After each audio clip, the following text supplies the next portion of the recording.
real shit. Spend a couple hours on the phone. I don't wanna let you go. I'll be all about you, babe. I'll be all about you, babe.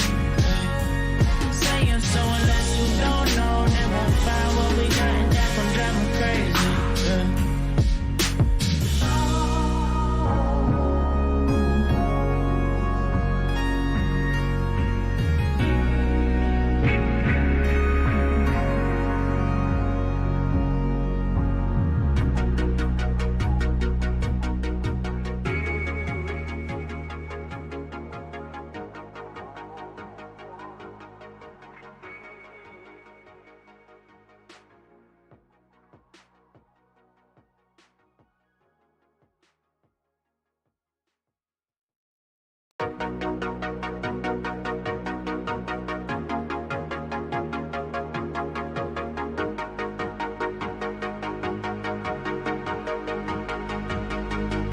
She got that sweet juice, Minute Maid, some of out that lemonade. Take a sip, blowing purple clouds, taste like lemon haze. Conversations back and forth like damn, we could go on for days. Looking back at it like damn, she bad when she walk away. Here we go, been down this road, they already know. When we go on tour, I'll take you anywhere you wanna go. People talk about us like they understand just what this is. I just wanna give you all you want and then the double it. They all say I'm way too young, maybe I'm just ignorant. I won't find nobody like you on some real shit. Spend a couple hours on the phone. Hey, I don't wanna let you go.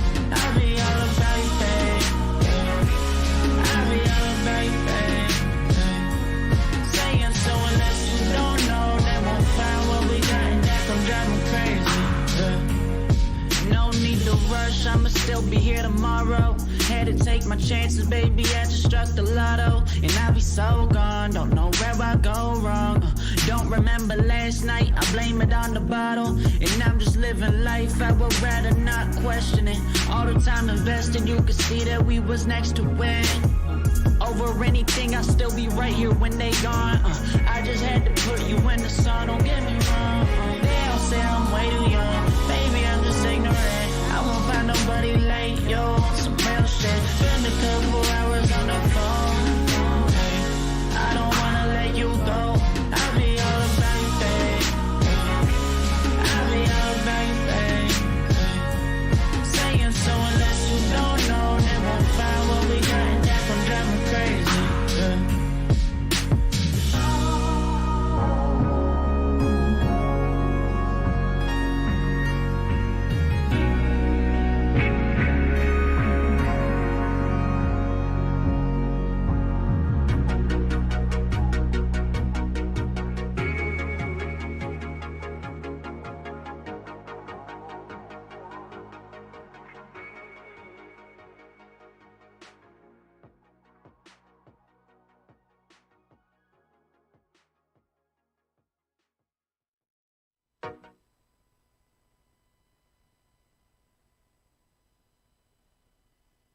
Yo, I could not figure out the moves back here for the life of me. Like, I lost all types of flow, professionalism, competence, or any of that shit. Like, I just was just out of whack, y'all. Just straight up out of whack. Like, first off, I changed the workflow, right? I wanted to make a big deal about Cameron's fiance coming through because, of course, it was a huge deal, big things, trying to move the content more in that direction. Obviously tried to make it like a serious podcast type situation. So that worked out beautifully, but I forgot that I made it an event. So normally when I'm switching over my destinations and stuff, I have one place to do it because I'm not doing an event. And I kept flipping the switch on and flipping the switch off and on and resetting the browser and switching the switch on and on. And I'm like, this bitch will not go live for anything I fucking do. I cannot get this channel to go live. And then I finally realized, oh shit. I set the event up and then I did the event. I finally got that figured out. Then I started trying to get this title situation taken care of. I'm gonna have to take care of the title situation manually because I've switched that now like 3 times, and I don't see the correct title coming up, but whatever. I'll take care of it in a minute because we gonna have to get going.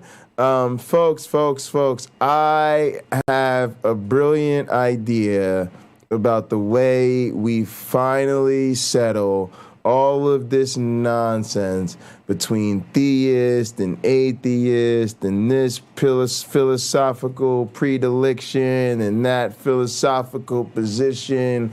I have a brilliant way to settle all of that shit. It's called How About Some Racing? How about some fighting? How about some overnight esports? Don't you know that we should go to the casino? Yes. Fuck all that bullshit.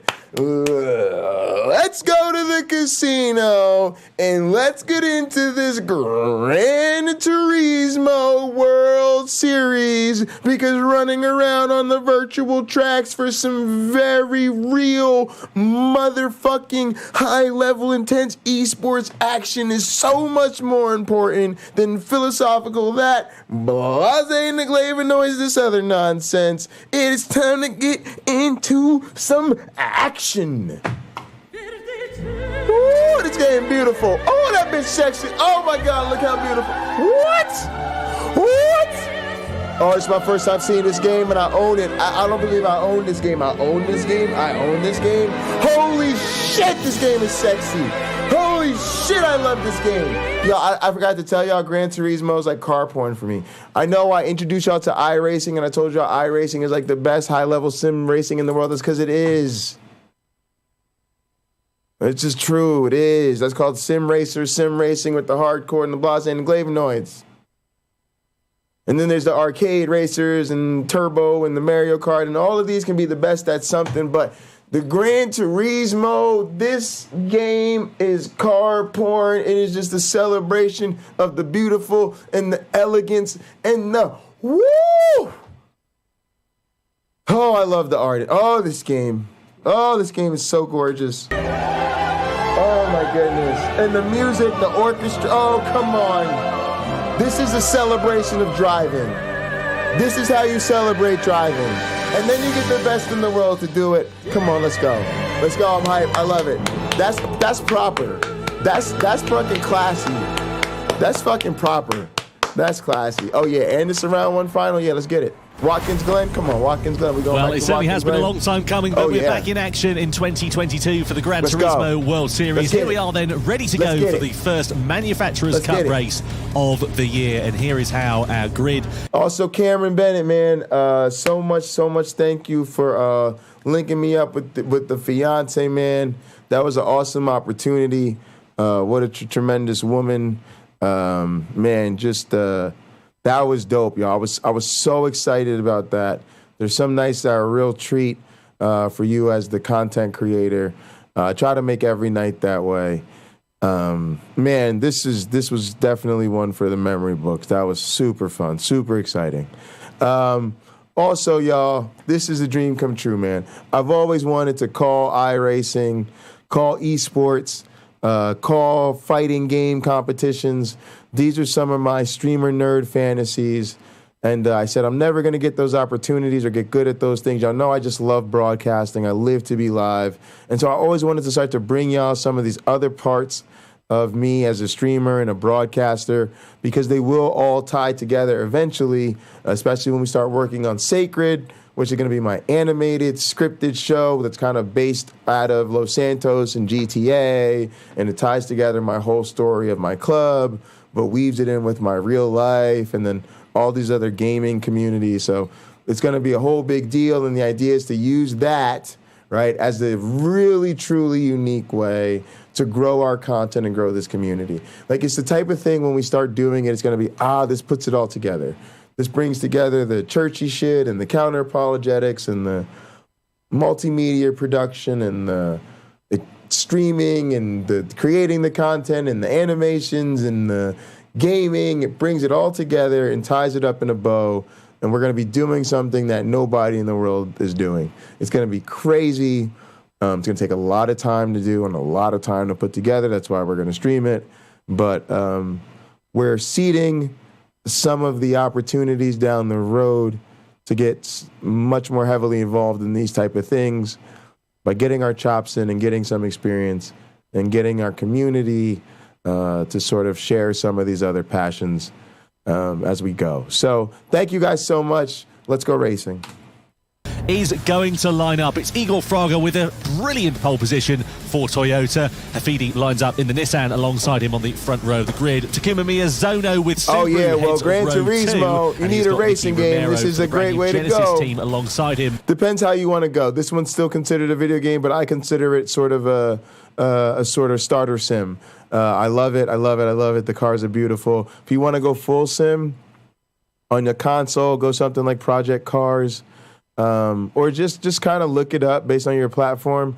Also, a lot of you guys are doing mobile. So there are mobile sim racers. But, of course, a lot of times you want to have fun. You want to go with more of an arcade-style street racer, like a Hot Pursuit or I don't know. Yo, chat, recommend some fun, like, arcade-style racing games. Then it is Ryu Kamata for BMW in 5th place, with Lucas Benelli lining up P6 for Mercedes. Adam Tapai, the Hungarian driver for Jaguar, lines up P7, and the Australian Adam Wilk for Aston Martin alongside him. The final row is Jose Serrano for Porsche and Roberto Sternberg in the Volkswagen Beetle, completing a 10-driver-strong grid ahead of the 14-lap race, Jimmy. Yeah, of course, a lot of drivers 14 laps, not a long race. It's going to be a rolling start, and Igor Fraga sort of what you expect of Gran Turismo. Right in the front, is going to be giving a draft keeping it action-packed behind him. So, but still going to have. So basically, what you'll have is kind of like a semi setup, but everything will be kind of scaled to be shorter. So you'll still have strategy and a lot of that stuff involved. It'll just take place over a shorter scale, sort of an acceleration of those sort of processes. Start of the race, but that might not be ideal. Cruising going world. down to the bus stop for the first time. Well, just a reminder, of course, that all the drivers have to make one mandatory pit stop in this race. There is only racing hard tyres available for our drivers as well. So to me, that's the top classic arcade driving game. You know what I mean? So Cruising World's kind of funny, but at the same time, it's kind of like, but kind of for real though, y'all know. Here we go. Towards the first corner from Hafidi, from Takuma Miyazono as we come in towards turn number one. So Hafidi closing up then on the brakes. But of course, this being a rolling start, the field relatively spread out, so we shouldn't expect any overtaking moves through the first couple of corners at least. But once they get a bit of heat into their tyres and brakes, maybe that's when we'll see drivers beginning to strike. Or the other NASCAR course, we're talking about road racing. So we're going to a lot more strategy and how you navigate and manipulate the course. Also, wider variants in the vehicles and their setups. I'm kind of actually a road race guy. I think road racing is just the height of racing. But I love American stock car racing. I love NASCAR. I just love racing. But I have grown a preference for more of the European, international style racing and the various type of road courses. He'd like to try and get another championship for Subaru, so we'll see how he does. Really, right now, running in third behind Tafidi. But boy, we had some incredible NASCAR action last night, and I'm sure we'll have plenty more. In the corners, but it's always struggled with straight line speed, and that does seem to be the case for him here so far as well. That Nissan's a bit of a rocket. Gran Turismo in the house tonight, though. To not be under any immediate threat from Miyazono, but certainly the Subaru looking a little bit quicker. Game is incredibly sort of beautiful mid to me. To lower speed corners. The traction just on that BRZ is looking pretty handy. You can see Miyazono then going through into the right-hander, and he's coming into the pit lane. So he's making his stop at the end of the first lap. So he's going to drop right to the back of the field then here. He's making his mandatory pit stop, going to try and run a bit. This game just wants you to drive. It just wants you to get in a car and just get behind Dream Machines and just take place in just the most most especially if you're in the Subaru, enjoyable, inviting driving experience possible, while being unbelievably challenging and deep. We'll see what he does. Maybe it'll be a master straight, maybe it'll be awful. But that is Takuma Miyazono's strategy. I'm not a snob about racing. I'm not a person who gets off and trying to be a snob about different types of games. I just think they're different strokes, and I love Gran Turismo. As well, the Jaguar, who's just behind, just currently out of slipstream range. Yeah, Tapai qualified down in 7th place. We'll see you later, Cameron. Not quick necessarily in qualifying trim. I wonder if he's going to be able to latch on to the back of him as we cross back to this battle for 7th place as Sternberg sends it down the inside of Adam Wilk. So it's Volkswagen ahead of Aston Martin. Nice clean move there. Oh yeah, but they're getting close, and that cornering looked kind of wild, a little wobbly. His next target will be Jose Serrano in the Porsche. But that's okay. It happens when you try shit. 8 tenths of a second up the road. Yeah, Wilk was very kind there. I think maybe a little bit too kind. It is early on in the race. Maybe he wants. Gotta find very strategic places for overtaking.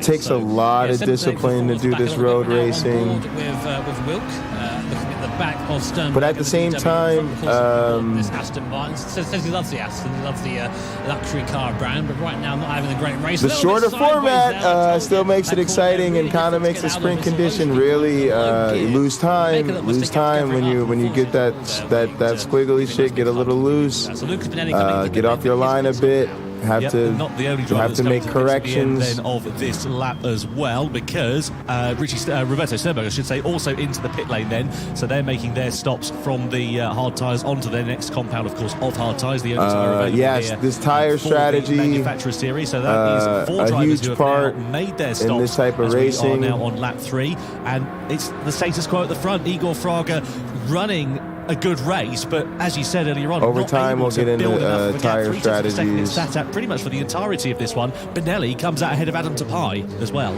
That is interesting. I mean, I kind of thought that'd be the case anyway, to be honest, because he was ahead of him. Softs are kind of the fastest. Hards are gonna give you a little bit longer. They're not gonna wear out as quickly. But might not have the same pace. Of course, the conditions come into that. How many laps you are trying to get out of a stint. If Miyazono's strategy is going to work with the early pit stop, and those, of course, who are pitted early, then they need to be doing some good whether you think you need to really focus on time or staying out there.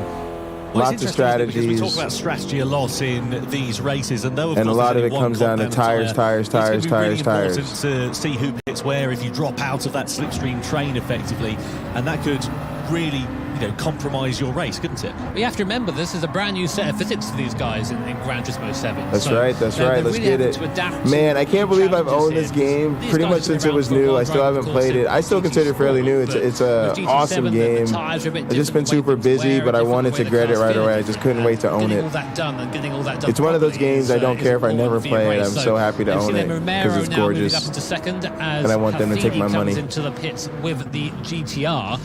Great car, the GTR, of course. I've no bias. I vote with my dollars, guys. Still a new platform, and some things never change. You need change. to take my money. This and forever.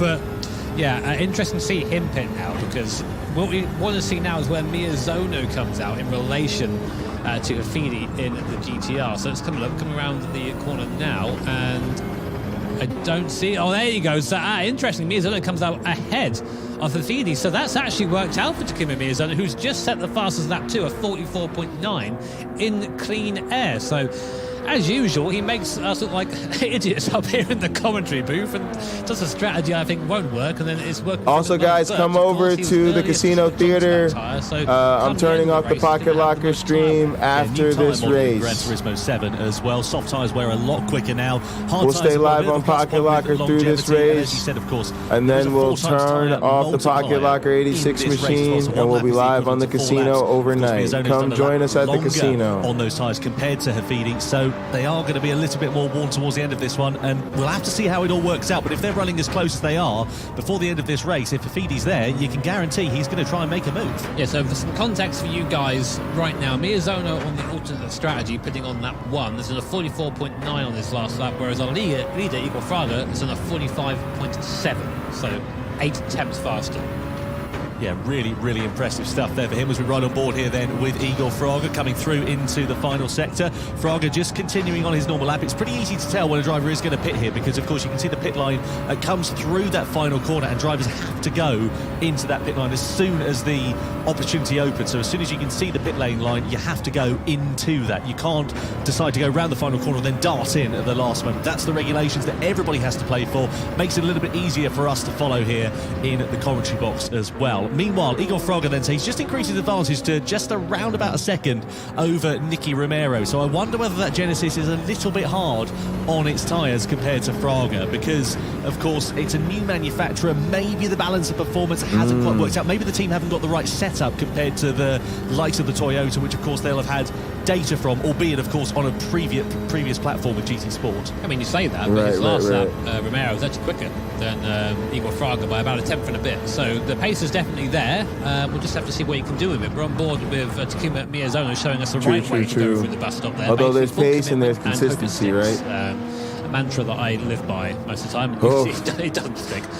Igor Fraga, even those little squiggles are so scary to me. Does Igor Fraga? He knows how to control the race because they can really help somebody get it right up on you. Being consistent, getting those lap times in, not letting the pressure from behind phase you, and as we can see from Igor Fraga's driver camera, yeah, even being on board with the guy up front is just so crazy like this because there's no emotion. There's got to be discipline locked in behind the helmet and behind the eyes. This is what you'd see, just nothing. I've seen guys who know this so well. Technically, I will acknowledge the guy I was talking about as a professional, like a Formula One driver in a simulator. But he could literally do laps on the sim with his eyes closed. Like they could literally blindfold him, and he could get around the course with like an incredible time, right? So imagine knowing your race course in your car that well, that we put you on an open track and you just are locked in and you know exactly where everything's and you literally don't even have to look. Like that, if y'all understand the level of fucking driving I'm talking about, that is, woo! Putting in fantastic pace. He should be leading here.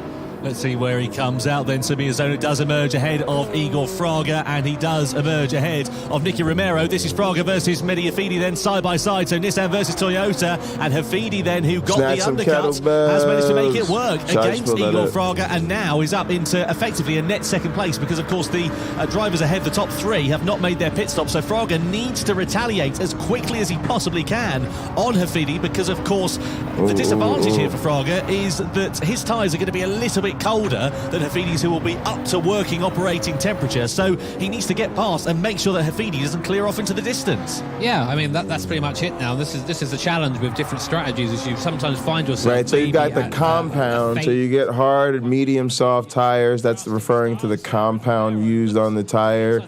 Then you've got the temperature effect, where you actually, get more grip and more performance, especially on in dry, good conditions, out of a hotter tire, a warmer tire. That's why even during stops and slowdowns, you see the drivers swiggling back and forth. They're trying to heat up their tires. Just another factor that comes into play. And yes, all of this is simulated in the game. And when it is something like Gran Turismo, where the event is sort of shortened, all of these sort of processes are kind of accelerated and exaggerated a little bit so that the strategy still comes into play and plays out more or less the same way, even given the shorter race. So, in some sense, that's what makes it exciting, because there's sort of this acceleration of the strategic factors to compensate for the shorter nature of the race. It kind of makes it fun to me. Different than other, sim racing platforms, but I love it. Ooh, look at this work. Look at Benelli getting that work. Get by. Romero up trying to pass him, man. It's hard to pass somebody on the road course. Fraga getting a little you only have very limited straightaways. You got to try to get in position other times. You got to have more long-term discipline around the racing lines. So there's more commitment involved. It's a higher risk-reward propositions. Just a lot of us enjoy the much more technical aspect that gets involved. Although the more you pay attention to American stock car racing and oval racing, eventually the super high level comes out there too. So just different.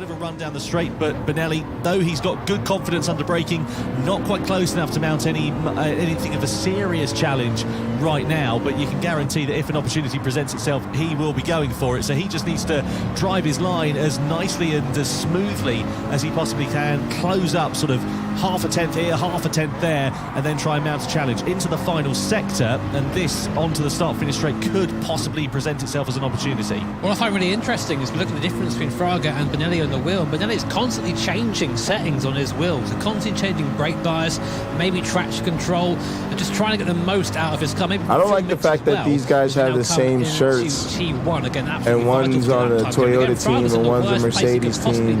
I don't know, I think they could have just given them different colors. He's going to be giving the draft to Benelli. He'll come across now to take the line. Benelli's going to be forced a long way around. This is the right way to drive this part of the circuit if you are trying to defend, but not quite able to stay in front of Benelli there. The AMG just has a little bit more straight line grunt than the Toyota does, and Furry goes up into 7th place. Now, while this is going on, the fastest man on track, do you want to take a guess? And we call that car advantage, right? There's certain situations where certain machines have certain advantages. Some are going to corner a little better.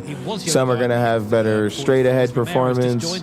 But 44.6 in the last lap compared to these you guys. know, all the differences, right? Transmissions, engines, all this type of stuff. But track at the moment, he is catching Adam Wilk in the all leads to different strategies. Hand over fist. And when these guys pit, I have no doubt that Miyazono will be leading this race. Certainly will be, yeah. That's pretty much given now at this point. 3.2 seconds is the gap that he has over Hafidi. So the top three in this race have not made their pit stops. It surely won't be too long before they are considering it, because the tyres will be coming towards the end of their shelf life, and it'll be Nicky Romero, who though sits in 6th place now, will inherit that podium, I'm sure, once it has all played out. Into that left-hander, really nice smooth inputs there at the steering wheel. It's got an interesting driving. All right, I'm gonna fire it up when I can pull it up after this. Hunches over, as it were. You say, like, you see how he puts himself over the wheel like that. You tend not to want to interrupt the race. Go for that style when you're driving. It's almost as if the wheel's a little bit too far away from him. But thank you, YouTube Punk. It works, and I can tell you with all confidence that if I raced him, he'd make me look stupid. So doesn't matter what your style is. If it works, then go for it. But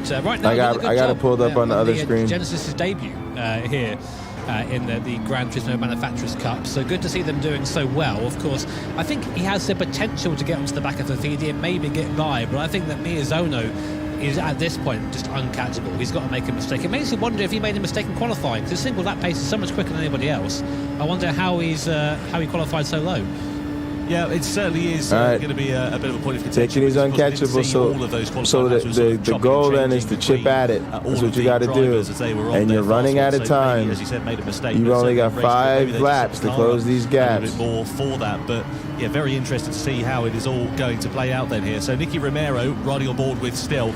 And again, no matter what type of racing you're talking about, as you get closer to the finish, and that time to make your move starts to run out, that window closes, guys get more aggressive. Things always get more interesting. Just so accurate. Yeah, it looks great. Watkins Glen's one of those circuits that I think that every tyler should have. So it's great to see it introduced into Gran Turismo 7 for you, of course, at home to enjoy as well. And see if you can beat our guys' times. I bet you can't. If you can, then feel free. We'll be commentating on you maybe next time. But Romero, as we're riding on board with, is catching Hafidi. I mean, I don't have to look at the time to tell you that GTR is getting bigger in our windscreen in front. So coming through these last 2 left hands, I think this is where the GTR struggles a little bit compared to the Genesis. Now you really fire it in here, use the camber of the corner, and then the car just wander out to the wall. Let it wander, but don't let it hit the wall. that's the main thing. It's a fine balance, yeah, isn't it? I mean, yeah, it's the one that I struggle with. Look at I can imagine you do. Here is Takuma Miyazono then. So the effective race leader at this point with just under 4 laps now remaining. Of course, Kamata, Serrano and Adam Wilk have not yet made their mandatory pit stops in this race. We do need to schedule a game night too. Cameron's been talking about that. We got to get on the schedule. Actually the fastest of 44. I'm thinking 4. So really every getting other the most out of Thursday. this Subaru is Miyazono. Or Thursdays going in through the general. chicane once more, you can see leaving nothing at the table there, just dipping a tyre into the grass. But it's been a fantastic drive by Takuma Miyazono so far. And I have to say that strategy that I thought was kind of a bit scuffed, to be honest, has really paid good for him. Yeah, really keen to see how it's going to work out. You can see he is pushing the envelope there, just trying to get that car rotated into the next series of corners. And yeah, very keen to see how this is super clean race. Work out for him. We ride on board here with the Japanese driver. No really yellows. Nice, smooth driving style that he's got, and that gap between himself and Adam Wilk is definitely coming down. You should expect that though, of course, because Wilk has not made. I love the fact that you can see the intervals on the board. A little bit more than the fresher rubber that Miyazono has got underneath. See a lot of now. people closing gaps. Up here onto the back of this Aston Martin, and I would imagine what Wilk is going to do is probably come into the pit lane end of this lap, next lap or something like that, and get those tyres off, because at the moment he's just hemorrhaging time. That's what Miyazono's going to be hoping. He doesn't want to be held up by Wilk, and he has got the speed over him. If he does get held up, then these guys behind are going to be there to make advantage of that. Right now, Serrano and Kamata coming into the pit, so this is going to be a change of lead. Will come in well. He does. Okay, so there you go. You were right, Tom. That's the first time I've ever said that, I think, Thank you very much. in like 4 years. And gotta get in and out of the pit goes within up the into restrictions, the but gap now, as fast as you 4.4 can. seconds back to Hafidi. Will Romero get out in front? I think Romero's has actually dived Hafidi behind there. Yeah, he has. Nicky Romero there up into second place. We just caught the end of that in the Genesis. That's fantastic stuff there from again. Races are won and lost in the pit quite often. Kamata going to emerge out with Tapai there as well. They're side by side on the run up the top of the hill. So it's Jaguar on the inside, BMW on the outside, and it is the Hungarian who gets ahead. Keep an eye out for Sternberg there in the background as well, as these three drivers running really close to one another as they come down the back straight in towards the bus stop chicane. Of course, Tapai has got a little bit of rubber right underneath on him, but it's a little bit more let's see what happens. Operating temperature here. Although they interrupt some great action, a little tap. This is how Romero was able to get past. So wide out of the final corner, over the curb there for Hafidi. And here comes Nicky Romero down the inside, late on the brakes, through into late second. on the brakes, just tagged the wall and there. right Don't on really through. need to invite Romero twice. And that was Ton of enough for him control, to ton of easily get by. control to not like slide going through there. It's been a good race, It's got to get on the brakes hard, get off and back on the acceleration smoothly. Maybe not so much, but takes a lot of skill and he is still falling behind. Not an insignificant amount of testicular so I think Miyazono's fortitude. got his covered off as long as that tyre lasts these last few laps. So it's going to be the fight for second that I think hots up. I tell you what, though, the battle for the final podium places isn't over, because Lucas Benelli has just been carefully chinking away at the armour of Hafidi here. And Hafidi, I wonder whether that has just unsettled his rhythm a little bit. Maybe he's starting to struggle with pace now, because Benelli, he's not too far adrift. There's enough time if he's able to put a few good sectors, a few laps together. And of course, he is in the slipstream now, but of course, on the flip side, Hafidi has the slipstream with Romero in front. Yeah, so when everyone's got the slipstream, nobody has. That's sort of what we say. So it's all down just cornering pace here and performance from that AMG. And we know that Benelli likes to get his elbows out on occasion. So if he gets even one chance, that's when you're close enough to be, picking up momentum off the people so we're in coming front down of the you. straight now. This is where we're seeing the straight line performance of all these cars together. That Genesis, I've got to say, is a rocket in a straight line. It's, even without the slipstream, it's still not having too much of an issue. And it does seem that Benelli is catching ever so slightly, but through the bus stop, look at how much more speed he carries through there than Hafidi does, and that gap suddenly comes down to 0.6 of a second. Yeah, this is looking really exciting here for the crescendo of this race. For the final podium positions, Hafidi then, is he going to be on the back foot? Is Benelli going to have an opportunity to attack? So 3 drivers battling for the podium positions. Just outside of that, this is the battle for 5th place with Igor Fraga versus Jose Serrano. Fraga, of course, started on pole position. Since then, he's gone backwards, to be honest. And now the Spaniard of Serrano is looking really close behind. I tell you what, Fraga, I mean, he's going to be wondering what might have been for this race, really. They look like they had the pace in qualifying trim, but under racing conditions, Toyota haven't been there, have they? No, they haven't. I'd say that Fraga looks frustrated, but to be fair, he always looks like he just looks the same as he did before anyway, so I don't really know. But you can see, though, in Serrano's eyes, just the glint of possibility, there might be a move on here for Porsche. And that Porsche, I think in the slow speed stuff, is pretty quick, but doesn't seem to have the speed in the faster corners, and that's where Fraga is kind of able to defend from now. There's still a few laps left though for these guys, or 2 laps now as we come across the start-finish line. There is still an opportunity for that to happen, but it's like I said, Fraga, I don't know where the pace has gone. I mean, there must have been that must be really hard on his tyres, that Toyota. Yeah, quite clearly. Of course, the balance performance does change a bit wide out of the first corner there for Fraga. That's going to allow Serrano to close up, and this is where, if Serrano can get a good run, he may be able to try and pounce then. So up through the run, into the left and then the right-hander. He needs a good exit through here. He's got the advantage of the slipstream, does Jose Serrano. Is he going to have a look in towards the bus stop then? Well, Fraga's going to try and stop him as much as he can. He takes the defensive line in towards the right and the left-hander, moves over just before the braking zone, holds on to 5th place for now, does Igor Fraga, but he's certainly coming under pressure. I tell you what, though, he did get a stonking run through the mid part of that corner. Yeah, that's insane to see how quick that Toyota is on the straight compared to the Porsche. I mean, Serrano was deep in the toe and he was just staying there. He wasn't even gaining. So if there was going to be a move made by Serrano, it's going to be under brake somewhere, because it's not going to be by drafting by. So we're seeing a big weakness to that Porsche there compared to the other cars. But that's sort of what makes the manufacturers series really interesting, is they are just all a little bit different. Some do better at different tracks than others. So yeah, if you're Porsche right now, you're not having a great time. The Porsche looks to be really quick actually in the sort of this part of the lap, the more technical part of it, and I wonder whether that sort of mid-engine rear drive layout is perhaps helping the traction.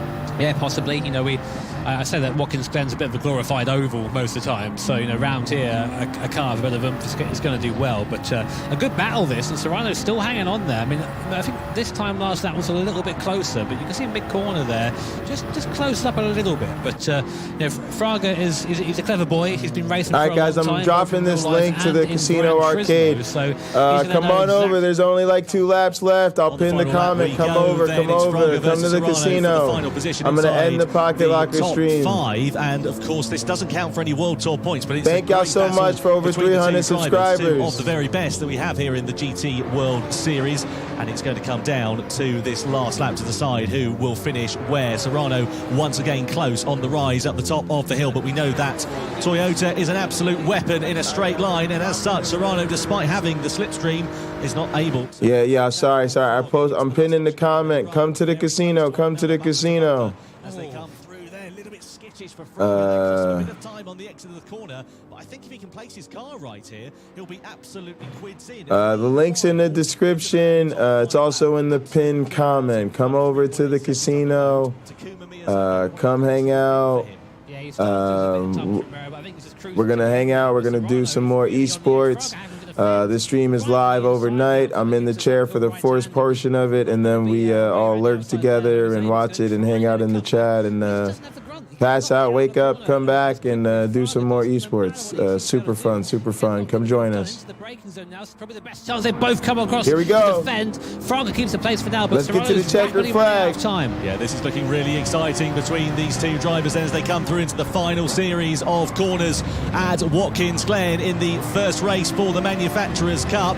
And Fraga, he's just got a place. Guys, they're on real teams for the manufacturers. Meanwhile, a lot of times they have the it is a perfect start to their Manufacturers Cup for Subaru and for the Japanese driver. He wins here at Watkins Glen for round 1 of the GT World Series. It's a debut podium for Genesis with Nicky Romero in second, third for Havidi, and look at this, side by side between Fraga and Serrano, separated by just a couple of hundredths of a second, right together. To the line. That was hugely so everybody's exciting up here. In What here. a way to start the season. What a result for these guys as well. Takuma Miyazono and Subaru finish on top. Nicky Romero and Genesis come home second, and Hafidi and Nissan come home third. They take 3 points into the showdown. Benelli and Mercedes in fourth. Toyota. That was fantastic.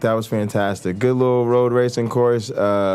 Something to sort of get us looking at this Gran Turismo, something I'm going to want to get into. I really wanted to go with something Gran Turismo 7, not too long. There's a lot of other stuff I kind of had in mind already for today.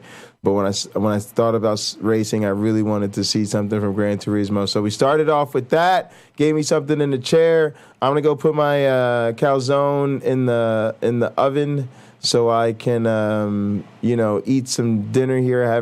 I had a bowl of cereal earlier, but I need to eat a good, healthy dinner. And, we are going to go ahead and get into the NASCAR Coca-Cola iRacing Series Championship finale from Texas. But I got to be honest with you. It's cool kids only. I appreciate y'all over on Pocket Locker. Thanks so much for the 300-plus subscribers. I will be back after I catch some sleep, and we'll get back to it this afternoon. But for now, all my love and all my attention is going to be with the posse, with the inner circle on the Casino Theater Arcade. Links in the pinned comment. Also, links are in the description. Thank y'all all so much for your support. And I will see you this afternoon on Pocket Locker. Please come to the casino later on.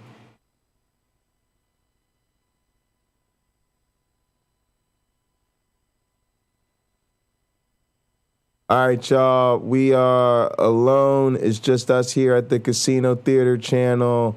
Also, Pocket Locker 86 on Twitch, Facebook, and Twitter.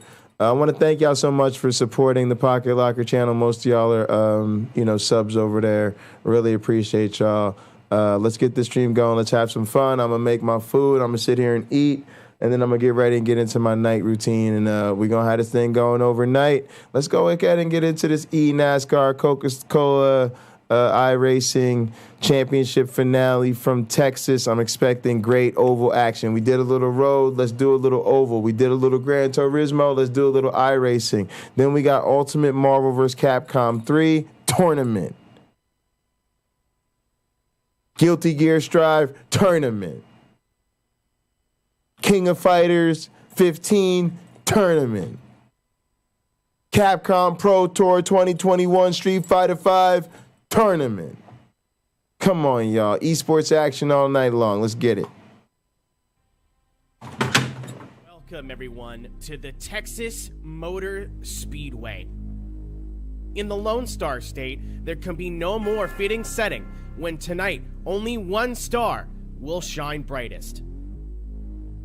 Ladies and gentlemen, it's time for the finale.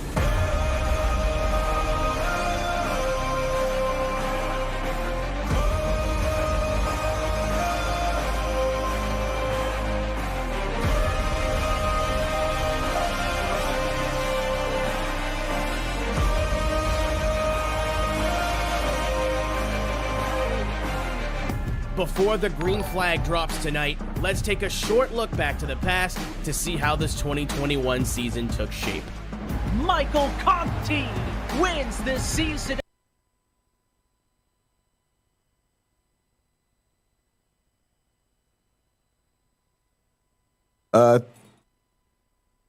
Thanks for the new sub. Appreciate it. I'm gonna let Sam out real quick. He's doing a little puppy patter dance that lets me know he's got to go. So I'm gonna put my food in the oven. Let Sam out. I'll be right back, y'all.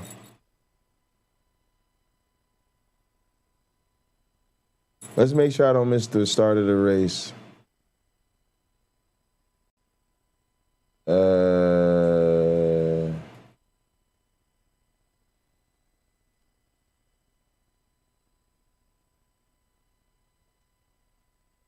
We're going to do a little pre-show. Let's let this pre-show roll a little bit. Give me a couple extra minutes. Appreciate y'all. All right, that was our final playoff contender for this finale. Thanks so much to them, and good luck to all of them, too. Tonight, the round 18 of the eNASCAR Coca-Cola iRacing Series takes on the virtual Texas Motor Speedway. We turn to Texas native Chris Overland for track analysis. Yeehaw! Here we are, Texas Motor Speedway. Opened in 1996. Same year I was born, and that has nothing to do with tonight's race. But you know what does? We have 4 drivers. Neither of them have won a championship before, and this track opened with 12 first-time winners. We've had 14 this year. What a perfect place. What a storybook ending to tonight. Reconfigured in 2017 to be bigger, wider, provide more side-by-side racing, and it's going to be quick tonight, guys. And the one thing I do want to point out, one of Logan Clampett's technical alliance members, Michael Conti, won this race last year. Logan Clampett finished 4th, but another thing to keep in mind, 3rd was Bobby Zielinski. All these things to think about. It's going to be an exciting race for sure. Now, if you've been following all season, you know these guys have been on the same page. They've been duking it out. Some of our most colorful content comes during these pick debates. So I want to say our pick champion for Countdown to Green is Brandon Cattell. Congratulations. Somehow. I don't know how that happened, but I won after being so far behind. They changed the rules for you. Getting into picks now. I'm picking Logan Clampett to win the championship. He's the odd man out. I think he's going to get it done tonight. You know, Brandon, you and I do not get along on a lot of different topics, but on this one in particular, I agree. Logan Clampett, he's the only one going in tonight blind, and that might be good. He's got two past champions in Michael Conti and Nick Ottinger helping him out. So we'll see. You know what? I'm not gonna debate with you long. I'm gonna go with the guy that is gonna party all day because he's racing in the morning. I'm gonna go with Mitchell DeYoung. He's gonna have that $100,000 and be able to party all day and celebrate. Hey, Blake, and our answer just around the corner. Our driver picks brought to you by Playseat, the official racing chair of eNASCAR. Now, it wouldn't have been a finale celebration without bringing in Junior Motorsports team owner and first ever eNASCAR Coca-Cola iRacing Series winner, Dale Earnhardt Jr. Thanks so much for joining us on Countdown to Green. Your drivers are what led you to having. I'm tongue-tied. We've got Dale Jr. on our show, you guys. What led you to having your drivers on your team? Brad Davies and I have been friends for almost 20 years. I met Brad in sim racing and in NASCAR racing 2003. We had a league and Brad was a part of that. And we became friends, and he is one of probably a half a dozen people that I've met through sim racing, and now they are employed or have been employed at Junior Motorsports at some point in their lives. And he still works in IT at Junior Motorsports, moved up from Florida where he was born and raised. And, we just, we've become good friends, and he's been a great employee. And, when we started looking at being a franchise or a part of this series as an owner, I looked to Brad as basically our team general manager. And I said, it's up to you to figure out how we can draft the best drivers. Hopefully he's one of them. But the fact that he worked in-house in IT at Junior Motorsports, and Junior Motorsports was going to now be an owner in the series, I basically put it on his shoulders to create that team or draft the best drivers that we could. Luckily for us, it worked out to where he was available in the draft when it came our turn to get our second pick that year, and we chose Brad, or he chose himself, however you want to look at it. But Conti was at the top of our list. Brad and I talked about Michael multiple times, and he was at the top of our list, and he was available for us when it came our turn to choose. And we've continued to grow the relationships with Michael, and he's been a great representative of our sponsors.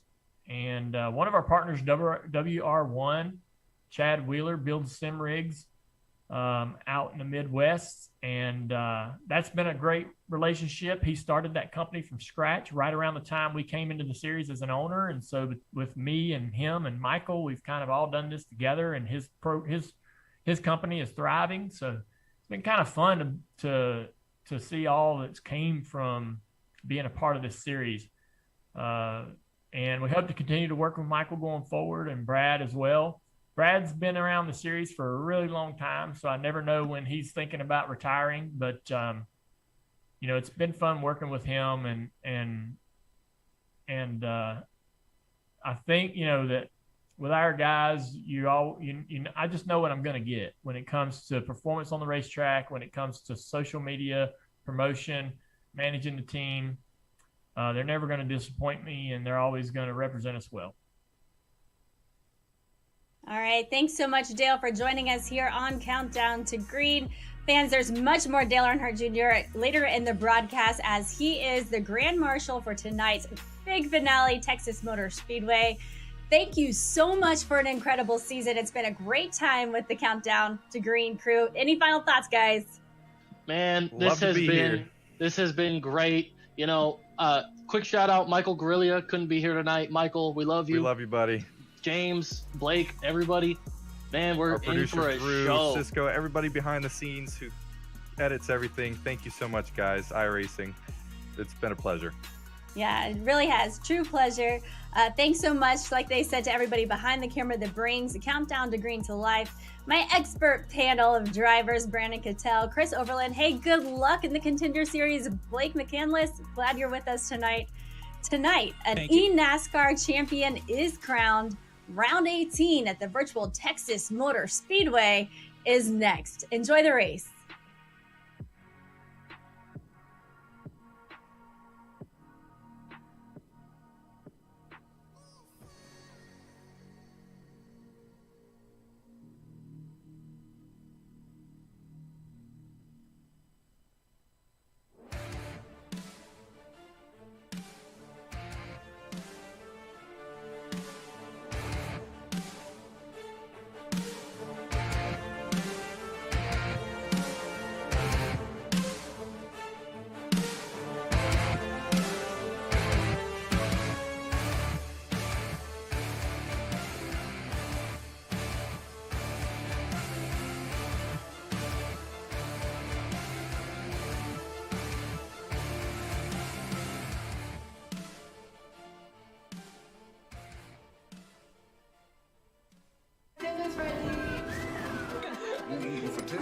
We've learned to savor the moments that were always there. And they never tasted this good. I am a driver with a dream. And part of that dream is making all the doubters believe that my name belongs here. I may be new to some, but I am not to be taken lightly. Oh, and now they're really going at it. Yeah, they are. Because if you let your guard down, I will rise above. I am the NASCAR Xfinity Series. I am NASCAR. It doesn't matter where you're from, who you grew up rooting for, what you grew up watching, your home track, your favorite car, the series you've always wanted to race in. When you're ready to know what it's like, we're here, bringing you as close to the action as it gets with the ultimate sim racing experience. With a community of hundreds of thousands just like you. This is iRacing, and here, every day is race day.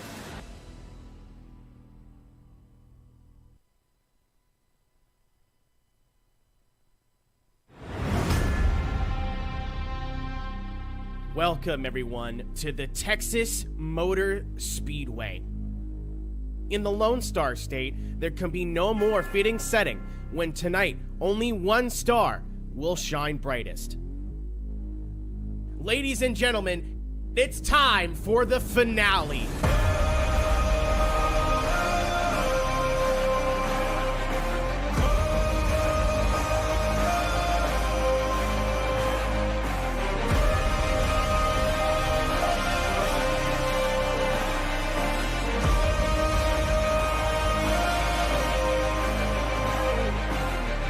Before the green flag drops tonight, let's take a short look back to the past to see how this 2021 season took shape.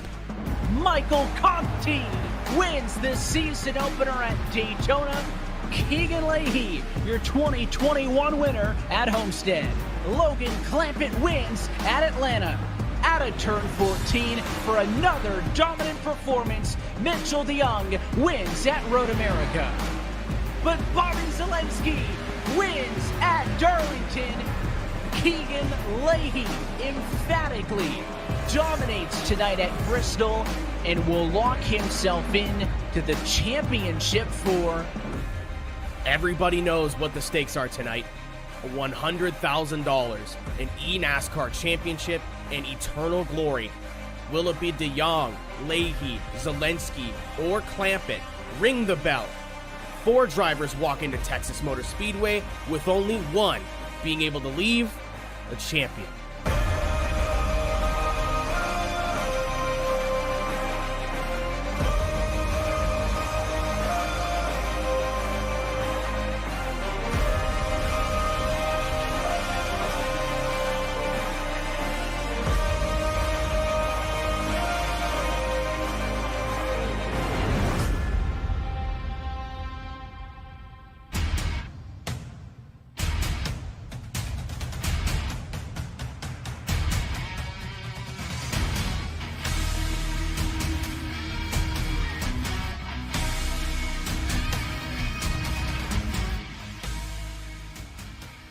The road to $300,000 ends tonight. We're from the virtual Texas Motor Speedway. We say good evening, sim racing fans, and welcome to the Championship 4 finale of the 2021 eNASCAR Coca-Cola iRacing Series. We're happy that you're with us on another Tuesday night with Steve Letarte. My name is Evan Pasocco, and Steve, we've been talking about it through these entire playoffs. The road started with 10 championship hopefuls, but tonight it could only be one of 4 drivers, all in search of their first career eNASCAR title. Well, and if you look at the playoffs and really the entire regular season, I believe it's going to take a win tonight. When you look at the names of these 4 drivers, their success rate, the speed that they've had at all the different variety of racetracks, I think if a driver wants to feel they're going to be a champion, they better expect to go to victory lane. I believe it's going to take a win to be crowned champion. And there's 2 big battles going on tonight. Primarily the battle for the championship, but for everybody else, a battle to stay in this series. Relegation will be determined this afternoon. All the names in blue could either go up or go down. Remember, the top 20 drivers will lock into this championship for 2022. 21st on the back. We'll have to go through that contender series, Steve, that was talked about in Countdown to Green. Such a unique thing about this eNASCAR championship, and that's kind of the fight inside the fight tonight. Yeah, and I think that's what makes this series so strong, because no one's safe. And at the beginning of the year, if you tried to handicap who would be in, who would be out, who would make the championship 4, who would avoid relegation, I think you would struggle to do that. We have some big names in blue. We even have some big names that aren't in blue, but they're below the line. They're going to be removed, and they know it.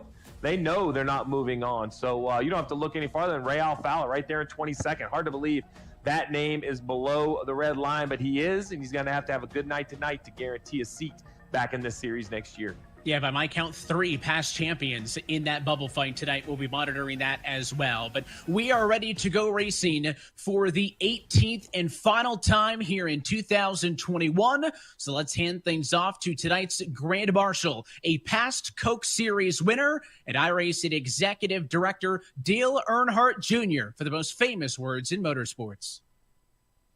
An 18-race season comes down to this: 4 drivers going for $100,000. Are you ready? Gentlemen, start your engines!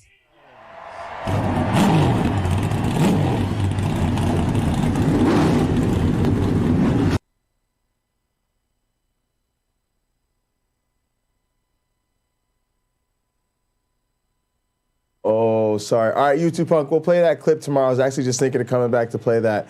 Yeah, we do need the Sam cam. I let him get on cam the last time I had to go run errands. But yeah, I've been thinking about getting a little camera for him or putting something on him. I need to get his chair back in the set. Just been kind of running a bit. But y'all see the vibes. Y'all see the vibes. Y'all know Dale Earnhardt Jr. himself. Dale Earnhardt himself. What would Dale do? Had to come through and let y'all know how official, how legit, how big time we are. So y'all already know the vibes. Let's go.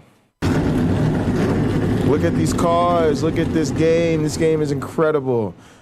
Y'all see now a lot of the it's an older PC game, so most of the details put into the cars. 8 months, 17. Not as much into the buildings and the people. Testing, prep, and practice has all. But the tracks are modeled down to the millimeter and shit. So let's go. 167 or so many millimeters or whatever the fuck. To etch their name into sim racing history and take home a cool $100,000. All 4 of these drivers have never won an eNASCAR Coca-Cola iRacing Series. Man, y'all know we just trying to get y'all a preview too. We're going to follow it up with 2022 action. And we're going to start following these series. Here are your 2021 eNASCAR Coca-Cola But I'm giving y'all a little preview of the big time so y'all know what's up. The only driver who has tasted glory at the top level of iRacing. I like starting with championship shit to get people really into the culture. The best drivers on the service by taking home That's how you get into the culture. In his first season of eNASCAR competition. Hailing from Temecula, California, representing one half of 2311 Racing in the number 23 Toyota Camry, it is Mitchell DeYoung.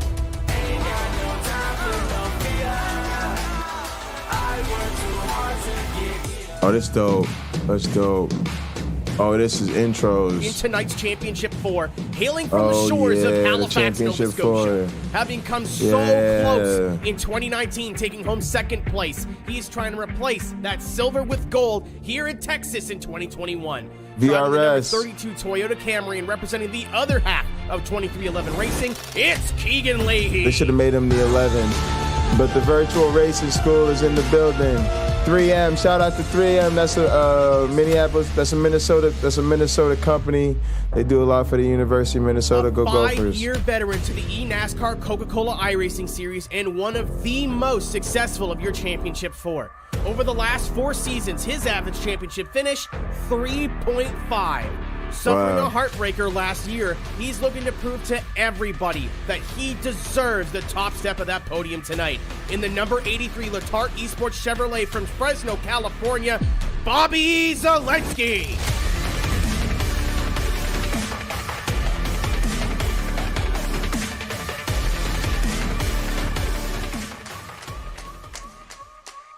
Another 5-year eNASCAR veteran who's had a very strong season and even better showing in the playoffs. With an average finish of 4th over the past 3 races, he's looking to convert the best season of his career into his ultimate victory. In the number 97 William Byron Esports Chevrolet from the heart of NASCAR country in Concord, North Carolina, it is Logan Clampett. Let's go. This presentation is awesome, awesome, awesome. Everybody already knows what the stakes are tonight. $100,000, an eNASCAR championship, and eternal glory in the sim racing world. Will it be DeYoung, Leahy, Zelensky, or Clampett? Ring the bell, because it is a 4-way fight to see who will become your eNASCAR Coca-Cola iRacing Series champion.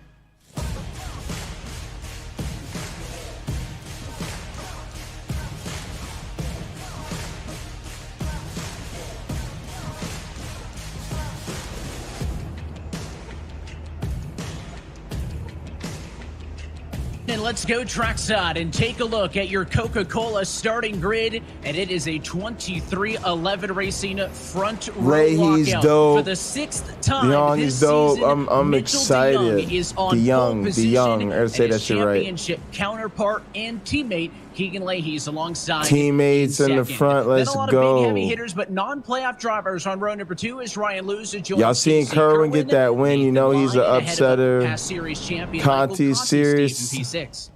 Yeah, Vicente Salas will be inside row 4. Graham Boland on the outside, row 4. Looking back at row 5. Bobby Zelensky's a monster. Championship 4 will be inside row 5 next to Steven Wilson on the outside. And then looking at row 6, Dylan Duvall and Kane Cook. This is in the midfield portion. You'll find Bob Bryant alongside with Corey Vincent. Michael Hassett about Busa will be alongside one another ahead of Ashton Crowder and Taylor Hurst is a beast. Malik Ray, longtime series veteran Brad Davies in the mix as well in the top 20. Yeah, and as you get outside, Ottinger, serious. Nichols is Joe. These drivers, as we see Nick Ottinger back there in row 11. Traffic is going to come into play here at Texas. It's very, very tight racing. Ray Alfalo, we mentioned, trying to avoid relegation. Garrett Maines will be in row 12. Femi Olat and John Gorlinski make up row 13. Yeah, way back in traffic. You talk about how it's going to be a bit of a sketchy start for these drivers with Lowe as well. Doucette and Bose through your top 30.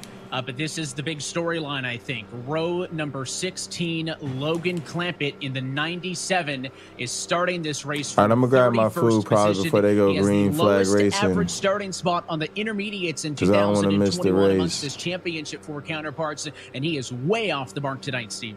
Yeah, and your concern is just how lucky can you get as you see Shearburn and Mullis in row 17. You know, while a starting position doesn't dictate where you're going to finish, it just is such an uphill battle. And if someone else makes a mess early, you're going to get caught up into it.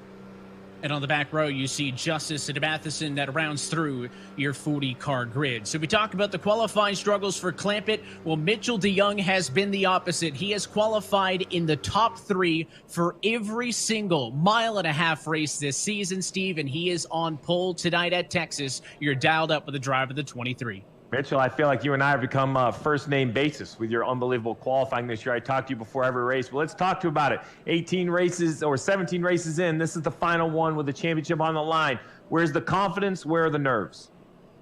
Yeah, I mean, that's a cool stat. I didn't know about that, actually. But to be honest, I'm having fun. Like, I think this is the least nervous I've ever been. I'm just really excited to just, get going here. I felt really good about qualifying, but I was just a little bit nervous going into it, but everything's gone to plan. It's really nice to have Keegan up here with me, my 2311 teammate. So, part of the job is done, and now I think the really tough part is about to begin. So hopefully we can keep it together, and maybe we could be, a little bit richer at the end of this race.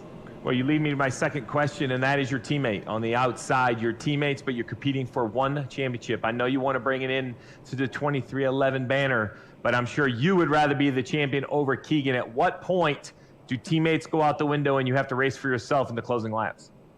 I think we've kind of mutually agreed that we're all out to kind of win it ourselves. Ideally, we don't crash into each other. As long as we don't break that rule, then, I think everything else is up for grabs. So hopefully we have a great race. Ideally, we just kind of run around here the whole time and we can battle it out. But I think you guys will see it's going to be really crazy in these opening laps. So, hopefully we can hold our track position here.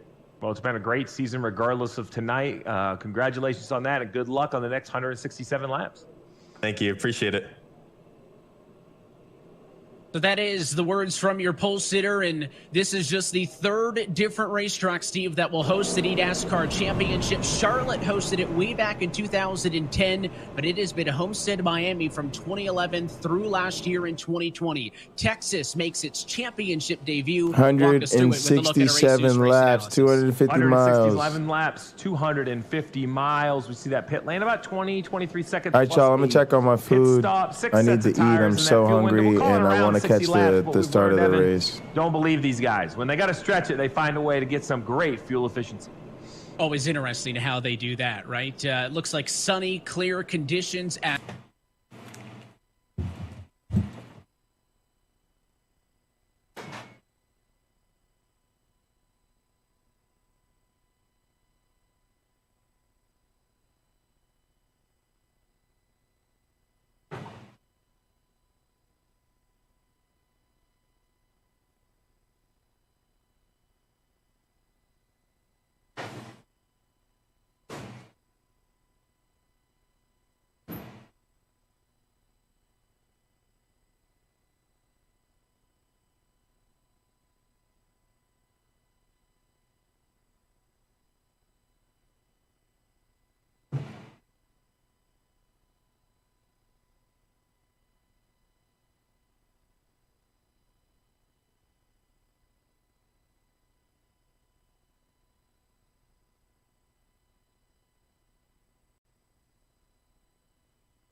as well. 76 degrees Fahrenheit. Track temp pretty warm, though, under the Texas sun at 100 degrees. And again, working on the long run going to be, I think, the key tonight. Let's welcome in the third member of our broadcast team, Tim Terry, joining us from the pit lane. Tim, what you got for us?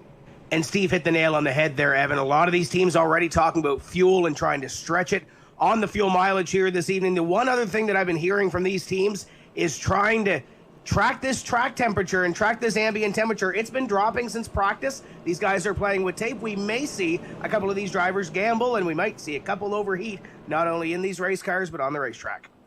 Looking forward to that all night long. We'll be checking in with you over the course of tonight's 250-mile race. Well, all of these drivers in the championship four, no strangers to big moments. Mitchell DeYoung, the rookie, is a past iRacing world champion in Rallycross, but the other three, Clampett, Leahy, and Zelensky, have all finished second in an eNASCAR championship fight in the past. Everybody wants to change that here tonight, and none of those four have ever won here at Texas. The pace car going to dive down to the safety of the pit lane. It is Mitchell DeYoung's field to control for one last time in 2021. We say, let's go championship racing at Texas.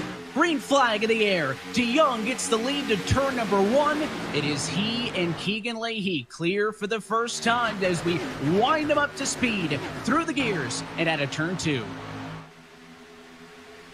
Pretty organized up front, a little bit of movement in the back of the pack. We talk about Texas, it's very different from one end to the other. This, the higher banked end, much more grip, much higher speeds in the middle of the corner, almost wide open throttle versus now the turns 1 and 2 end of the racetrack. Much flatter, handling much more important. A couple of drivers nearly in the grass on the opening lap of this race. DeYoung leads lap number one. You'll notice the color coding. You see Bobby Zelensky in red at the top of your screen. The drivers in red are your championship four drivers. You'll also see them at the top as we monitor their position over the course of the race. The drivers in blue are the relegation drivers, and you can take a live look in at that relegation battle left-hand side of your screen. So we will be tracking with all of that all night long. Who's in, who's out, who's leading the championship, and who's not. Right now, your championship four run 1, 2, 9, and 28. As Clampett's got some work to do with the mid-pack, you see Alfala and some others. You talk about this mid-pack area, Steve. You talk about luck, right, with Clampett trying to get through all of this. It's certainly a lot more messy back here than it is inside of the top 10. It's luck, but you make your own luck. Qualifying is what put Logan Clampett back here. It wasn't a random draw, so now he has to stay patient and find his way through here. You see it's too wide. I mean, there's nowhere to go. As you see to the bottom of the racetrack, he's going to make a pretty aggressive move. 3 wide that turns into 2 wide very quickly. It all worked out, but those are the types of moves he's going to have to make, but they are nerve-wracking. Every move is that much more consequential as you ride on board with the driver now out of Concord, North Carolina, originally out of Trabuco Canyon, California, the 97 car in line. And I mentioned he had the worst average starting spot of all these championship four on these 1.5-mile racetracks. As you take a look on board with him, and you may be thinking, well, wait a minute. Didn't he win at Atlanta? He did. Started 7th in that race, took home a checkered flag. So it's not that Logan Clampett cannot get the job done here on these intermediates. It's just that they are not his strong suit, and working from a disadvantage is going to prove to be a challenge. He's alongside the 4-time champion in Ray Alfala on his bottom. It's a battle for 25th and 26th, so he is making up positions early. But, I mean, how about Mitchell DeYoung, Steve? I mentioned that qualifying stat. 3rd on qualifying at Homestead, 2nd in Vegas, pole in Atlanta, 2nd at Kansas, 2nd in Charlotte, and a pole here tonight. This man is bad fast at tracks like this. Well, and Mitchell DeYoung may be new to the series, but he's not new to iRacing and esports in general. When he entered this series, there was a lot of conversation in the ownership level, a lot between myself and Denny Hamlin on who could land Mitchell DeYoung. We knew he was going to have pace, perhaps not this much, or maybe we didn't predict this much, but it's been impressive because he's currently outrunning his teammate. This man, Keegan Leahy, who has consistently, year in and year out, proven his worth behind the wheel, always finds a way to end up near the front. The lone Canadian in the field, the 27-year-old out of Halifax, Nova Scotia, was 2nd in 2019. We all remember that thrilling finish at Homestead between he and Zach Novak. And then, of course, Bobby Zelensky, who was able to lock himself into this race earlier than anybody else. Your Latardi sports driver, Steve, got the win at Darlington. He didn't need a prep for Bristol. He didn't need a prep for Talladega. He has known the objective for the better part of a month now and finds himself in the top 10, pretty good early. When you look at what Zelensky has done on these races so far this year, it's been hit or miss. He's got 2 finishes inside of the top 15, a 12th at Vegas and a 14th at Atlanta, but all other 3 were outside of the top 30. So seems to be feast or famine for Zelensky on these intermediate tracks. Yeah, a lot of work put in over the offseason to bring Zelensky into the Letart Esport camp, bring VRS on as a partner. I mean, that is a great combination. He's so good in this series. He's proven it just a year ago, kind of heartbreaking that championship race. And really, that was the driver we had circled to bring him on board and try to strengthen our campaign, and it worked. Here he is once again with a shot for the championship. And we talk about, all these guys having a runner-up in a championship, right? It was Leahy who finished second in the championship in 2019. It was Clampett who was second in 2017. But Bobby Zelensky finished second back in 2020. He's also finished third in the championship 2 times, so he is looking to get over the hump. You can see a little bit of a different look on Chris Shearburn's entry. That's the second of those Letart Esports Chevrolets, and obviously the pink representation for Breast Cancer Awareness Month, and Chevrolet is proud to partner with the American Cancer Society as part of the Making Strides Against Breast Cancer program. Chevrolet has been a proud sponsor of Making Strides for more than 11 years, raising more than $15 million to date to support breast cancer research, patient programs, and services. Who do you drive for? Well, you could make your post on Twitter, Instagram, or TikTok and use the hashtag WeDrive4, that's F-O-R, WeDrive4, during October, and Chevrolet will donate $5 towards the fight against breast cancer, up to $110,000. They'll also contribute $5 for every tweet, Instagram post, and TikTok post using that hashtag, and General Motors will match donations made to the American Cancer Society through Tilde Fee on TikTok, up to $110,000. You can do this on TikTok using the donation sticker. So awesome to see Chevrolet and GM partnering for such a great program, and you'll see a couple of different cars in pink this afternoon representing Breast Cancer Awareness Month. Of course, this is the last race of the championship. But as you heard on Countdown to Green, it's the start of another battle, right? For drivers who are going to want to race their way back in next year and more. So to keep up to date with everything on the offseason, from the schedule, the standings, and how to qualify for this series one day, you can find all of that information at iRacing.com/eNASCAR. And if you want to get in on the fun with iRacing, where every day is race day, you can start your iRacing career by logging on to iRacing.com today. We're taking a look at Corey Vincent. Let's hop behind the wheel at virtual Texas Motor Speedway with our Coca-Cola onboard camera.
Riding on board with Corey Vincent, Team Dillon Esports, and that Coca-Cola camera, and I love the patience behind the wheel.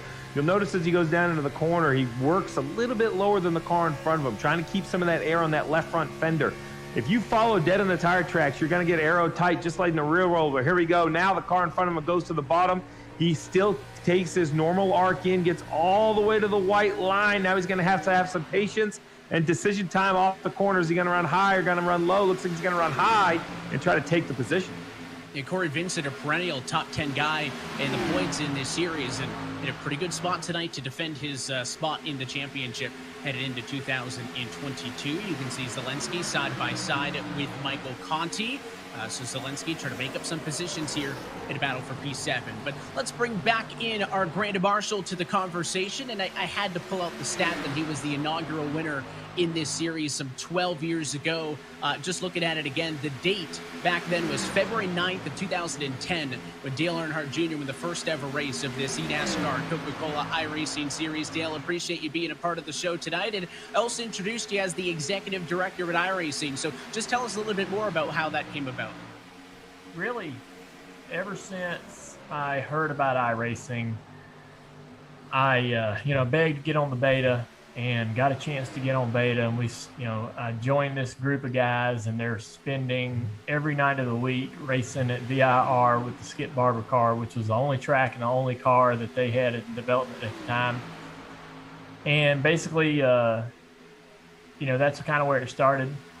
Everybody in the sim world is excited about the next big thing, excited about the next project, the next sim that's getting built. And there was a big void that was left by NR 2003. And so iRacing was kind of going to be the next thing. It was the same guys that had developed all the Papyrus platforms and all the Papyrus sims that we enjoyed for so many years. So there's a lot of great expectations, but it's just been a long journey, and I've been trying to support iRacing as much as I can to try to help the motorsports industry and the connections that I have understand really how great this sim is and how much of an asset each one can be for the other. So, and we've really gotten to that point now where obviously, where motorsports looks at iRacing as an asset, as a tool for drivers and as a way to market. And so that's really been a cool thing to see. Forever, iRacing was trying its best to attach to manufacturers and licensees and racetracks and try to convince these people to be a part of the program, to be a part of the future of iRacing. And it's getting a lot easier these days because everybody wants to be a part of it, and everybody sees the growth, and everybody sees it as a great way to kind of connect to hardcore motorsports fans. And so it's been fun, and and my role really hasn't changed since the very first day. I just continue to try to create relationships and partnerships and be a sounding board for iRacing when we go into areas where there's a group of people or an entity or a manufacturer or a licensee that needs an education on what iRacing is. I'm the guy that can help do that. There's a lot of other things that I like to do to help iRacing develop the product, because I'm a customer and I want the product to be great, just like every other customer. And so I have some good access and connections to data and information that may be difficult to attain, or maybe just kind of make that process a little easier on how iRacing can attain the information they need to be able to put a great vehicle on the racetrack. And that's been a lot of fun too, because you get to play the role of a staff member like yourself or somebody working in the office that develops something, and then they see the community react in a positive way. That's a lot of fun for me. So I get to do that on a smaller scale. But so it's been great. I really enjoy it, and I'm glad to be officially part of the family. I've kind of been this friend of the family for a long time, and now it's great to be brought in and really feel like I'm a piece of the puzzle. I think it's fitting as well, given your history with the series as well, that the guys that drive for you are in the top 5 each on starts with Michael Conti and Brad Davies. I got to wonder, Steve calling the races with me, he's your booth buddy. Is there any contention? Do you give him a little bit grief of that battle between Junior Motorsports and Latardi Sports on track? I'm pretty shocked. I know Steve and how he runs his. Team, and I'm not surprised because of the driver. I know the driver really well, but I'm surprised that he's having the success that he's had this year. He's had an awesome year, and I like it because I go to work on the weekends, and Steve's wanting to talk iRacing. And I'm like, oh yeah, I'll talk some iRacing with you. So he's gotten hooked. He's definitely addicted and enjoying himself in this series as an owner. Appreciate the time, Dale. We'll let you get out of here, but thanks for being a part of tonight's broadcast, and looking forward to seeing how your involvement with iRacing continues to progress. And with that, I want to thank you for being a part of tonight's broadcast. Again, much love and respect to the Pocket Locker 86 community. Thank you guys so much for helping me reach 300 subscribers. We're out here. I promise to just keep going.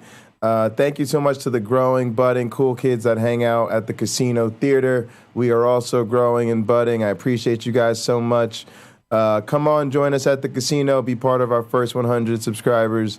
I hope y'all enjoy the overnight stream. I'll be watching. This is phase 2, so it goes to the phase where I'm not on camera, but I'm watching and lurking with you guys as I get ready to unwind and relax for the night, take care of my puppy, and get ready to get some rest. But I will be watching. We will be live overnight. We've got this iRacing Championship. Then we've got tournament after tournament after tournament of high-level esports competitive fighting game action, Tampa Never Sleeps tournaments, as well as some Capcom fighters. So again, I try to take myself out of the equation. It's really fun to do a stream where for the most part of the stream, I'm actually not the star of the show. And I challenge myself to put on a great stream that I can enjoy watching and lurking in and just being passive as the rest of the community. It's an honor to get this thing started with you guys and get in the booth, get a little bit more broadcasting experience, have a little fun to unwind in the studio after these super long streams on Pocket Locker 86, which themselves are, of course, are a tremendous privilege, but it's nice to switch modes and have some fun. I'm going to continue to have fun watching this great iRacing action and what we have going on. After that, I'm going to get some rest. I hope you guys get some rest. Hope you enjoy the stream, and I will see you this afternoon. And, of course, I will be lurking in the chat with you guys. Thank you so much to this community, especially the guys that support these overnight streams. I really appreciate your activity with each other, using the bot and all that great stuff. Let's go racing. He is the biggest mover on the racetrack, plus 18 positions. And at the top, we're just going to let you know where those championship 4 are all night long, right? So first is DeYoung, second is Leahy, Zelensky still at 8th, and Clampett continuing the charge forward up to 13th position. Clearly not one of the drivers concerned about saving anything right now, Steve. And I wonder if, maybe that would have been the game plan if he was a top 10 car in Q, but simply based on the fact that he started so far back, that 97 team has had to go on the offensive, and they are about to crack the top 10. So that's pretty incredible to watch as we pick up the battle for second. A bunch of former playoff cars are stacked up behind Keegan Leahy and giving him a little bit of pressure there for second, as Mitchell DeYoung's been able to open up about a 0.6 of a second lead, leading all the laps thus far. Yeah, there's a little gap behind DeYoung, but really from Leahy on back, they're stacked up. And that's really, I think, what's got Zelensky bottlenecked up. In front of Zelensky, you see Casey Curran, Ryan Luza, Wilson, Vicente Salas, Graham Boland, all right here. It's that risk versus reward. They love to jump to the outside, try to get on that right rear quarter panel and make a path. As we see currently, Salas climbs the hill, but instead comes right back in the tire tracks of Graham Boland. Boland, somebody else who had quite the end to his season. Of course, we talked about that incredible performance he had at Watkins Glen to get himself into a championship picture. He's right in the mix here as well. Steven Wilson just a step back in the Facetal Ford. The driver out of Cedar Rapids, Iowa for Roush Fedway Gaming is up 5 positions, started 10th, P5 at the moment. He, Salas, and Bolin have all been gaining at the expense of guys like Luza, Kerwin, and Conti, who have all dropped a couple of positions from early in this race. But, I mean, Keegan Leahy really does not want to let these cars by. So I know we're only 37 laps in of 167, but this is pretty consequential stuff in the battle for P2 on back. I see an X-Set duo just a little bit further on down the road with Ryan Luza and Casey Kerwin. They're in the mix as well. X-Set, a top 5 team in the team championship headed into this season finale. So plenty of stuff up for grabs inside of the top 10 positions here. And you can see it is Kerwin underneath Luza in a battle for 6th at the moment, the first side-by-side bout on the racetrack. Now you see behind them Corey Vincent to the inside of Zelensky. Zelensky took P8 real early in this race, Steve, but he hasn't been able to get away, and here comes pressure. Conti is all over the back of him, pushing him down to turn 3. Yeah, it's what I see out of Zelensky is I feel like he has a little bit better car, but he's not willing to risk it, to jump into the outside and make that sort of move. So as he gets more conservative, it seems like he becomes attacked from behind. So this is the battle he's going to fight, and this is what happens when you qualify just inside that top 10, 39 laps complete. There's no reason to panic, but when you see these two cars side by side up front, this will be a good run for Zelensky right here. He turns to the bottom of the racetrack, but just nowhere to go, too wide in front of him. Well, let's check back in, Tim, with pit road. How are things looking? Well, to your point on the 83 guys, just came about 5 laps ago or so. He feels like that car is losing a little bit of speed, losing a little bit of ground on the longer run. So look for that to be fixed maybe on the first pit stop. But speaking of coming to the front, Logan Clampett has been on a mission. Let's take a listen to what he's had to say so far. It's cool, too, because people are just letting me go whenever I show the nose. Some of these guys won't be as kind. Yeah, as he's coming through the field, he's encountering some of that traffic, Evan, and as his spotter and as his crew has said, some of these may not be as nice to pass as you ride on board with that 97.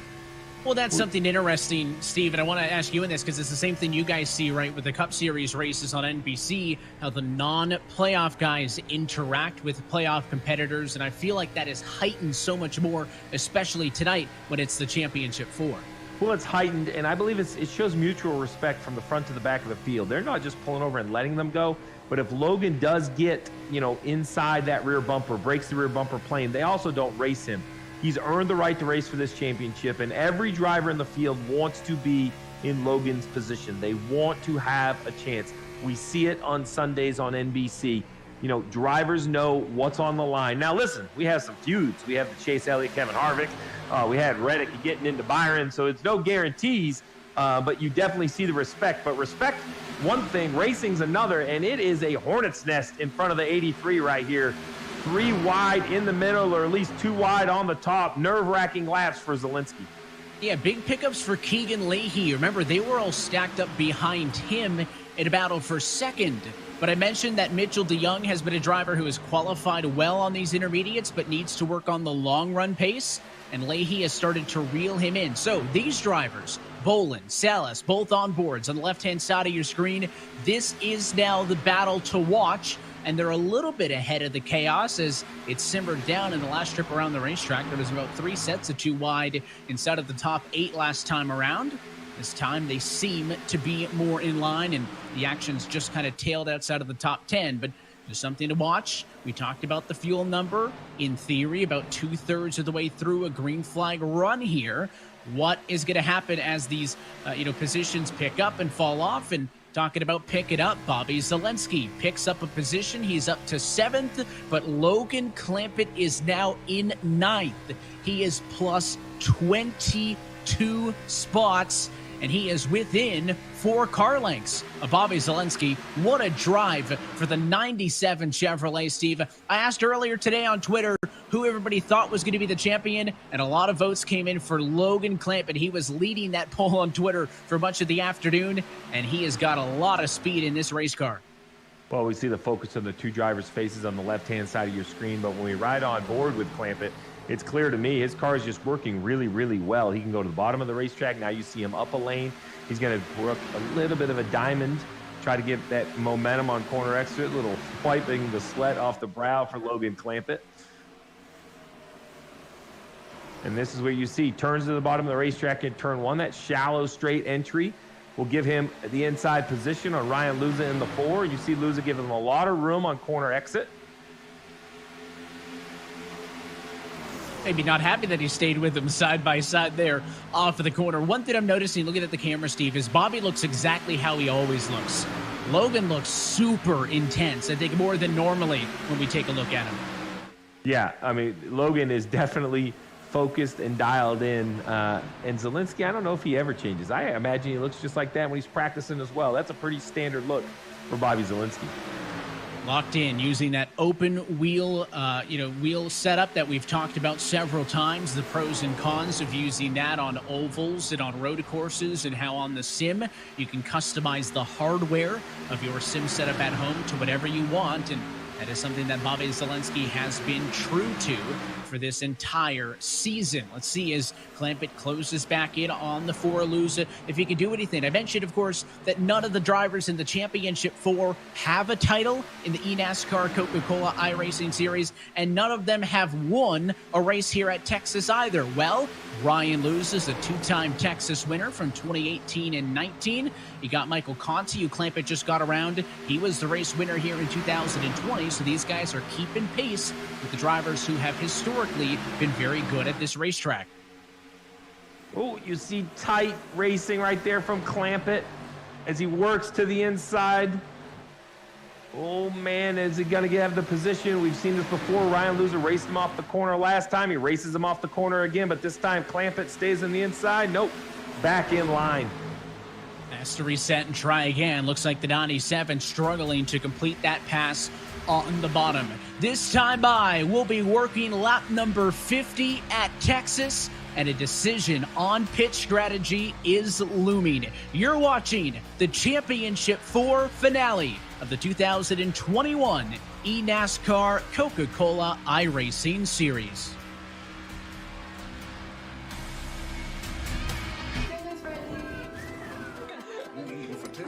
We've learned to savor the moments that were always there. And they never tasted this good.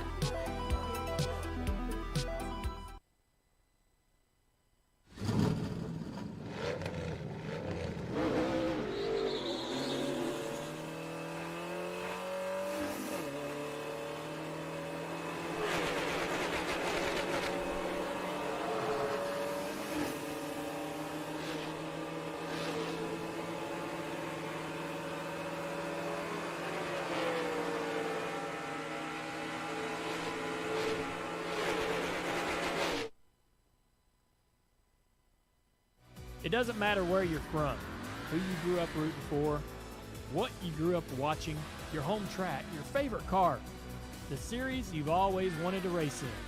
When you're ready to know what it's like, we're here, bringing you as close to the action as it gets with the ultimate sim racing experience. With a community of hundreds of thousands just like you. This is iRacing, and here, every day is race day.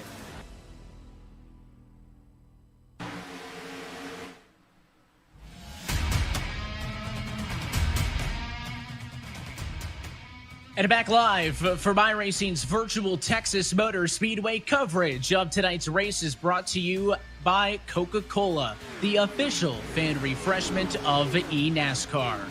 By DoorDash, proud sponsor of 2311 Racing. And by Playseat, the official racing chair of eNASCAR.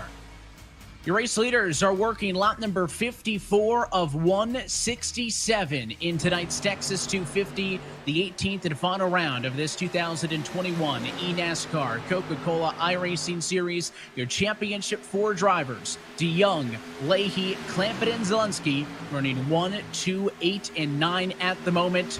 But a pit strategy decision is imminent, and I'm already hearing drivers on the radio, Steve, saying that they're going to be coming in. Garrett Maines will be pitting this lap, but I think for the majority of the field, you're looking to split this race into thirds, right? So 2-stop strategy means you're probably on pit road right at about lap 60. I agree. I think we're only about 3 or 4 laps away from pit stops, and that's what's going to jumble this up. Relatively organized, other than the great drive by Clampett all the way up into the 7th position. Zielinski, though, following back to 12th. You wonder if he's not going to be one of the first cars to pit road to try to make adjustments.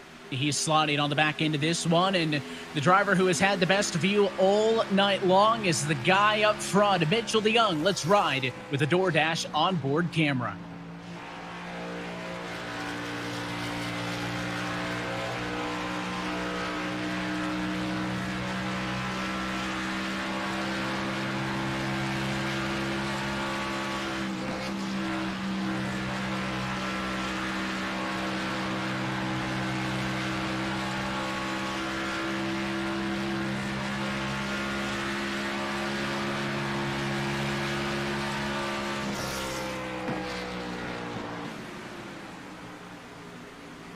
All right, we mentioned it. Zielinski was the lowest of the 4 championship cars. I think that really necessitated a pit stop and a pit stop on the early side. So here he is coming to pit road, make some adjustments, try to figure out the car looked good early on the run, but definitely slowed down too much. The question now, though, is how much longer will DeYoung, Leahy, and Clampett wait? And there's your answer. Team 2311 on pit road together. Oh, and they were awfully tight, too, getting down to pit road speed. Mitchell DeYoung with a 4-tire slide, slowing that car down to 45 miles an hour. So 2311 was in sync with one another. Logan Clampett now the lone championship 4 car to stay out. Right as I say that, he goes up over the open radio channel and says that he will be pitting this time. So in the process of 3 laps, all 4 of your championship cars will be in. You can see your race leaders are in right now. Wilson, Kerwin, Luza, Clampett, Conti, all in. It's a clean entry for the 97. As they continue to pit other cars on the racetrack, I was kind of watching the pit times to see how consistent they were. Seemed like Bobby Zielinski with a pretty decent pit stop. Mitchell DeYoung matched it. Keegan Leahy maybe a little bit quicker of the 3. And it's just tense. Fastest pit stop, I have Zielinski to 14.6, but he actually had the longest time on pit road total at 38.6. The fastest in that category would have been Leahy, only spending 38.2 seconds on pit road. But when you're all in a couple of tenths, I would consider that mission accomplished, Steve. It's not like somebody was 1 or 2 seconds slower. Nobody bombed it. Nobody missed the entry. Nobody missed their box. And I'd say that's mission accomplished for the first cycle of pit stops. Yeah, absolutely. That's what I was looking for, is a big outlier, and there just wasn't one. These guys, I'll be honest, they make it look so easy. It is so difficult to come off the banking onto the apron, get down to pit road speed, and not give up time. This is why these are the best in the world. They know what they're doing in these eNASCAR stock cars, and they make it look much easier than it really is. Good to know as well, there's other drivers in the mix for this race win. Your championship 4 drivers all cycle behind the 8 drivers who have yet to come down to the pit lane. But there's not only money on the line for the championship, there's money on the line for the race win here tonight as well. If you could go to victory lane here tonight at Virtual Texas, you walk away with $500, $300 up for second, $200 up for third. That prize money available on a weekly basis in this series. All 4 of your championship 4 drivers already have made more than $1,000 apiece in race purse payouts here in 2021. But looks like Logan Clampett loses a little bit of ground. He was right behind Zielinski when they came down pit road, and all those red championship 4 drivers pinned at the top. Clampett all of a sudden now sees 7 back from Zielinski. Yeah, and as you mentioned, the time on pit road was very consistent, so it could be the out lap, the in lap. Could be the traffic in which he was able to blend back on the racetrack. But you see him right here. The car doesn't look bad, but it only takes 1 car at the wrong position to cost yourself time, and that's what happened to Logan Clampett. And that turned into basically the entire back straightaway behind Zielinski and 7 cars on the racetrack. Vicente Salas leading some laps at the moment. He's a race winner from earlier this season. Became the first driver to ever lead every single lap at an oval race when he dominated at Richmond. That was just his 6th career start. Talking about a great performance for a rookie. He's stretching things, and you take a look at the left-hand side of your screen. Now, these numbers will change because we're in the middle of a pit cycle, but right now a tie with Maines and Novak, and now it flips 1 point in Novak's favor for 20th and 21st. That's the difference between hanging out for the offseason or fighting for your life through that 7-round eNASCAR Road to Pro Contender iRacing series. Salas does pit for the race lead, so does Jake Nichols. Ray Alfala will cycle through to the race lead. For the moment, he's a driver in that battle to stay in this championship. So there's so much going on, the battle for the title, the battle for the relegation, as we are starting to close in on halfway home from Texas. Alfala is going to be coming, Tim, this next time. And Mitchell DeYoung was really happy with his pit stop, Evan. Took a slight spring adjustment on that race car, but as we've seen all night long, that car looks into the racetrack and it looks good. The only thing he said after the pit stop is, with all these drivers coming back and forth and pitting and us trying to pass them, this is the craziest it's been all season. His crew chief responded, "It is what it is. Keep digging." I find it interesting. It's good for DeYoung because he cycles through as the net leader. That's exactly what he wants, Steve. But the guy behind him has got exactly what he's working with, right? I mean, those are team cars, not to mention you could kind of toss Bobby into the conversation with some technical alliances as well. So it's got to be so incredibly difficult. We talk about the margins, right? How hard it is to differentiate yourself when you're at this level of competition. It's got to be that much harder when the guys you're racing for this championship against have got the same stuff you've got. They have all the same intel and are guys that you're quite close with. Yeah, it really comes down to what you do with the opportunity. And right now, I think Keegan Leahy sees the opportunity a little quicker than Mr. DeYoung. He's going to try to take over what will be the race lead if it cycles around. As you see, the 97 of Clampett exactly where he doesn't want to be, and that is in heavy, heavy traffic. The big winner on that pit cycle, and that's probably due to the early pit stop, Bobby Zielinski. He was outside the top 10, now running in the 5th position, as you see on the top of your screen. The top line, all the red drivers, those are your playoff drivers. Below that, the running order. The red drivers are playoff drivers. The blue drivers are those drivers battling for relegation. Now that it's cycled around, it's Mitchell DeYoung, 0.2 of a second over Keegan Leahy, though. The battle for the lead is close as Clampett is in heavy traffic. And Clampett's going to go underneath the 4-car. Pit cycle has been completed, and DeYoung will cycle back to the race lead. So as we work into the middle portion of this Texas 250 for one final time this year, let's go iRacing full throttle at No Limits, Texas.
That is what it looks like, full throttle here from Texas Motor Speedway, and through all of that, the championship picture continues to evolve. But DeYoung was able to shake off a bit of a challenge coming from Keegan Leahy. They came after that pit cycle. The difference between those two, as you can see, about 4 to 5 car lengths right now, but they are 2.4 seconds ahead of everybody else. And then behind them, a battle for third in the title fight. Clamp it on the inside. Zelensky's on the outside, side by side for 7th position. And Clampett's trying to break through here, but Bobby not going to roll over, fights with him off the corner. Yeah, Bobby Zelensky on the high side, Clampett on the low side. Now Michael Conti will join the bottom of the racetrack on that number 8 out of the Junior Motorsports campaign. Zelensky pitted a little bit earlier. Looked like he made improvements to his car, but once again it falls off as tires age. On the opposite side, the two 2311 cars, as you mentioned, have widened that gap, and Mitchell DeYoung did a nice job of holding off Leahy, who I believe had more speed on new tires. Here's the onboard look. Clampett top left, Zelensky bottom left, and the battle on your right-hand side. A past Texas winner and a past champion in Michael Conti sits right there in line, and he opts to go to the inside with his teammate. So that camera shot kind of shows all three of these guys, because Michael Conti's just out of frame. In the top right of Clampett's webcam, you can see a little bit of the rig of Michael Conti. Conti opted to go to the bottom, and it has allowed the 97 of Clampett to clear Bobby Zelensky. So from 31st to 7th, Logan Clampett, for the first time tonight, is not last in the running order, as he is now going to try to make up some time. And the positions are one thing, right, Steve? It's good to get up to 7th, but he's still 4 seconds off of the race leader. If he started up front, probably one of the fastest cars on track right now, but now it's a different challenge for him. He doesn't have to pass race cars. He has to make up time on the fastest cars in the field, as they have a little bit of clean air until they get up to that quartet up the road of Wilson, Kerwin, Bolin, and Duval. He has to make up time, and he also has to understand he's going to need a little help. 80 laps complete of 167 laps. We're still just a little bit short of halfway. There's not going to be any sort of guaranteed yellow, but I think Logan Clampett has to believe his best chance is at least a yellow. Kind of take a deep breath, stack the field back up, and then attack the front two from there. Zelensky just continues to look like he's fighting the handling of his race car, mostly on corner exit.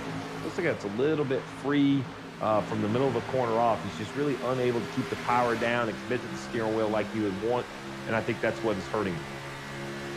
When we talk about the distance that those top two have, and take a look at your virtual drone cam, and this is overlooking the battle for third. That's Wilson who's got it, Kerwin trailing him, and then way up the road is DeYoung and Leahy. Now, I mentioned it was an advantage of about 2.4 seconds. It's actually trickled down closer to 2 flat.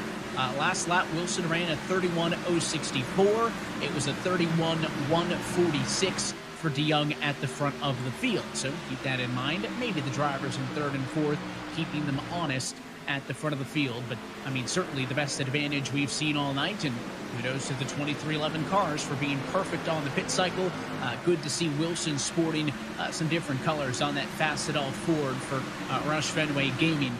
We talked about that. You'll see that on a couple of cars tonight in observance of Breast Cancer Awareness Month. Kerwin in the mix, Bolin, Duval. I mean, a lot of the same characters that we saw in the first half of the race. You want to mention, Steve, one guy we haven't talked a ton about is Jimmy Mullis. He started 34th. He's up to 13th. That's a big driver, who's trying to get into the mix here and try to make up for a poor Q effort. So just a couple of drivers we're watching making some progress. Yeah, right behind Mullis, Nick Ottinger jumps right out. A driver we have seen race for these championships before and has a lot of speed. Surprisingly, remember, 83 green flag laps. So all these positions, anywhere on the track that you have gained or lost positions, it's all happened either under green or under the pit cycle. No pit strategy, no cautions to stack the field back up. We'll just watch it as all of this continues to play out. And, we answered our first question. Was anybody going to go on a one-stop strategy? The answer for that was no. They weren't able to get to the 80s Thought that was a far cry. Everybody decided to go for the two-stop strategy, and now we race to 83 laps to go, meaning we're about 20 laps away from pit stop. This is bring Dale Jr. back into the broadcast. Dale, thanks for sticking around, and I want to talk some more iRacing with you. In the commercial that you voice over, it says doesn't matter what your favorite series is, what car you want to drive. With iRacing, every day is race day. So I got to ask you, of all the options we have on the iRacing platform, what's your favorite car in the sim? There's two cars on the service that I really are enjoying and have been enjoying over the last probably year and a half, 2 years, and that's the Street Stock and the 1987 series.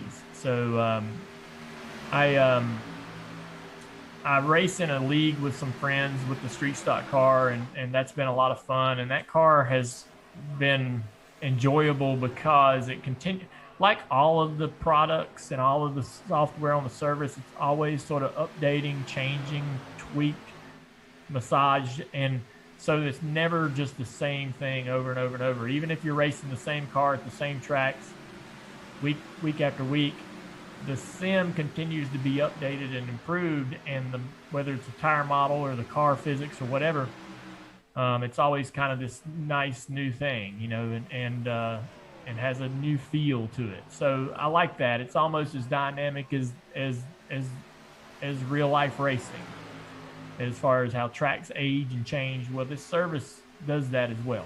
And so I enjoy the Street Stocks a lot. The 87 cars, we just recently had an update on those that I had a little bit of involvement in. And so I was really happy with how that turned out. I think we improved the car and improved the experience for the customer so that they are getting a more realistic experience, something a little closer to what those cars would truly feel like. And I think over time, as we hone in on the setups that we're actually providing, because it's a fixed setup series on the official side of the service, I think as we hone in on the setups and continue to improve them, that's just going to get better and better. And we also have a new manufacturer to include in the 87 cars coming down the road. So that's going to be great. That speaks to what I was mentioning earlier, where I think we need to have more variety on the racetrack when you're out there racing, and in the 87 cars, to add more manufacturers to that series, I think would add to the realism and the immersion and the experience for the customer. And I'm pushing to get some of that going on in that series. Well, my ears perked up when you're talking about those 87 cars, but, keeping it topical and talking about the championship race here at Texas. You got your first career NASCAR Cup Series win right here in Fort Worth. You beat out your now NBC colleague Jeff Burton for that race win back in 2000. Tell us a little bit about what it's like to race here at the Texas Motor Speedway. Texas is a really difficult racetrack, and both ends of the track are completely different, and you have to be really patient. You can overdrive the car, especially down in turn 1 and 2. You have so much throttle in turn 3 and 4, and you get so comfortable down there. You really kind of sometimes forget how much work you need to do at the other end of the racetrack, and how much patience you have to have entering the corner and keeping the car on the bottom, and then getting back to the gas, and be able to get up off of turn 2. Without allowing the guys around you to get runs on you and take the preferred line into turn 3. So it's a really, really challenging track. And the guy that has that mental toughness and can stay on task and hit turn 1 and 2 lap after lap the right way, and max out, that corner, that's the guy that's going to have the most success. And you just got to, stay patient. It's really easy to get impatient. It's so hard to pass because of the way the track's laid out. It really can make you impatient. You might make moves that maybe you don't need to be making, and it puts you in a bad situation or put your opponent in a bad situation. So it's a fun racetrack though. I think the guys probably enjoy it. I certainly enjoyed it when we had the Pro Invitational. But I know that turn 1 and 2 really challenging, really tricky to be patient and get down in that corner and keep the car on the bottom and get through there the right way. In tonight's race, it ultimate tests the patience. as it has been green all the way. Dale, thanks again for stopping in. We'll chat with you, I think, a little bit later on in this race with 74 laps to go, but a big swing in the championship, Steve. New race leader Keegan Leahy. The 32 car has passed his teammate. He's gone to the top of the board. How about that, Tim? Evan, it's funny how this run has worked. When he came off pit road, he was reporting the car was way too tight. He would get up to Mitchell DeYoung, that dirty air, that little air bubble, couldn't make the move on the 23, and then he's been seeing with the crew how fast the 97 car is of Logan Clampitt. He says, if I have to go, I have to go now, which is the move you just saw. He feels like he's faster than Logan Clampitt. His teammate Mitchell DeYoung and the rest of the field, the VRS number 32, to the lead. We'll see how long he can hold it. We'll see how long he can hang on for this one as we take a look at these top two drivers. Leahy DeYoung, 1.7 seconds ahead of Wilson and company. There's a look at Logan Clampitt in the running order. He is up to position number 4, and he continues on his charge. So let's ride on board with him with the play seat on board camera.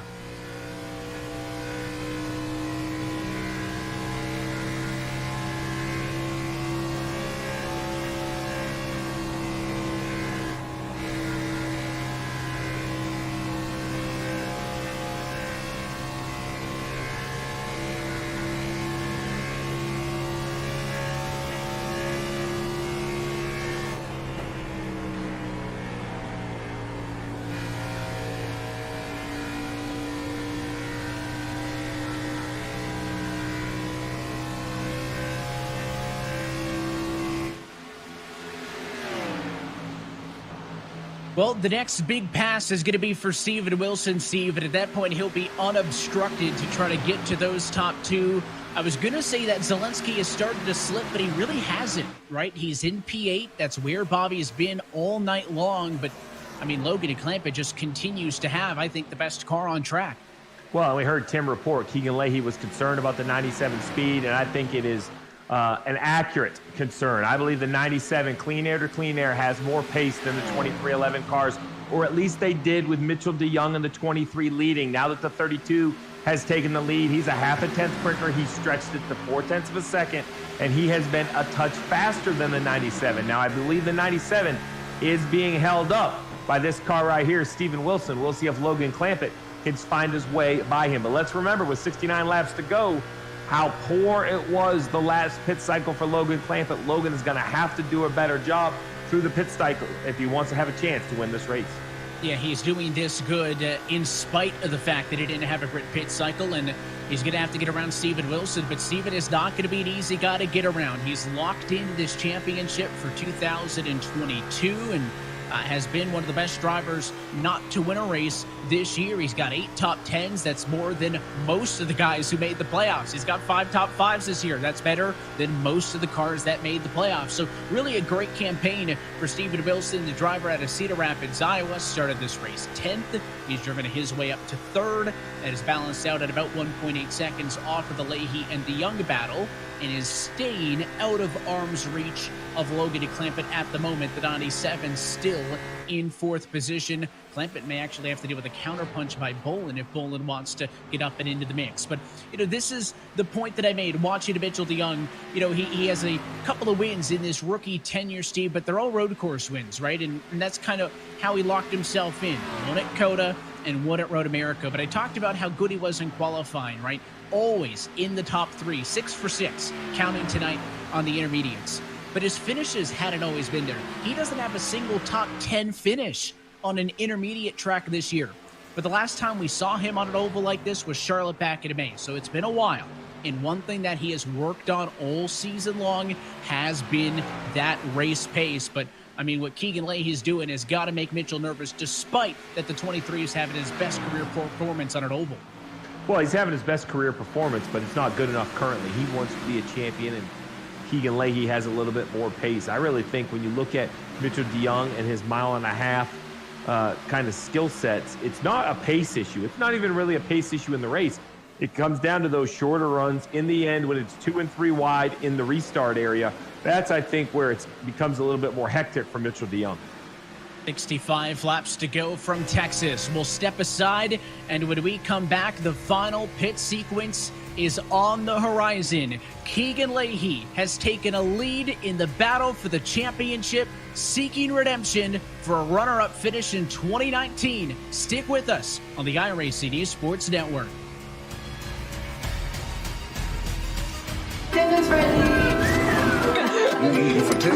We've learned to savor the moments that were always there. And they never tasted this good.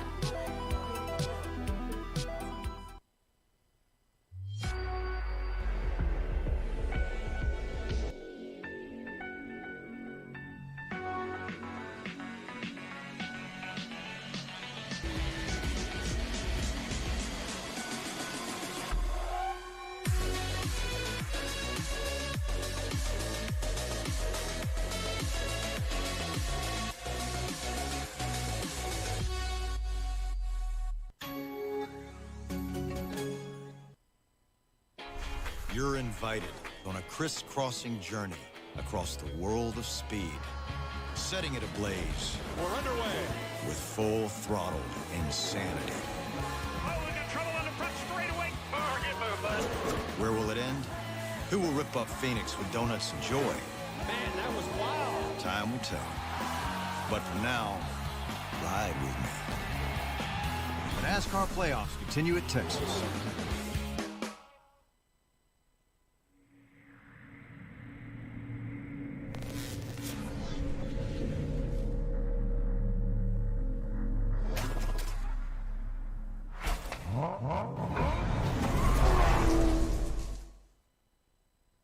It doesn't matter where you're from, who you grew up rooting for, what you grew up watching, your home track, your favorite car, the series you've always wanted to race in.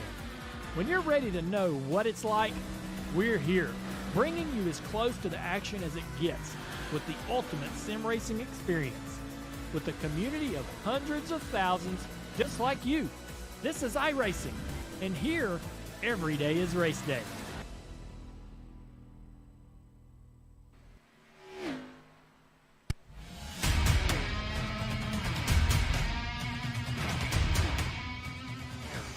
And back live for the virtual Texas Motor Speedway coverage of tonight's race, as always brought to you by Coca-Cola, the official fan refreshment of the eNASCAR. By Asus, the official gaming hardware partner of the eNASCAR Coca-Cola iRacing Series. And by Logitech G and the Logitech G923, the official wheel and pedal of the eNASCAR Coca-Cola iRacing Series. We're inside of 60 laps to go in the Texas 250, and happy that you're with us at eNASCAR.com/live. Alongside myself, Evan Pasoko, joined by Steve Letarte. Tim Terry's on pit road with us, and it is a green flag race that has hit lap number 110. And now the pit cycle to maybe determine it all, Steve. A couple of drivers mid-pack have already hit pit road. The question is, what happens with our championship 4 as they run right now 1, 2, 4, and 11 with Keegan Leahy leading the way? I think if you're Logan Clampett, you have to think maybe I can get to pit road one lap before both 23-11 cars, see if I can make adjustments, maybe try to close up some of that gap. I expect 55 to 56 laps to go, kind of be the sweet spot. If you're doing the math, that would be an even tire run. And then this could be it. You know, you can't be conservative getting on pit road, but if you have a mistake at this point in the race would end your championship hopes. It all comes down to this. You need to stay perfect, and for the most part, our Championship 4 drivers have been able to stay out of trouble. Not the case for Nick Ottinger and Vicente Salas. Check this out. Ottinger going underneath the 55, or at least trying to, as they set up a move into the corner, and a bit of a checkup there with the 77. Vicente goes for a slide, and a great job recovering that Space Station Ford Mustang. A good save. And speaking of Nick Ottinger, let's ride with your 2020 Series champion as we take a look on the Logitech G onboard camera.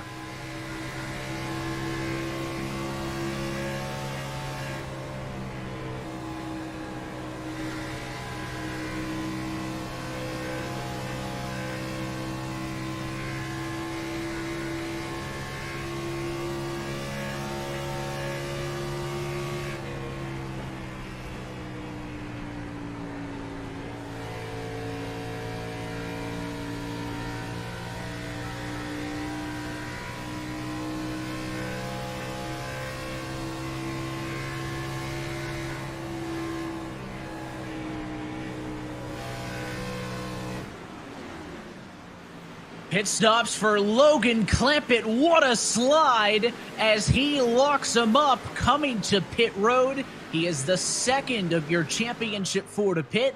Keegan Leahy gave up the race lead the lap prior to come down to the pit lane. So Keegan was working about a half a second advantage over Mitchell DeYoung, and notably, Steve, the 23 didn't immediately respond by coming to pit road the lap after. He will come in this time, though. Big pit stop for the 23. He also locks it up, but I think that's getting everything you can out of it.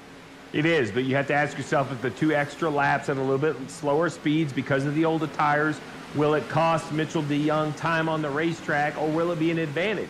As the tires burn off, as they get longer into the run, will the 2-lap fresher tires be an advantage to the 23? The 83 of Bobby Zielinski still on the racetrack. I think at this point, the 83 is trying to find something to go his way, something different. He hasn't had a bad night, just not a championship night. Ran just inside the top 10 most of the night, as you see Keegan Leahy storming past to unlap himself. Yeah, in fact, I mean, if he finishes 11th, which is where he was running before this pit cycle began, that would be his best finish on a 1.5-mile track all year, beating P12 that he had a little bit earlier in the season at Las Vegas. But maybe he feels like since he was on the back foot here, that he is going to need to do something different. Sticking with the status quo, has it worked thus far? He announces over the radio that 116 is his number. Here comes Bobby Zielinski to pit road. He is down safely. He will go for 4 tires and fuel, and the race lead will be handed off to Ray Alfalla. Only about a dozen cars still to pit. It's notable that Keegan Leahy is your net race leader in 11th position. Keep that in mind as all of this continues to cycle itself through. You see the 97 right here of Logan Clampett. A little bit of traffic in front, trying to work that traffic. But I think when I look at the running order, he's actually found his way past one of the 2311 cars, Keegan Leahy. He's been able to get through this, and we'll take a second look. Watch the replay. You're on board with Logan Clampett. Look on the left-hand side of the screen. There is Mitchell DeYoung, Steve. And I think we both had the same thought when Mitchell was coming to pit road, right? Did that 2-lap difference cost him? The guys on old tires are running about 2+ seconds slower than fresh tires. Clampett pitted a lap before Mitchell did, and that is where a pass has been made right now, Tim, for what is second in the championship. You kind of hit the nail on the head on the strategy for the 83 of Bobby Zielinski. They were talking about it for about 10 laps coming down into pit road. They needed to do something different than the other 3. Running in 12th place, they were not winning the championship by going status quo, which is why they went long. Mitchell DeYoung in the 23 car had that spring adjustment on the last pit stop.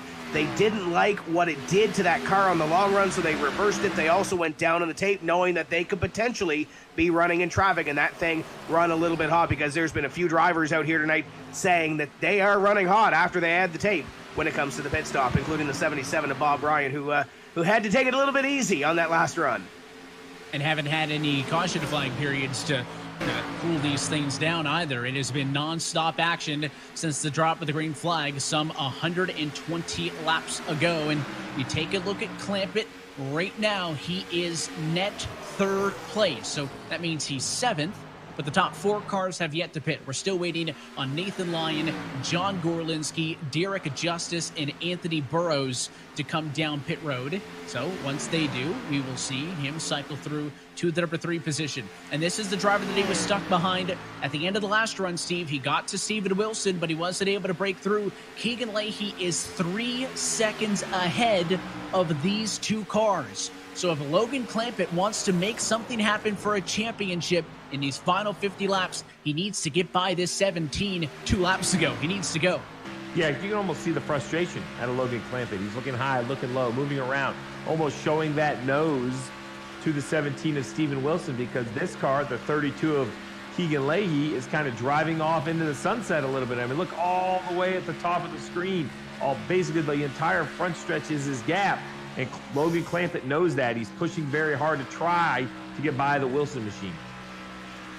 And you can see Keegan just locked in. I referenced it earlier, that 2019 championship with Zach Novak, where they went door-to-door in the final corner. He squeezed Novak up to the wall, and you heard Keegan say it in the interview on Countdown to Green. I don't think it went that easy on him, right? I only gave him about 6 foot and an inch, and he used the 6 feet to make the pass the width of the race car. But a lot of people said, if I was racing for $100,000, I would have put him in the fence. Keegan Leahy is a clean driver, one of the fastest, and of course in his 4th campaign in this eNASCAR Coca-Cola iRacing Series is now trying to get that one extra spot and is in very good position with fuel to go the distance and with the biggest advantage for the race lead that anybody has had so far tonight as we continue to watch Clampett fight Wilson. Clampett is now pleading with Steven Wilson to let him go, and I think it's going to work.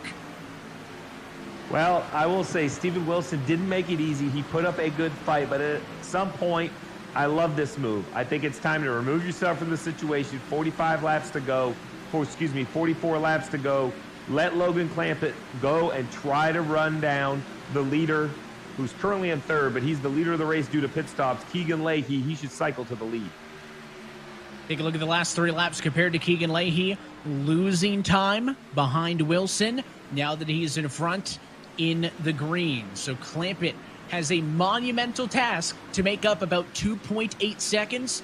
But basically what he said to Steven Wilson over the radio was, Steven, let me go. I am the faster of the two of us, and you can draft on me. I will bring us up to Keegan, and then we can both fight. Remember, you don't necessarily have to win the season finale to be the champion. Last year, it wasn't the case. It was Chris Shearburn who won the finale at Homestead Miami Speedway, but it was evidently Nick Ottinger who took home the championship. So, Clampett pleading to the 17, I've got the speed, let me take us up there and we can fight for it, and we will be closely monitoring those lap times, still waiting on Lyon and Gorlinski to pit, but even if they had a magic fuel cell, it wouldn't matter. Keegan Leahy is going to pass them anyways as he's starting to close in on those top 2. And if you look at the top of the screen, Leahy 2nd, Clampett 3rd, Mitchell DeYoung 6th, and Bobby Zielinski all the way back at 20th. He ran long, trying a different strategy, and he does have fresher tires, but a lot of ground to make up with 41 to go. And anything can still happen. Nathan Lyon will bow out, dive to pit road into number 6 Ford, and he will crash on pit road. Nathan Lyon spins into the first pit stall. Fortunately, that is off of the track, so there will not be a caution flag. What a turn for Lyon, who had been a top 5 car earlier in this race, and will see a chance at a good finish to close out his campaign, fall to the wayside. He may be the first DNF. There are no drivers currently in the garage. 33 drivers are on the lead lap. There's a group of 6, 1 lap down, and Garrett Lowe, who we mentioned had issues earlier, is still 6 laps down in 40th. Here's the second look at what happened.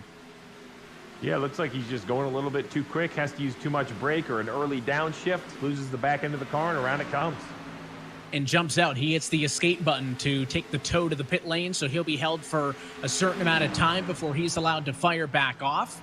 He is still in the race. He has not retired the car, so he may get back out there. But again, at this moment, 129 laps into this championship race, there have been 0 cars to retire. Now Keegan Leahy's working with a little bit of lap traffic with Ashton Crowder, who's running in 33rd position. Not the best night, in all honesty, for the Nutrient Ag Solutions Toyota of Ashton. Started 17th, but has slipped back into position number 33 and finds himself in front of the race leader. Not really a huge factor now, but remember I said 2.8 seconds. Logan Clampett is now within 2.0. He is closing in on the race leader as we ride on board with Mitchell DeYoung into 4th on the green flag run. Steve, this is the lowest we've seen Mitchell all night long. Yeah, it just seems like the handling of the car has slowly gone away as we've run under the green flag conditions for the entire night. He's back to 4th, but he just doesn't have the pace. You know, that last lap of 30-50, which the leaders are a little bit quicker than that. You see the leaders off in the distance. I really look at Logan Clampett. Logan's speed is there. He continues to shrink the lead, now down to 1.8 seconds.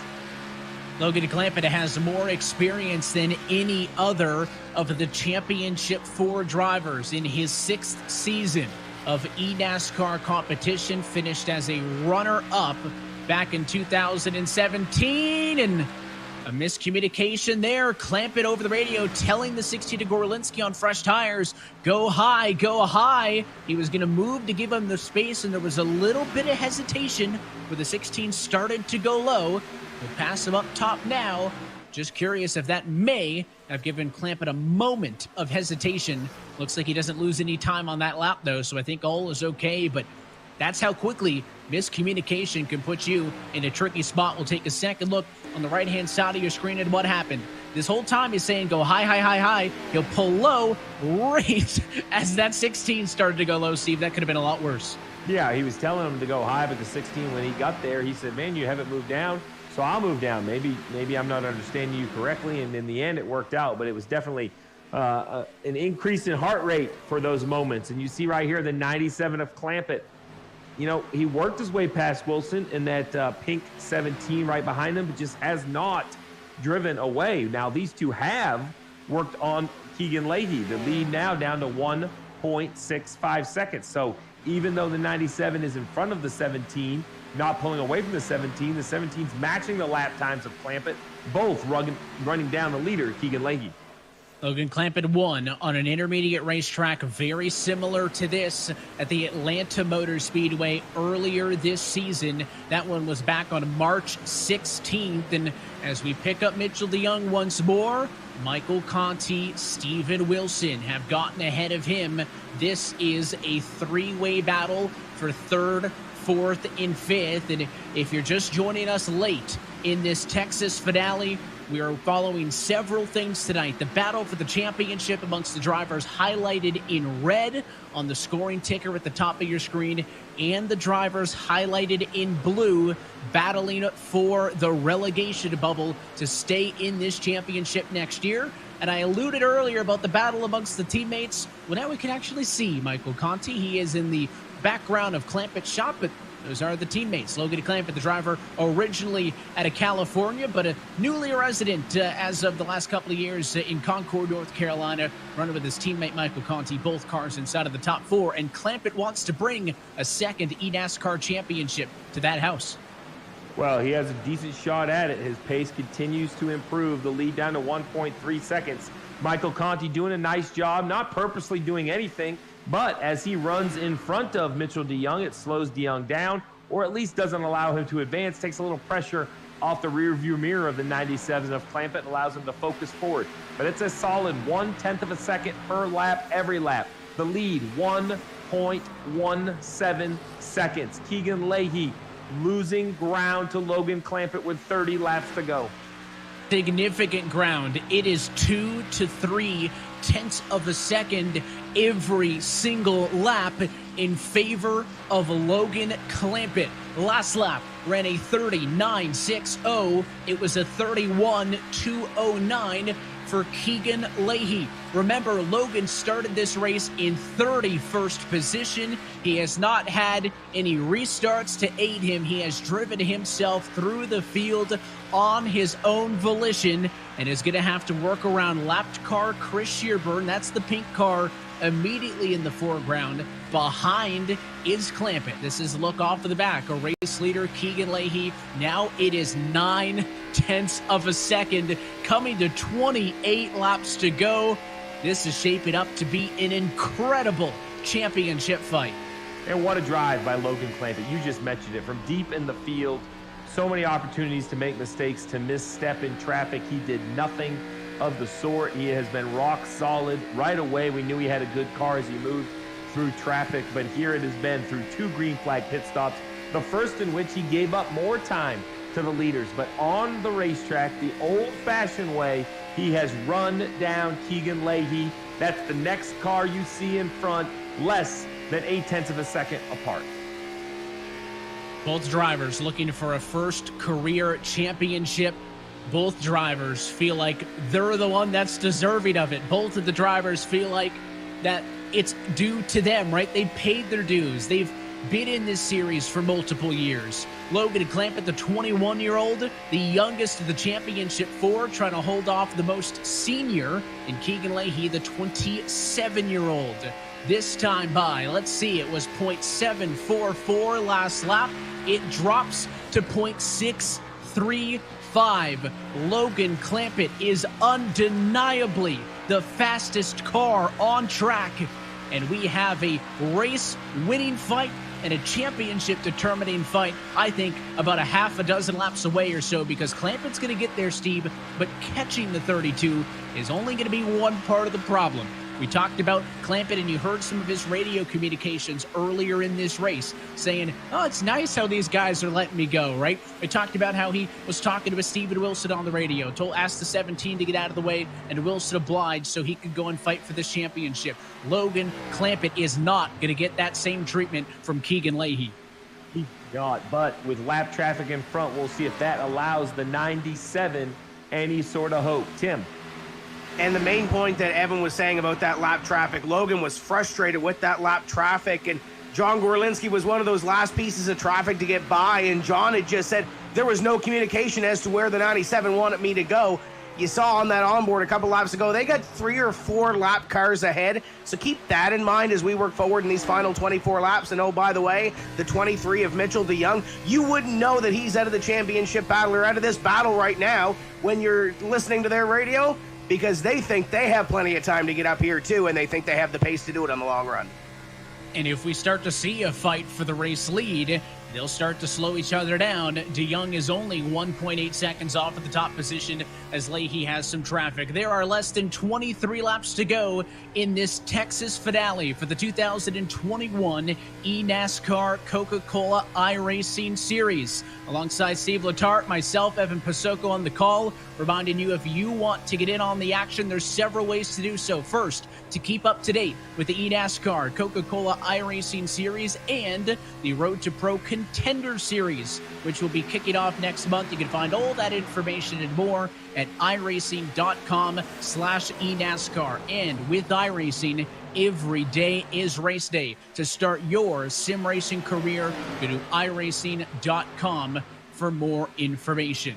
So now Leahy clears a bit of lap traffic and puts the traffic in between he and Clampett. It's Zach Nichols, but Nichols knows not to be in effect. He will hold the outside, might slow the 97 a bit, though. On corner exit, Steve, the 29's out of the way, but Clampett would have preferred to be able to go up high there off of the corner, and I don't think it's going to cost him a ton of time, but at this point, every hundredth or thousandth of a second matters a lot.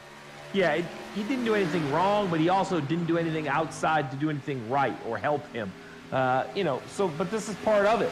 What I like is that they are allowing the leaders to have the bottom lane. They're not completely giving in, and in the end, it's up to Logan Clampett to find this last half a second. And don't look now, but that 17 of Steven Wilson will not go away. He is right off the rear bumper of the 97. And to be fair, what was the pitch that Logan Clampett said? Let me pass, you can draft up on me, and we can get there. There was no agreement that Steven Wilson was not to fight if they got up there. So Steven Wilson wants to win this race just as bad as anybody else does. He is within striking distance, 0.8 of a second off of the race leader. Quick look to the live relegation points, left-hand side of your screen. Garrett Maines in by 1 single point. Jake Nichols out by 1 single point. We'll talk about that post-race as well. A lot to be determined with now 19 laps to go. He's got a clear shot, but it feels like the last 5 laps or so, this battle has balanced out at about 4/10 off. Is it the traffic, or was Keegan Leahy saving just a little bit for when it mattered the most? Well, Keegan Leahy is no newcomer to these long-run style races. He knows how to save tire. He knows how to not panic. Although I will say, when you look on the left-hand side of your screen, Logan Clampett, he has had that focused stare all night long. But Keegan Leahy above, there's no smiles in that picture. It's focused. He knows what's on the line with 18 to go. That's a big, deep breath there for Keegan Leahy. He knows that a battle is coming. He holds at 4/10 of a second with 17 laps to go. We mentioned traffic. There's been more of it in the last 10 laps, but they've dealt with most of the night. There is one car up the road. That's Ashton Crowder. That's about it. I'm not sure if Leahy's going to deal with anybody else, Gorlinski and Justice, but there is no heavy lap traffic on the horizon. So that's good for the 32, right? Allows him to focus on running his line, holding off Logan Clampett.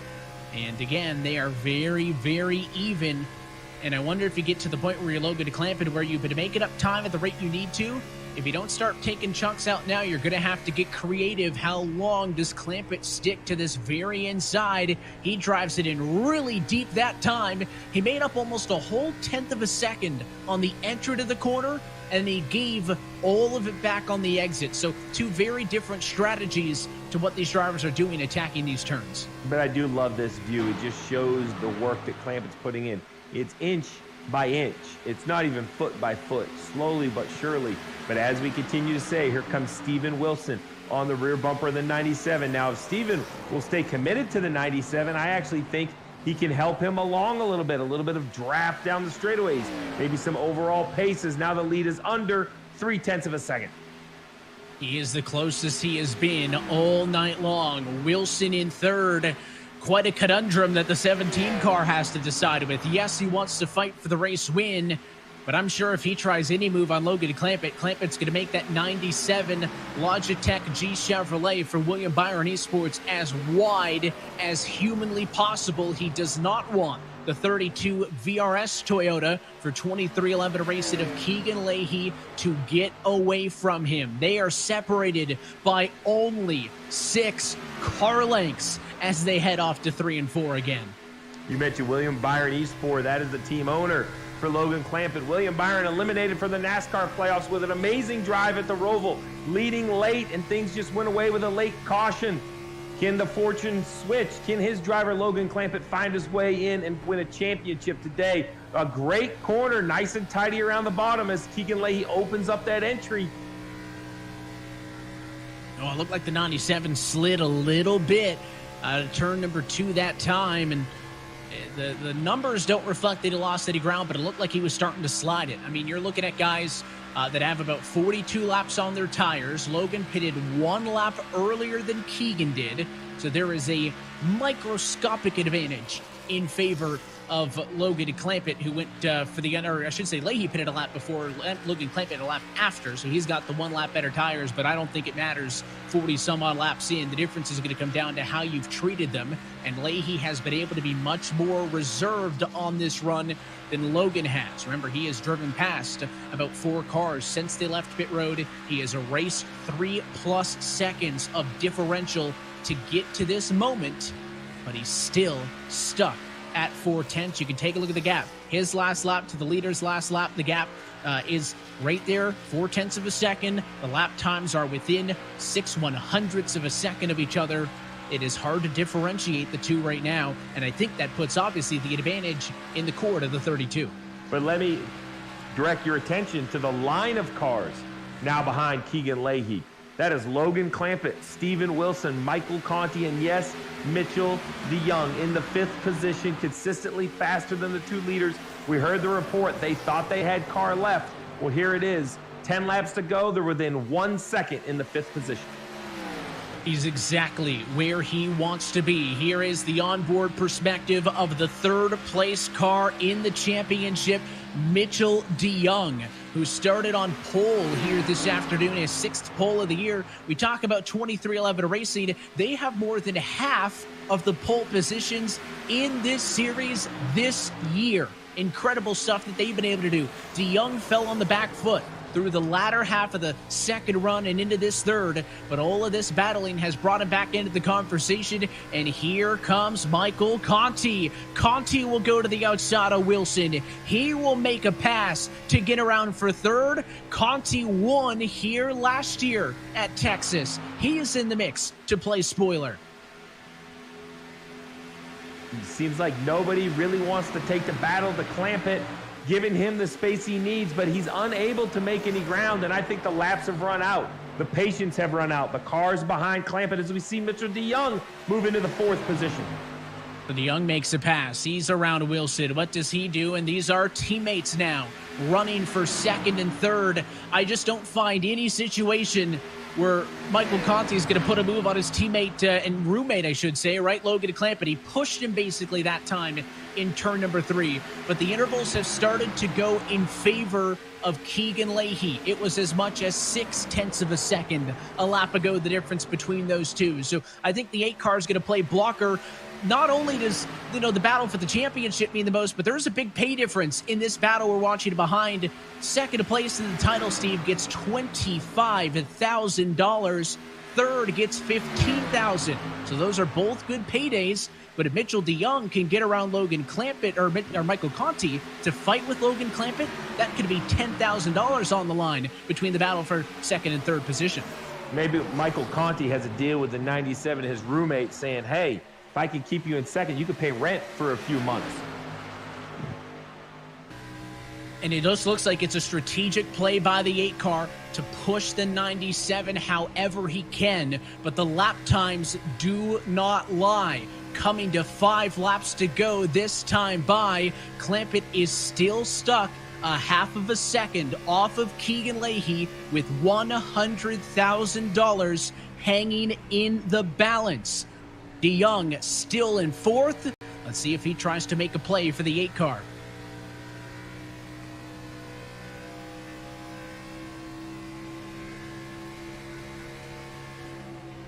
I love to just listen to the throttle work. You see the focus on the left-hand side. I love listening to the work of these drivers working that throttle in the corners. Looks like DeYoung struggling to get up to Conti. What is going to happen in the final 4 laps of this 2021 championship? Keegan Leahy is in position to close this out. He has clean track in front of him. Bobby Zelensky's down in position number 12. Your championship 4 cars, top of your screen. 1, 2, 4, and 12 on track right now. Now 3 laps to go for Leahy.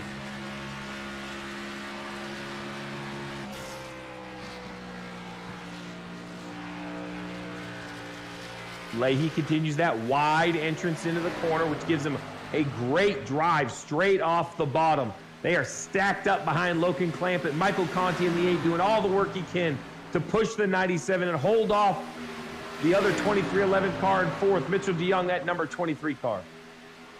Popsicle 6 in the air. 2 laps to go. 3 miles for Keegan Leahy to close this thing out. He needs to get to the white flag for this race to be official. Clampett still second, back to 4/10 off, but it looks like he needs a mistake out of Leahy if he wants to be able to get there. DeYoung looking under Conti for 3rd position, can't make it happen. Penultimate time in 3 and 4.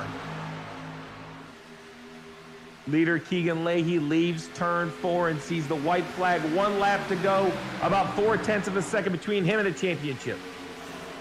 And it is clean racetrack. It is his to decide. Leahy comes into this race as one of the top 5 drivers on the all-time wins list. Was so close to a championship a couple of years ago, back in 2019, but wasn't able to close the deal. Tonight, he seeks redemption. Final time at a turn 4 for the driver out of Halifax, Nova Scotia. Keegan Leahy is the 2021 eNASCAR iRacing champion.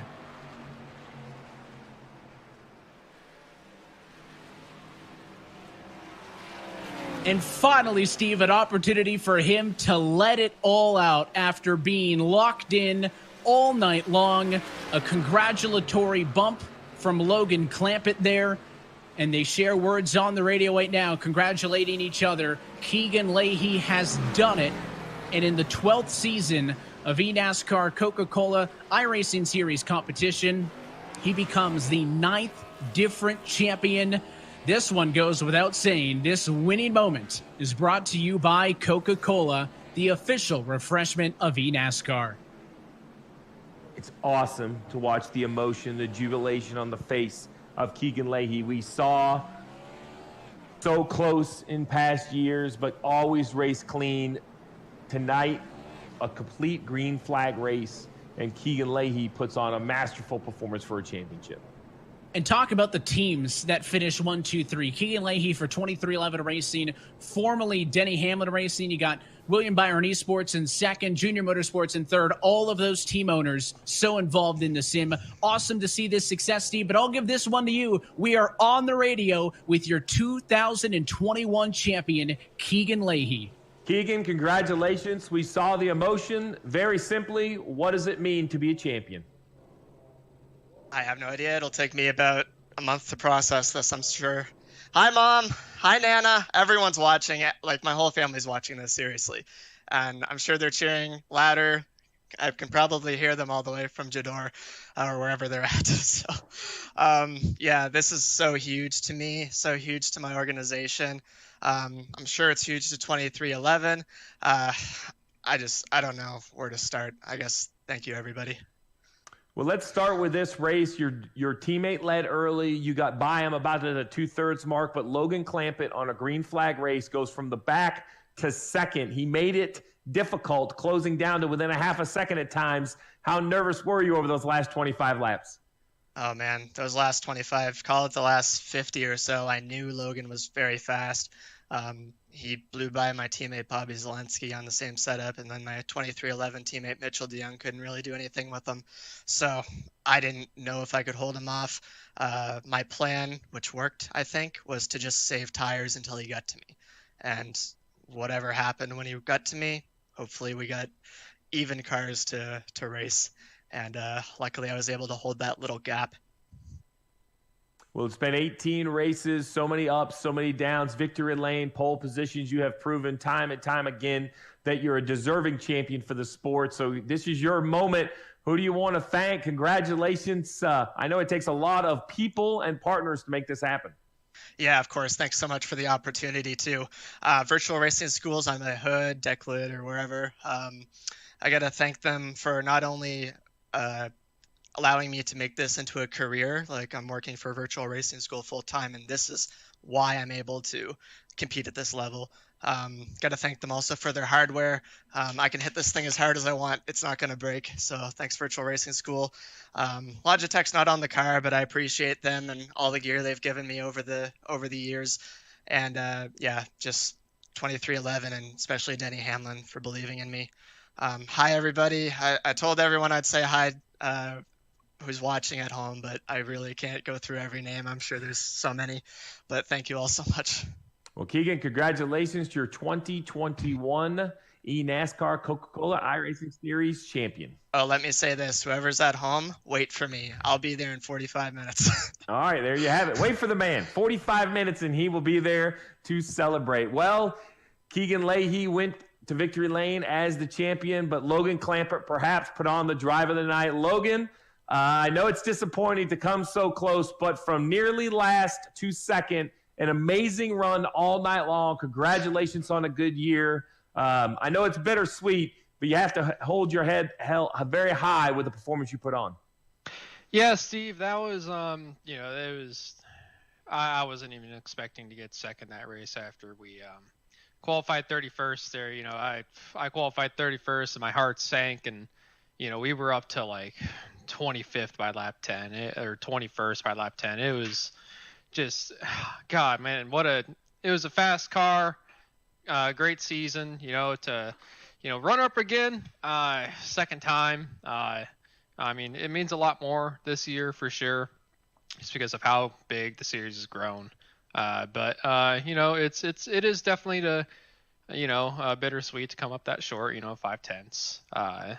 But congrats to Keegan. I know he's put on just phenomenal seasons every single year, so he definitely deserves one.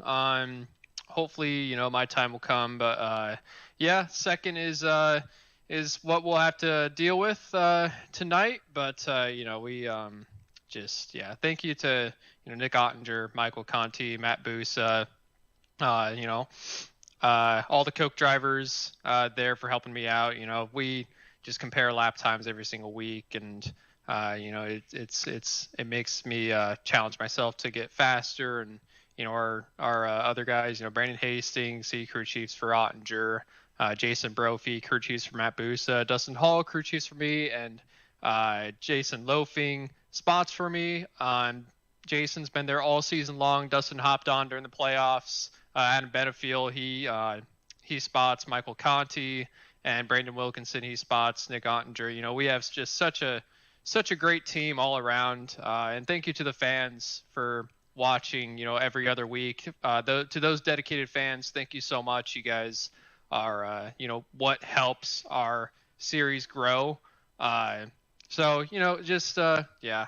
I mean, sorry for talking so much. Hey, it's been a long year. You've earned it, a win in Atlanta, man. and 3 seconds to finish the season. So there it is. You see Michael Conti in the room, a little knuckle bump. And I'm going to tell you what, Evan, it was a great race to watch, a great race to commentate. I appreciate you letting me join you. Congratulations to Logan in his second. I need to thank my sponsors real quick. Hold on. Logitech, thank you so much, guys, for coming on.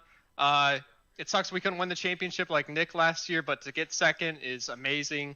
Thank you to SimSeats for coming on board the last few races for our season. You know, I'm in a SimSeats rig right now. It's just so amazing. Ever since I switched to it, it's just been just insanely good.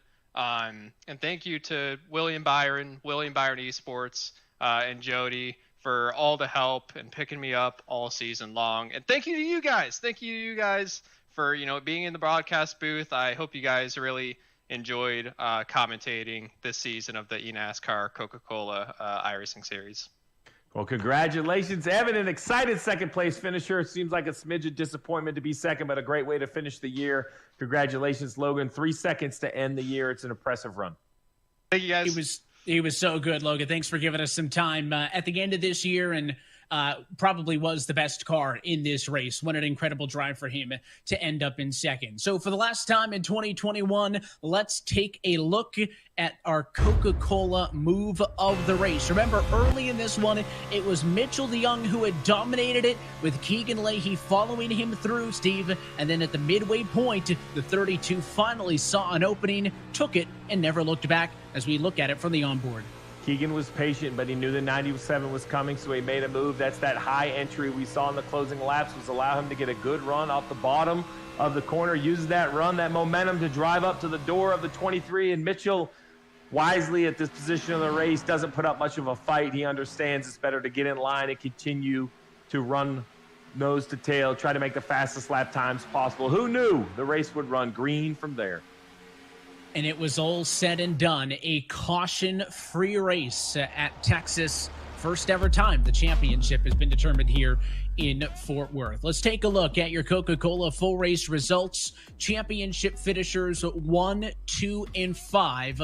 Leahy, Clampett, and DeYoung, the top three in the title fight. Conti and Wilson, though, were right in the mix as well in this one.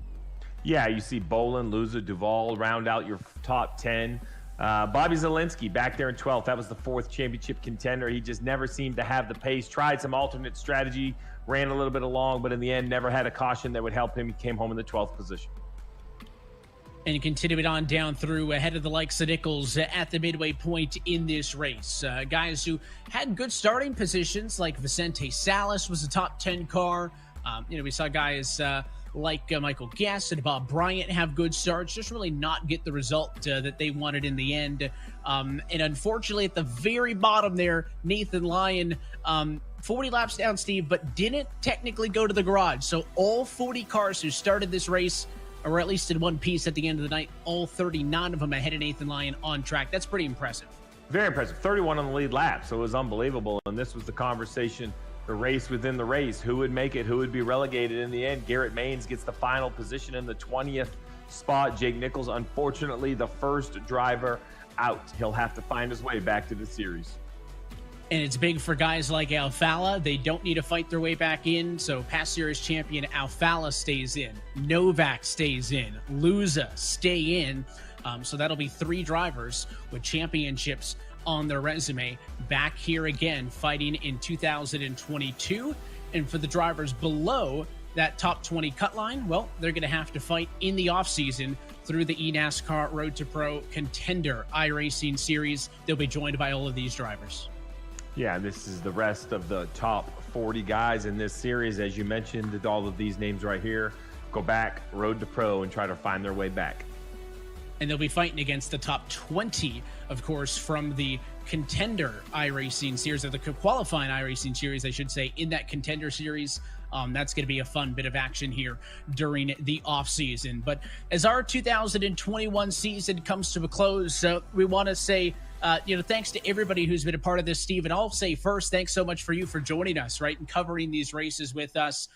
So fun to call these races with you, to get the input from guys like you and Parker, and a big thanks to everybody else who's been in the booth this year, from Tim to Blake and everybody else on pit road that has helped us out and race for a lot of big money on this sim, right? I mean, you're invested in this as a team owner. I appreciate you giving us the time and joining us, and want to get your final thoughts on how this 2021 season comes to a close. Well, first of all, it's an amazing series. It's an amazing platform that iRacing has provided for race fans all around the globe. And I think that's really what it is. I've made my entire living in racing. I love it. I ran race teams, and now I'm in the broadcast booth, and I get the call with the NASCAR playoffs here over the next few weeks. But this eNASCAR Coca-Cola series has just really given an opportunity for everyone to experience racing, right? This is what it's like. You don't have to have a fancy race car. You don't even have to have a local track. You just have to have a computer system, go on to iRacing and race all your buddies. I, much like Dale Jr., love those street stocks, because these guys in the Coke series, they make it look way easier than it really is. I will tell you, they are the best of the best. It's great competition in the end. A half a second was the difference in the championship. I had so much fun, so many different storylines. Excited to come back and do it again next year.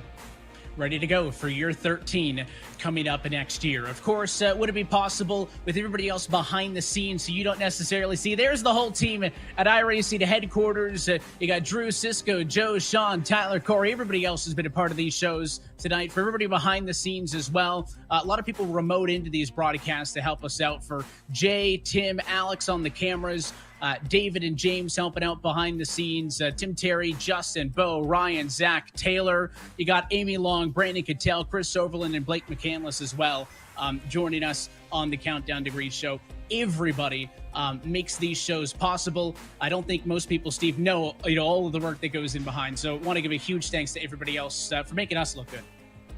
Yeah, listen, it takes a whole team to make what I'm trying to say make sense on air with some great pictures. So I appreciate y'all welcoming you, the iRacing team. You guys put on a great broadcast. It's so much fun. And like I said, I can't wait to come back and do it again. Every year, there's new twists and new turns. This year did not disappoint. I think you're stuck with us now, officially part of the iRacing family, Steve. Thanks again. Until next time, that is it for us here tonight from Texas. So on behalf of our entire team, everybody at iRacing, NASCAR, and our partners at Coca-Cola, for the broadcast team tonight, for Tim Terry on pit road, for Steve Letarte, and myself, Evan Pasoko, I want to thank you for tuning in and congratulate Keegan Leahy as your 2021 eNASCAR Coca-Cola iRacing Series champion. We head into the offseason. You can go to iRacing.com/eNASCAR to stay up to date, and we will see you in February in Daytona. Good night.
So, all right, for the most part, as far as palette swap goes, we don't necessarily know what everyone plays. So it's kind of exciting for me, We're going to see what it's like new. It's going to be very, very fun to get to see what everybody runs down. Predictions, I do not believe predictions are getting run right now. No. Potentially in the future, I will tell you straight up right now, no. Oh, X23's in this too. Look at that. You got Honk, bro. You see the Red She-Hulk, yes, sir. Look at they got the color swap for the X-Force. Bro, They got the Laura X-Force Wolverine costume. And this is a custom-made character select screen that you guys are seeing. This is going to be ridiculous. The Scarlet Spider. I still think that Scarlet Spider is unbelievable. You're changing the time? Was that Ben Riley? I don't know. He's Peter Parker's clone, bro. I don't know. Come on, bro. I wish that I knew, but I don't. It's Peter Parker's clone. That's what Scarlet Spider is. I have heard Teach you the lore. Hunk is unbelievable, so I'm excited to get to see that. Hunk? I have been told that Hunk, I don't know if this is correct. Chat, you can tell me if I'm right. I have heard that Hunk is the second best modded character that's ever come out.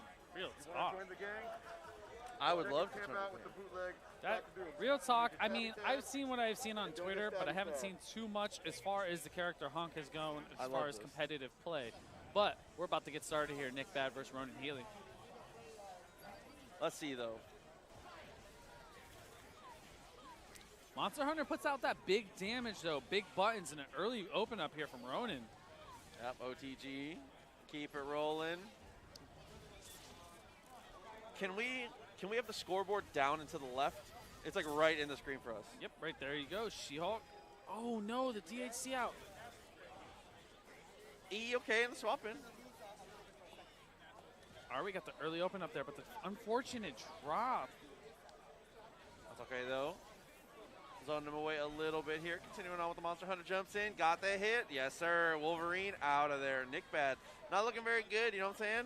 Living up to the name, you know what I'm saying? You got to watch out for Red She-Hulk. Oh, never mind. You got to watch out for Monster Hunter because Ronan Healy's swinging right now. It is coming down to just the, that's going to be able to get the kill, too. Chip range, arrow wins out. Scarlet Spider, the final bastion here. Straight in with the super. Does get the hit, actually. So, you know. Maximum Spider wins out here. Gets a little bit of damage, but not enough. Ooh, that wall jump was cute. Yo, what a block, though, here from Nick Bad.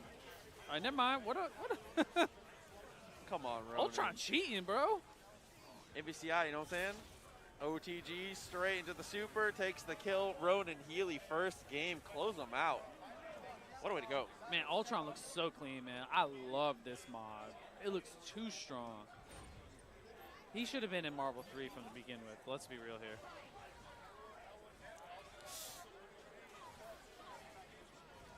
Oh my God, was that cross-up able to get the connection? On top of that, it felt so slow, but it was a very ambiguous cross-up. As the tournament started with mods, this is a specific side event, mod-only tournament. So we do have palette swap only for this bracket that is going on currently. Normal Marvel 3 is played tomorrow on TNS, I believe. And it's going to be played until top 16. All that's going to be on Sunday. Yes. Okay. No, Nick Mediocre, man. He keeps almost getting there. He keeps being on his way and not quite. Oh, the command throws super on top of that. Ultron gets a hit with the follow-up in one bar. Oh, no, the drop there from Ronan, though. Gotta watch out for the Ultron drones, though, man. Excuse me, pools are not getting streamed. I absolutely lied. It's Sorry, top 16 sorry, and top top 8 16. on Sunday. You think I would know that? I mean, you kind of said it really convincingly. I almost believed you, but I had looked at it like 4 times. But anywho, Jenny coming over through here. Oh no, look at that. Look at the zoning on Hunk right here, man. I really appreciate that the stream title says top 16 when there's 16 players. I appreciate that. That's good. That's good. That's good. Ronan takes another one, continuing to dominate here. On top of that, the Ultron doing a lot of work, but we got to see a little bit of Hunk action this time. Okay, Scarlet Spider. Open that up, try to go for the... I think he thought he had an OTG assist there. It did not work out for him. And, you know, it's a slight... There's differences for sure. You saw the Spidey swing not going as far. You know, you actually do more loops with this character. Scarlet Spider is, I think, significantly better than regular Spider-Man. So, I mean, it's worthwhile, all the different changes. This Hunk, as we've said, Hunk is supposedly an unbelievably powerful character here, but that armored assist.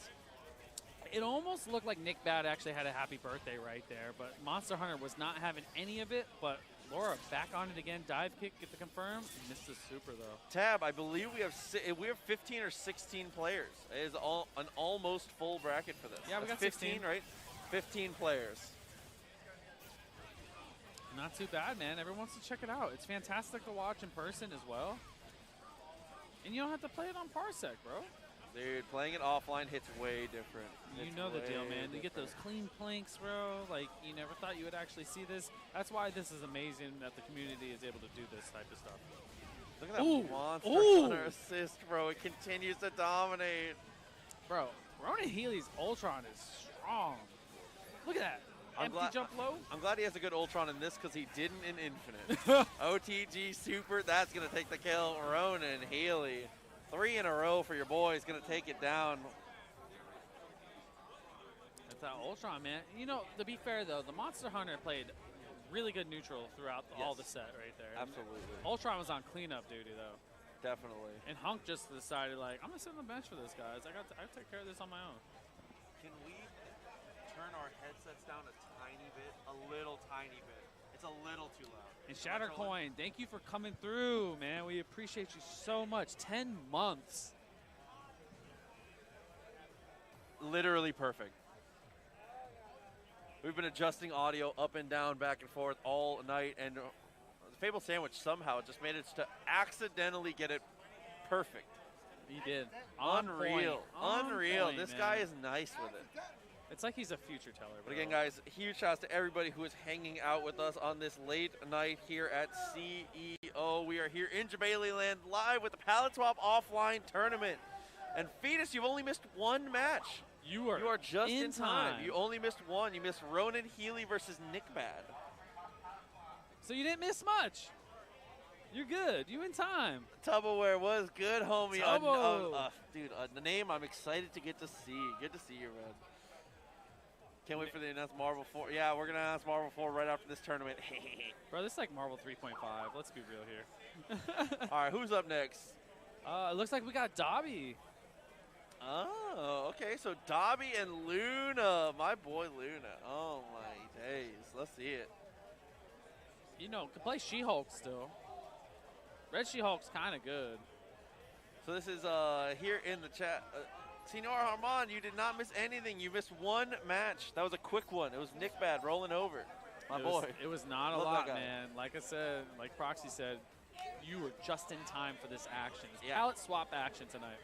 Yeah, I do believe that the match going on right now is going to be Dobby and Luna. Dobbylicious, if you guys do not know, in the chat, always hanging out, always Helping doing out, wonderful too. things for us. Yeah.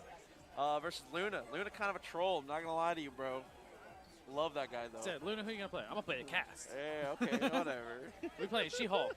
That's my boy, though. I love Luna. I want some She-Hulk action. Yeah, absolutely. Yeah, this is Tennessee Luna. Coming through. And the homie Dobby, man. It's excited to see a lot of people, In the man. TNS Every time we jacket, get to too. go out. Look at my boy. Oh, my. Tabs, which stage is the TNS stage is what the production has asked. Which stage should we be selecting here? Yeah, I think there's a special TNS stage just for the mod. Snowy City. Snowy City. Thank you.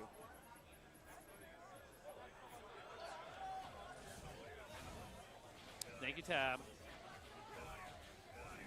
Is there any way you can get the CSS for this mod of portraits? I don't know. To my knowledge, this is a thing just for this. Do you mean formerly the city that never sleeps? Fetus, the gifted sub. Fetus, thank you. Tab, yeah, this is a TNS exclusive. He said this is a TNS.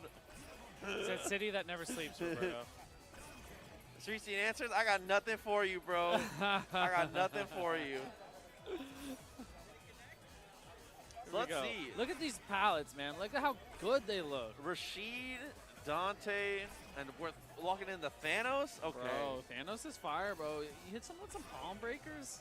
Let's go.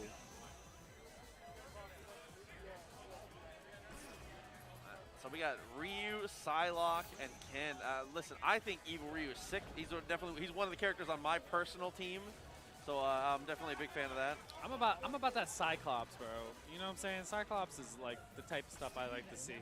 All right, here you go, guys. You're about to see this clean stage. You haven't seen this yet. Ken is very fun, too. I really, really like getting to play Ken. His combos are very... Oh, this is my first time seeing it in game. I've seen it before. Oh, my God. This is my first time seeing it in game. It's so sick. Come on, man. Oh, good air throw here. Good follow up from Luna. Gonna get a little bit of damage here on Dante, though. Go. Okay, Dobby got Rashid. Let me find out Dobby got Rashid combos, man. He's been talking this whole time about, he's like, oh, I hope I do well. Ooh, look at in this the guy. overhead. Dobby kind of mixing, dude. Neither of us are named Justin.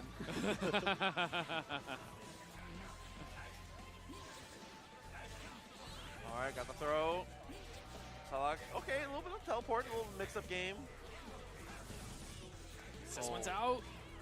Oh, Psylocke almost gets to confirm here. Dante going to take a little bit of damage. Dobby got to watch out for that, though. I've got the tag out for Ken, too. No, yep, no, she's going to do a Shoryuken straight up, yep. Okay, let me find out Tommy's got Robs, too. Oh! Try to go back to the same side. OTG is available, but instead it's just going to back up and go for the mix, and man, it works out. Okay. Dobby gets to throw again. See if we can get something here. Gets the mix up right there. There you go. Was able to get the kill there. Very nice. Ultron is so strong in this version, and you gotta play this character. Ooh! Does Dobby play Ultron and MVCI? I don't know. I actually have no idea. Playing it in Marvel 3. Evil Ryu coming through for Luna here. Cross under, nothing there. Good blocks here from Dobby. Luna is pushing S right now. And I respect that. Ken before divorce. Come on, bro. Oh. Don't disrespect my boy like that. Got an X Factor from Dobby. Good confirm. Not quite enough of the auto lock. Hey, still able to get it with the low, though. And that's an important note about DMC1 Dante. If you've never seen the character, no air dash, very different moveset, air bolt cancel. Really important for the actual movesets of the character. Air bolt cancel on top of that, but also the DT extends the hitbox. DT is great. Like nuts. It's almost like Nago from Strive. It just hits from far away. It's fantastic.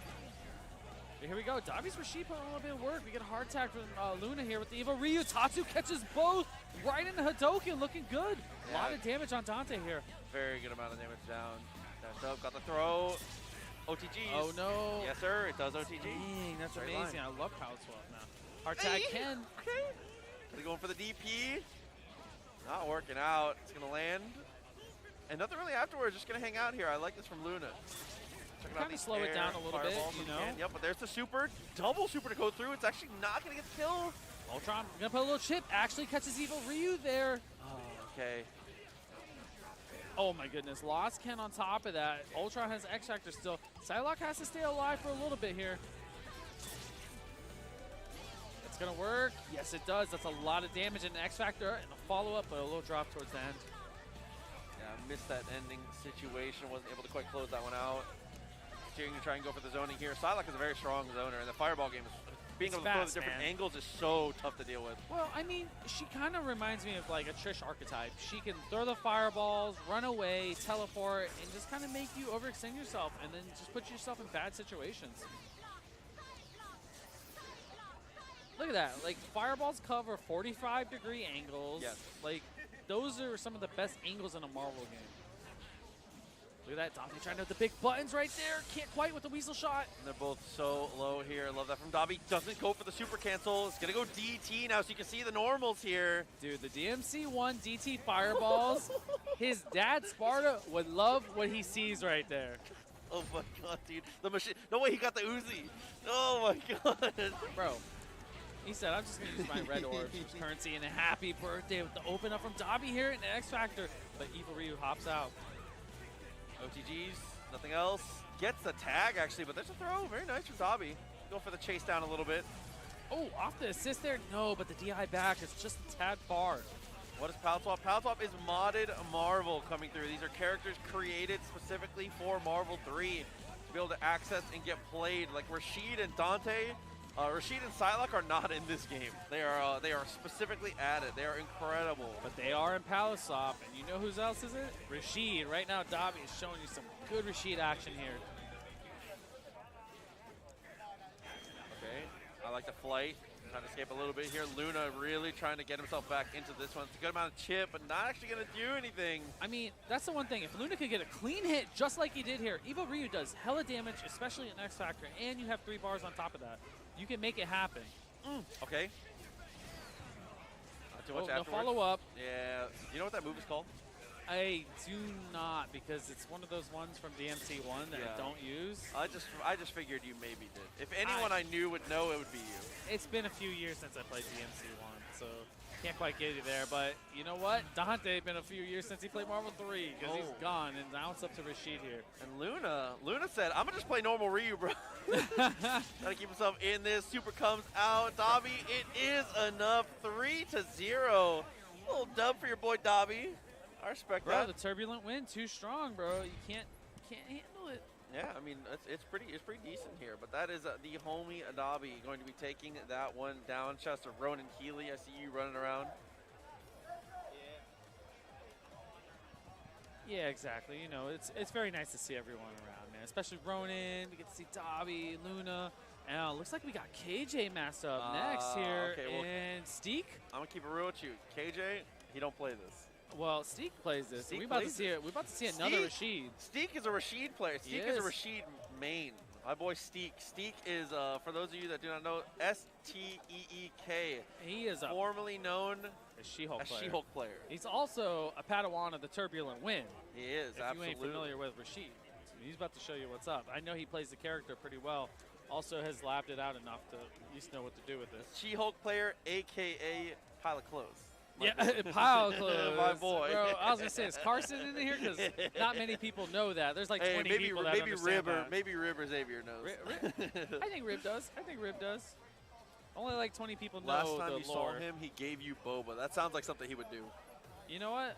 Any person who gives me boba sounds like a pretty dope person. So like real talk, high in the tier list of friends. Used to play Steek online at Xbox Live. Steek used to be an Xbox Live fiend. Up in Michigan. A fiend. Up in Michigan, playing on Xbox Live. If you were actually grinding Marvel 3 in the Xbox 360 days online, you 100,000% have played him before. Yep. There's no chance you haven't played him. And then he moved to Tampa and realized there's people that play in person that live 5 minutes from him. Yeah, he was like, and his life changed after that. His time. He was like, wow, and that's when he found out his character sucked. He was like, oh no, dude. His regular team doesn't make sense in theory, but it works. Rib, that was the worst tournament ever for placements. Don't talk to me, bro. Stun Gun, this is Proxy, G, and Southpaw Flash sitting here, as we said, from Jabali Land here at CEO Gaming. Yeah, sorry we don't have a camera on us, man. So we event. know what we're doing, you know. Don't look we're at making me. It work, though. I don't like when Roberto looks at me, bro. Yeah, Fetus. I mean, me and Proxy are going to be doing some commentary, I think, Sunday. Sunday night, yeah, it is going to be us coming through for Marvel. There's going to be a lot of different people coming on for Marvel, so we got some surprises for you all when it comes to Marvel commentary. But yes, it is going to be. I will tell you all. We're not going to give it to you tonight. We just want you to think about it. I think that they got to know at this point. Man of 1,000 hats, you ain't wrong. I do wear some hats. I'm wearing a hat right now. We're both wearing hats. I'm wearing a hat right now. Even Sandwich is wearing a hat. Sandwich dresses like the boss now. Buy me one of the Pokemon hats. I own one Pokemon hat, but I just don't normally. I don't live in Tong's house anymore, and I don't bring extra hats with me. It's not something I think about. Bro, I literally wear Tampa Bay Rays hats or Nike hats. Like I'm ready to work out all the time. So here we Anyways. go. Ultra Marvel 2 Sentinel on point. This is what I like to see. Yeah, this is, I think, really good here, especially with a Psylocke assist. MVC 2 Sentinel is extremely strong. Mobility's on point. Damage is there. It is a point character in this game. I will tell you straight up, from the 2 seconds I watched KJ play, he does play this. Because the way that he flew and the way he utilized that Psylocke assist was really good. Yeah, yes, like Unfly H on top of that. Fly, Unfly H. Fast. He knows the mobility. He knows the character. You can tell right here, both players are on top of this. Ooh, but Steek is able to get the confirm there off the assist. Go straight into super for some damage. Let's go, Ron. Here we go. Rashid, he knows the Ultron. He also knows his Rashid. And, bro, Steek can play, bro. Just on Pixel here. Oh, no, but now he's in trouble here. KJ got a little bit of an unflight combo. Drops the stuff, though. I was going to say, he can play, but he can't block. He got blown up by KJ Master. Great extensions on top of that. Going to be able to get the kill here. He does. Okay. I didn't know KJ was here to play. Man, KJ came to play. You know Marvel's involved here. Sentinel's so dangerous. Okay, but he got the laser, though, still in this. And Steak, again, still has his best character. We talk it up because I know the only character he really, really super hard grinds in this is he does play Rashid. Bro, KJ Master taking Psylocke to the top rope, bro. Literally, you could tell he plays this character. Well practiced here. All right, so that is the last character down. Rashid coming in finally. Got to show something. Nice connection there. It's going to be optimal on these combos. Show me something. No, he sucks. Oh, man. Come on. Happy birthday from Steak here. Has enough for both of them. He's got the X-Tractor, too. Doesn't even need it. Ken is gone. Look at that. He does need it. Uh-oh. Okay, I was so worried, bro. I was so worried. Oh, my God. He looks to the crowd, bro. Yo, He crowd said, just y'all got were hyped. worried? Why are y'all worried? Crowd just got hyped for that I one, can't Proxy. stand this Seeing guy, that. dude. He didn't even He didn't know that he didn't know. OTG to assist right there.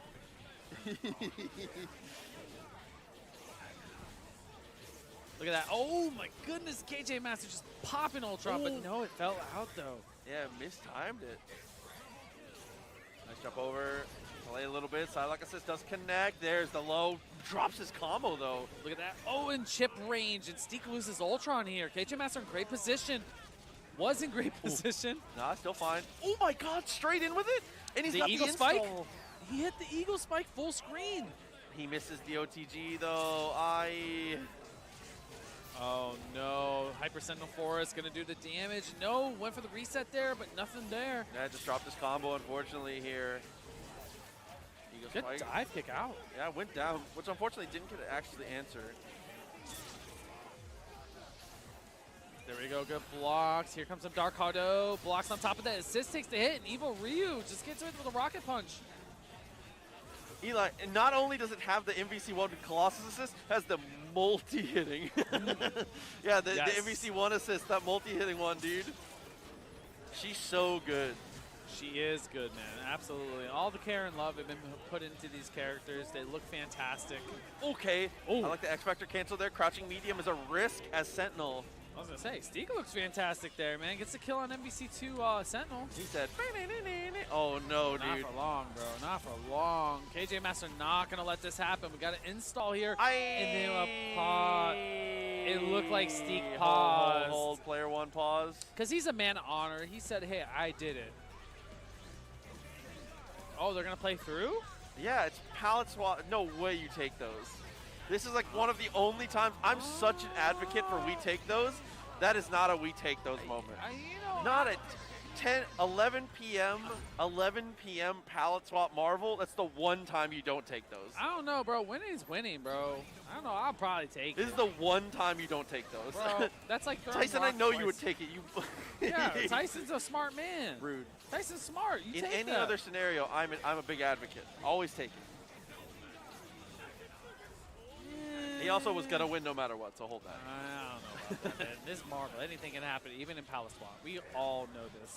Anyways, Steak's about on the verge of losing Ultron here, and just does. Let's give it our all. The voice lines are so nice, too. They're man. great, Come man. on. It's fantastic. Like I said, love, care, everything put into this game. It looks fantastic. And you know what looks good is this Rashid install, man. Look at that. The Eagle Spike. Actually went through, but the rocket punch still connects. Plenty of meter. Oh. Drops his combo, though. He had time, and with the amount of resources he had, that absolutely would have been a kill, but still the armor comes through. Yeah, not going to matter. You can tell the flight was a little late, but not going to matter because Steak coming through swinging. Got the happy birthday. OTG. Going to get a lot of damage here. Possibly X-Factor and another super on top of that into the DP super. Yeah, that axe kick is so strong to be able to answer. Steak going to try and go through. I like that jump up. That's the one thing, though. MVC2 Sentinel has a lot of health, man. It's a lot different from Marvel 3. Look at that red fireball there. Okay, I like that. A little attempt. Trying to keep it cheeky here.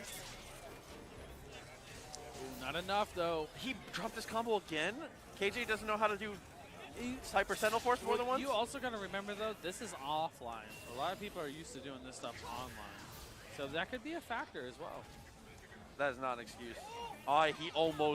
He almost hit him with the forbidden mix. You over here. Oh my God, that was close. That was really close. Shout out to Mint 7073. We appreciate you so much coming through for 10 months. Thanks, Mint. I know these drops are nuts, man. Oh my goodness, but there it is again. Hit with the crouch M as well. Yup. Close that one out. There we go. Steak has to answer back right now. KJ Master's taking a lead here, 2-1. Has to make something happen here. Get rid of this Sentinel. Start putting something together as quick as you can. Okay, he got the install. I mean, it's really, really good for Spire to be able to get across the screen. Lands and blocks. Tried to air dash across. Ooh! Ooh! Ooh! Reset him. Oh my god, the mixtape, dude. So much damage. Bro. KJ's team, though, I will say that KJ's team is super front-loaded, so if you can get through Sentinel, man, I mean, getting through Sentinel is difficult, but if you can get through Sentinel, this will get way easier. The disrespect on this man, KJ Master. Do you see the Sentinel unfly combo? Yup. It's cracking right now. And the microwave to close it there. 3-1 in favor of KJ. Good showing for Steak, though. I like that. He definitely showed he knows the characters. Yes, absolutely. There we go, man. KJ Master, bro. That MVC2 Sentinel kind of strong. I appreciate bro. that. I mean, a lot of that just came down to the fact that, like we said, that is a super front-loaded Sentinel team. 2 unbelievable assists to chase people down. Man, hey, first of all, shout out to the owner of the heaters, La Pirate, bro. Why did chat not bet more on KJ? Because I actively said that KJ doesn't play before the match. He did say that, It's bro. skamosed. Don't listen to Proxy, guys. You know what to do, man. He be trying to get you. But you know what? We got Sack-Tap coming up next, bro. Blame Proxy? Absolutely. That's a hashtag blame Proxy for sure. I don't know. It's rare, but that's a rare Proxy L. It's probably time you got an emote or something. No, dude. No. We don't need that. You just go to your channel for him. Announcement? No shot. We're making announcements now. I'm out of here, dude. Oh, no. So I believe this is Magic Pixel, the homie Sack-Tapu, facing off against Fizzucker. F-I-Z-Z-U-C-K-E-R.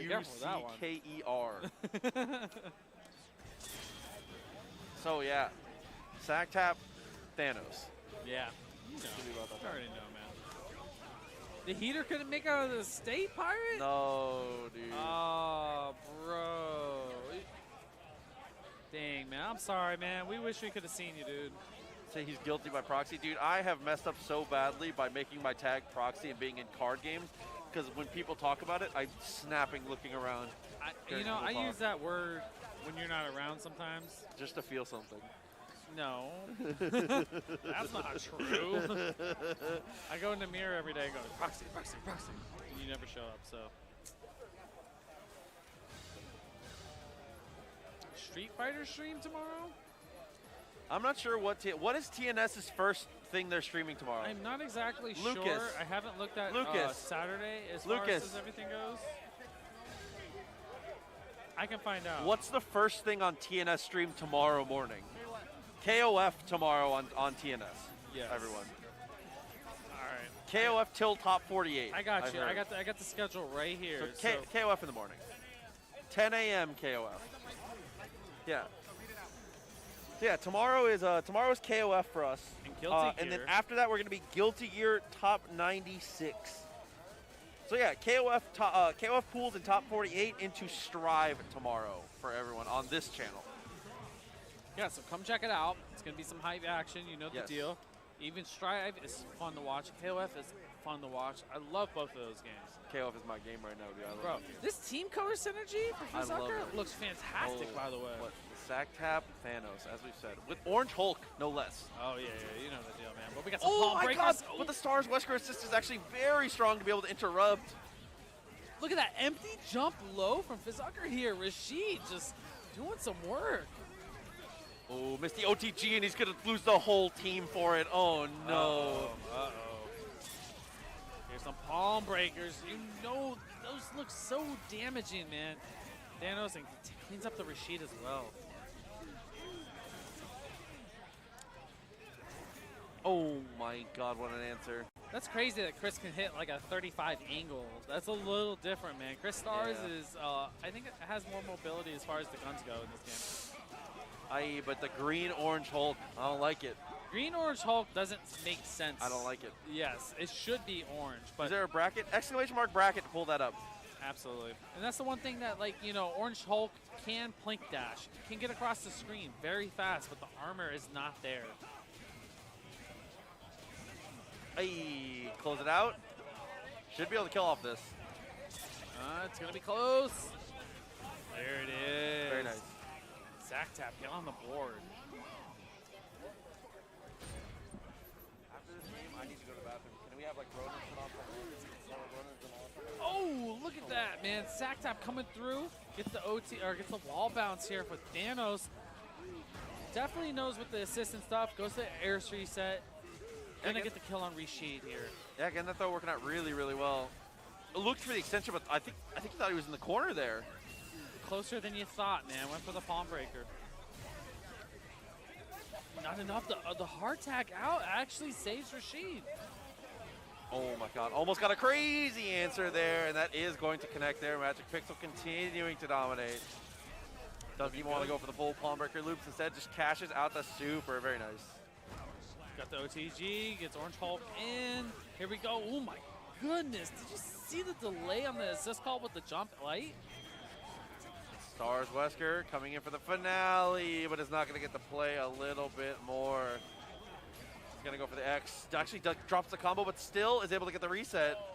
No, nothing there. Look at that. Wesker's just trying to keep the zone game, kind of keep Hulk away. Here we go. Final Justice going to try and snipe and gets it, but not enough, though. Oh, the cube. Not like this. Does answer a little bit. Clearing the screen is really, really important against Thanos. Oh, the whiff punish. Oh, my God. Said, come here, my child. Yeah. Wesker had no idea what had just happened to him, man. Real talk.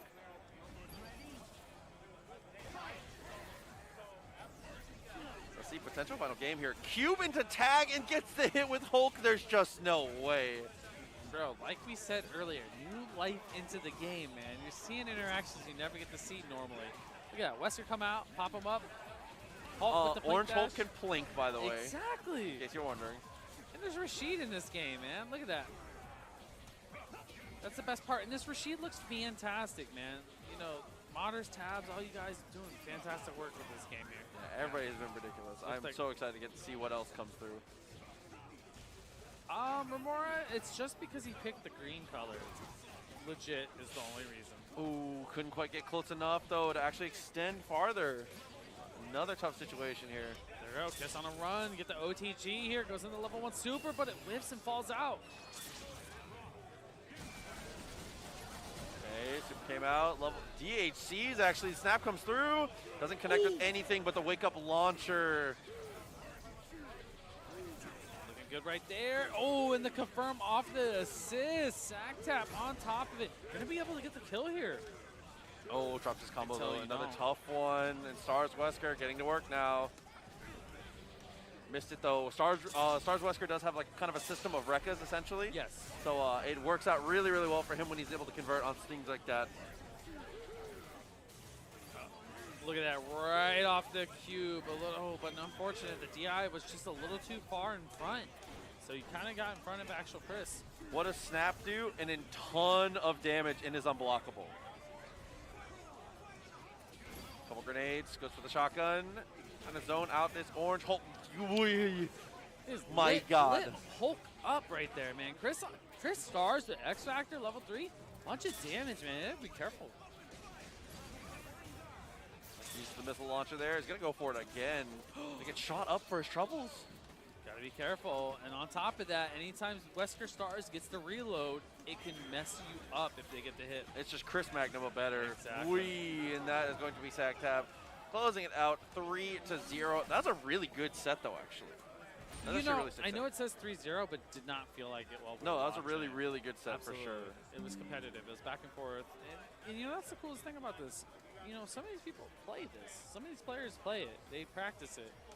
It's fun to see it, especially flushed out, man. Yeah, very, very true. I'm always excited to get to see these things continue through. This is a mod. This is a mod. This is a modded version of Marvel 3 with a ton of characters added in. Very excited to get to see more of it. I want to see some Cyclops. That's generally the character I like. I don't. Towards. I know you don't. You know why I don't? Because you don't like fighting Cyclops, right? Because I don't No, because you don't like me. Okay, that's fine. no. I was headed there. Can you let me talk at least? That's why I don't like you. I'm sorry. I'm kidding. Oh my I God! answered the questions before you because I knew where you were going. It's foreshadowing. It's I know. I love you. I love you. I love you. I'm trolling. Oh my God.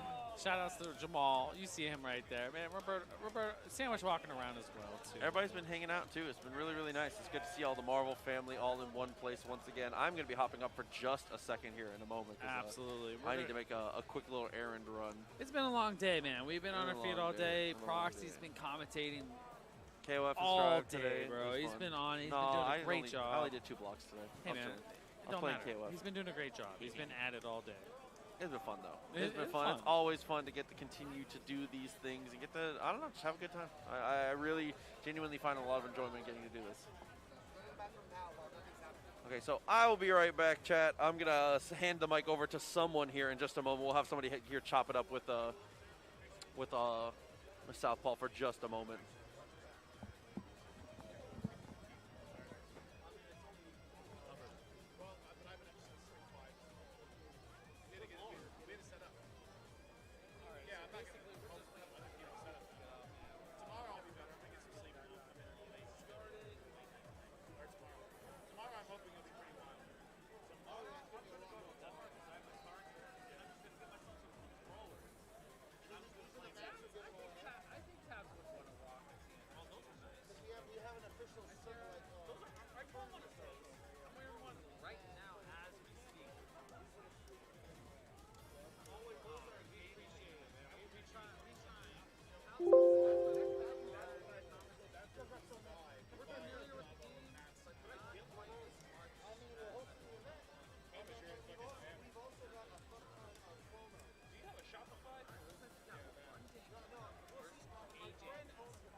How you doing tonight, man? You doing pretty good? I'm big chillin'. I'm just finally glad to be able to play some Palette Swap in person. Yeah, you did good, bro. That Ultron, man. The Ultron doing Ultron pretty is so strong. sick in this game.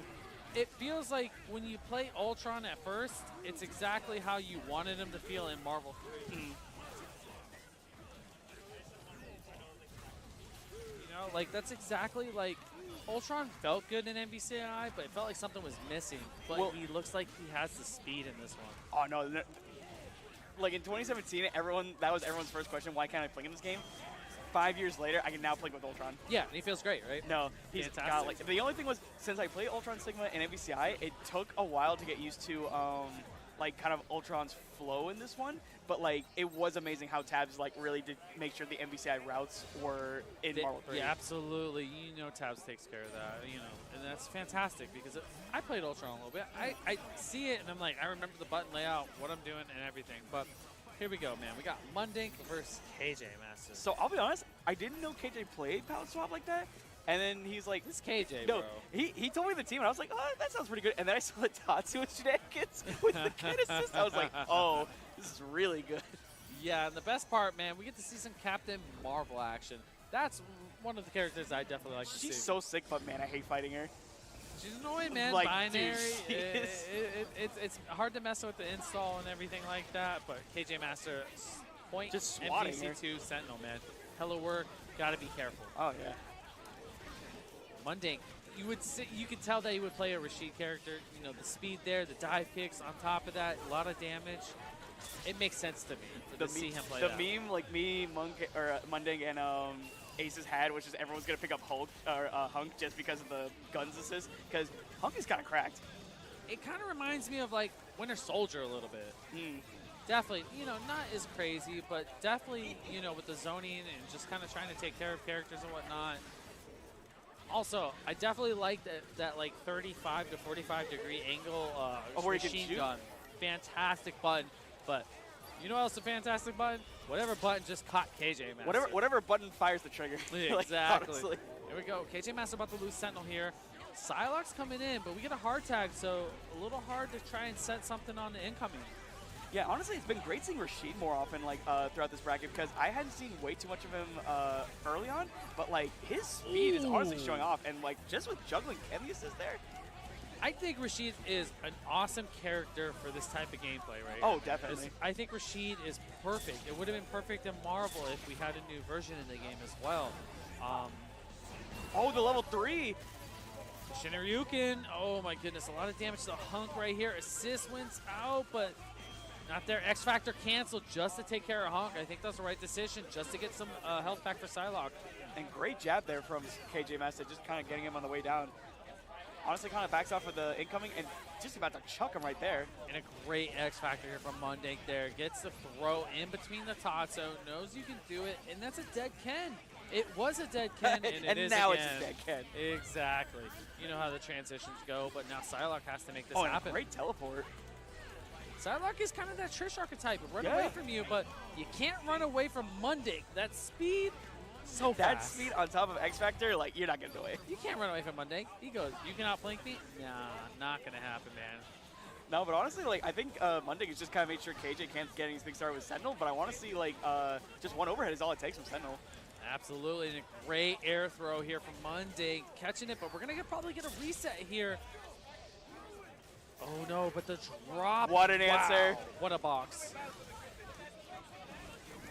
That was a fantastic box. I did not realize the super I didn't could do realize that. it went that far behind.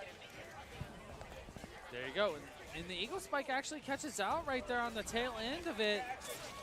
KJ Master taking a lot of damage here. No, but the pop out, very fortunate in the follow-up air throw. Oh, and I think he actually did the rocket punch too early because he wanted to land just for the drones. Because once you get that confirmed, just keep getting spit into drones. Yeah, absolutely. But I mean, KJ loses Sentinel here, so Psylocke has to take care of some stuff here. Oh my goodness, did you see that? All over the place. Yes. What was that S? The spike as well, kind of looking ambiguous and kind of just making it happen here. But now you gotta catch this Psylocke though. Yeah, with a teleport like that. Oh, Ken Tatsu. Hey. And with the DP. Uh-oh, Rashik X Factor trying to get and that it. was a great teleport to extend it, and it still didn't kill. Hey, man, you spend the minutes. Wow, the Tatsu fire just catches the tail end there. Up the honk, Stan Light gets the job done, but no, the drop after the heavy Tatsu and the overhead opens. Overhead kick. And he's just making sure he's always in his face. I mean, that roll is so fast, man. That roll is probably the coolest part. And the Tatsu just to get away from the X Factor with the DP. Mr. Mass is going at it. Look at that right there. There's Psylocke assist, no, but the follow drop. He ran up and Tatsu him. And here? Oh, and it probably crossed up. Goodness, KJ Master hits the Shinryuken. Huh? Look at that, the happy birthday on top of that. Mundake answering back super strong here. He was not happy about that random cross-up. Yeah, but the Psylocke kind of fell out, man. That was very unfortunate. Oh my goodness, the fuzzy on top of that. Damn, you have to remember, Sentinel is 1.2, and he's doing good damage so far. Yes, this Rashid is doing hella damage. Great assist, DHC out in the hunk. I'm going to say it's going to be very close to Pixel. No, Sentinel smoked. Yeah, he's just smoked. Sentinel smoked. We gone. Oh, great. She has the Felicia She has throw. the Felicia animation. You heard it, right? I actually never seen her air throw like that. Yeah, I'm gonna say it right now. This Captain Marvel costume color is hot, bro. It looks godlike. Fantastic. No, shout out to Tabs jobs. for making all the the extra palettes and colors for the palette swap characters. Because what was it? The Ralph Jones Red She-Hulk is probably my favorite. I mean, even this Rashid color is fantastic, man. It's a good shade of red. Great. Yeah, Tabs does such a great job, man. For real. Legit looks good. Hi, Justin. Thank you for coming with the Prime for 10 months. We appreciate you so much. There we go. Rashid about to get the kill on Psylocke. Oh, could have kept it meterless? No, maybe would have went to end this all. Here it goes. Binary on deck. Oh my god, the chip off that. Right? You go in the binary for the assist, so you can actually get access to more chip-off assist calls if they Oh block. my gosh, and the grenade traded. I'm pretty sure, like, so you do have to set the grenade for Hunk, but what's really unique about it is that it cancels those specials. So, like, he was doing it in the air, but you can do ground gun into the cancel and just keep the zoning or just cancel momentum. Oh, the X-Factor bait right there and the trade off the machine gun. Damn it, Munding is just out of here. And the great setup with the grenade.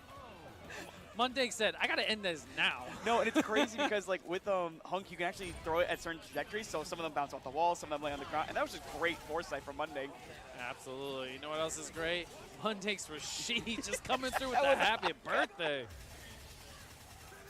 Dang, that's dirty, man. Munding's so fast. He's one of the fastest movement players in Marvel I've ever seen. God, that super does so much damage. And the worst part is, that's one of the supers where matching doesn't add more hits. You know, it doesn't matter, but it feels right. You know, it doesn't matter, but we do it anyways. Oh, God, speaking of just doing it. And what a pickup. That actually followed up afterwards. That's amazing, man. Munding in great position here. Just got to watch the Rashid calls, and you should be fine. Oh, my goodness, and the air throw follow-up here by Hunk. Any of the Hunk, hop loops, like, bro, especially from players like Heathnov, I love seeing with this character because it does show one of those things where he can be played simply, but like if you invest the time to actually do those loops, one, he has access to an infinite, but two, it's also just like the amount of damage you get off it. Oh yeah, fantastic. You can tell by the supers and whatnot, Hunk actually has a solid damage output. But gotta watch out for these Psylocke teleports. Right now, KJ Master gonna try to make it happen. And just raw S? Yo, Hunk is about to take a lot of damage. He's Might about to lose die. him. Solid play from KJ Master here, but we're not sure about the super though. Oh, no confirm. Oh, pixel health here. Gotta be careful. It's close. Oh, and nice defense on Munding's part there. Munding taking that 3-1 over KJ Master. What an exciting match here, man. Got to see some character diversity. Looking Great good. stuff. You get to see the Rashid. You get to see the Hunk. Just insane. Thank you. Thank you. Aye.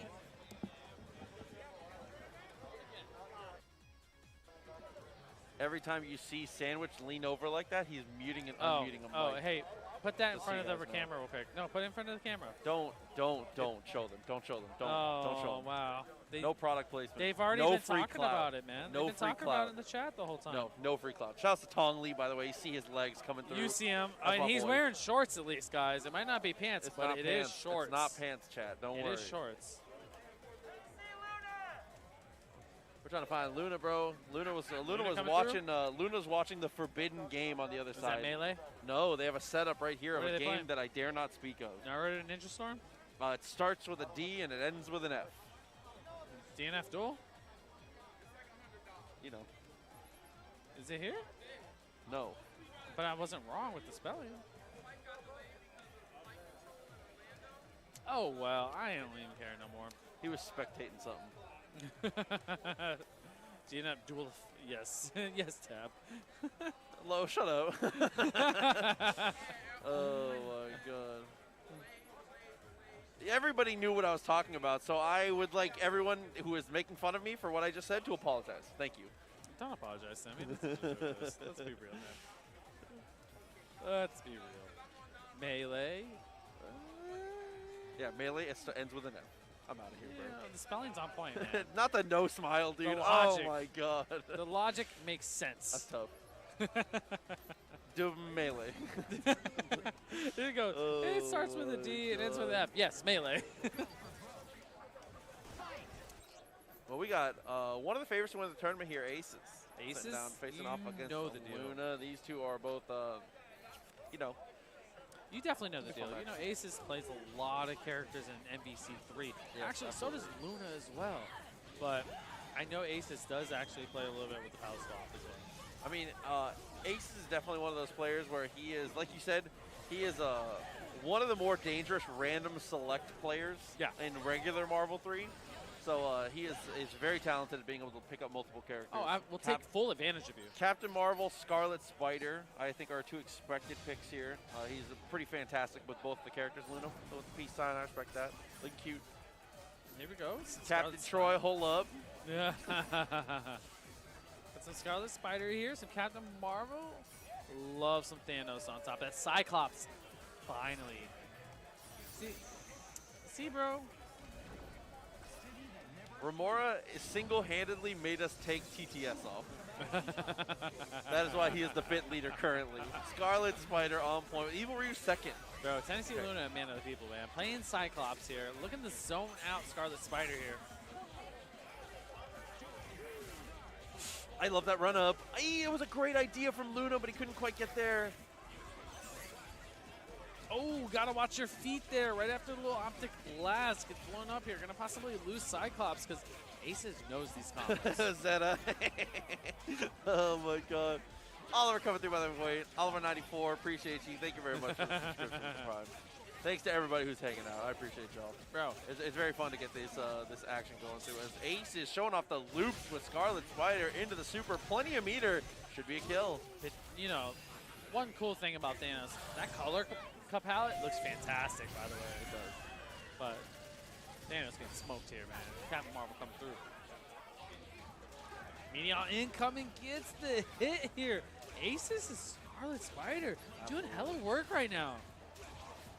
I mean, this character is unbelievably strong. In my opinion, I agree with Tab. I think that Scarlet Spider is until recently, I think Scarlet Spider was the, and I'd say Urian is the cutoff where of like modded characters coming out where I'd stopped thinking that Scarlet Spider was the strongest. I think the Scarlet Spider is incredibly powerful. Last time we did a palette swap tournament, Urian was all over the place like Virgil. It was like that. Yeah, but Scarlet Spider is an incredibly strong character for sure. I'm really, really excited to get to see more of it. DMC 1 Dante, like that. Okay, okay. And Shinakuma, okay. So Shinakuma, for those of you that do not know, Cannot Call Assist has a pretty ridiculous amount of things going off with it. Even character can cancel specials into specials in just the most ridiculous way. You can't and he call kind of assist. buff. He's kind of buff, bro.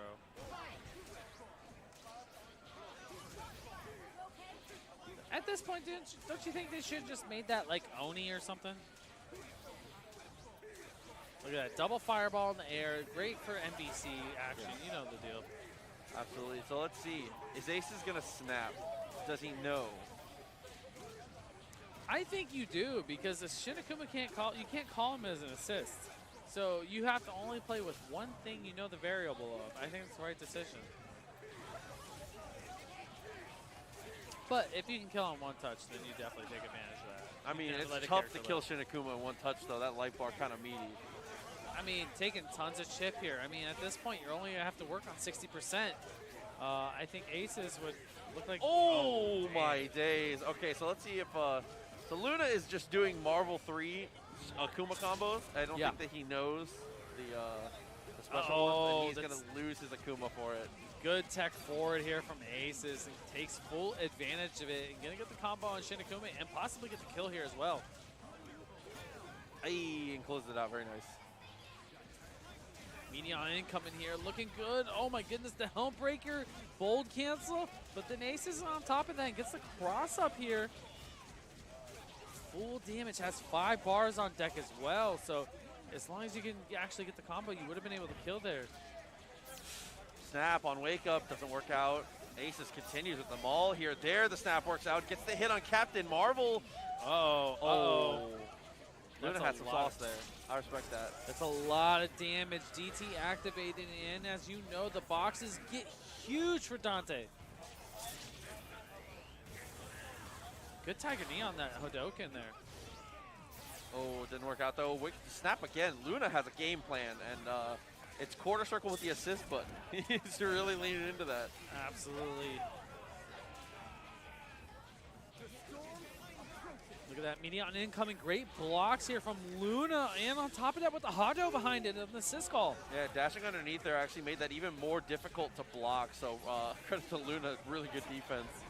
Scarlet Spider with X-Factor trying to maul you is so unbelievably difficult to deal with. It almost feels worse than Spider-Man, because it feels like Scarlet Spider can actually do damage to you, so you get hit, it's pretty rough there out in the streets.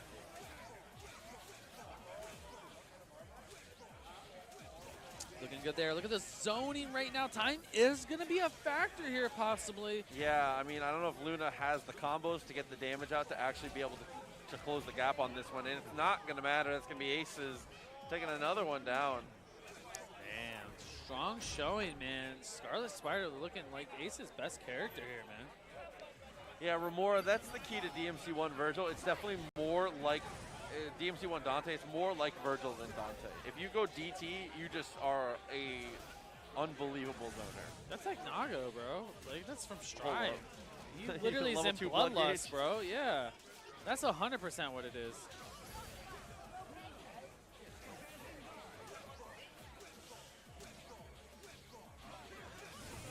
Okay. Ooh, broke out of the webs, was able to get the hit. Get the Eagle Spike right there. That did no TG. No, unfortunate, did not. DT, time for some normals. Look at how large and in charge Look at that, bro. his swings are. Oh, but he's not going to be able to use too much of it, and Scarlet Spider gets to hit again. Oh my goodness, look at that. Ace is putting in the work right here. Dante taking a lot of damage. Almost 5 bars on deck in the level 3. Gonna be enough to kill. Dante is out of here. Rashid also coming in about 30% health. One touch should do this in the cross under. Snap, I like that again from Luna. Man, he just makes it work. Does, absolutely. Rashid trying to get the job done, but Aces with the dive kick from Captain Marvel here. All up to Shinakuma. Still okay. For reference also, to my knowledge, Shinakuma is not affected by X Factor. He just uses it like a Roman cancel, essentially. So now with that activated, still the same character that he was before. Oh, and the S just connects. Good air throw.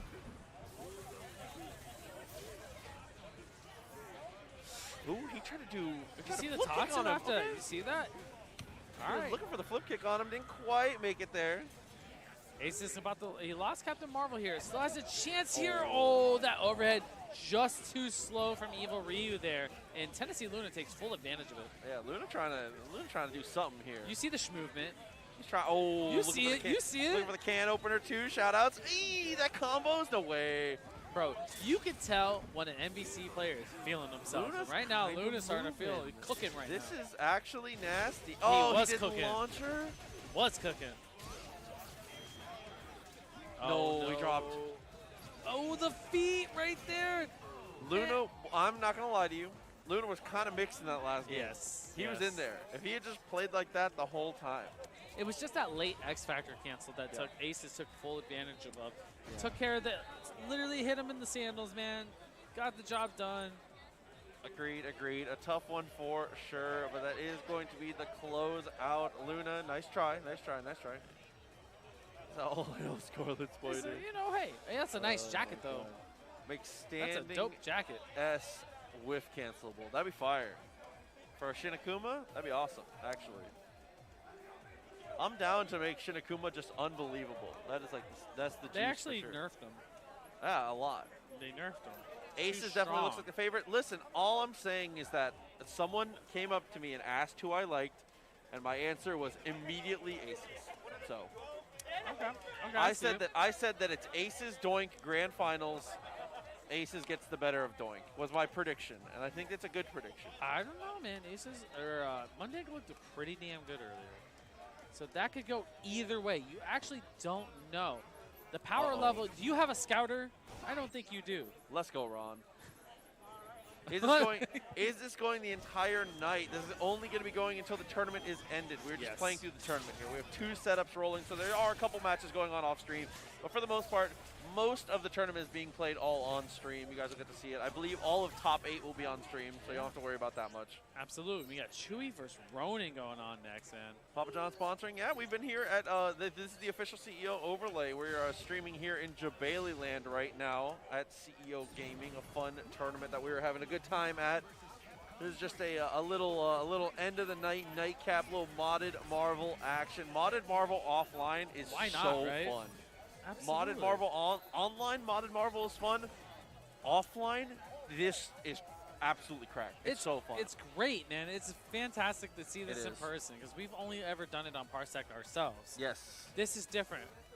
All the homies are here. We see them. I wish that I had gotten to enter. Unfortunately, I wasn't able to quite get in. I am a. You're a commentator. I'm a Jean Grey player myself. I love Jean Grey in this game. She's so fun. Cyclops, man. I love me some Cyclops in this game. Philly cheesesteak pizza? Hold up, dude. That sounds fire. Where's that at? I'll take any pizza right now. I'll leave the stream right now. All right, here we go. Looking good. First to start. Ronan Healy coming through with that Monster Hunter. Almost coming through with that happy birthday at first. Got to be careful there from Chewy. So I know that the situation for Ronan is that Ronan plays Ultron and Hunk on his main team, but he plays a character from a different modded pack generally when he normally plays. So he learned Monster Hunter only for this event. It's going out pretty well so far. Absolutely. Big swinger on top of that. Here we go. Invincibility all the way through here from Laura Wolverine. I'm going to keep it real with you also. Chewy is looking kind of nasty. Chewy knows what's going on. Look at the DHC out. Got the Killer Bee on top of that. Hunk coming through, finishing up on Monster Hunter. So Ultron's coming in full health, though. Nice jump over. The blocks also. Look at that, man. Hits at the, like, 35-degree angle there. Just looking for the chip, and we get a good hard tag out, though. Chat asks, what is Hunk? A problem. Resident Evil character, A right? problem. Oh. Oh, was almost able to get there with the spiral arrow. Trying to dash down. Nice staggers. Okay, we're playing Street Fighter for real. Cammy looks amazing, though, like man. Cammy. Let's real talk here, man. We got the Killer Bee Cammy going on. Oh, when he gets both. Oh, my goodness. And on top of that, you know I love some X-23. We got it as a Wolverine costume. We got the X Factor on top of that. Looking to take care of Ultron, and Ronan says, nah, not going to happen today.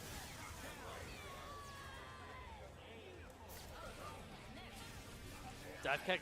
Oh, kick whites. Oh, good blocks, though. Ronan got defense. Yeah, Ronan got defense. He plays big bodies, but in this game, it's not necessarily. And look at that, the jump S gets the job done. We're going to get a super here. It's not going to be enough, but one more touch for both players here can end it. Gets on the dive kick and the jump S again. And the spiral arrow right under, and the beams take care of Ronan. Ronan on the board first. Yeah, good to see. Oh, talk to him. Talk to him, Ronan. Tell me how Okay, you Ron. really Let's feel, go, Ron. I see you. That's your bartender there. You better be careful. Yeah, you know, he controls the drinks. He What do controls you- the drinks, Yeah, man. You that's might want to lose this. I mean, Ronan might end up losing it anyways if he can't block same side there. Nice on the dive kick. I don't know. If he can't block Ronan the turned to me. He didn't like that comment. If he can't block tequila, he ain't going to win He's either. listening. He should have been blocking. Wins Kate Bishop, Low? I agree with that, bro. Win is Kate Bishop. Okay, almost got the conversion. Very, very close. I don't know. Ace. Doesn't matter. Still gets a kill. When's Ronan going to block? Not that Ultron. character. Oh, okay. He's starting to do it a little bit now. There he is. There he is. Chewy Okay, he right. dispensing the mids. Oh, it's not this character. Oh, Nice. the side switch. I love the side switch too. Yeah, extend this combo. He said, just feel like Logan. He feels at home right here. Look at that. Dive kick on top of that. Get the super. No, it's going to drop, though. Tech forward and good blocks from Ronan here.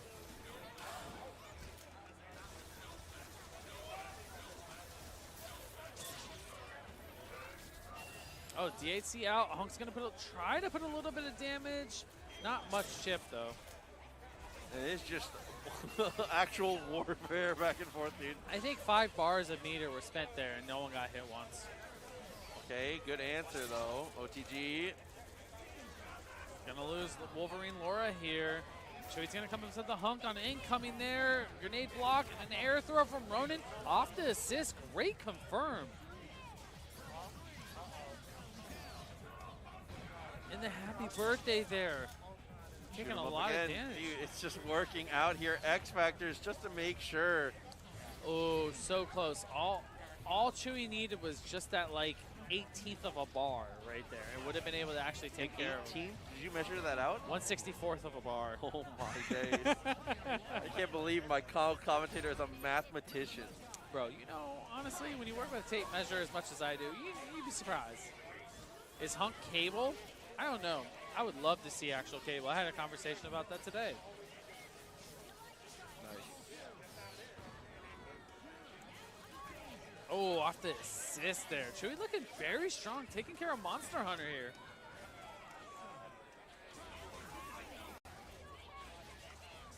Diabolical fun, 11 months. Thank you for hanging out. Ronan shaking his head, acting like, you know. Come on, man. You know what happened. He said, why you guys say diabolical fun while I'm getting whooped up? It ain't fun. I'm getting whooped up.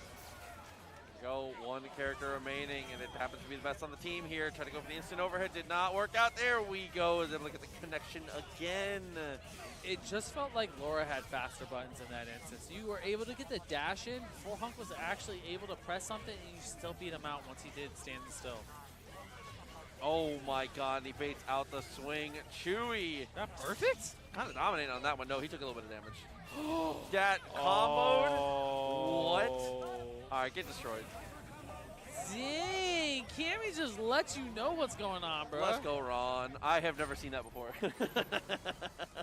Bro, we got the Killer Bee in the house, man. I love that they used the Killer Bee costume.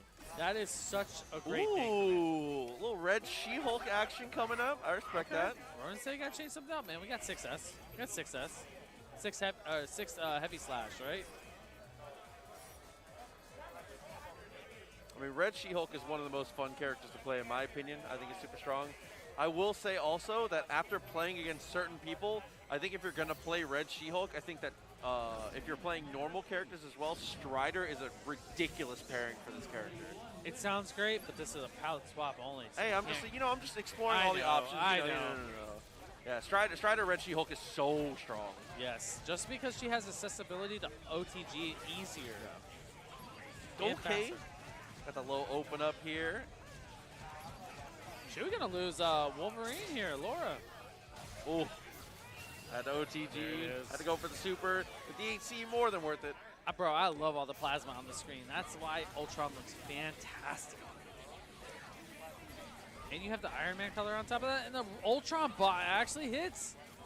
I have not seen the other Ultron assist yet. People just like having beams, man. Yeah, beams are fire. If you play a beam at Marvel, you know the deal.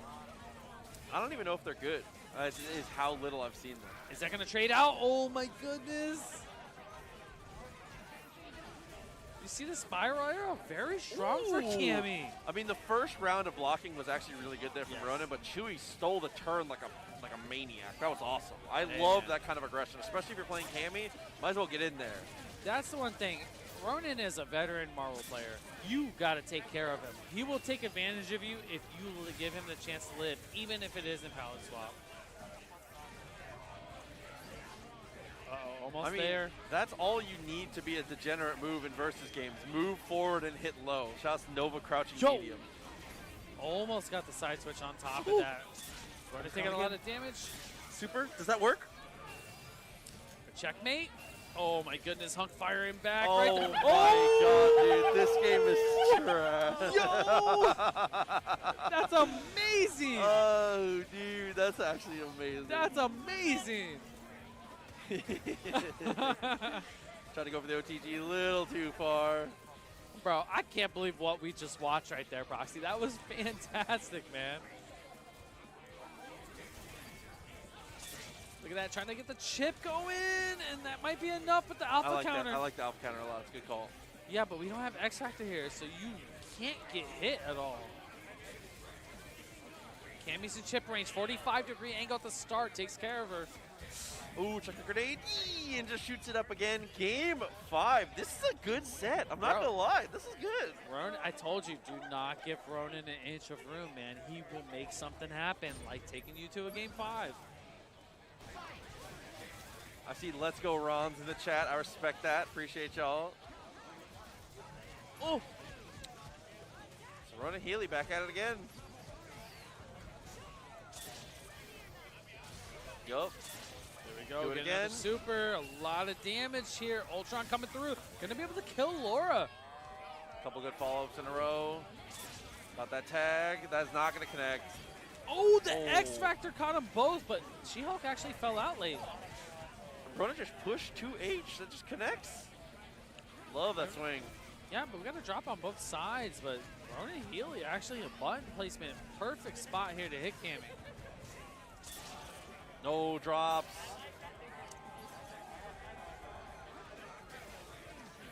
Did you see the little flip over and then the block into the beam? Great defense. Was able to get started with the offense there, but not enough. Oh, no. Another drop and disaster. But, okay, wrong super. That was a hell of a block from Chewy, and he gets a swing. Okay, Hunk can do this. Hunk is a very powerful character in this current build of the game, so more than capable.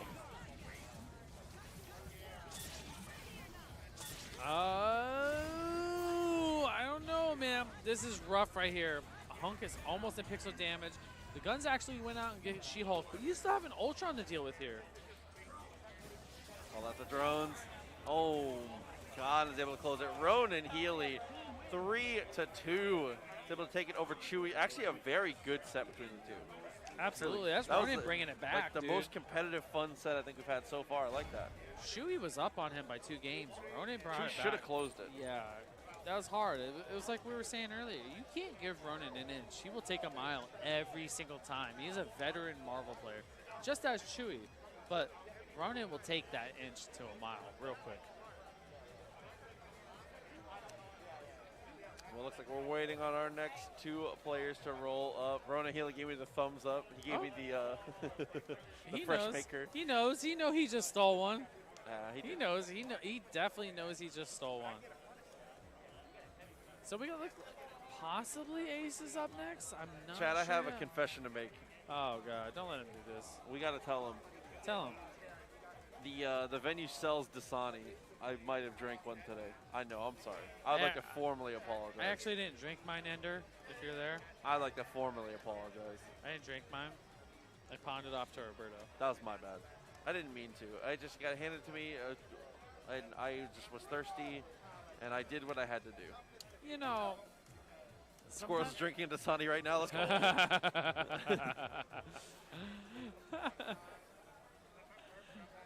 I am actually in the same place as Ender for the first time ever. So there is proof Ender of me and here? being in the same place. Ender's here. I haven't seen Ender yet? No. You have. You've No. stood less than a foot from Ender more than once. We didn't talk. Ender, what the tough. hell's going on, bro? Tough. Ender, what is going on? We need to change this, bro. I mean, I was busy all day, so you know I'm running around. He's never been you know the busy. deal. I can't stand when this You know guy the says deal. he's busy. But Come on. I didn't even know Ender was here. There's Dasani here, and He's there's not no ducking. Ender. Ender's been playing games all day. Ender's been like actively available. Brandon is ducking. I've never ducked anyone Rare in my life. Don't even footage start with of me. Ender not dunking. Don't even He's start. here. He's here and Honduran available. ain't here, bro. You gotta chill. Come on, man. He's here. Honduran just got home. Ooh, it's time. Yo, Sarah Luna versus back at it Luna? versus Sarah. Okay. I'm excited to get to see the progress here. For those that do not know, Sarah is a has recently begun to play Marvel and has been grinding. Well, we've been talking because obviously she can't be playing Morgan. She's definitely gonna go with the Lilith. Okay, I like that. The Lilith makes sense, right? Lilith makes a lot of sense. I like that. The Lilith makes sense, but We the other recommended characters, her not Red so sure. She-Hulk because you can kind of ABC your way through it. That would make sense. We That would make recommended sense. Red She-Hulk. 100%. And we recommended DMC1 Dante because normal. He just swings, bro. And you get a good beam assist is what we recommended. He just swings, bro. That's the way to go with Dante. I actually feel like DMC1 Dante is a pretty beginner-friendly character, but very intricate and is very in-depth. as Demon far as Village Rita. You have any idea how long it's been since I've seen this stage? Do you have any idea? But it doesn't move, so it's not terrible. Oh! I think Tabs did fix it. It was like, you know what? We'll just keep the river not moving, bro. You know, that's definitely the way to go. You know what I'm saying? Absolutely. A shout out to everybody who's here at CEO that we've been able to hang out with and work with all weekend long. It has been an absolute blast. And it just continues to get better. Day one. It's day one. It's day one, bro. Day one. It does not feel I'm like not that. going to have a voice for Marvel. It's going to be, oh my we God, got to dude. save ourselves. Sunday night. We got to it's save gonna be ourselves for so Sunday, good. bro. Okay? Tomorrow, if you come up to me and I don't talk to you, I'm sorry. It's because I'm saving my voice. Hello, buddy. The homie. Mitch, my The boy. homie. Are we fishing later? Tomorrow night? Okay. He brought rods. I was like, okay, I what's believe up? it, but you know who else fishing here tonight? Luna, Sarah. They about to fish for this win. Let's go. Moosey, thank you very much for the tier 1. Appreciate you. Yeah, so Honeybee coming through with the Red She-Hulk. Again, Lilith is the thing we recommended. Honeybee is a Morgan player in Vanilla Marvel 3. Vanilla Ultimate Marvel 3. Yes, yes, 100%. But Not on Luna that taking throw. advantage of it right here. Going right after Lilith here. Combos, reset, air tech throw on top of that. Gonna be able to get the kill here with 1 bar.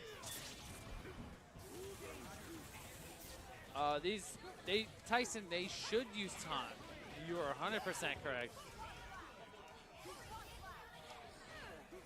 Okay. God, Captain Marvel just looks fantastic. Yeah, it really does, honestly. Visually, it's ridiculous how good these things look. I know, There's Luna dashing up again to find that hit. Dropped his combo for the second time, though. Level 1 DP gonna take care of it. Lilith coming through here. We lost Shinakuma off of that? That makes sense. Here we go, mashing forward. Raw S, push block on top of that. Finishing shower. Oh. You know, hey, I see the homie Carson in the chat, man. One shout out to the boy, Hard Carson. We miss you, bro. Oh, hit with the low here. Just Honeybee. TAC out. Gonna get a little bit of damage here, but we got a little drop. Okay. OTG. I got the late one, though. Wasn't able to actually get a combo off of it. Stand. No, was able to get it again. Luna continuing to go through. There we go, dive kick under. You see that quick cross under in the stand jab?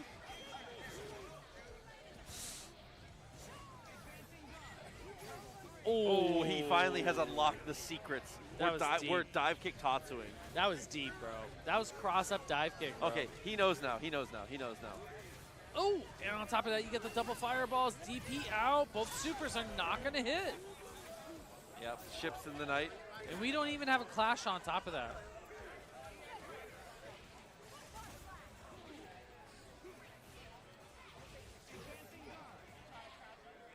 There we go, looking for the jump light. No, but Luna's not going to have any of it.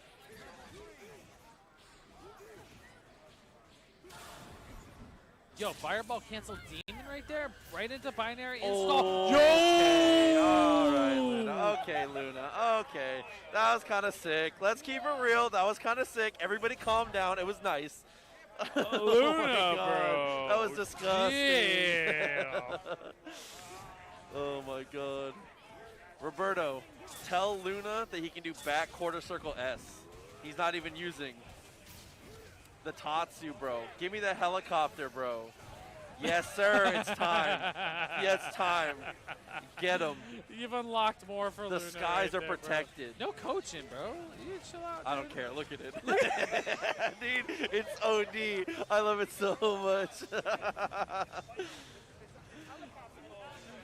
It's just, if you guys played Street Fighter 4, it's Goken's EX Tatsu, except he has full control. Bro, that's like, PD Pablo mode. It's so sick, That's dude. PD Pablo mode, bro. Oh, okay. Holding like on. Like a helicopter. Finishing shower there. Oh, my goodness. Trying to get across right there. into No, it. okay. Sarah almost had it. Okay.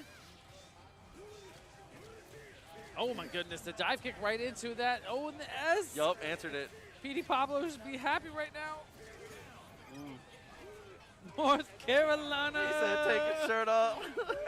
I already did. I'm a Kuma. Oh I'm Shinakuma. I got no shirt. Look at him. He doesn't know how to combo it? Ay, okay. No, he don't know how to put a shirt on. That's true. Ay, he tried to go for the chop. You saw that raw S right there. Look at that. Oh my goodness, North Carolina back again at it. So can't do again. Nah, Fetus, I got a shirt on, bro. Activates. Auto, double? Much. Does that work? Yeah, okay. I like it. 3? Yo. He said Hyper Viper Beam. That was Hyper Viper Beam, 100%. Looking for the cross under. Oh, Sarah, if we can get the Shinakuma, he doesn't know how to play any other character. Oh, DP on the block right there. Second one, the follow-up with the fireball, man. Okay. Oh, he only hit once. That was a good idea. Oh. Oh, and the teleport through. One more touch here for Luna. Oh, and the dive kick right there. Look at the neutral right now. Honeybee moving pretty well. DP doesn't connect. Oh, again, the cross under torpedo. And that fireball is definitely going to connect. No, it's going to go for the DP instead, and it still hits Tennessee. Luna is going to take it over Honeybee. Huge shouts to Honeybee. Honeybee is, if you guys have not seen Just Honeybee, has been streaming Marvel on Twitch a lot lately. Has been learning the game, picking it up. Avid player, definitely a Marvel enjoyer. We love to see it. Sarah, huge shout out. Absolutely, man. We take care of our own, man. Go support her. Luna, though? I don't know, man. That fireball demon setup, I don't know if I can support that. That was kind of dirty. Yeah, actually, I do. That was dirty. It was actually I liked nasty. it. It was actually I super support nasty. dirty mix-ups, man. I just won't tell them. You said Luna didn't even say GG's. Not like this. Fetus dropped the link. Yeah, make sure you check out Honeybee. She's Sarah's amazing. So quick, man. For real talk. Check them in. And yes, me and Proxy have shirts on, Fetus. Yeah, you know. Yeah, you should know the deal. See, I mean, I'm all shirt always. I did cut off all week until You like did. setup. For setup. Oh, yeah, super for setup. hot during setup. Oh yeah. Real talk, man. Really The Florida cool. weather, no joke, man. You gotta watch out for that. But it's looking like we got Sack Tap versus Mundank next. Ooh, another clean one here. Yes. This is a good one. This is Marvel. There's no dirty, just optimal. Let's get it. I Remora. respect that. MODOK ain't in this game. Technically, right? It's a palette swap. MODOK ain't here. Unselectable. You can't select them, exactly. Shirts off. Oh, come on, guys. I mean, we go to the beach tomorrow, right? Pre-TNS beach time. I brought a volleyball. I brought my bathing suit. I want to play. I told everyone that Sunday night we're having a drunk pickup volleyball game. Did you not bring a bathing suit? I brought a couple pairs of shorts. I don't have a bathing suit though. Come on, bro. This ain't haiku. You gotta listen, bring a bathing okay, suit. I'm gonna keep it real with you. We're gonna pull back the curtain a little bit. I have recently lost a lot of weight. I have none that fit me, so I just have to wear gym shorts. Let's I don't get have some any more that fit CEO me. ones. I'll probably get some. Actually. Yeah, they're actually those kind of the ones nice. that I have They're kinda that nice. don't fit me anymore. It's the CEO ones. Oh, They're you're killing awesome. me, man. Yeah, the CEO ones are the ones that don't fit me anymore. Drunk volleyball? Yeah, I mean, I wish we could stream that, but, you know. I'll put it on my phone. I'll do a little IRL stream. What kind of phone? You got a good enough phone It'll to work rock out. that? It'll work Yeah? out. Maybe. Alex brought me the hoots. Let's get it. Oh, man, I miss my Carson God, so much, dude. bro. First time chatter. The assassin arrived? I don't know which one. Oh, that's tough. So let's see it here. Mundank, as we said, one of the top 2 seeds in the tournament, expected to go far. Has been living up to it so far. Sactap, Magic Pixel has been working out, dude. This is my first time really getting to see Sactap play modded Marvel, and it's looking very good. This can definitely go either way. I mean, as far as the competitive scene for MVC3 goes, these are top players right here, man. Absolutely. These guys are consistently placed in top 8s, whatever. But And this character, Thanos, has a completely unblockable super, so some really heinous things can happen if you let this character Palm get rolling. breaker, bro. I feel the palm breaker when I get hit by it, bro. That thing is so devastating. Jump light right there. Good blocks here from Mundank. Gets out to the other side. Gotta watch out for Mundank's planking. He is one of the fastest plankers. Looking really good here with the Orange Hulk, honestly. Hunk, I would assume, is a very hard matchup for this, though, because he's able to get the roll underneath. A great call out there. Dashed up, got the low, cancels the super. Oh, and Hulk super actually beats that clean. Yeah, very clean right there. And then you go in the Final Justice there. Gonna get the clean up here. All up to Captain Marvel here. 4 bars, an X Factor, and a Dream. Right there, you got the speed boost here. You can make something happen. The dash light almost gets it. Oh, what an answer. Disgusting. The dash under light. Get the job done here. Thanos is gone. Binary install. Has a chance to take care of Hulk here. Wow. Wow, the speed here from Mundank. Mundank has gone on record saying that he thinks that Captain Marvel is just significantly better Magneto, is what he's quoted saying. But Stars Wesker, kind of nasty. Oh my goodness, the damage on that from the first hit, the somersault, dude. You see how much damage went out there? That was ridiculous. There we go. Great juggle to start the match here from Monday. Down, OTG, looking for the mix. Not going to work out. Good push block. I like it. It felt like a more of a set play there. He basically made sure you had to block high. So possibly the next mix-up he goes for is going to be entering a low. Obviously, he's going to go for the meter kill here. But the next one, look for that low. I feel like Mundake is that type of structured player. Oh my god, up the trade is able to pick it up. I love the decision making. Disgusting right there. So fast, precise. Oh, and using that super just to get the mix. Ooh, shoot. Mundake's showing us what's up with this character. Taking it to the limit, man. One bar on deck. Hunk, can you finish off here? No, not quite. Tech backwards. Oh, Captain Marvel just barely gets out of the way. Sectep not willing to spend the X Factor there. Aye, and the trade works out wonderfully. Part of the reason why Hunk is so damn strong.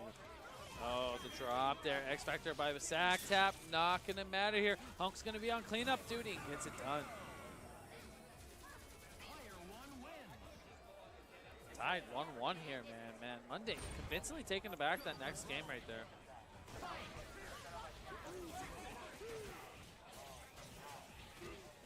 That jump H too strong, no. man. The drop combo, that really, really hurts.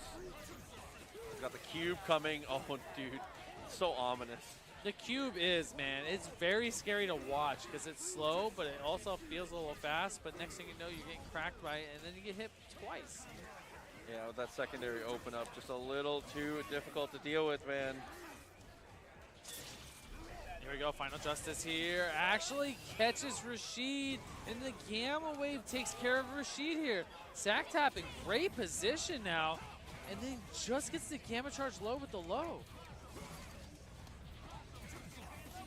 Okay, for the DP, close that gap. That's a good opportunity, but low profiles in Hunk. Kind of small, you know what I'm saying? You know, you gotta do what you gotta do with the low profiles. Assist clean up here, off to the other side and stand H.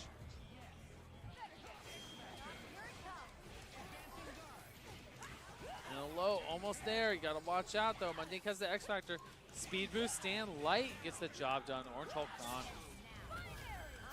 Tired himself up. Oh my goodness, the instant overhead. Mundake so fast and open up Thanos here. Wesker though, coming in 3 bars, X Factor level 3, gonna raw super, and then the X Factor connects.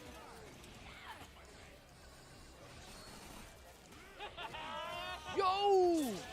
Just off of the gunshots, it's a raw launcher right there. Yo, sack tap. Match point right here, man. 2-1. Has a chance to take it over Mundake.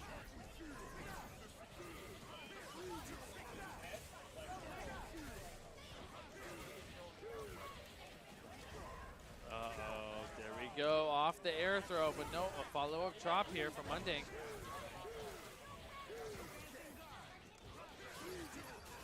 Oh, and the trade out on both assists there. Mundake looking very strong. New in the back off as well.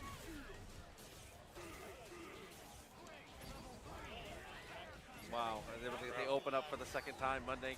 Eagle Spike, too strong, man. I'm noticing that trend with Rashid here. Eagle Spike is extremely good. It's definitely very, very good. There we go, level 1 super, gonna take care of Thanos here. Bro, that cross under from Hunk looking so strong. Throw again. There we go, Eagle Spike out. Gonna Gamma Wave. Wesker calling in artillery support, gets the follow up there, low stagger pressure, but can't quite open up here. Oh my god, dude. It's like literally very close dropping a grenade every time he goes stand H assist. There we go, Hunk's in chip position, there we go, good hard tag. Rashid gets in, and Mundake's able to keep Hunk alive though. Hey, he's able to convert there, actually. That was a tough one off the OTG. I like that. That's all Mundake's plinking there, man. He's so fast, that movement. Doesn't make it feel like he can get an air throw there and then sneaks it in at the last second. Okay. Looking for the fuzzy. He Yeah, catches it. absolutely. Stuck blocking the beam. So difficult to deal with here. Fantastic. Munding said, nah, man. It's not going to be that easy. We're going to game 5 here. That Rashid was doing hella work there, man. You seen the fuzzy guard with the assist call, jump up, big character, taking full advantage of that. Oh, no, but there's both. He's going to go for 2. Man. Okay, Sacktap taking full advantage of that ass whooping. Okay.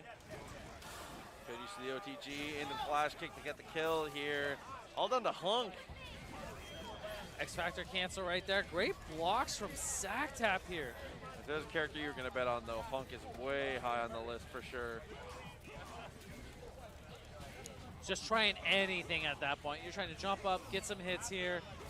I don't think Sack might have enough meter for this. It's 2 bars. It's going to be close, though. Okay. Final Justice. Oh. It is enough, and that is going to take it. Munding, top seed, knocked down. That is a tough one, and Nam is standing right behind me in the chat, running his, the mouth is flapping. I'm going to, hold on one second. Nam needs to get on this mic, man. He needs to let y'all know. Ninja Hello, Nam coming through. this is I, Ninja Nam. I just wanted to say, I asked the crowd, I asked the people, okay, the masses. They said Mundang was not going to be beaten. Not going to be beaten by anyone. It was going to be free. And what happened? West Coast? Sacktap? Magic Pixel? Sorry. Just don't forget. Why is this got to be a territory thing, Nam? All I'm saying is I bet on aces. I thought we were all family here, bro. Munding just lost. That's all that happened there. I just wanted to talk to shit, right? That's all I wanted to do. It's after hours. He said, Sacktap, West Coast, we the best. That's what I heard. Sacktap got love. We know this. We know this. Nah, I don't know if he's talking shit. It's more like he's talking love, bro. You know, he's out here. He lets you know. Feed us. Of course. It's one of those things, you know. Carson, exactly. It was like, dang, a family member just lost, bro. He said, where you from? I don't care. You just lost. Yeah, you know. Come on. You know what it is at this point. Shout outs to my boy. Oh, my heart. My boy Rod. Love that guy.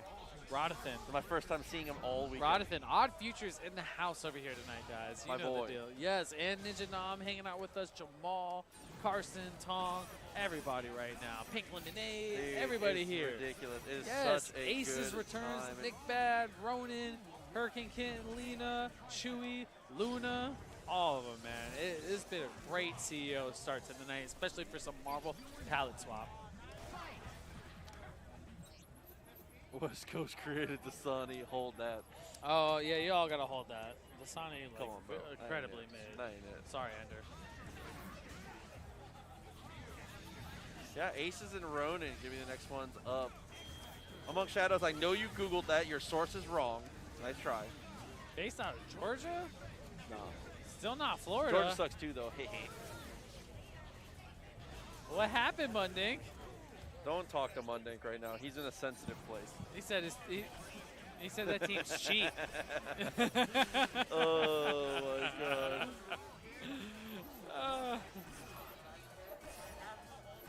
Ronan Healy though. We'll see how it works that's out Ronan for him. Deshaun Healy. That's Deshaun. We'll see how Ronan Healy works out, hey, bro. Carson, I know you just heard us. As soon as I said Deshaun, he started laughing. He knows who it is. He knew. It's his dad talking. That's Olympic saying that.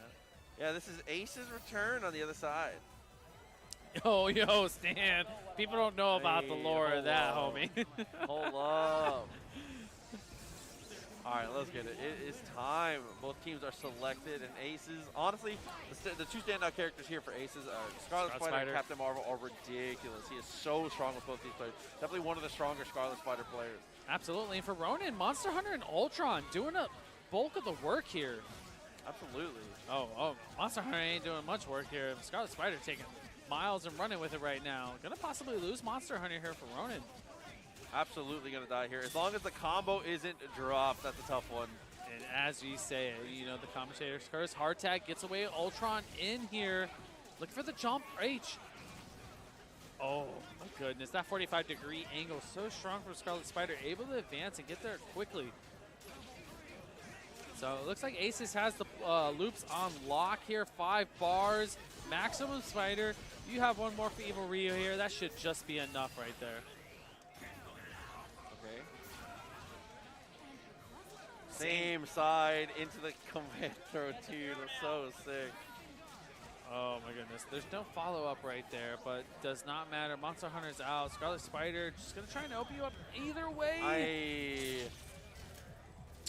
Great throw here from Ronin and X Factor right there. Tried to start to get some momentum going. Ended up having to keep that same side. It's like, how do you beat Dark Hado? An AK-47, apparently. Oh, okay. Grenade so fast. Binary install here from Aces. Trying to get something here. A speed boost on top of that. Look at the cross up after the cancel. Oh, trying to go for a secondary mix up there. Ronin's able to get the hit. OTGs. Oh. Oh. Oh, follow up afterwards? You get the OTG, bro. Why, man? Bro, that's Why? kind of nasty, dude. Tough. All right, Aces still has a chance. Oh, no whiff. I saw the vision. I saw the vision.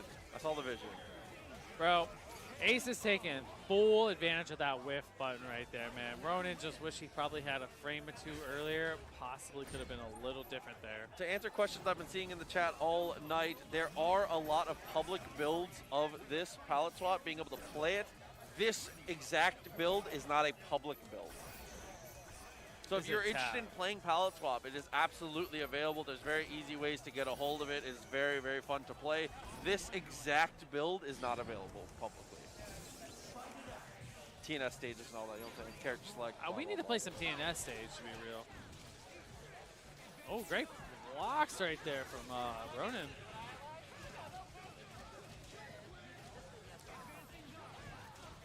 Exactly, Fetus. Thank you.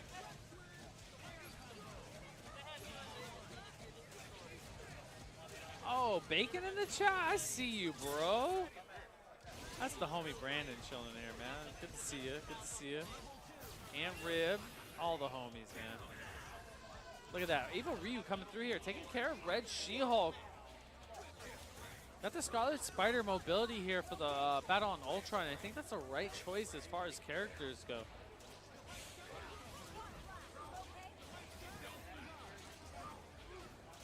Oh, the throw does not work out. Almost was able to convert that. That's a close one.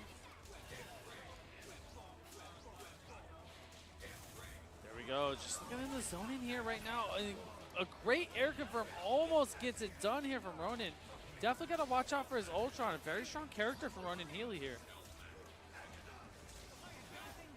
Fuzzy. Oh my goodness. That was disgusting. So unbelievably difficult to deal with, man. Bro, that was mean, bro. That was mean.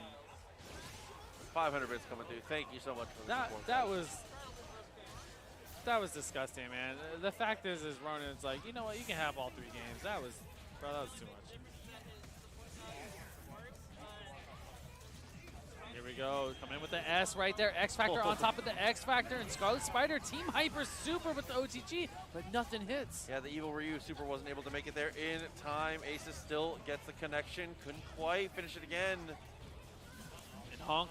This is a start, though. X Factor still has some time. Probably about 8 to 5 seconds.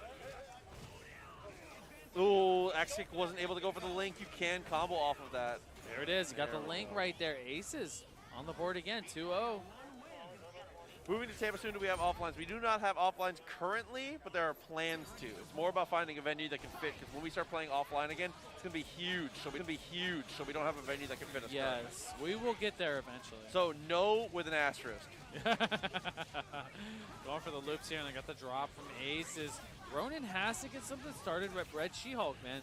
I think that is a big deal. If you can catch Scarlet Spider and get the kill here, that's huge for him to get him on the board. Should be able to kill off of this.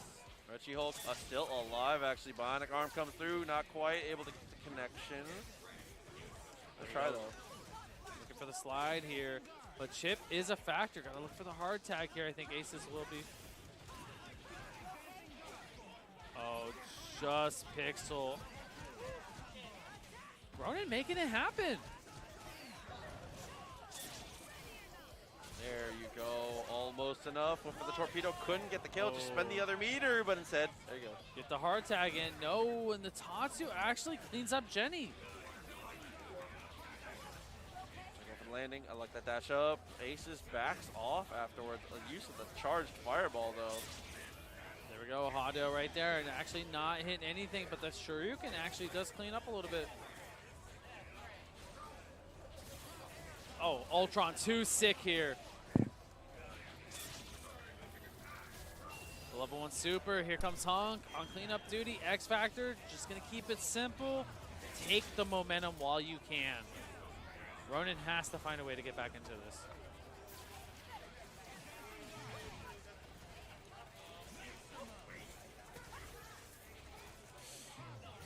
Continuing to shoot it up, doing a great job here. That 45-degree angle, it almost feels even higher than 45-degree angle. Hunk actually gets higher. OTG into level 3 does work out. Aces is slowly crawling back into this one. Chip will be enough. He's going to wake up with a level 3. It is going to connect, and that's going to be the kill. Ronan get himself back into this a little bit at a time here. Bro, Busta Rhymes just came through, said, break your neck. Here we go, but that's a start for Ronan, though. You know what I'm saying? Like, that's a start.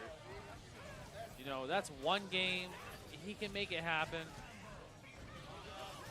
Almost come over the second time, though. Keeps missing out on a lot of these scenarios.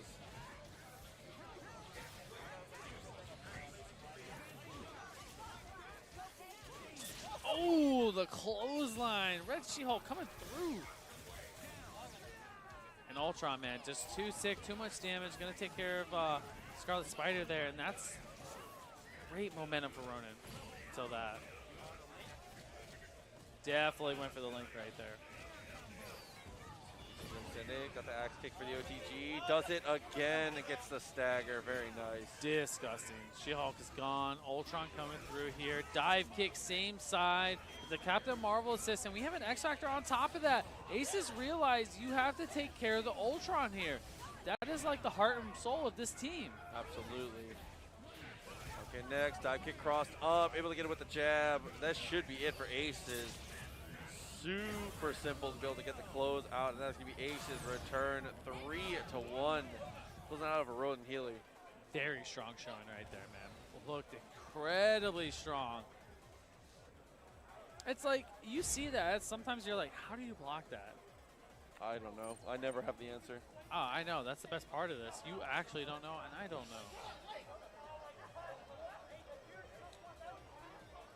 Crowd popping off a little bit back and forth. You love to see it. The homie Charlemagne sitting in the back. Absolutely. And we're running through this bracket now. Yeah, I mean, we're well into top 8 at this point. Yeah, we are definitely cruising through. Ooh, come on. Aces came here to win. Aces, I have said personally, everyone was, oh, Mundank, and Mundank is crazy good at this. You did say Aces. I called Aces. You did the say second we had palette swap, I asked who was going to be there. I got the list, and I immediately, I knew what I knew. Bro, I said, man, Sack Tap can do it. KJ Master can do it. I said all of them could do it. I have no allegiance. Was this build commissioned? I do not know the exact logistics of the build coming into existence, so I'm not sure. I'm not sure as well. I'll give you guys a little bit of a pullback on the curtain for TNS. Nobody tells me anything, and I know nothing. So when I answer your questions, I'm almost always guessing. Sorry in advance. I mean, they're like, hey, sit here, watch this game, and talk about it. And we're like, okay. We are in top 8 currently, yes. Yes, we are. Looking like winners finals possibly at this point. Tell them to pick this TNS Actually, stage. no. Can we pick the TNS? Can you tell them to pick Snowy City? Snowy City, by the way, guys. No, we're in losers round 3 right now. Is that a guess? Yes. Tell something we didn't already know. Rib, I love you. That's something the chat didn't know. I love Rib too, bro. I love all of our I bet chat didn't know that I love Rib. I knew that. You knew that. I knew that. Marvel players love to make people guess. Listen, man, that's just the nature of the beast, you know what I'm saying? Yeah, they got to pick the TNS stage, man. That's who's going to pop off the Nom when Aces wins? Nom Nam's right behind That's us. a great question. Nam is literally 1 inch from my face right now. Want to put Bison Bucks on it? Bison I Bucks. already have a little bit of Bison Bucks on it. If you give me odds, I'll take aces versus the field. Ooh, it's like picking Tiger Woods in the PGA Tour. Yeah, I don't know any. Bro, who do you think this is? He said, I'll take Tiger. What? No, you okay? So now you know he's gonna win. Yes, What? Fetus. That is face-to-face, inch apart. Hold on. What are you talking about? What is this guy talking about? Do you hear that? He's all like, oh yeah, West Coast, we in here, and then I'm like, all right, well I'm confident in you too. What's up? And he's like, oh no, you know. You should be He pretty much called you fraudulent. God. Fetus, come on. FGC terms at its finest. Fraudulence. Hey, come on, man. Rafi, come on, bro. This is my boy, Rafi Toro is here. Rafi's well. right behind me as well. Rafi came through 26 months. Rafi Whoa. Toro. Oh my God. This is my boy. I'm looking Rafi in his eye holes. I love you, buddy. I am Tom coming through as well. I love you, buddy. Thanks for all the support as always. Are we in this? Is it time? Yeah, we are in this right now. Is that a button check? No, that's definitely. No, we're rolling here. It's been a long day, man. You know this. Getting the transition through here, but it's an early start for KJ. His Sentinel is very strong, man. Ooh. Okay. Try for it. Couldn't quite get there. Hey, here we go. Not the Twitch tours. Dobby got the X Factor here. Not one to lose Ken and give KJ Master any reason to come Production back. is doing a lot of different jobs at once. Sorry in advance, guys. Production is also the head TO for this tournament, so oh, and we got some stuff going on. Shinryuken gonna take care of Sentinel here. That's Jamal Seto. That's my boy. That is the boy, man. That's the big homie. It's the main homie. Right there, Psylocke trying to get some room out, get some neutral right into the teleport. Yo, Dobby, future teller, bro? Uh-oh. Oh, the teleport, though, actually doesn't convert anything afterwards. That's a tough situation.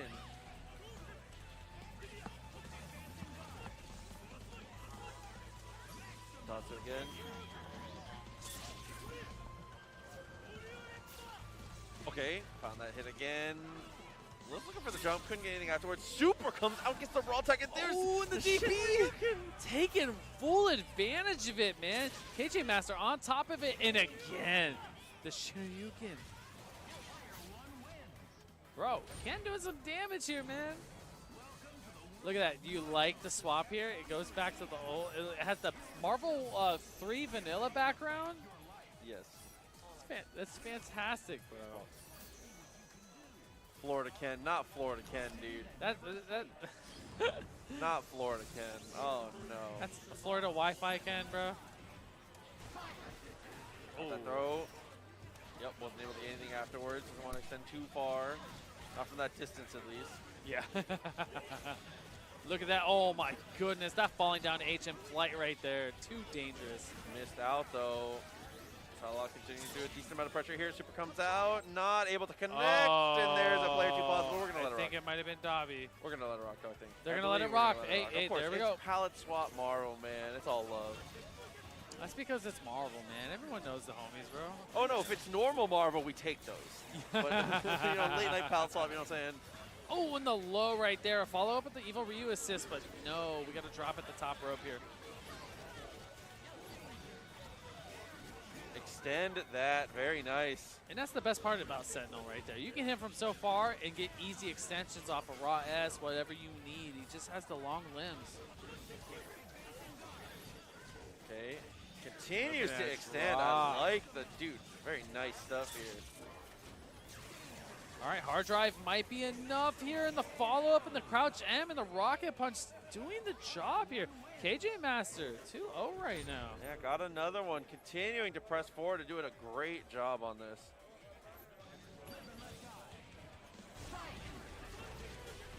Yo, did you see that? All off of jump lights from Psylocke right there into the Ken assist. Great confirm. Yep. Launcher. Confirmed, Jabril. What's up, Jabril, dude? I miss you, buddy. Oh, KJ, another execution error. We have seen that exact execution error a few times from him. It definitely happens. Good TAC here. Spike back to the ground. No OTG fireball here. And Dobby, KJ Master's actually able to get out of the corner here. Yeah, he's looking for the top two of his own. I love that air-to-air conversion. Keeps it simple. Uh-oh. Gotta watch out. The ship. Oh, pushed away. That's tough. That's another tough one, man. Too strong right there. Psylocke with the zoning pressure.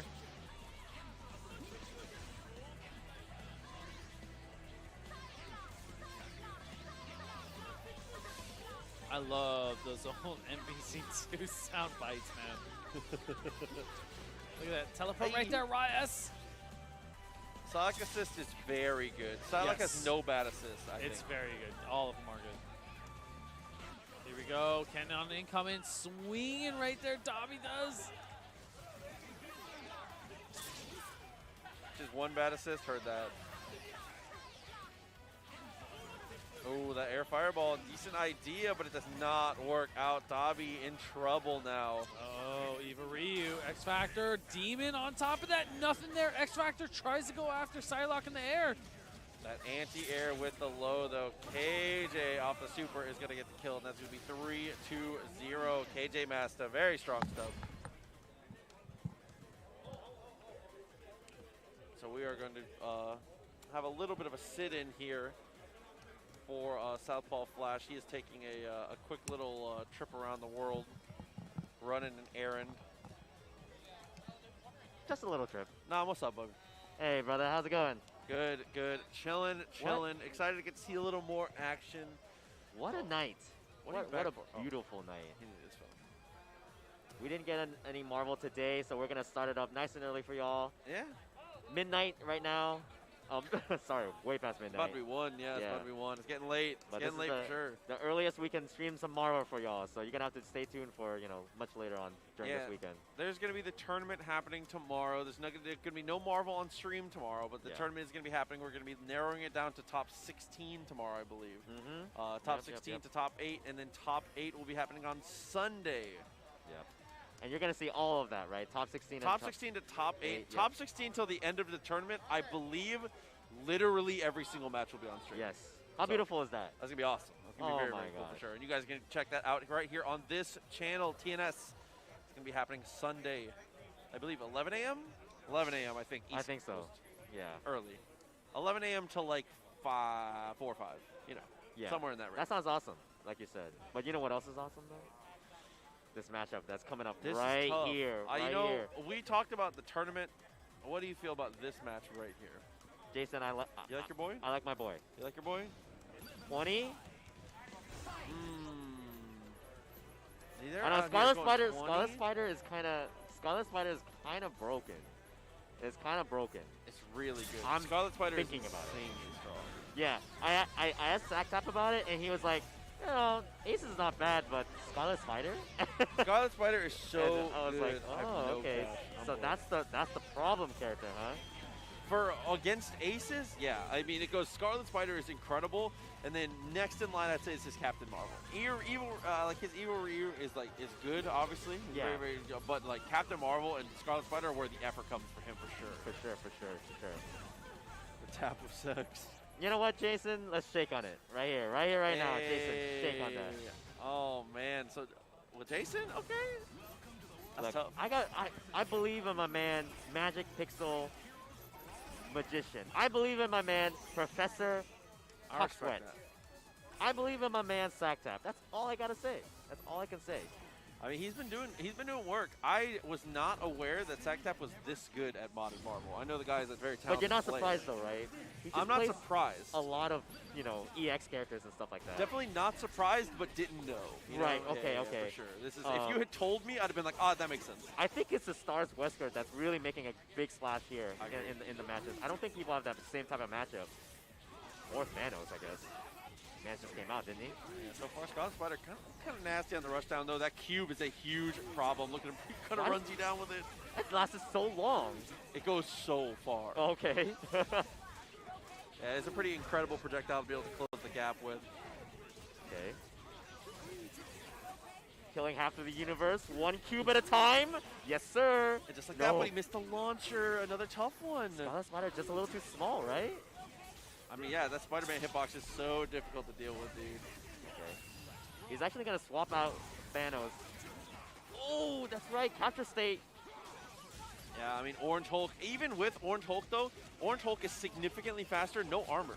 No armor. But he can do, like, air gamma charges and stuff. He's a really kind of toxic. And he can plink dash, right? He can plink. He's so fast. He's so fast. That's too scary. Watching Hulk plink backwards is so cursed. Like,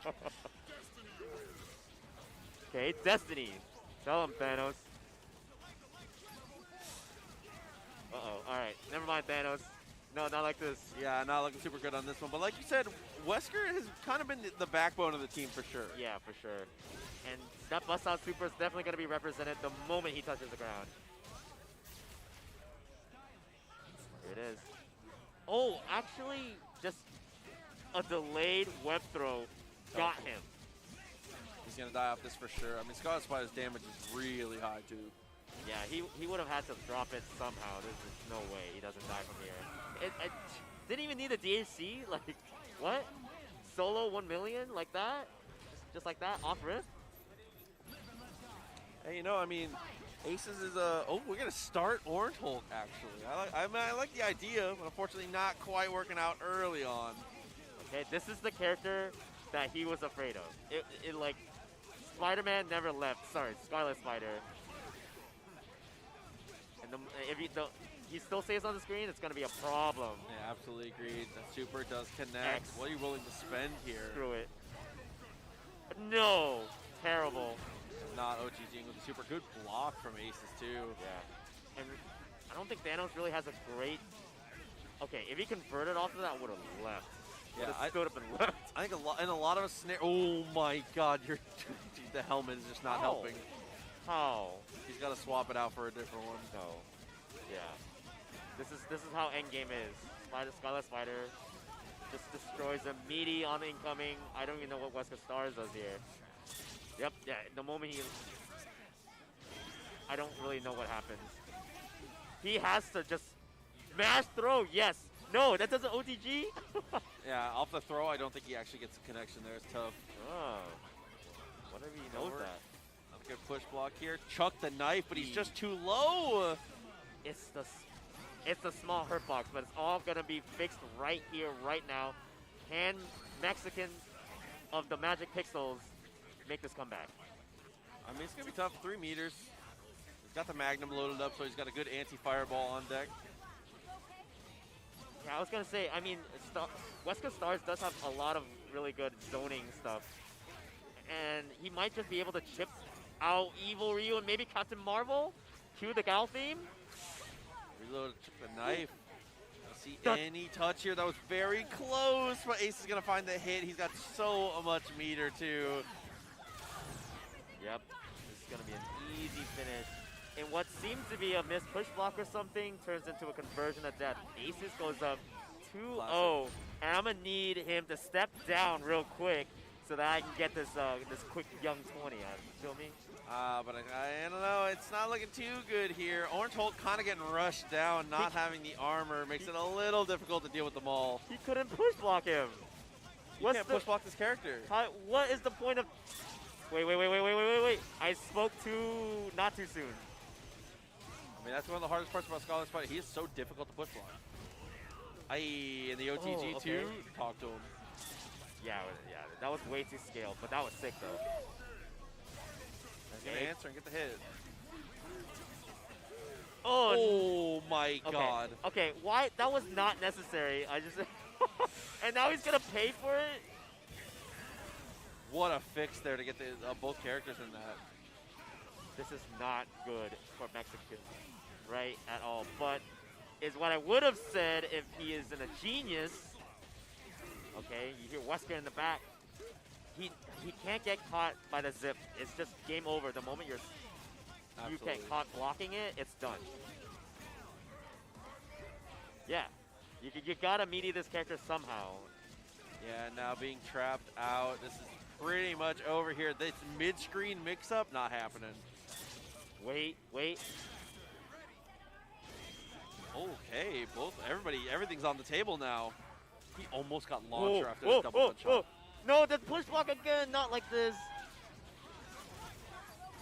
Oh my god. 3-0 aces. Man, what a run. Right. Looking good. Good thing I didn't apply to any of those odds, huh? It's alright, Jason. The night's still young, alright? Night's still young. No worries about that. I got you. That's tough. I got you on that.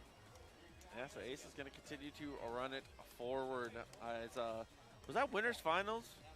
That was winners finals. Winners for, finals. For reference, everyone. If you want to check out the bracket, you can do exclamation mark bracket in the chat to pull that up. Shout out to everybody who's been hanging out. Lena, obviously walking around, working the hardest, has been helping us to put this on. Yes. Jamal on production, also TOing the event at the same time. That's my boy. I hate that every time I look at Jamal, there's always one piece of clothing that Jamal's wearing that I'm like, damn, where did you get that? At least He's so one, dripped right? at all points. There's always at least one thing. Like when he walked up to me today with that mask on, I went, Jamal, where can I get this actually sick SpongeBob mask that you got? Honestly, for me, it's that Iron Man hat that The he hat has. is also nasty. Yeah, it's what? He was wearing a shirt yesterday on the day I got here that said Inuyasha, and it had a picture of Michael Scott. And I was like, where in God's name did you get this shirt? This is so sick. He just has the most random stuff, and it's nasty, dude. I love it. Yeah, Jamal is definitely one of the most standout-ish Marvel players in the scene just for the drip alone. Of course. Absolutely. We are waiting on 2 players to get pulled over, though. It looks like, okay, if Fetus reporting in with the news, I think Mundank's out. Wait, into the on hands stream? of Chewy. They're still playing right now, right? Mundank and Chewy are playing right now. So it's about to end, it looks like. So I believe that is the match we're waiting on here. Am I correct in saying that? Is that the match we're waiting on to be able to push forward here, Jamal? Jamal's not listening to me. And so KJ is on deck to play the winner of those two, I believe. So yes. KJ is on deck to play the winner of Mundank and Chewy is what's happening right now. Right, yep. And then, I mean, Chewy's no slouch. Got that Laura. I mean, nasty. He's just playing his regular team, but Chewy just Palace Swamp. Tab said it best. Chewy is just doing backdash berserker charge repeatedly, and everyone is getting hit by it. It's just like, there you go. Oh my god, dude, I love it. We got a poll while we wait. Who would win the fight? What's the poll results? I can't see it. On my chat, I can't see it. We cannot click on the poll, unfortunately. I gotta take a look. But the all the hardworking TNS Adele crew, or guys, Beyonce? I like Beyonce to clothesline Adele. Yeah, I like Beyonce to suplex her. Yeah, that's not a good one. Yeah. She said, "White girl, relax." Adele kind of has like a low-key crazy vibe. Yeah, but oh no, Beyonce would be Beyonce seems like no panic involved. That'd be easy. Right? It'd be in control. You know what I'm saying? Yeah. Oh, yeah. IFC, bro. IFC Beyonce. Come on, dude. Easy. I don't know who would choose Adele. Who chose Adele? That's a great question. Rough part of England. Yeah. Okay. Rough part of England. I don't know about that one, Chief. I seen Adele in Jamaica or wherever she was in the islands. Like, she looked like she was gonna throw down. That's for sure. But I don't know. Beyonce, that's Queen B. Adele talks like a sailor. I don't know if your speech patterns can determine if you can swing. To be honest with you, I'm gonna keep it real. So Mundank and Chewy are still playing, by the way. I'm looking at it. You're saying Gangplank Adele would absolutely give a right hook, no pun intended, against Beyonce. Oh my god, dude. That's what you're telling me. You got Adele 3-0? You're crazy. You're crazy. No way. Oh, the gun fingers. Yes. There you go. I mean, maybe. I don't know. Maybe. I respect that. I appreciate you, chat. Always helping us with the lulls coming through. Yeah, I miss y'all. For sure. I always forget TNS chat always holds me down. Dude. Oi, bruv, can you relax? Not the oi, bruv, dude. No way. Come on. What's she gonna be like? It's crumpet time, bitch.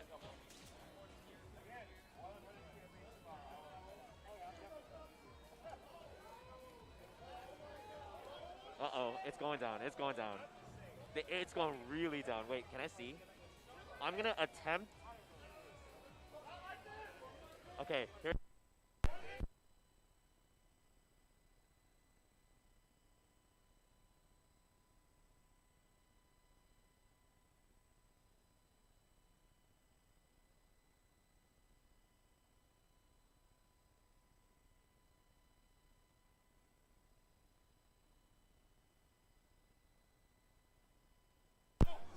There we go. Hello. Okay, there was an actual fight, and the greatest outcome between that match.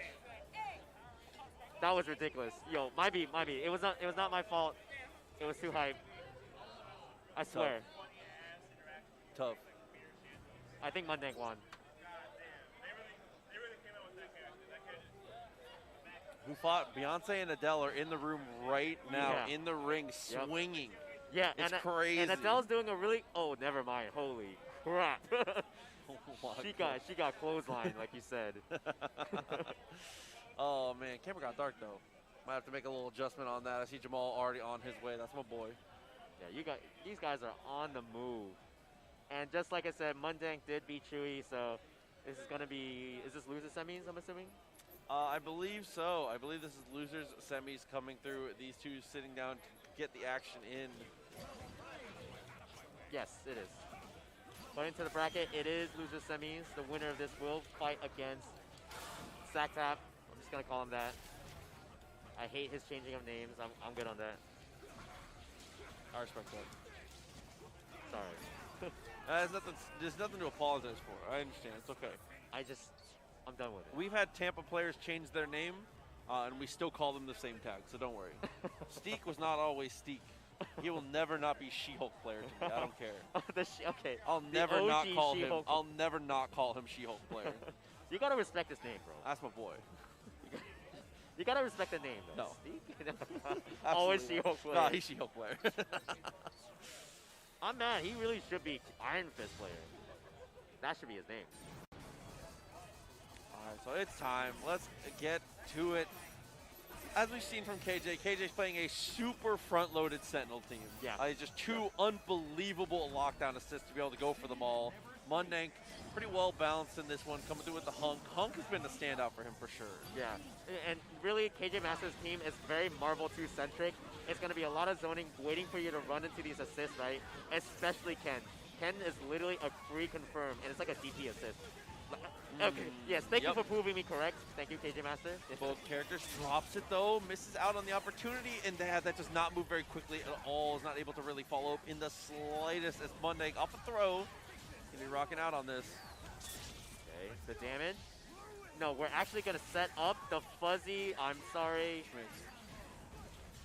I did say he's playing Marvel 2, and that's exactly what happens with Sentinel in Marvel 2. Over and over and over again. Okay, got the DHC into Hunk. Gonna go for the shots. Has one more DHC come through with Captain Marvel, and that'll absolutely be enough to get the kill. Okay, here comes Captain Marvel. Uh-oh, the mask from KJ Master actually drops out of the combo. What can I say? One too many jabs. Is this theme part of the game? It goes crazy hard when she comes in. Yeah, this is her theme. Captain Marvel's theme? No, this is Psylocke. Oh yeah, that's came out right. when Psylocke came in. Oh shit. This is sick. Yo, this goes hard. Yeah, this is like some Marvel superheroes. Like,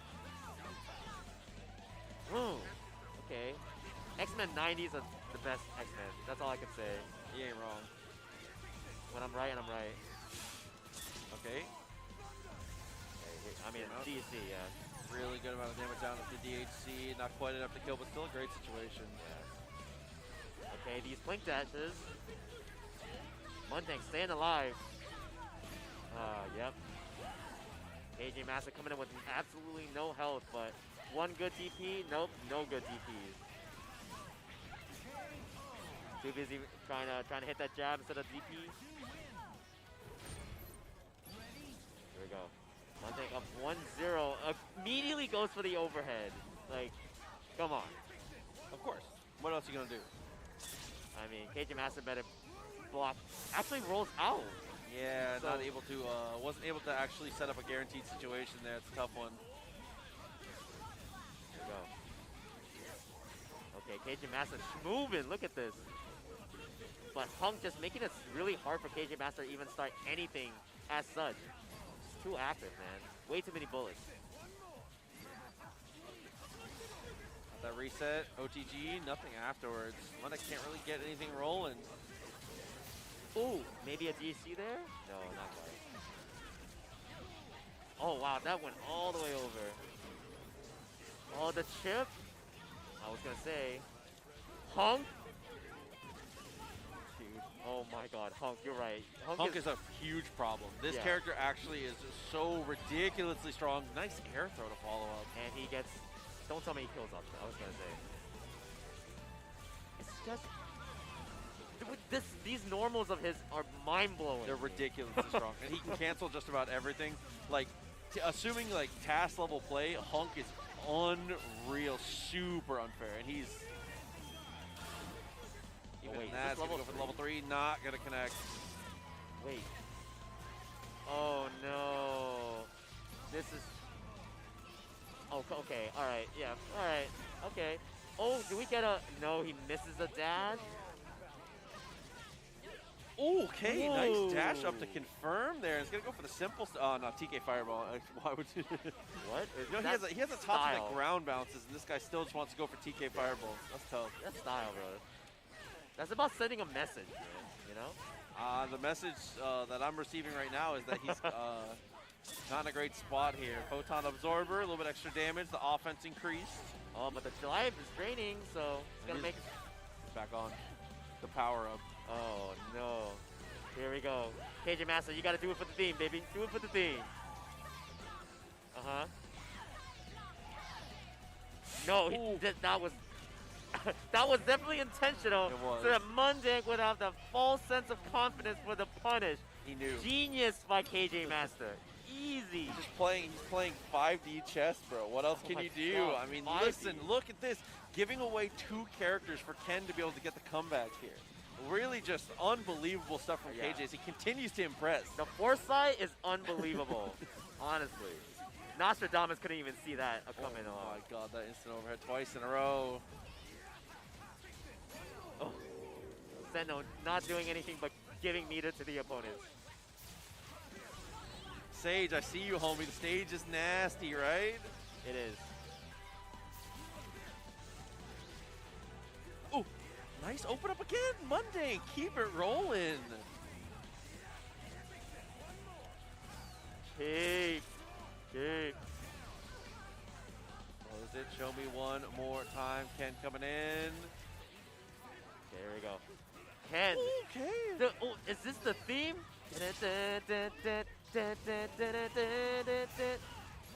Tell Ken. Doesn't get the super. You get a super there. Oh, but instead we're going to get the lights. Oh, not blocking your legs. Yeah, Mundane. unfortunately Rashid dies quick so we don't get to hear more of the music. Yeah, good. Oh, he went for the jab. If he just kept pressing jab, he might have actually been it. Oh, no, and Mundane still able to pick it up. You're lucky, sir. He's lucky. Yeah. He's lucky. He's shaking my head. He said, yeah, I know. The stat is going crazy. You rolled a 19 on that one. Unbelievable. Had a plus 5 advantage too, you know. Damn. Okay. Keeping it rolling here. I mean, this is the key to the game against KJ Master. You got to win the point war. His Sentinel is disgusting, and the team is built to just enable the robot. Yep. It's a, like you said, front-loaded team. If you start killing the team in the same order, team falls apart a lot faster. Yeah, for sure. I mean, Psylocke is still really, really viable solo. Wait. He's been dropping these though. No. The fly is not going well, but mashing jab has definitely been going well the entire night. Okay, this has to not drop. Okay, thank you. Oh, okay, yeah, do it. Absolutely. That did 0 damage, bro. Oh my god. That was sad. That was just. Oh, okay, yes. Okay. More mashes. Here we go. Oh, I hope this does a lot more damage. It did more, for Shinryuken? sure. Oh, he could have just Shinryuken, I think. What? Okay, it's okay. All right. Again, Mundane, confused. It is super effective. Yes, see? So confused you weren't even blocking your toes. Okay, Tatsumaki? No, you he missed the TK. TK. Why would you set yourself up? You know you have one that ground bounces. Why are you doing the TK? He's setting himself up for the harder combo. He keeps dropping it. Optimal. To the day I die. Nah, bro. Come on. To See, the and day- then Mundane just throws him. Come on, man. Not like this. Getting Not like heavy. this. Not like this. Okay. He said, I don't trust the level 3. I respect that. He said, I don't trust it. I'm going to do the whole combo. 3-1. Okay. Great match. But the run back. The run back. The run back. The run back. Oh man. Jason, you like Mundane? Oh, Mundane messed up. Now we have video evidence of Dasani for Mundane. It's over. Yeah. It's over You got for him, this you guy. got him, you got him. I need a clip. Cotton 4K. Not like this, bro. Listen, I have drank it once or twice this weekend, but I've always been careful to not be on camera. He messed it up, bro. It's over. Oh, okay, all right. He choked. Yeah, tell him, Fetus. Never any shame over there. All right, Jason, I hear you. I hear you. You just ducking. It's cool. You don't gotta use the Dasani excuse, man. It's fine. Con 4K, dude. Come on. Okay, so the run back, like you said, coming through. Shouts to Nam, who's hanging out. Always fun to have Nam checking in. Welcome back. Be back, man. That was an exciting set right Dude, there, I man. was sick. I was really, really sick for sure. Shout out to the homie Nam holding it down, man. Appreciate it so much. Lord, I don't know what you're talking about. I don't know that there is a picture or video evidence of me with that, so go on with that one. Okay. I don't know what you're talking about. I was here the whole time. But you know what? We got Sack Tap versus Monday going on now. Yeah, and that's going to be the first hit for Sack Tap. Magic Pixel doing a great job here. He's going to spend the super, and that's going to definitely be enough to kill. No, he doesn't have the meter. I forgot. Oh, no, not enough. Palm Breaker does pop out. Hits on deterioration off the OTG there. This build here, okay, so pallets, I'll say again, Palette Swap Marvel is available to everyone to be able to find and download. This exact build is a little more limited and is not for public to release. It was created specifically for teammates. So, absolutely, man. It's fantastic to watch, but Hunk getting the first hit here. Looking strong, though. Definitely has enough meter to possibly kill here. Shoot him up a bit, goes into the install, rush down. Bro, no way that connects on crouching Thanos. That was disgusting right there. You did not know if that was high-low, man. Mundane making it look as big as possible as well. Ooh! Nice. And that. Got the OTG with the laser. Oh, Kane's going for the chase down, but there is a super to answer. Is that going to work? Trade out? No, you got to install. No way, dude. I usually get really mad at like zero install making stuff safe, but that, my brother. That was the safest of all installs, bro. But not going to matter here. Mundane answering strong with Hunk right now. Wesker possibly going to lose off the level 3. Bottom. Not quite enough to kill, but we still get the OTG. Misses the OTG. Does not get the kill, but there's the throw. Very nice.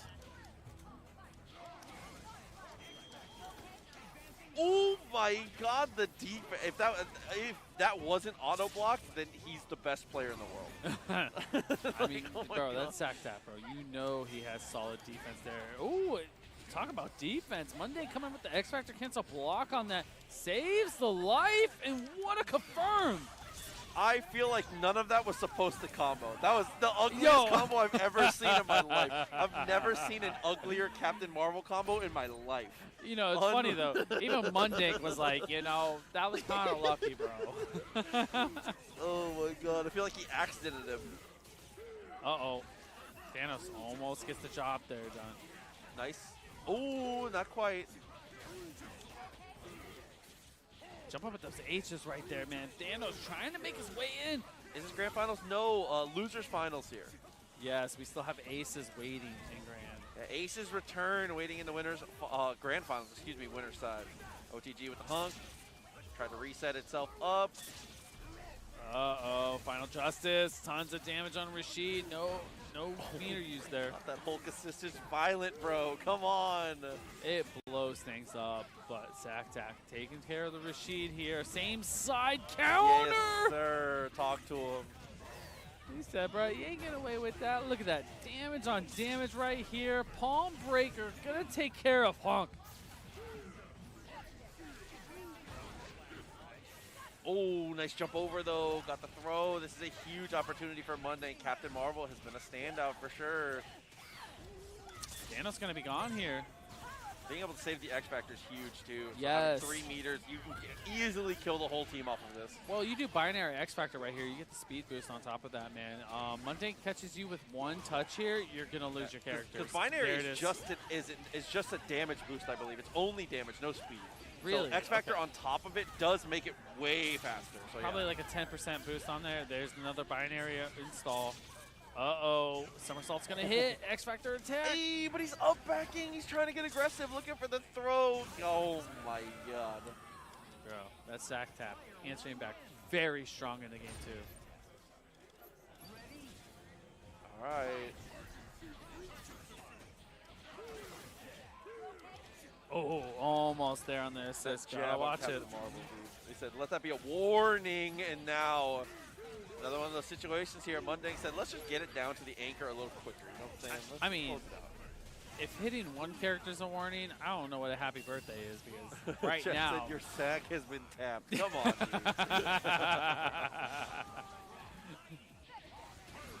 Same side. Nice block. Ooh, can't block forever, though. The try jump is too nasty.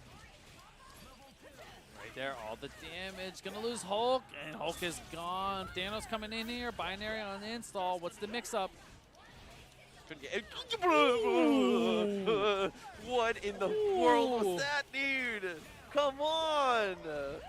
That's illegal. I don't care if it's modded. Why can that happen? Oh, my goodness. That was so fast, man. You didn't even know what side that hit on. Got to slow it down, though. Wesker does have X Factor, so you have a chance for a mistake here. Somersault. Of course. Oh, no. Crouch M does not connect.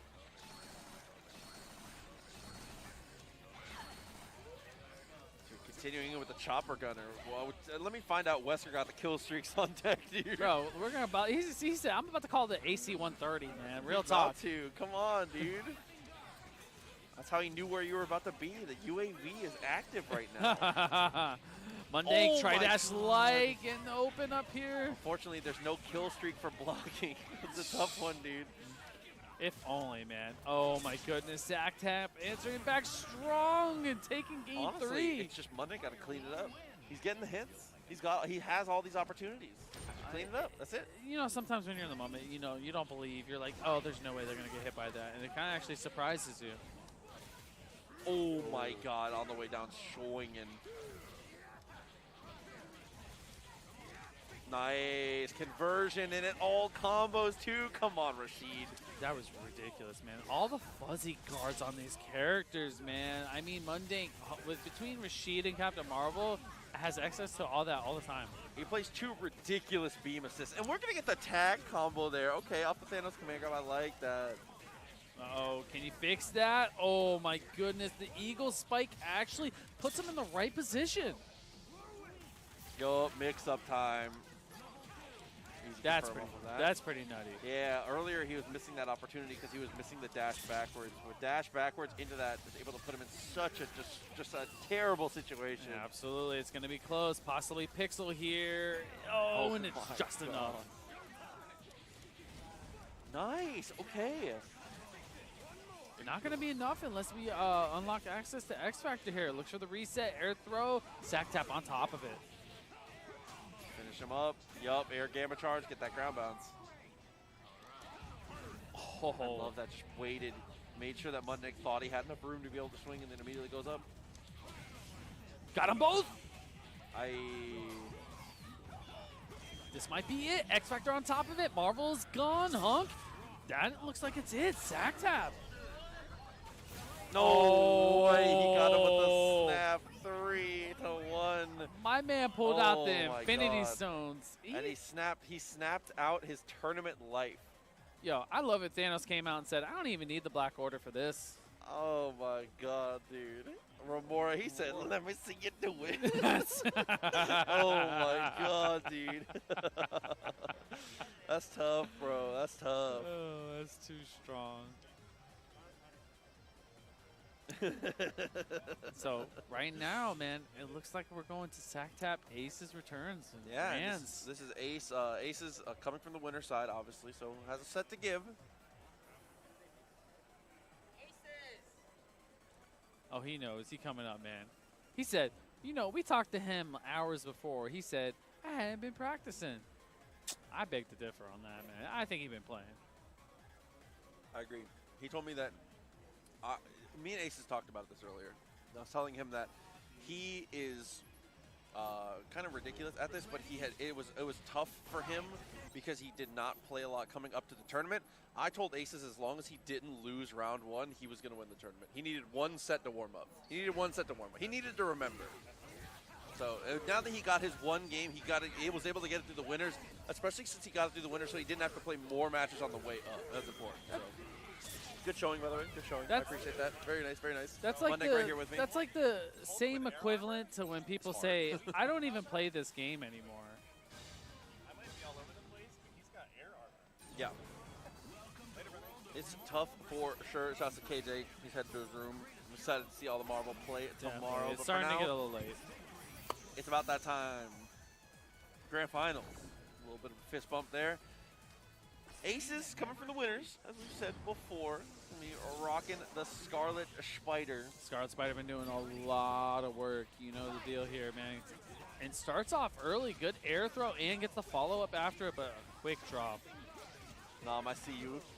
He's trying to get himself headed in real quick. On top of that, the air-to-air confirm here from Ace is making it work. Tons of damage being put on the screen here. Too good. This character Nom looked up and saw what was happening on screen and said, damn it. That looks like that's enough here to take care of Orange Hulk. Medion incoming. Oh my goodness, great buttons. It goes in the follow-up air throw. Yeah. Having that Evil Ryu assist to support Scarlet Spider 2 is so strong. Missed the axe kick though, actually doesn't get a combo. Definitely need it, but I mean, Aces is on top of the situational Marvel here right now. Oh, great button there. Challenge and assist. As we've said, though, I mean, unfortunately, he's going to lose him out now, but Stars Wesker has been really the star of the show so far for Sack-Tap. Nice block. He knew he could block. He had confidence. So fast, man. That legitimately, as soon as you DHC out right there, you had frames. You had plus frames. Ace is convincing first game. 2 more to go potentially here. You don't want Sack-Tap to reset this. He's definitely one of those players. He can adapt very fastly, and if he actually makes it to another game, you're in danger. Still a good situation, though. Found it again. Missed it at the normal jump height. Oh, you see that big spider whip? Dude, the web ball capture for that long is so difficult to deal with, man. It's just so strong. And on top of that, especially being a big character like Hulk, it's very funny when you actually do get hit by it, but not going to matter. Hulk is gone out of here, up to Thanos now. I hope that Scarlet Spider doesn't get nerfed because this character is sick and he deserves it. They shouldn't. That's my official I vote. agree with you 100%. That's my official vote, Tabs. Here comes Wesker. No, the DHC whiffed right there, giving Scarlet Spider another chance. Missed the gunshot though, twice. Oh, and Nam is having a financial. Nam is liquidating his assets right now. So is Thanos, bro. Literally, man, just taking care of him. Yo, Final Justice right there. Got the counter in the mid-screen. Just trying to take the time, trying to find an easy way to open up Ryu, but that's not going to happen. Aces comes in with the crouch and medium. Gets the job done, putting a bunch of damage on Thanos here and building a meter as we speak. Look at that. Going for the Oki right there. My Oh, God. my goodness. Looking like a real Street Fighter meaty there. That Good felt, Lord. bro, that felt like a perfectly spaced crouch fierce, just meaty. There's not much you can do about it. The overhead. Looking for the chop does not work out. There we go. Sactamp answering back very strongly there. Trying to keep him locked down there with the chopper gunner continuing on. Uh-oh. Wesker right at it there. Oh, good bounce out here from Aces. Yeah, I love using this blitz flow just to reposition, such a strong usage of it. And now when X Factor is out, Aces is able to get a little more aggressive here. I love the ideas. Time's still not quite a factor. No, time is definitely not a factor yet, especially in Marvel seconds. You know those last forever. Just got to watch out for the chip here, though. Uh-oh, right into it. Great read from Sactap there. Oh, and gets a shot afterwards, too. Very nice stuff. That was a fantastic read on the super. The two West Coast crowd members behind us popping off. Very happy. I don't Happy know. for him. They're just Marvel players Happy at this for point. him, to be honest. Oh, my God. There's no way he gets standing light there. Does not matter. Orange Hulk putting the damage on. You caught the spider, and it's going to pay off here. Why should chat vote on it? Because chat is always right. Smile. Chat's always right. Nice! Oh. Okay. Got the open up there. No. Yeah, okay, it did work out. It looked like he turned the wrong direction. I know, but Palm Breaker, a bunch of damage here. Evil Ryu still alive, has a chance. Beam overhead. Great blocks here from Sack until then. Yeah, for the most part, it was pretty decent blocks. Oh my God, but he sticks that foot out again. You ever catch the Infinity Boot? Oh my goodness. The Blitz. Very nice. Oh my, whatever that was. X Factors, but gets ground bounced out of it. Uh-oh. Uh-oh. Carol's in danger here. This could possibly be a reset. Sack tap. A chat, dude, I almost called them chat, the people sitting behind me. They feel like the IRL chat has said that the IRL chat has said that the download is complete. You mean Nom and Pink Lemonade. Ninja Nom, Pink Lemonade. That's IRL chat, Yeah, bro. that's IRL chat. I love you guys. Look at the damage here. Scarlet Spider's combo fiend. Bunch of damage. Here we go. Hardo, not enough. It's enough now. Get rid of the Hulk. Looking good, Aces here. Could tie it up now. Good push block away. Dude, Thanos. I've been talking a lot about Stars Wesker here for Sactap, but man, Thanos has kind of been putting in overtime here, but the problem is still alive. It's literally as you spoke about it, man. I feel like Thanos for Sactap is 100% the heart and soul of this team. Oh my God. Right back. He said, I was just pretending to get happy birthday. Uh-oh, can you kill Thanos? And does. Up the stars. Wesker still has X Factor 5 bars in a dream here. Okay, running out of life though. Got the command, the one touch for either player now. Oh, good push block right there to keep them same side, and a better air throw from Sactap here. Reset? It's enough. No, no way. Uh-oh, one piece of chip. Okay, the trade comes out. That is a reset coming out. Damn, what a way to continue this. Bro, Sactap's Thanos is really good. It's bro. actually ridiculous. It's really good. Good air throw. I mean, this is how we've seen it. Aces like has actually been able to get the first hit every time on. This is the script. Yeah, Aces gets the first hit, gets the kill. A little bit of a reset there, you know, cheeky.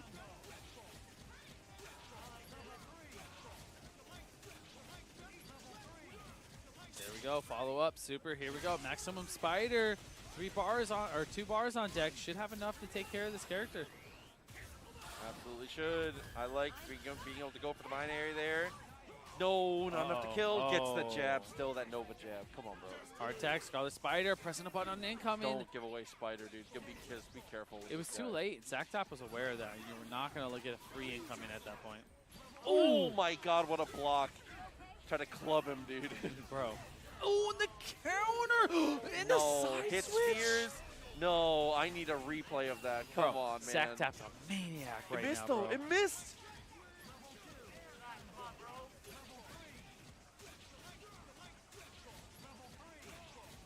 Look at the loops right here. No, pop out hits under deterioration here. Somersault. Yo, final justice. Oh my goodness, no justice. Oh my God, not like this, bro. They were approaching. Good God. Oh my goodness. Get Evil Ryu in, get Scarlet Spider out, get some red health back. Looking good. Captain Marvel gonna do a lot of damage here. It might not be enough though. Fighter's still active though. Ooh. Okay, almost. Yeah, I got the chip. All right, Wesker, show me something. That's a good way to start. Not able to get the OTG. X Factor canceled to break through. That's going to be Aces taking game 1. But again, I feel like I've seen this movie before. I don't know, man. That was like 5 games last set. So, I mean, there's a lot of adaptation going on here. Played 5 games. Bro, I can't even count the 5, so chill out.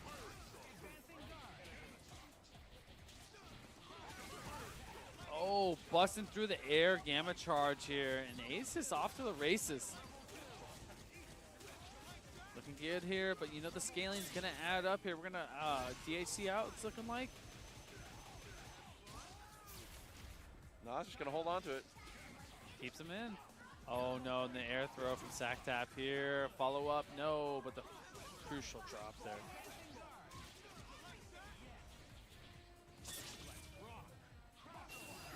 There we go, Final Justice trying to chip out. Caught the assist, though.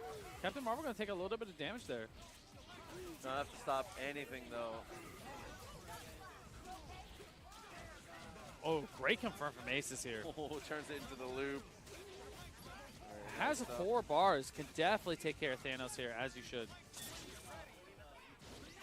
No, that's crucial Gets drop. the install, though, for Evil Ryu. The double install comes out, so Captain Marvel back in the mix. Ooh. Oh, yeah. Not much to do there. Just don't block, Smile. I don't even... Oh, hey, goodness. What just happened? How did you do that? Bro, Sack Tap said not today, brother.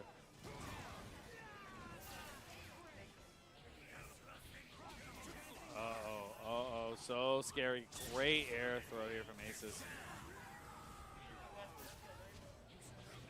Oh, good media on incoming there. In a better throw. OTG, X Factor on deck. I was nervous because he hit him so high. I thought that was going to drop out. That was a nerve-wracking way to confirm that one. Aces, 2 in a row. One more game. I was nervous, bro. Aces looked at me and said, me too, bro. I was kind of nervous. We're in a unique situation where the players are like 2 feet from us so they can actually hear. They can definitely hear what we're saying. It's very funny. We've been having fun with it. Huge shout outs to everybody who's been hanging out with us tonight as Aces climbs the goddamn tree. This orange-blue Hulk, bro. Orange-blue Hulk. Oh, my goodness. Something I never thought I'd ever hear in my life, but today I've heard it. But here we go. Ace is taking care of Orange-Blue Hulk. Oh, okay. Looking for the fuzzy there. Okay, Sack Tap gets out. Gotta watch out. This Thanos was dangerous. And the happy birthday Aces. No, but the drop here. Team Hyper Super on top of that. Oh my God, the chop was coming. The chop was coming, dude. That was Aces. That's up to Sack Tap right there. I'm just going to stand. I'm going to sit perfectly still and not say a word. They said they're going to run it. They're going to run it, man. Oi! The first time the overhead hit. The first time the overhead hit. They are going to play it out. Final Justice, Chip and Factor here. Bro, they counted it down too. That was actually peak comedy. The countdown into him just getting clubbed, bro. You're right. The overhead did crack. Here we go. Eva Ryu install. Denshin. Gonna bring him in here. Same side jump medium. Tatsu. Dude, what is that? Lightning Storm, bro. Bro, he's Electro, man. You ever play Genshin? Not gonna matter here. Evil Ryu about to lose his life. No, I have not played Genshin. Then you would find out. Anywho, man, Stars Wesker bringing in AC 130, trying to get the job done.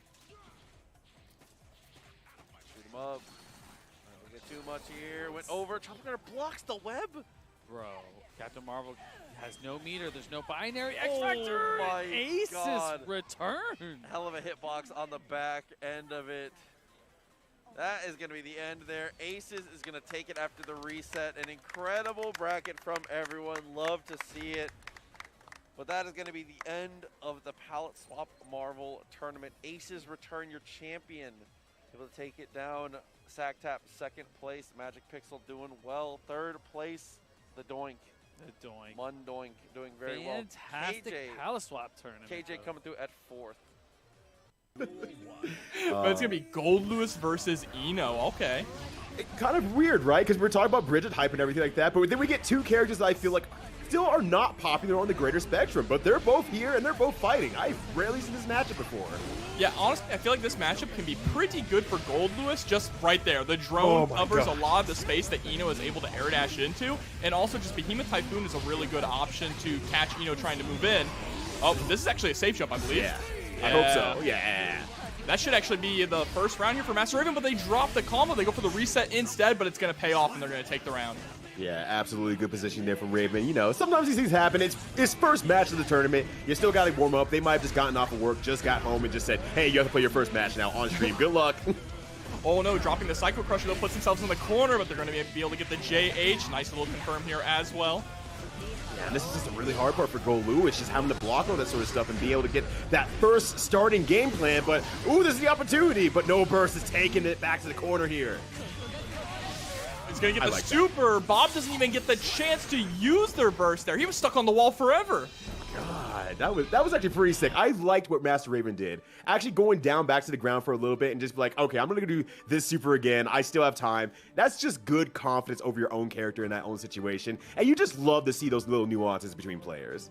Yeah, absolutely. One really good thing for Gold Lewis in this matchup specifically is being able to challenge a lot of Eno's pressure with 2P. Of course, 2P is not going to be able to beat out Stroke, but Stroke was nerfed in Season 2 of Strive, so you actually can punish, you can block and then decide to take your turn back if you so please. But when she's in the air trying to reset on you, 2P is a great option, and it can allow you to convert into Behemoth Typhoons, and if it's a counter hit, you can sometimes get a close slash depending on how close they are.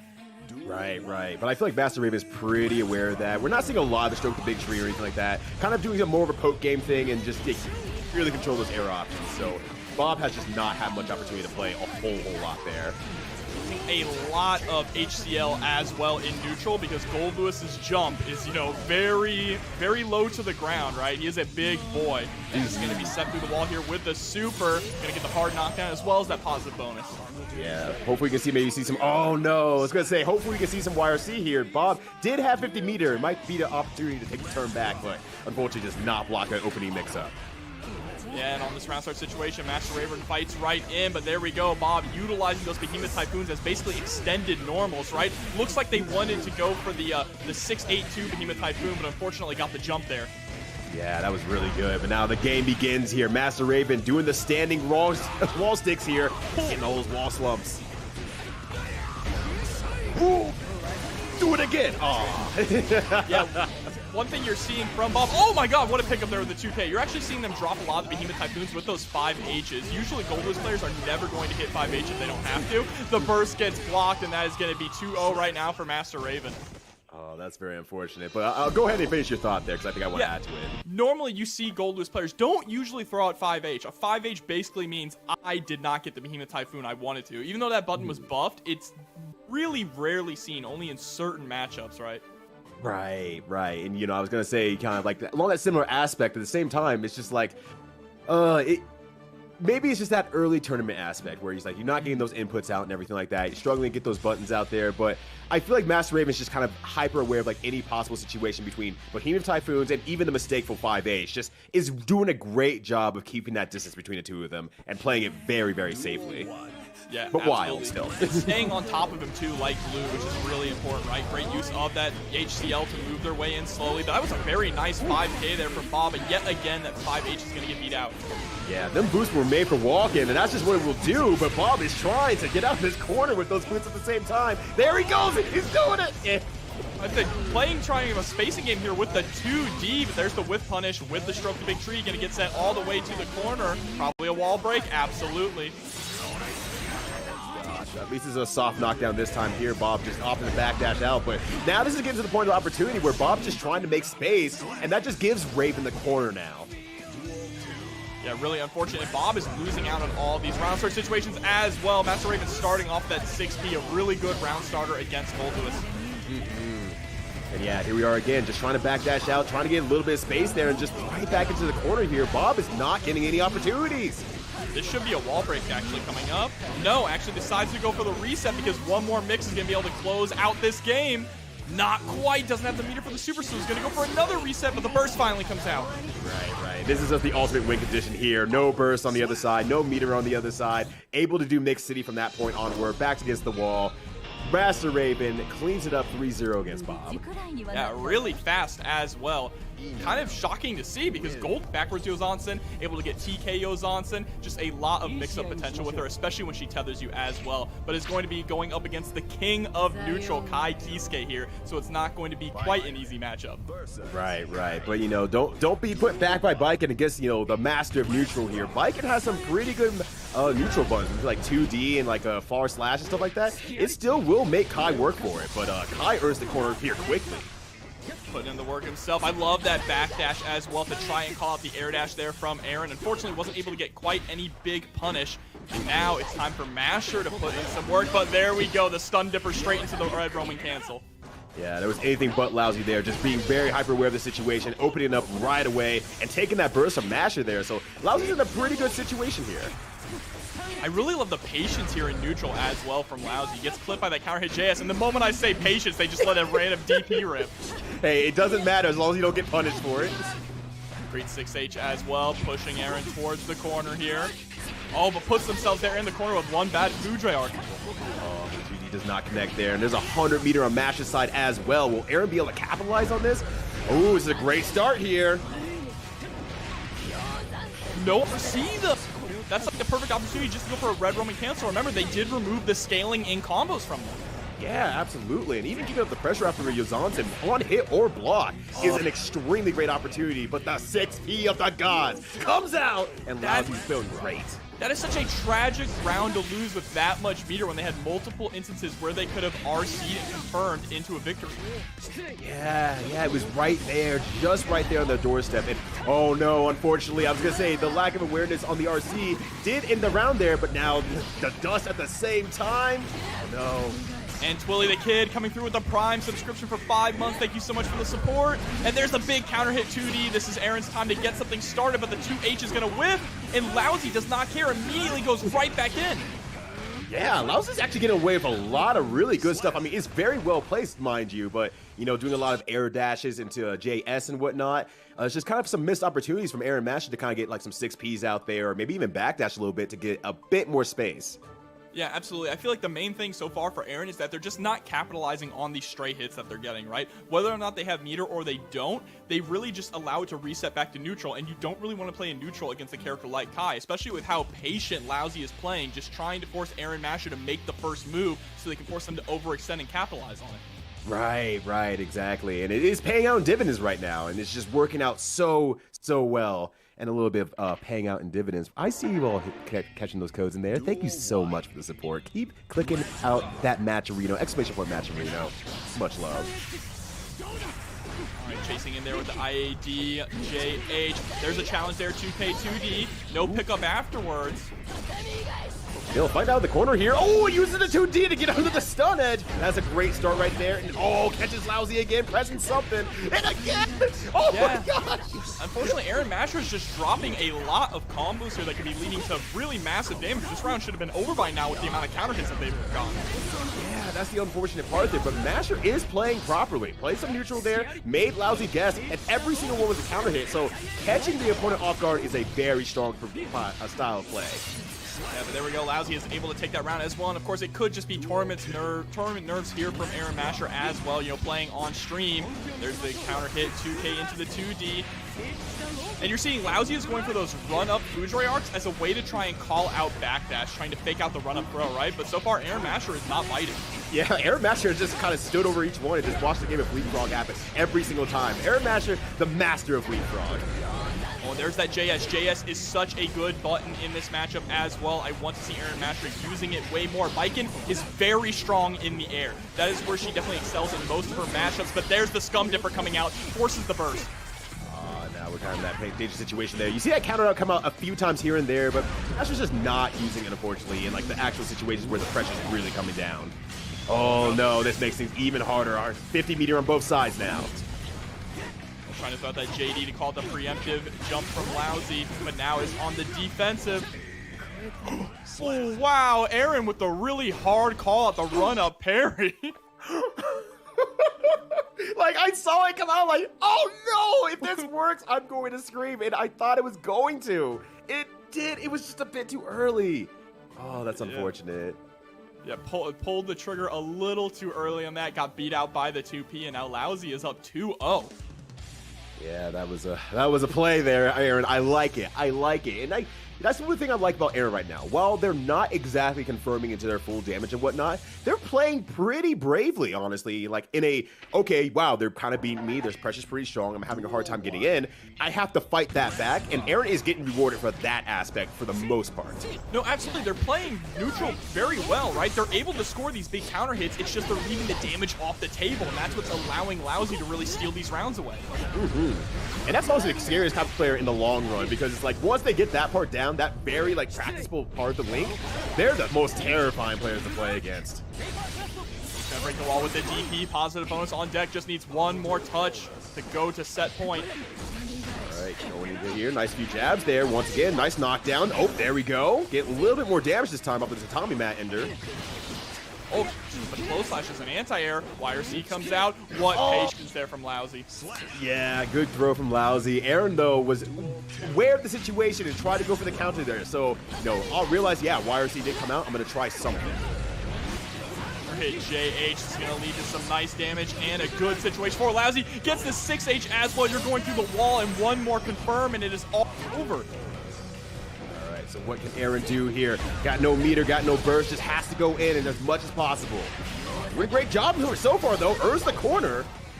Oh, no. Tries to go for the same thing, but Lousy is too patient on defense. Aaron, I like you. I like you a lot. Hey, come on, I know you want to press a button. Just do it. Once again, having those players who really play against the player very well, like Aaron is once again very terrifying. Lousy? Parry this, please. No! I was really hoping Aaron would parry that, but unfortunately, no such luck. Tries to do it in return, but has 50 meter. No! Just too far away. They had the right read, right? If that would have actually caught the back. Ooh. Okay. Okay. Now, we know Remy Celeste mostly as an Axel player, right? So Remy pulling out the chip here is going to be really exciting to see up against Squid. Of course, Squid rocking Kai. Yeah, maybe kind of the same mindset as Lord Knight, just feeling like maybe Axel's just not cutting it anymore. Maybe the game's gotten a little bit too volatile with the damage and Axel doesn't get to keep up as much. And Remy trying to do Chip instead. Let's see how it pans out here, because I feel like Chip is a pretty decent fit for Remy for what we know from their playstyle. Yeah, definitely more of like a whiff punish playstyle. And we're already seeing Remy play a little bit more of a footsies heavy chip, a whiff punish heavy chip. There they go. They're able to get that overhead straight into the fast RC, and that is when it really starts to roll, right? That's when you put the pedal to the metal with Chip. Right, exactly. And moving forward after this, on top of the positive bonus here, is going to get a lot of meter for Remy to play around with, and you're going to see definitely capitalized combos here for sure. Yeah, there it is. The Uzumaki Barrage, believe it. That's going to be round one. I see you. Yeah, top W. Yeah. All right, great TP to start the game out here from Squidge Luke. Ooh, there's the quarterback real fast here. Let's see how Remy likes to get out. Oh, 6P pushing back there into the corner. Remy with the just block, though. Going to use the Alpha Blade to escape from the corner, but the burst finally comes out. Yeah, that's an unfortunate part about Alpha Blade against Kai. Kai cannot hit the Alpha Blade with the DP, unfortunately, so you do have to respect it. Love that OTG there into the Gamma Blade. Is going to get the 6P. Drops the final hit of the Rekka, but escapes the corner immediately.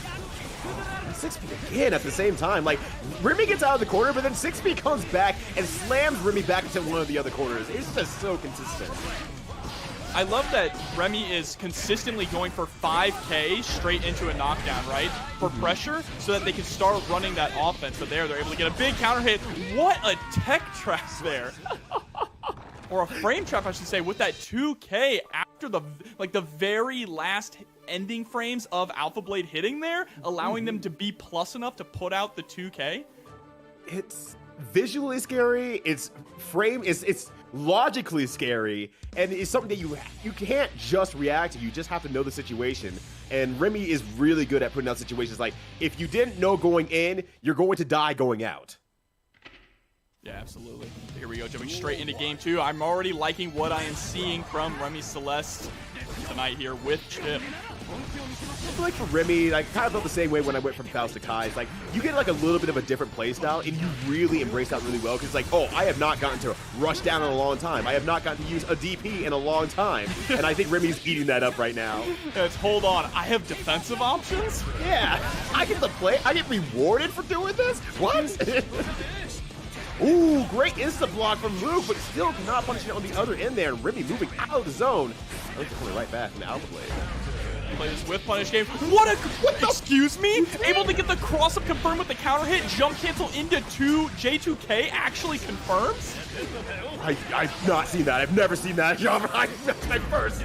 I cannot say I've seen that either. Gets the pickup here in the corner, but drops the 6H. That's fine. He's able to bait out the DP and should be able to take this round with the wall break. Absolutely. Hit them with those sandals at the very end there, those ugly-ass Crocs, but Celeste is in there right now. 2K 2D, set up the heavy stun edge. This is where Squid needs to get the pressure on. Great throw. All right, we begin here. Maybe Luke getting a little bit of the feeling against Remy Celeste, not letting him escape the corner and doing a lot more frame traps. Well, Squid tried to answer there with the 6P, but Remy was just a little too quick. Gets the throw, and already Squid is all the way in the other coast. Has to hold this pressure. RC is available on Remy's side. Luke seeing like West Coast is worst coast here, pushing right back to the East Coast here. But Remy, once again, getting the opportunity to press buttons real fast and eating it all up. Oh, there's a run-up throw after the whip. Dire Eclair, great awareness there from Remy, able to answer to that. And now you're starting to see, hold on a sec here. Oh, Dragon Install? Dragon Install real? It is real. That is a real block string there. Let's see if Squid can make it work.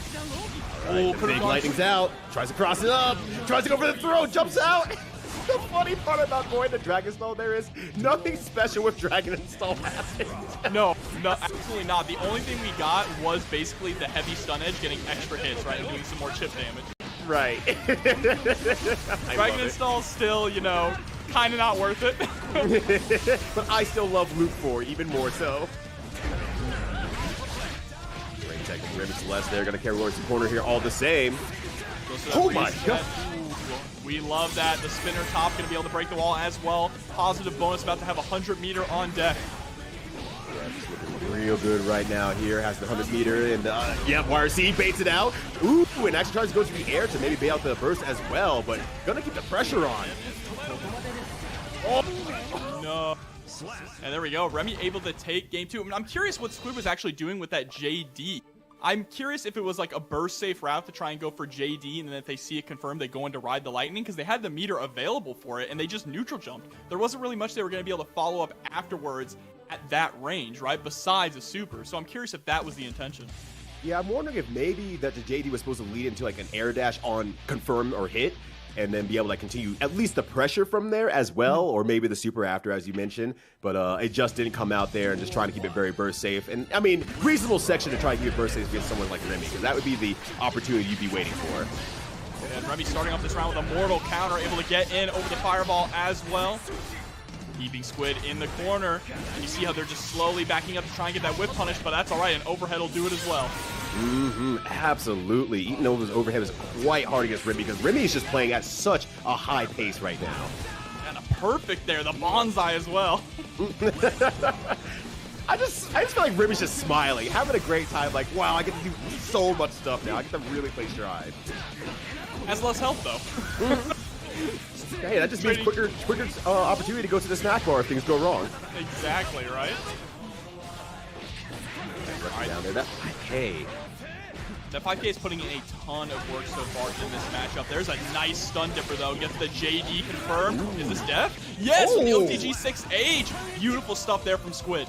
I'm a little bit surprised. I didn't think that 6H would have done that much on OTG, but hey, here we are. You love to see it. Luke finally getting on the board here. You know, some opportunity. I see Luke doing small little adjustments here, pressing the buttons out a little bit early, starting to do more whip punishes and punishes on Rumi's approach, and it's paying off here. Oh, challenging there with the 2K 2D. You're right, Squid is starting to really bring things back little by little. There's a gold burst. This is their opportunity. Yeah, this is a great opportunity here. All right, gets knocked to the corner here. Oh, backs off. Understandable. 100 meter gets Kai. I wonder what they're going to do. Oh, answer your DP. Recovery with a DP. You'll love to see that. Oh, my God. that's a sign of respect right there.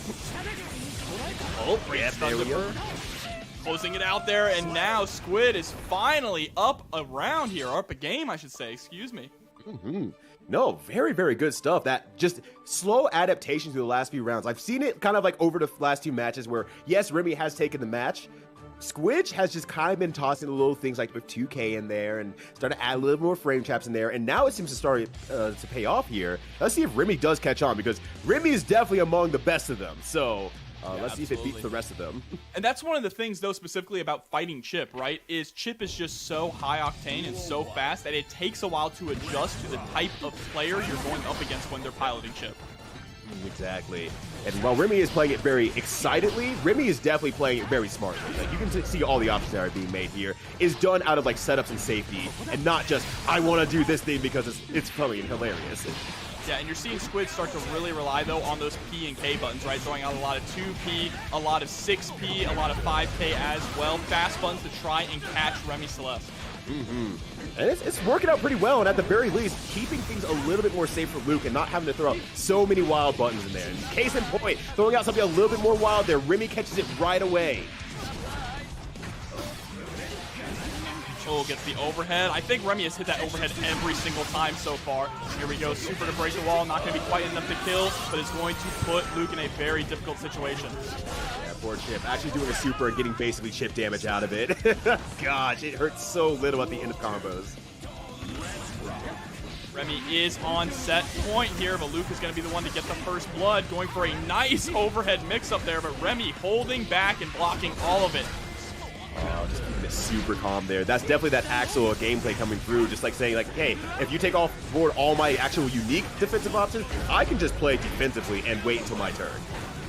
And huge shouts to Miss Jukebox 8 for the raid. Thank you so much for the support. If you all are joining us, we're in the middle of our pools here. There's a beautiful stun dipper confirmed. Should be able to get a wall break off this. No, not close enough. You know, and I respect that decision, honestly, because Burst is still on the table there, still have another round to go, so maybe just kind of keep it very simple and whatnot, try not to get back to neutral, but it is not paying off right now, but great block from Luke! Oh no, this isn't going to be it though, even with a super. Okay, I think Remy recognized that as well, so he's going to kind of keep the meter for something tricky. What you got in the sauce?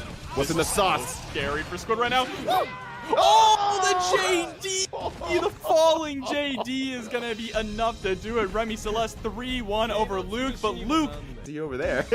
But Lanziard here is going to be rocking the Zato, and then Beefy Manatee playing not the stepfather, but the father who stepped up here, Gold Lewis Dickinson.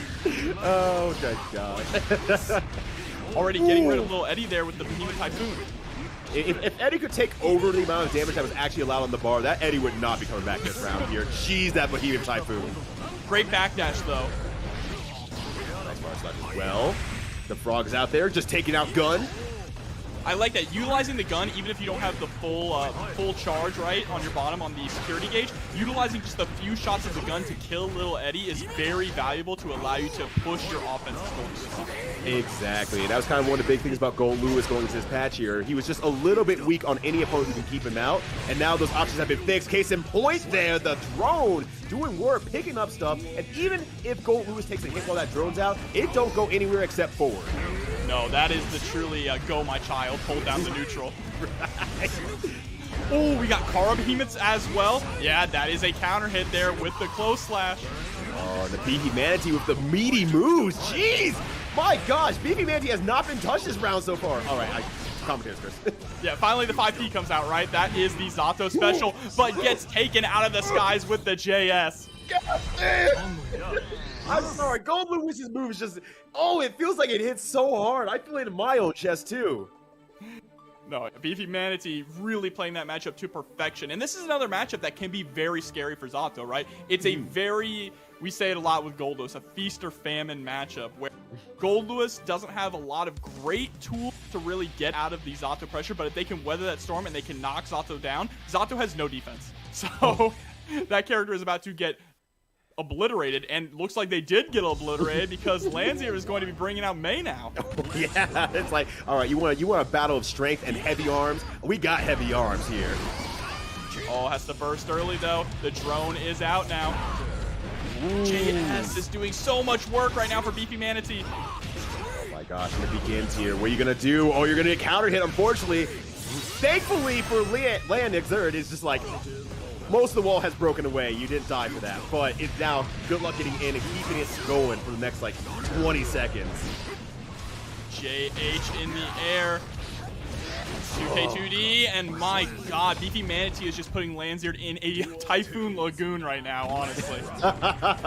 Yeah, definitely having a hard time weathering the storm here in this Typhoon for sure. But Land making a comeback here. Oh, and finds themselves in the corner. That's so unfortunate. And there's that Kara again. Oh, the counter hit far slash. A little too far away to pick up with the 2S, so off to set up the Oki with the drone. And there we go, down with the system to break the wall. You're dead! Oh my god! Did the level 3 version of it as well, flexing on these fools. This dad is stepping more than up. He's stepping on everyone. He's about to send anyone through the wall who dare talks bad about his daughter, all right? and me too, by the way, you know. Yeah, Bridget absolutely. is precious. I will also protect Bridget. We have to protect that smile. Yes, absolutely. The dude weed smile. Yeah, exactly. that half crap eating grin smile, that little gremlin smile, perfect. 10 out of 10. But gonna stick it out here with May, opting not to go back to Zato. I think that's fair. I mean, May is also a character who lacks a little bit of those defensive options, but has a little bit more in the way of the movement options. So maybe that's where landing Zerg feels a little bit more comfortable. Yeah, I mean, we did see May in top 8 of EVO, right, with Slash. So May is definitely a more solid character than a lot of people in the West will give her credit for. There's that counter hit 5H, forcing the burst there out of Beefy Manatee. Yeah, and I mean, if anything, that's kind of a little bit of a checklist of win conditions that Land can have right now. Actually getting the burst off of Beefy Manatee. Has not even been able to do that very often yet. Nice. Ooh. Firm into a reset there with the JH, keeping the pressure on in the corner. Counter hit far slash, isn't able to get anything off of it. All right, yeah, backing off here. Yeah, okay, playing a little bit more patiently. Ooh, getting rewarded. So 5H being a pretty solid button against JD, it seems like. These Carl behemoths are disgusting. No, God, I just groan every time I see that little sparks come out. Oh, no meter to be able to cancel the full damage, but, you know, keeping it safe here. This is actually a decent opportunity for double kill! Both of them! This is a great opportunity for everyone, and that puts Beefy on match point, unfortunately. Oh, there's the punish, though, with the far slash. Oh, gosh. Beefy Manatee looks like enabled by that. It's like, yeah, okay, thanks for the game. I'm gonna go win now. Beefy Manatee is just doing such a good job challenging a lot of LNCA's normals here. And all these trades with JD, and this switch to May is really doing a good job at being an answer to JD, but is it too little too late? Yeah, oh, well, hey, here's a great start here. Gonna use the meter as well. Not gonna save it for the other side. Just says, hey, maybe I'll gain this back. But does have to win more around to get on the board here. Oh, no. The system? The system is down! And that is going to be 3-0 there for Beefy Manatee, putting on a clinic there with Gold Lewis. Just stuffed May into that coffin. Oh, gosh. Wasn't there some character, some Western, who carried around a coffin? Or maybe it was an anime. Don't quote me on this. Does take some inspiration from Trigun. That is true. Yeah, today I learned.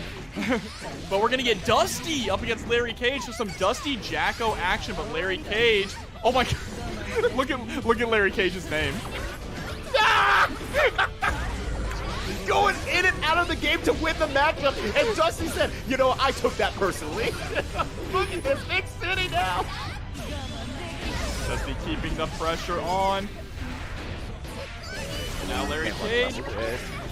First comes out, tries to use the guard command, not gonna work, and using the Cycle Crush there to get over the minions. I'm actually surprised it went over the minions. I thought it would have bopped off on the parry one of them, but maybe it was just too far ahead to be able to touch by it. But good stuff and good positioning from Larry Cage. Oh, the empty jump into the throw, or the button kill, I should say. Break the wall here? No, gonna go for the sliding knockdown. There we go. Fortismo to close up the round with a perfect. Yeah, good stuff from Larry Cage, just saying, hey, I got the wall slump. I can just go for another mix-up as Eno, and I will win, or survive at the very least, because Eno being airborne is such a huge problem for Jacko, because then she can't do her super on wake-up nearly as well. Yeah, not only that, but other than 6H, Jacko doesn't have a lot of really solid anti-air tools, right? Yeah, I mean, she like does have 2S-ish. some, but they're not the greatest to deal with, especially the kind of buttons that Jacko, that Eno is going to be throwing. They both end in O, so I understand. Okay, I thought they were going to jump right into the no, like, oh no! Takes the quarterback here. Dusty getting their game going here. Larry Cage is actually doing a great job of defending. You're seeing that empty come out in every so often to try to push out Jacko specifically. Yeah, putting on the attack command as well. And that was a dominating round there from Dusty. Yeah, that was really, really good. Once again, Dusty took that name personally.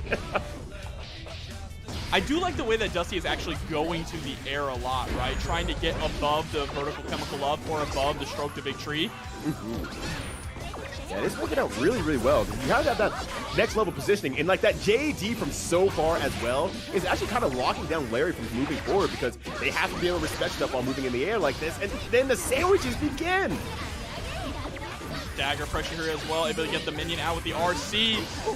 Larry Cage actually putting out that 5P. PRC forward underneath the 6H. Yo, Larry Cage, that was sneaky. That was gross. And a nice 5P anti-air as well.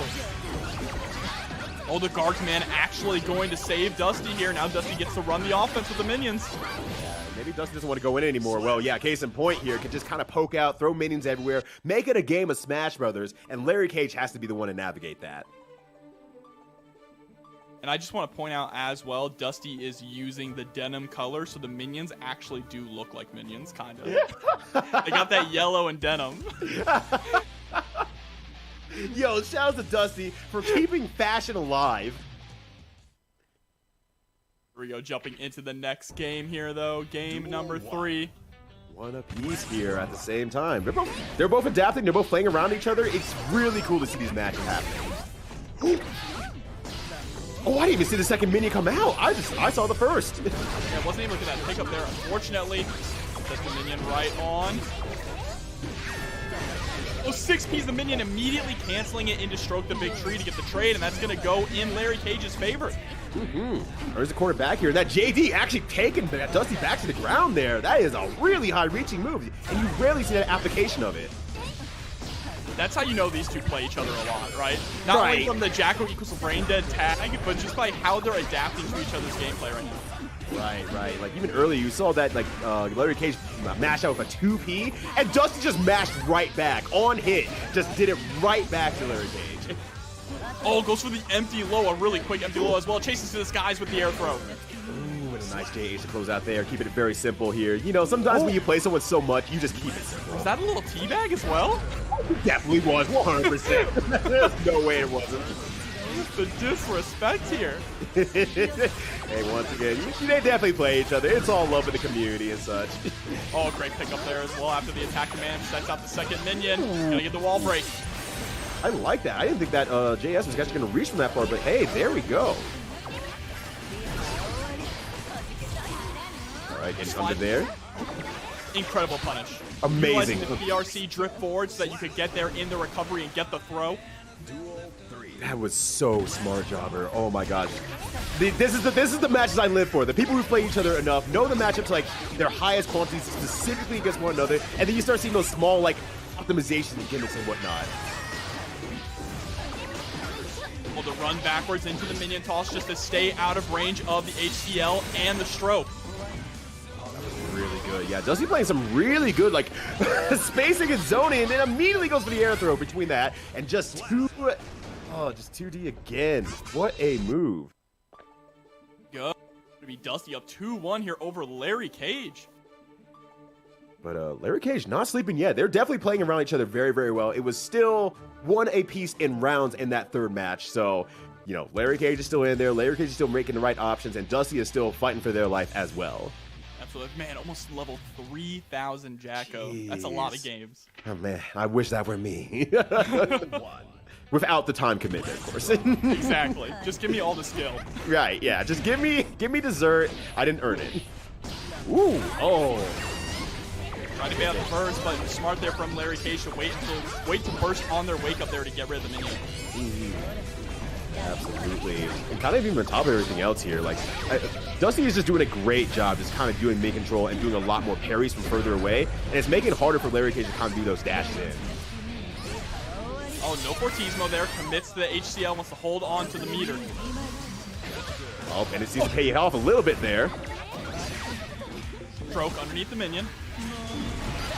Oh, immediately answering with an anti-air Fortismo. Oh, and the T-Mat! Yeah, well, again, Larry Cage. Larry Cage doing everything to get Dusty riled up. And I'm like, you're on the losing end, Larry. What? Stop enabling Dusty, please. It was a hell of an IVFD as well, but it doesn't matter. Dusty gets right back in, putting on the sandwich here, pushing to the corner as well. Oh my god. What is even going on right now? Oh my gosh, there's so much damage out here, and gets in, does it for Fortismo again. JD, here it comes. The game begins. Air pressure, spikes the minion downward. Wow, what a confirm there from Dusty is on set point now. Yeah, there's just a certain point where just Larry has not been able to get past a certain point on Dusty. Dusty's been playing very, very well and keeping Larry out. Oh no, and the goal burst misses. Kind of a Hail Mary moment there for Larry Cage. They might not be able to build burst back by the time this round is over. There we go, Elysium driver in the corner. All right, God, the damage on that is so good sometimes. Oh, just immediately with the close slash. Larry Cage caught, just not even holding back. All right, so we got Faust versus Happy Chaos, and this is a little bit of a struggle for Faust here. Unfortunately, just getting zoned out and has very similar range buttons at the mid-range. It is very, very much, well, personally, very much in the favor of Happy Chaos. Yeah, Happy Chaos does such a good job at just whip punishing Faust as well. You cannot afford to whip 2H or whip bar slash in this matchup, right? Yep, exactly. And then, oh my god, that 2K beating out the mix clean. Not even a trade. Deus Ex Machina? No! That actually would have been able to close out the round as well. Instead, just breaks the wall with the 6S. And even the cancels as well. Oh my gosh, the Kara dash cancels as well is just keeping CPU locked down. All right, starting the round there with the 2P, able to get a little clip, but you're not going to get too much off of that even on a counter hit. You're seeing CPU is trying to weave in and out just to not get clipped by those incredible buttons that Happy Chaos has. Right, and kind of unfortunately for Faust in this matchup, he's like, once you get in, you kind of have to stay in and start doing your mixes right then and there because you have to really capitalize on that lack of defense that Happy Chaos has. Ooh! Unfortunately, throws a little bit too early, so CPU gets the throw and earns the corner. What do you got for the mix? Oh no, the Goldburst comes out here. Forcing forward, it's going to catch him with the hitbox. That was so good, and Afro coming out as well, but just runs right past the Afro. Oh, CPU needed that, but CPU got this. 4? 4! All right, great stuff from CPU, keeping it down at the end there, and able to get the burst out of Kuda Geo. So now, any sort of lockdown that happens from here is absolutely in CPU's favor. Here come the homies as well. That's going to allow CPU to keep a little bit more pressure on. Great backdash there, making the 6S whip from Kudo Geo. Oh, CPU's RNG right now is incredible with these items. YRC in the air, tries to fall with a JD, but Kudo Geo answering with a 5P, and so does CPU. Oh gosh, these 5Ps are doing a lot of work in the close range here for CPU and Kudo Geo both. Oh no, the dust into the bullet is so good. Oh, there it is again. Speak of the devil, and it will appear. Gets the slump in the corner as well. The second one. All right, Kudo Geo, do it again. Goes low this time, straight into the overhead. Oh no, 2 in a row. No! Oh, a third one again! Oh my god! That was death by 1,000 shots right there. Yeah! What? Just one with the right and a shot with the left. Jeez Louise. CPU got put in the corner and then just could not play the game at all. And that is in true Guilty Gear fashion, right? You want to make your character not even get a chance to play the game. Right. And that's Happy Chaos' specialty. You might be thinking, oh, it's because, Happy Chaos has a lot of good gunplay and good normals. That's his specialty. No, not making sure the opponent does not get to play is the specialty as a whole. Oh, tries to go for the taco there, but then rolls through and baits out the burst. Oh my god. Cursed content here right on the stream. By being out, gets the burst, gets right put back into the corner here. Right, double overhead straight to the low, goes for the run-up throw. Doesn't go for the OTG this time. Instead, the PRC backwards straight to the 6S, and there it is, a quick round for Kudo Geo. Yeah, you saw that shimmy from Kudo Geo, and I feel like that throw whiff was intentional to get CPU to react and then punishes afterwards. That was an insane mindset right there. I mean, Kudo Geo is one of the best Happy Chaos players out there. No surprise to see him doing this well. That was almost an insane mix-up there. You saw them try to go for the taco. Ooh. Oh my gosh. And, oh wow! Throws out the J2K! I didn't even know that was actually possible from that range there, but Kudo Geo making the impossible seem possible here. Pour one out for Faust, J2K, and Strive. Yeah, gosh. I saw a chart that was like the most brain-dead moves in Strive, and J2K was on there. I'm like, oh, you don't know. You don't know. It used to be, yes. Oh my god. These gets 3 bombs. Yeah, absolutely not going to challenge that. We'll happily take any sort of, oh no. Mini Faust just killed CPU. Yeah, yep. That's so unfortunate. Oh my gosh. Mini Faust, do your damn job. Oh. Working for the enemy, a sleeper agent. Yeah, we got a mole in our midst here. Could be anybody. Just could be anyone. That is so unfortunate. Finally get in the corner there. Finally get some of the win conditions with the Afro. And then Mini Faust just ruins it all. Going over to Anji on this side. Said, I've had enough of this wacky doctor. Time for the wacky stage play guy. I love this switch. And also big shouts to Aaron Matcher for the $5 direct contribution to the match. Reno says, bad news, they didn't do too well. Good news is they immediately went back to online matches and went up to floor 9. That's great to hear. Hope to see you in more TNS tournaments. Like I said, everyone, watch out for Aaron Masher. But for now, thank you for the $5, fam. There's the roll through. Great defense so far from CPU. Ooh, nice multi-hitting move there. Goes through the clone and hits Happy Chaos at the same time here. But the corner is still earned by Kudo Geo. And now we have wall swap on his territory? No. Oh, the Deus Ex Machina again gets a hard knockdown as well. You have to hold even more pressure. Oh my gosh, gives him the Super Mario hop and the roll through. This is just a murder happening right now. Right. Definitely got those Super Mario athletics though. That's 64 style. Damn. Rolls and jumps and hops. Oh man. But this is a good opportunity here. Gets a knockdown, gets thrown. Throws him out of the /2. That's one hell of a button to wake up with. Yeah. Alright, CPU has to make this count here. Oh, the clone into the PRC defends Kudo Geo just like a parry. I'm just consistently blown away by the decision-making and the reactions here from Kudo Geo. Yeah, like Kudo Geo is just, every decision Kudo Geo makes feels like the wrong decision and not for the right reasons. Yeah, even getting weird confirms like that where they're not able to get the wall break there right at the end, right? CPU techs off the wall, they still get the gunshot and they're able to understand what just happened, react, and... Another interest play? No, of course not. They wouldn't do that for me. me. We got Bike and Steam. Here's the question. Will the round end before we get vocals? No. I'm going to say no. I'm betting on no. Okay. All right, so you're saying yes? Oh, I think so. Okay, all right. I think this matchup is pretty volatile. All right, we have $5 on the line, even though King Jobber did not agree to it. Better watch out. He's got meter. One more mix. Yeah, one more mix will do it, but MacMiss is definitely going to play a little bit more safe. Using the card cancel, gets thrown for the trouble. Look like a Beyblade up there. Keeping the pressure on. And that $5 is mine, Ryudo. Thank you very much. With the perfect as well. Team Jobber's going to make me go broke by the end of this stream. Oh my god, the throw as well. Oh, everything's attached. Everything is detached as MacMiss is getting dismantled by Doran Duque. Oh, the free! Knowing that MacMiss was going to throw out the 2D there. Yo, Doran, that's... Oh! Oh, mashing out there with the 2P. Doran with that preemptive JD as well, just trying to call out the air approach from Macmens. Macmens didn't get to play. Insane stuff from Doran 2K. We know that Macmens is an incredible player as well. We see them every single week here at TNS, and just getting manhandled there by Doran.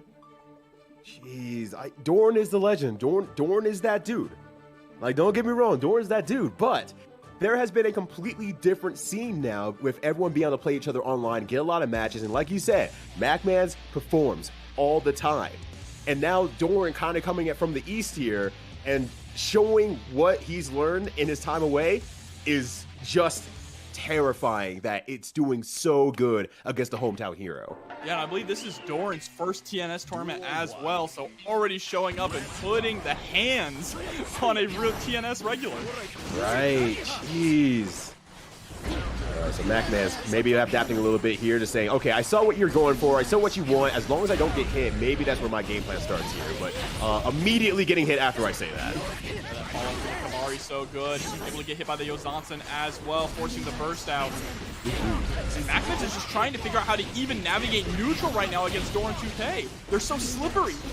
Right, everything is so airtight, it's very, very tricky. Using max range everything and just delays in the right way that any button press that Macmens has thrown out has been counter hit every single time. Setting up the Tatami, the Yozansen, excuse me, the Kabari actually counter hitting as well. Yeah, jeez. All right, there's no place like home here.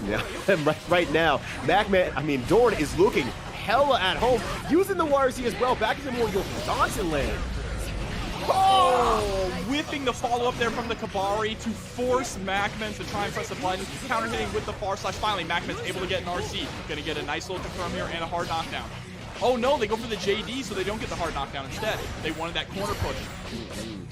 Two P's out there. All right, Macmens find that very small thread that is catching Doran off guard just a little bit. Oh, unfortunately, off their right knee. That counts! That counts! Macmens said, yo, I got a parry too, by the way. Right, yeah. In some ways, mine is a little bit better, even. Parries and then that base comes in? Okay. God, I love that base, dude. Oop, all right. Oh no, but a little bit too early on the butterfly there, but Macman's starting to make some leeway here. Oh, gets caught in the backdash there from the Kabari. Yozansen into the fast RC. Gosh, what a confirm from Doran there. Just like little stair steps up there, but really, really sick. Wow, 6P pushing all the way to the corner here. Gonna get a nice confirm, breaks the wall. Macman is getting back in here. I think Macman is starting to realize, okay, I need to be more patient in these areas. Don't, challenge so many buttons here and there. And then I can play more of that neutral counter game. And I think that's working out pretty well for Macman's. But Doran, once again, no stranger to Guilty Gear, has seen this sort of setup a long time and is playing around it very well all the same. Yeah, and that was an unfortunate situation at the end as well. Macman's building up that 100 meter, but getting clipped and didn't even get a chance to spend any of it, right? I'm surprised they didn't spend it for like a BRC or something, or even just start the offensive and immediately cancel into a Road Roman cancel or a PRC just to keep the pressure on. Yeah, that is a little bit surprising, honestly. And I think it's just a share overwhelming, right? It's something that's a little bit different than what you kind of see in like the quote-unquote norm. And it's like, oh, yeah, you're so concentrated on doing one thing, that other thing kind of slips off a little bit. Yeah, and I think things like BRC would be pretty decent in this matchup against Doran specifically, just because of how mobile he is as Mike, and it's kind of hard to keep track of where he is and what he's doing. Yeah, no, absolutely. See, and that's just the kind of stuff that Doran will do, right? Like, oh, cool, I'm mid-screen, and you have not shown me that you've solved this problem. This is your problem now. Do something about it. Oh, and the Yozansen as well to make sure that they cover gets the super as well with the wall break. One more interaction, and Macman's only has one more life to live. Oh, that JP into the safe jump as well with a 5H ender for the OTG. Everything is just being capitalized on with Doran. Great throw back there from Macmens, though. But is back onto the defensive yet again. Finally able to get that 2S, but too far away to pick up. 6P is going to land, though, putting Doran in the corner. All right, and nice throw to the corner here. Verify again, doing great stuff here with the Okazeme. Macman's looking good here. There's a spin and gets the close slash as well. Macman's answering back with a perfect of their own. Oh, that is great stuff, Mac, man. Sometimes when you have your back towards the corner, you just gotta find the fight inside of you. Oh no! Counter hit 2H as a starter. This is gonna hurt really bad. Good lord, that was so optimized into the super as well. Door to 2K, maximizing on Maxman. I cannot believe they were close enough to the wall to get that to stick. Good lord. And this is why so many players are switching to Viking. Yeah, gosh. And yet, that's like one of the few times I've ever seen that. And then, yeah, this is going to be very, very hard for MacMan. Has one more opportunity. MacMan gets shot, but doesn't die for it. Tries to 60 the JS, not going to work. Jumps right into this Tommy Matt and eats a Yozansen. And that's going to be it 3-0 for Doran 2K. Showing up here and just making a massive impact in pools. Oh my gosh. There we go. Trevor Sue versus Elkman. Gonna be, wow, this is a matchup I have not seen in quite a while. Axel versus Soul. Right, right. Trevor, maybe their heart not in the game entirely either. Street Fighter 6 waiting room. Maybe they're a Dawson player? Yeah, maybe they're a Dawson player. They just like, oh, I just need them long limbs. These chains ain't cutting it. But right now, it's doing some work right now, earning the corner against Elkman. I love that choice there for the OTG with the 2P as well, knowing that they can immediately throw out the 6H. Wonderful patience here, too. Just Elkman is not able to figure out how to get around this. I will give it to Elkman, though. Elkman's not deciding, like, oh, I can't make it in, I'm going to wild out. Elkman's trying to kind of figure out where's my spacing, where they're a little bit weak, how do I capitalize on it, because Soul just needs that one and done. And you're seeing it right here, right now. And there's the very first Renson of the match, too. That's one of the things that I really noticed is that Trevor was not going for Renson, which maybe was throwing Elkman off. Like, I'm sitting at full screen and you're not throwing out any Renson? Because that's usually what you want to wait for, to try and get above it and then get in on Axel. Yeah, no, exactly. But, you know, probably not Trevor's first rodeo here. Has probably herded a few goats in their time and is like, I'm not going to give that to you. That's too easy. No, absolutely not. Runs right into a 6S and actually blows up in Elkman's face. The burst pushes them into the corner. Oh, that 2H barely reaching out there at the very end. Good stuff from Trevor. Playing it super patiently against Elkman's patience as well. So great stuff on both the sides. Playing it so patient that they're actually getting put in danger penalty. Right? Yeah. It's like negative sometimes you see danger penalty, you're like, oh, right, that's a thing. Okay, yeah, just pressing on that / button. Trying to force Trevor to find an answer, and they do with an IED out. JS gets the wrong. No, okay. All right. It's something I've seen from Elkman actually so far. A few of those close slashes have not been hitting Trevor in situations I feel like I thought maybe it was like it was intentional, like just a drop for like a frame trap. This has happened like 4 times now. I'm wondering if Elkman is just missing the confirm. A clean hit DP enough to close out the round. Yo! Elkman, that person. Elkman on that fire. Elkman. Okay. That's a Soul bad guy player, all right. All right, yeah. I'm like, oh, Elkman's playing smart, patient. Like, no, I still got that soul in me. Also, that's like their 3rd tech throw this match here as well. Oh, chase down for the 2K. There's a 4th tech throw. 5th. I wonder if they play each other a lot. Maybe that's what's going on, right? They seem to just exactly know when each other wants to throw. There's the JS into the snail. All right. Just defends there, so stays in a little bit longer there. Ooh, barely gets away with that. There goes for the 6H. Tries to go for the overhead. Oh, I love that. The rainwater comboing into the command grab there. Beautiful stuff. Yeah. God, can we call it a command grab anymore? What do we call that nowadays? I always call it clothesline from hell, but now it's not really a clothesline when he picks you up and it doesn't pull you in. Right. It works outside of command grab as well. So it's like, oh man, you create a new move strive and we don't know what to do with it quite yet.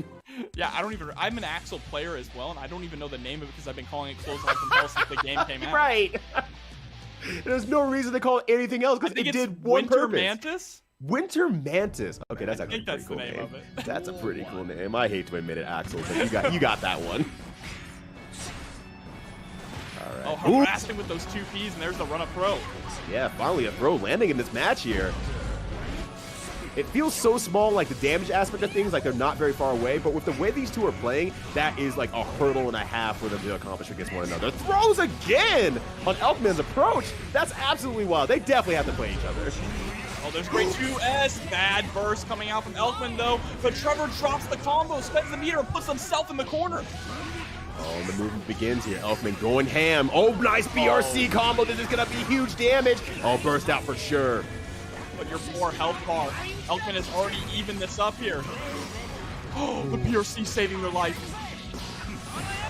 Well, the mix-up will do it here. Just a few pokes at the same time. Oh my gosh, leave the self open. There's that Brinson problem that you were talking about earlier, and it capitalizes that full 100% taking the round. I think I'm gonna throw up. I understand entirely. You have my permission. Alright, yeah, so here it comes again. A few more rinses, but definitely gonna keep that a little bit more close to home after that last loss. Wonderful OTG there after the air throw as well to make sure you can set them up into the Renson and get that chip damage on deck. Yeah, very, very good subs here from Trevor. You know, not as like frame trap heavy, but more just like, you know, I'm going to keep it safe heavy aspects, and it is working out very well for the most part here. But Elkman earning their way in again. Good job blocking there, knowing that Elkman was going to go for the 5K. Elkman has consistently gone for 5K when Trevor's tried to jump over them. It's like, oh. And it's like, yeah, just little things like that are really allowing Elkman to at least control this area and the spacing of Trevor. But Trevor seems a lot more comfortable with that than Elkman themselves, which is kind of interesting. Good challenge there with the 2P. I really love Trevor's use of 2P. It's not a button you see used very often by Axel players, right? They normally like to go for that 2H, or the 2K specifically 2K, right? Because it is basically Axel's best post-range normal, but really harassing the 2P. Right, it's actually working out. Oh my gosh, okay. Gets to live once more, but now, you know, Elkman's been really good about these one-off mix-ups and throws, and gets it again. There it is. Elkman staying in super well, just like those codes that you all are getting in. Much love to you all, and much love to Elkman closing that round out there. Yeah, we only got 18 codes remaining, so make sure to hop in there and use them up, everyone. Exclamation point Matcherino in the chat. Yeah, I see Testy Luck in there, hitting that Matcherino. First thing that Testy Luck does is like, yeah, let me hit that Matcherino before I wild out some children tonight. Yeah, I'm trying to earn some money. Right, yeah. Yeah, I'm trying to earn that money. That's the real tech, is donating to the Matcherino and then winning the tournament. Exactly. That's called an investment. All right, into the corner here. Yeah, Elkman, this is the fastest Elkman's actually been able to take the corner against Trevor here. So that's at least a good starting point. Able to escape the corner, but at what cost here? They get the 2K 2D into the snail, pushing Soul back into the corner. Low air throw. Jobber, what? That is one of the lowest air throws I've seen in a long time. I think that caught the backdash too. Jeez. Getting your backdash air thrown is the equivalent of getting your burst lost in this game. It really is. 100% it really is. Ooh, a little too low there to be able to actually pick up in the dust combo. All right, keeping out of the corner here. Gonna try to keep it very safe. Going back to Trevor's happy zone here. Just backdashing out, doing a lot of pokes. Like you said, a little bit more 2P and whatnot to really keep things quick here. Nice tech again. Yeah, Trevor is doing a really good job mixing up their offense as well. The moment that they realized that Elkman was in death range for a throw, they ran up immediately IAD JS backwards, right, to try and bait out the throw tech there from Elkman. Yeah, exactly. It's just very good awareness against one another's like tendencies. I'm full 100% convinced that these two have played each other all along. Especially knowing how much they have teched each other's throws so far in this match. That was a really good call out from Trevor. Right. It's a weird thing to say that, like, there's been more tech throws than there's actually been throws in this game. All right, they're trying to even that number out, though. Yeah, has to burst that. Has to burst that. As well. Yeah, life or death situation. Sometimes you just got to let it rip. And Trevor's going to go 2-1 right now over Elkman. Right. To quote a certain Smash player, sometimes you have to go out as a buster. And, hey, as long as you did your best in that regard, there you go. You have the next round here. You're not done yet, Elkman, and you're showing a lot of adaptability against Trevor. What's the saying, Rio? It's better to have burst and lost than to never have burst. I like this. I like this King Jobber Bible study that we got going on here. Here we go, jumping into what could possibly be the last game. Oh, well, that's a great start to it for sure. Nice little damage and earning the corner here as well. Oh, tries to do that jump back JS again, and Trevor just 5Ks, no problem, takes the cornerbacks. Protect though. This is going to hit. Not ready to confirm off of you, but what a confirm off of that JK. Very low to the ground. And there's the wild throw straight into the RC. Elfman turning that round around so fast. And there's like, I ironically feel like that's something that Elfman should have been doing a long time ago. If they're taking that many throws, he should have been command throwing the entire time. Because that is not throwable by normal throws. Absolutely not. And I think we're going to see Elkman lean into that a lot more now. Right. The reward for it is massive, especially when you have meter. Oh, yeah, absolutely. But first of all, Elkman's got to get in, and Trevor right now is sitting super pretty. I think that's perfect. Absolutely it is, and that was a beautiful pickup there too. Was able to get the Snail to beat out the Bandit Revolver, picked up with 5P immediately into the Winter Mantis. Yeah, very good confirms right now from Trevor as well. Just hitting that Winter Mantis and just making sure to confirm off everything. Just maximizing all play here, but Elkman finds the corner once more. Gold burst though.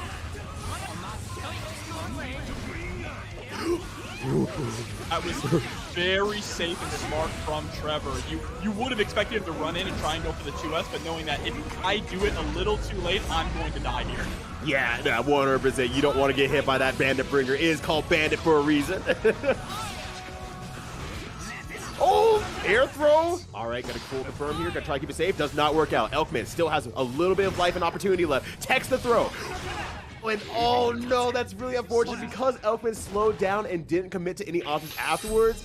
Actually got the slash to whiff, but wasn't able to do anything afterward. Good stuff. For sure. And no, chat, I am not wearing a Magikarp shirt. Shirt. It's a David Bowie shirt. Hey, nice Magikarp shirt, by the way. Thank you. Oh gosh. Well, speaking of Magikarp, we got the Water type Water 1 here versus Justinola. Oh, Justinola trying to go for that throw bait there with a run up Udrayar. Ooh, and I love that setup from Justinola. Using that close slash to get a dash in afterwards and try to do a frame trap, and then immediately back dashing if the throw does not work after that.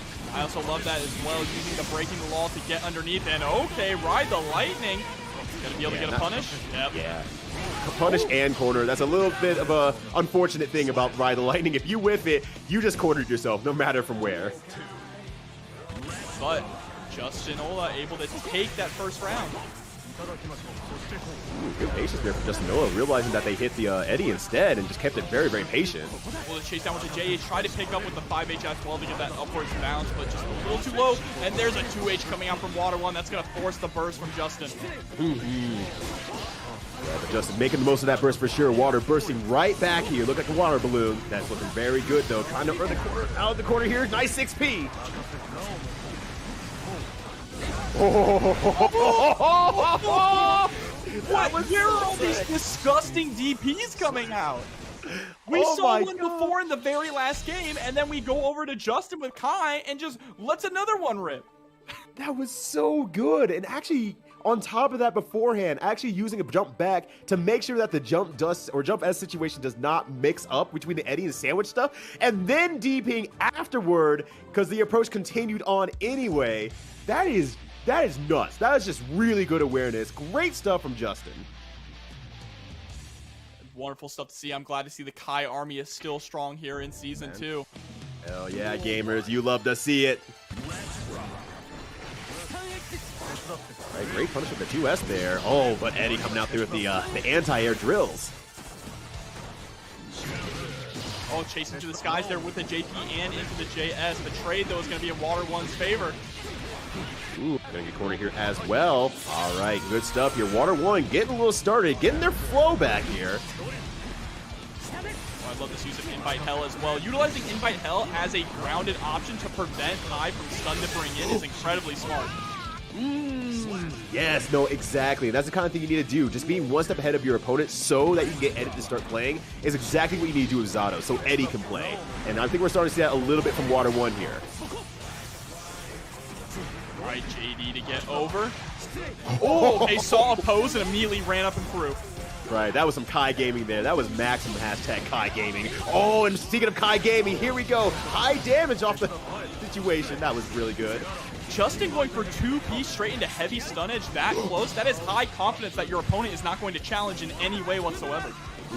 No, absolutely. Justin's really playing this, like, this game very well. Backdashing out, keeping a lot of respect against Water 1 and forcing Water 1 to whiff a lot of moves, and that is where Kai shines, and Justin is looking like a diamond right now. High pressure is on here, though, from Water. Goes for the double overhead with that JD. It's going to connect. Oh, 2H a little too far away, though, but that is actually going to keep Justin in the corner. Oh, okay, burn through all the Eddie media there, just letting Eddie run out here. Let's see what Water can do by himself. Invite hell. It is doing so much work right now for Water 1. Finally, it pays off in the exact way they were planning for it to, catching that stun dipper, and it's going to allow them to take this game. Yeah, Water doing a great job preventing Scum Dipper from actually stealing anything and doing it at the right times. Like, starting to get that kind of like understanding of like, all right, Justin, you're kind of doing these things at these times, so I'm going to start throwing Invite Hell out here and doing it just early enough that if Justin decides to try jump and air dash, there's enough time to probably 6P at that point too. But let's see if Justin's able to adapt to that as well. I mean, Justin has been doing a really solid job playing this neutral and capitalizing on big hits. That is the main thing, right? You can play neutral as immaculate as you want in Guilty Gear Strive, but if you cannot capitalize off those random hits into massive damage, you're not going to get too far. Exactly. And that is something that is happening right now. You can see just the high level of play that we're just finally getting in Guilty Gear with more of that Samurai hoedown aspect of games. Has the meter now to go for the Stun Dipper RC, but tried to go for the run-up throw this up. Ah! Okay. Okay. Justin is showing a side of Kai right now that I love to see, absolutely. So do it again. Okay. Raw ride the lightning. Yo, Raw the lightning absolutely rules. Run straight into the far slash though from Water 1 at round start. DPs and kills Eddie and doesn't get punished for it. In fact, they actually punish Water 1 for trying to hit them. That was absolutely insane and horribly unfortunate for Water 1. And Water 1 is just on the back end of all that situation. Gets Eddie back finally, and Justin just completely backs out. Says, yeah, look, I know I stole my turn there. It's yours now. Yeah, and the moment that Eddie came out, you saw Justin didn't press a single. Oh my God, ride the lightning again! Oh my God! Justin's just Raw the lightning all the time and doing it all the right time. Baits out the burst here, has a positive meter as well. There's going to be so much work that needs to be done by Water 1. I mean, this is a hard way to come back in the forbidden air dash there with the BRC, able to get the JH. Justin taking this up 2-1. Oh my gosh, Justin is... That's a scary kind of player, right? The player who has just enough confidence to not exactly confirm all their single poke hits all the time, but then actually run in and do a super. Then you have to stop pressing buttons when they're running at you. And it's just like, that sucks, because then you have to let them in for free. And that's where Kai gaming begins. Yeah, and I love the way that Justin has basically has took those first few rounds, those first few games to figure out, okay, this is when Water 1 likes to challenge when my turn's over. They consistently try and summon Eddie, try and press a button. So I'm just going to start letting Ride the Lightning rip to steal my turn back. Exactly, 100%. And, like, has landed, like, I think now 3 for 4 on the Rob the Lightning. So you can't knock what works here. And a super coming back on Water's side here. Oh, that was gross. Well, you might be dead here. Yep, there it is with a 2S. With a perfect as well from Water 1. Took that last round personally. Yeah, right. Exactly. And now making a splashback here. Just seeing a little bit more 2S there. I think Oppose is just kind of not working out for Water 1, unfortunately. Has to find a different way to keep Justin out there. You know, Justin is consistently pressing forward at all times, it feels like. Yeah, Justin has so much meter from just running forward. It's absolutely insane. Oh my gosh! There's baiting out that throw. Ride the Lightning. Goes for the TK. Ride the Lightning as well. Not going to be enough to kill load. The super does not do a ton of damage. Yeah, but it looks cool as hell when you TK it. Yeah, and the run up 5K. That is a standing low. That's going to take the round. And Justin is now sitting at set point against Water 1. Yep, absolutely. Backdash now, that far slash range running back in. And there it is, that inability to press a button just because you've been kind of trained to say, oh God, this person's a nut. They might DP me on Wake Up. They might super me on Wake Up. It's their world. It is their world. You're living in it. And Water's going to get drank up here soon. Oh my gosh. Conducting all the electricity from Justin. Water has been shocked. You took it right out of my mouth. I was like, how can I make an electricity and water puck? Not seeing them nearly as much in these tournament settings, I feel like. I feel like the people who really have stuck with Nagoriyuki are still with him, like the Test Your Lucks, the Hotashis, right? But he's a character that once you really figure out the matchup, it takes a very high-level player to take you down. Right? Does that make sense? Yeah, no, it definitely does. It definitely does. And it's like, you want to bring us that upper echelon, you'll hit that wall of like, people understand what your character is kind of doing, and you're just like, okay, what do I do next? And you don't understand like that mental fortitude that you got to have to play this character. Yeah, and Nagoriyuki, for as much as people like to hate him, he is not a very easy character to play. Managing that blood gauge can kind of be hell sometimes. Right, exactly. Like, you can't go as buck wild as you always want to, or as it feels like you see other players do. All right, keeping it very simple here. There's a nice defense on Zentai's side. Even though Zentai, well, never mind. I was going to say, even though Zentai might have their back against the corner, it might be at half health, it feels like Zentai has stuff under control, and then Snorlax just completely obliterates Zentai, and is starting off with it again. Yeah, and this matchup, back in the day, felt pretty favorable for Axel, but with that change to the clone there from Nagoriyuki, it now feels absolutely awful. Right. But Nagoriyuki being able to play from all ranges was just like the last little missing link, and now Nagoriyuki has it and is equipped to kick ass and take name, and is all out of names. Yeah, this is the moment, though, for Zentai to capitalize, is when Nagoriyuki is in level 3 blood and they cannot afford to throw out that clone, right? Exactly. But on top of everything else with that, jeez, Snorlax is doing a great job just like preventing the command throw from happening and just walking forward, playing it super patiently. Once again, getting to that high level of Nagoriyuki requires that mental fortitude, and Snorlax is showing it right now. They're doing a really good job weathering the storm of all of these long-reaching buttons from Axel as well. Oh, here, see? Oh no, the 5H counter hit. You cannot get hit by many of those in this matchup. Forbidden Air Dash baits out the throw, baits out the burst as well, and Snorlax taking that round. I did not realize 2slash recovers fast enough to actually be a burst bait. Like, I'm legitimately surprised by that, but Snorlax is showing great control over the Nagoriyuki character, playing it at a very good pace, playing it very slow, not going ham at any part that's like, oh, I'm taking a guess here. And it's working out super well against Zentai, who's trying to keep that game out, but Snorlax wants to play that game as well. Yeah, very well said here. We're going to see if Zentai can actually keep that zoning game up, though, against Snorlax now, because that was the main opportunity. The real, like, strongest matchup for Axel is when Nagoriyuki is in level 3 blood, and Snorlax was still able to get through the storm and take the first game. No, absolutely. And so here we are again. The storm is starting out here. It's a little bit of a drizzle here, but Snorlax just has an umbrella, keeping things covered and just trying to get in with patience, and baits it out again and gets the punish off that too. Oh my gosh. Great burst there from Zentai, though, not bursting too early. All right, back dashes out again. Oh my gosh, that 2H with the level 3 blood was absolutely insane. Reaches everything. Yeah, and look at this stagger pressure as well from Snorlax.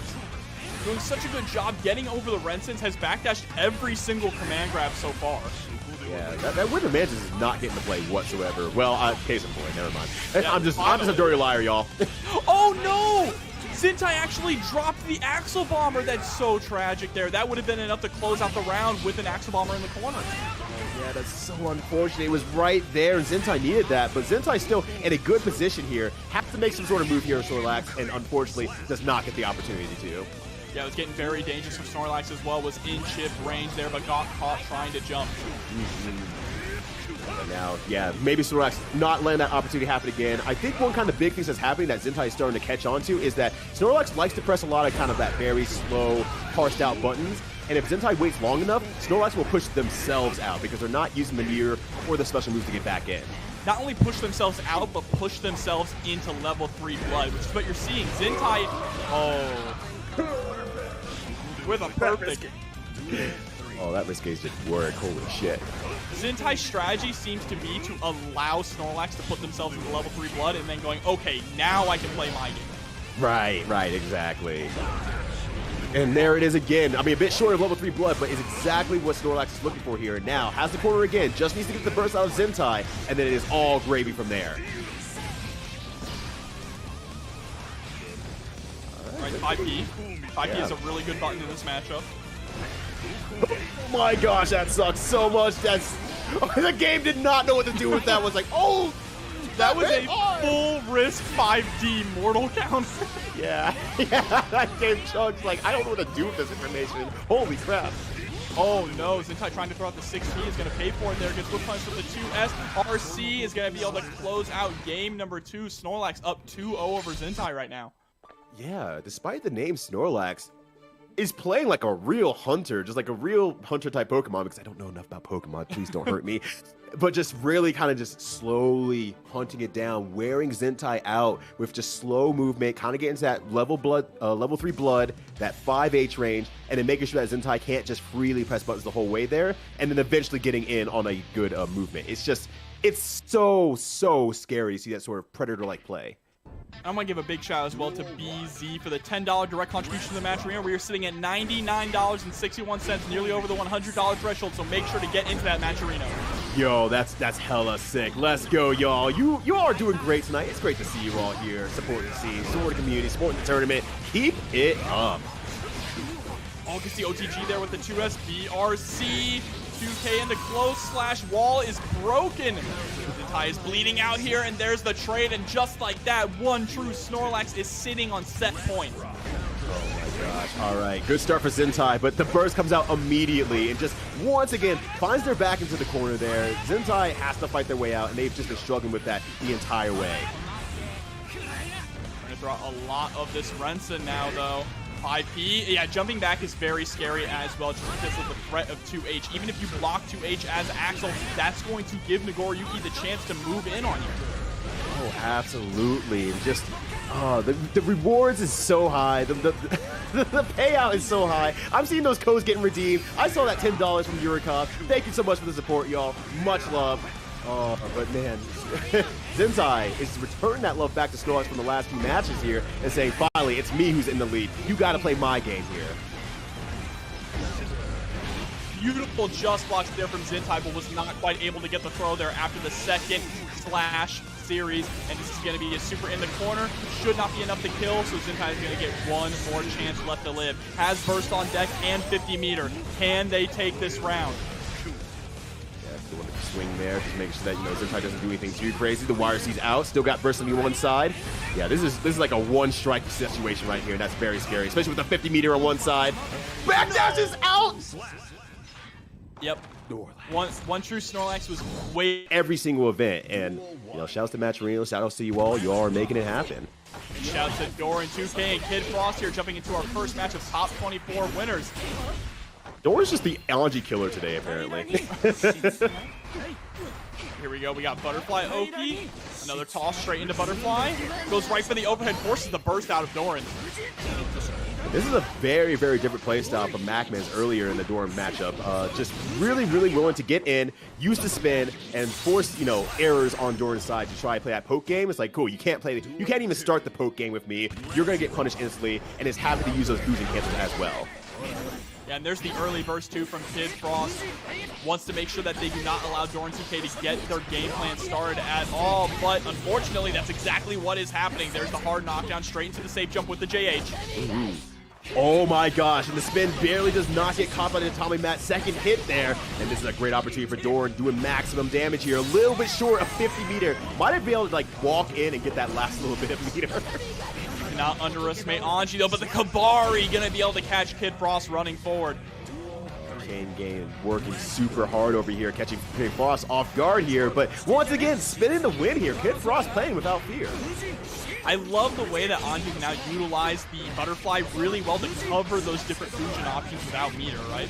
Yeah, that is so good. It's working pretty much as intended, I feel like. And wow, that was so fast. The Butterfly wall sticked after the overhead fusion.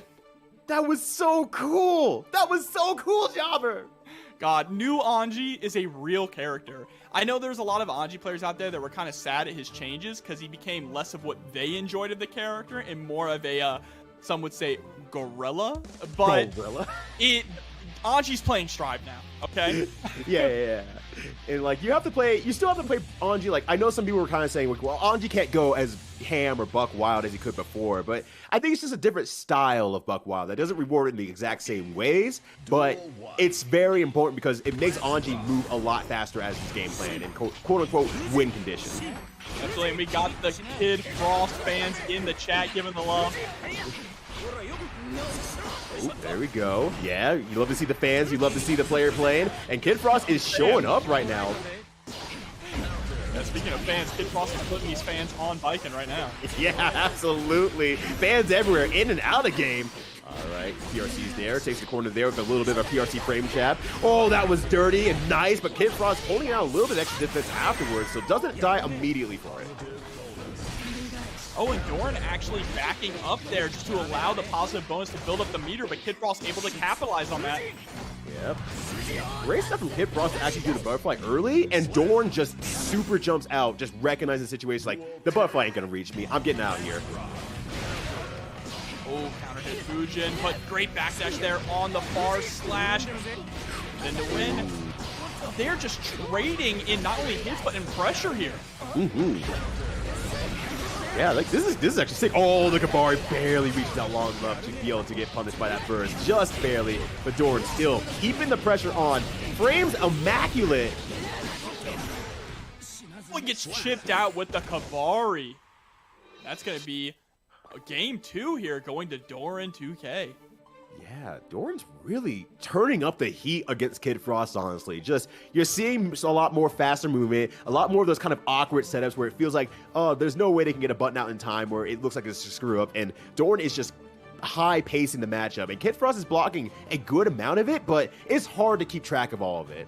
I like that you mentioned that about Doran 2K's pressure, is the fact that it doesn't look like they should be able to counter hit you, right? It's like, oh, okay, they messed this up, so now I can challenge, but no, they didn't mess it up. That's the setup. It's trying to force you to press. Exactly. You kind of see it in some cases where like Doran 2K will do like a standing K, as 5K, and then air dash afterward, and that's like kind of like using like some frame kill stuff to be able to time everything perfectly. Doran has it down to a science. And backing up with the air tatamis, the Viking special. Ooh, okay. Back this out there and gets a very early burst from Doran. This is great for Kid Frost because now Kid Frost can play a lot more of that standing reset game without any impunity. Now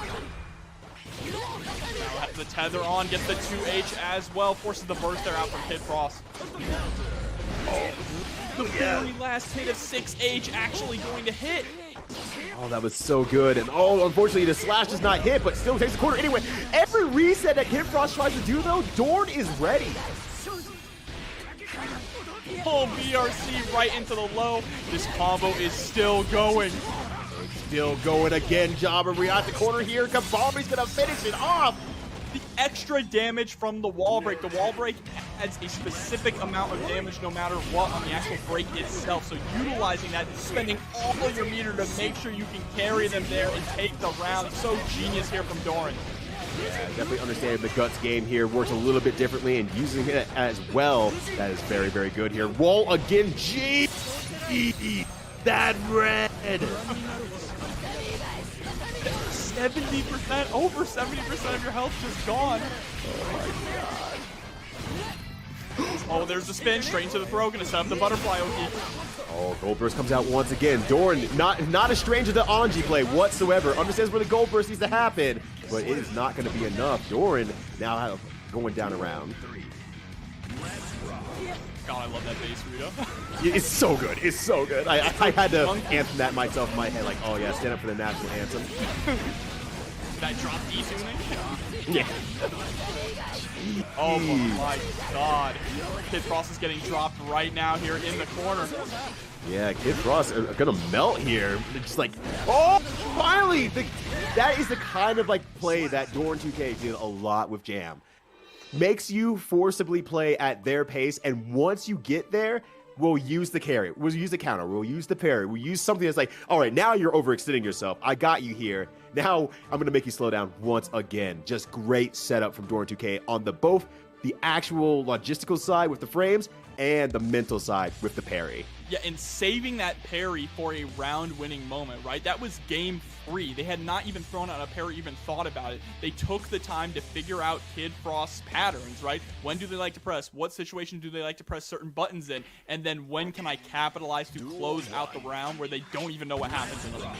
Exactly. It's just looking so clean, so strong. And Kid Frost has done a number of good things here, so if they can open up a little bit more on Doran's side and actually do some more airtight frame traps, I think there's an opportunity for Kid Frost, but until then, Doran's defense and disrespect is way strong.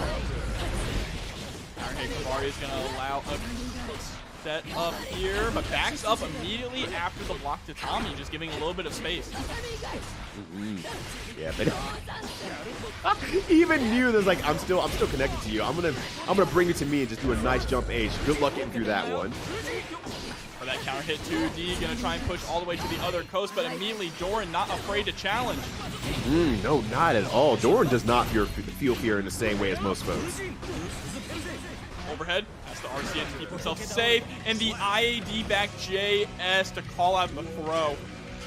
Oh, that is so clean. It's just such a good situation for Viking, right? Because that JS is just a lot of work, regardless of when it's used. But then using it as a backdash there, like, saves so much trouble. Like, you saw a trade right there. Kid Frost still had to run in to make any work of that trade worthwhile.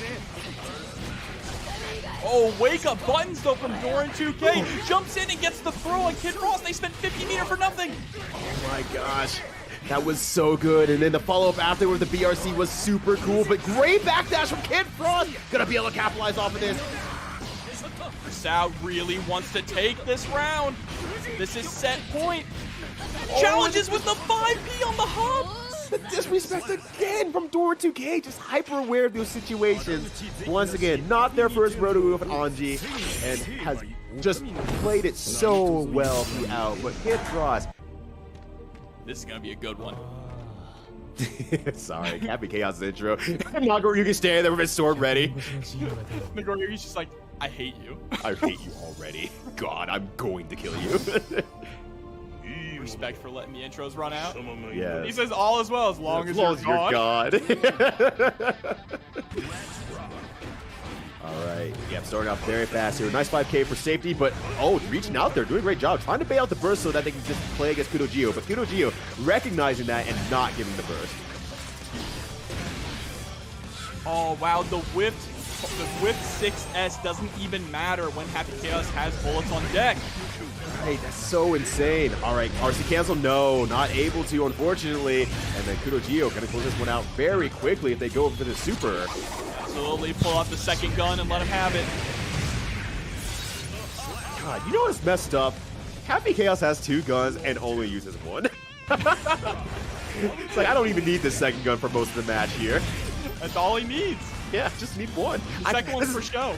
I'm at 50% of my power, Nagoriyuki. I don't know how Happy Chaos sounds, honestly. All right, there's going to be a wall slump here. Gonna go for it again. Oh, actually breaks the wall. Oh, Excuse me? Yeah, that BRC jump is working so well for Kudo Geo, opening up every opponent that they've fought so far in stream. Oh no, unfortunately the close slash not going to hit. That's going to allow Kudo Geo to get the back throw and put on this pressure here. Has 100 meters to work, but this is going to be endless pressure. Oh wow! Oh, double wow! How are you just going to reload right in front of him? I don't know if maybe something was like meant to be canceled or not go as long, or maybe that's just Kudo Geo's style, just saying, yeah, you made a mistake here. But on the end side, Snorlax won that one, so really, whose mistake is it? Snorlax did not take kindly to that. That right, disrespect. Yeah. I took that personally. Oh, there's the roll through. Kudo taking the corner. Good block here from Snorlax. A great backdash on the 5D attempt as well. I do appreciate Snorlax actually like kind of backdashing out of certain situations to make sure that, you know, Kudo Geo isn't able to like attack back for free, absolutely, and it's working out pretty well in Lightning has turn. Level 3 Blood, though, needs to be careful. Oh, didn't get over the clone in time. Unfortunate. Yeah, real bad there, unfortunately. And tries to weigh out the burst there. Fortunately, Snorlax does not bite, so Kudo Geo. It is still a situation where they can die here.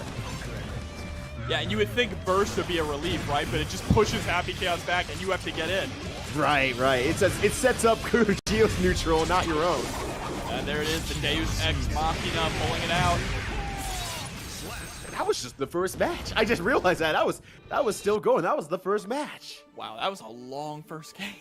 Right. Both of them playing both respectfully and horribly disrespectfully to one another. I mean, I feel like Happy Chaos is built to play disrespectfully, right? That is just the archetype of the character. Right. How much can you disrespect your opponent? Yeah, exactly. And on top of that, on top of everything else, Kudo Gio plays disrespectfully. Like, that's just their modus operandi. That's exactly what they want to do. Honestly, it feels in some ways like I feel like Happy Chaos players are just Johnny players. Johnny, but with gun. They both have a six-pack as well. And they both wear hat. Oh, never mind. I guess it's kind of a hat, but... Halo hat, it works. Yeah, it's literally the same thing. You all can't tell me different. Ooh, trying to chase down again. That locks down until they get to the ground anyway, so it does work well as a reset.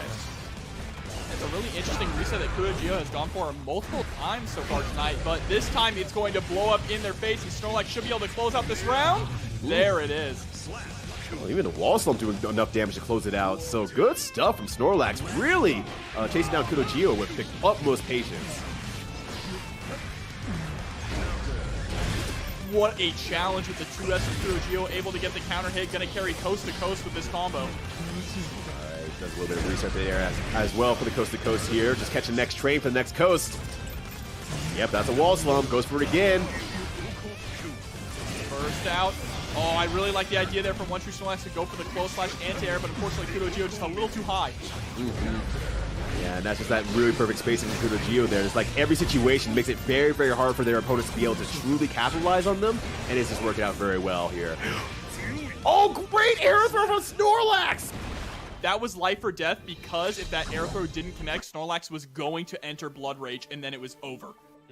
Yeah, that was an all or nothing moment there, and Snorlax was just hyper aware, able to chase down Kudo Gio just once more. Yeah, tying it up 1-1 now. Remember, the winner of this moves on the top 8 winners side, so this is a very important matchup, because right now, the loser side of the bracket is looking like a Shark Tank. Ugh. Everywhere in this bracket, from match 1, has been a Shark Tank. Every single time. Just looking like an evil lair of some sort of James Bond villain. Alright, early burst here from Snorlax. Gonna try to earn a corner here, but Kudo Gio easily fighting. Gets the throw in the roll this time. Finally, Kudo Gio getting punished for that. First slash, but didn't recognize it in time to go for the target combo. It's caught pressing, close slash counter hit. Gonna get slumped here. Here's the reload. No, doesn't go for the reload. Just wants the damage and the hard knockdown. Oh, okay. I thought they dropped real quick. I couldn't see through the wall slump. I thought they hit the ground like, oh no, that sucks, but it's fine. It's fine. Ooh, and great YRC. Absolutely take the corner from there. Chases down. Gets the burst. Even if you don't win this matchup, that's so huge for the next one. And they get their burst back just in time as well, so they're going into the next round with burst on deck. Really good for Snorlax. May be able to take this one very, very quickly. If they can, that will do very, very well in the third round. Oh no! The trade actually screws Snorlax over. And the patience here from Kudo Gio, but gives him the hands, takes out the 5P anti-air. Ooh, gets wall as well. Yeah, just gonna break off. You know, no reason not to. If they tech off, you have to chase them anyway, so you might as well get the positive bonus. Absolutely, having that meter on deck to be able to RC to keep that pressure going. Ooh, it reaches out with the maximum range.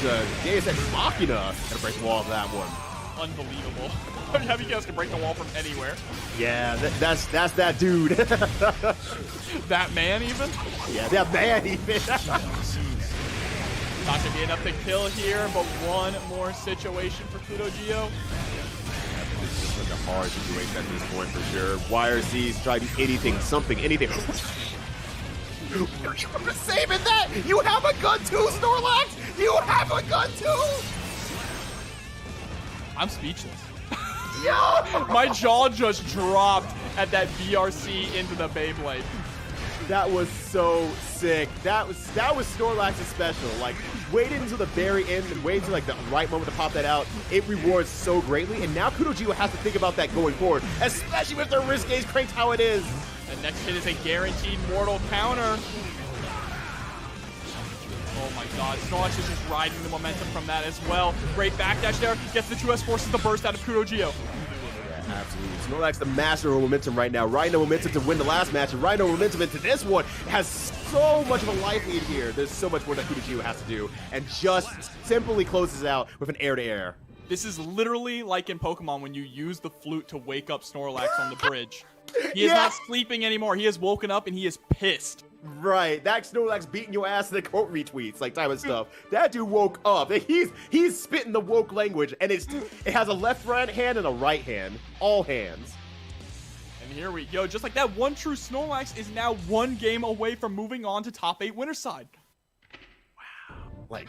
For the way this started, I thought it was going to be a very, very hard uphill battle for Snorlax. But Snorlax apparently is just like very comfortable with the matchup, moving in the right ways, and just paying off in every single situation possible. Case in point, earns the corner off that. And the interesting thing is there are a lot of rounds where KudoGeo is just dominating as well. But somehow Snorlax is able to just bring it all back. Snorlax here now, willing to play basically, yeah, not this time, not today, Satan. No, you got one, That one gave me chills right there. Right. I don't know if KudoGeo even like purposely did that or not, but hey, it works out. Oh no, and yeah, just a simple 2S to close it out there. Great stuff from Snorlax, getting that throw, and now on match point. Immediately with the Beyblade at round start. As Happy Guest up against the wall. I like that they didn't opt to go for the wall break combo, right? You do not want to break the wall and reset the neutral situation, but KudoGeo able to escape, and you know they're definitely not going to go for the wall break here. Instead, wanting to reload their bullets, baits out the wire seam, but doesn't get the punish. Yeah, there's such a big problem there. Like, good job for backdashing there on Snorlax's side, but it's just not capitalizing. It's not working out all that great, unfortunately, but KudoGeo keeping it serious here. Close slash wins again, though. Oh, keep that pressure on.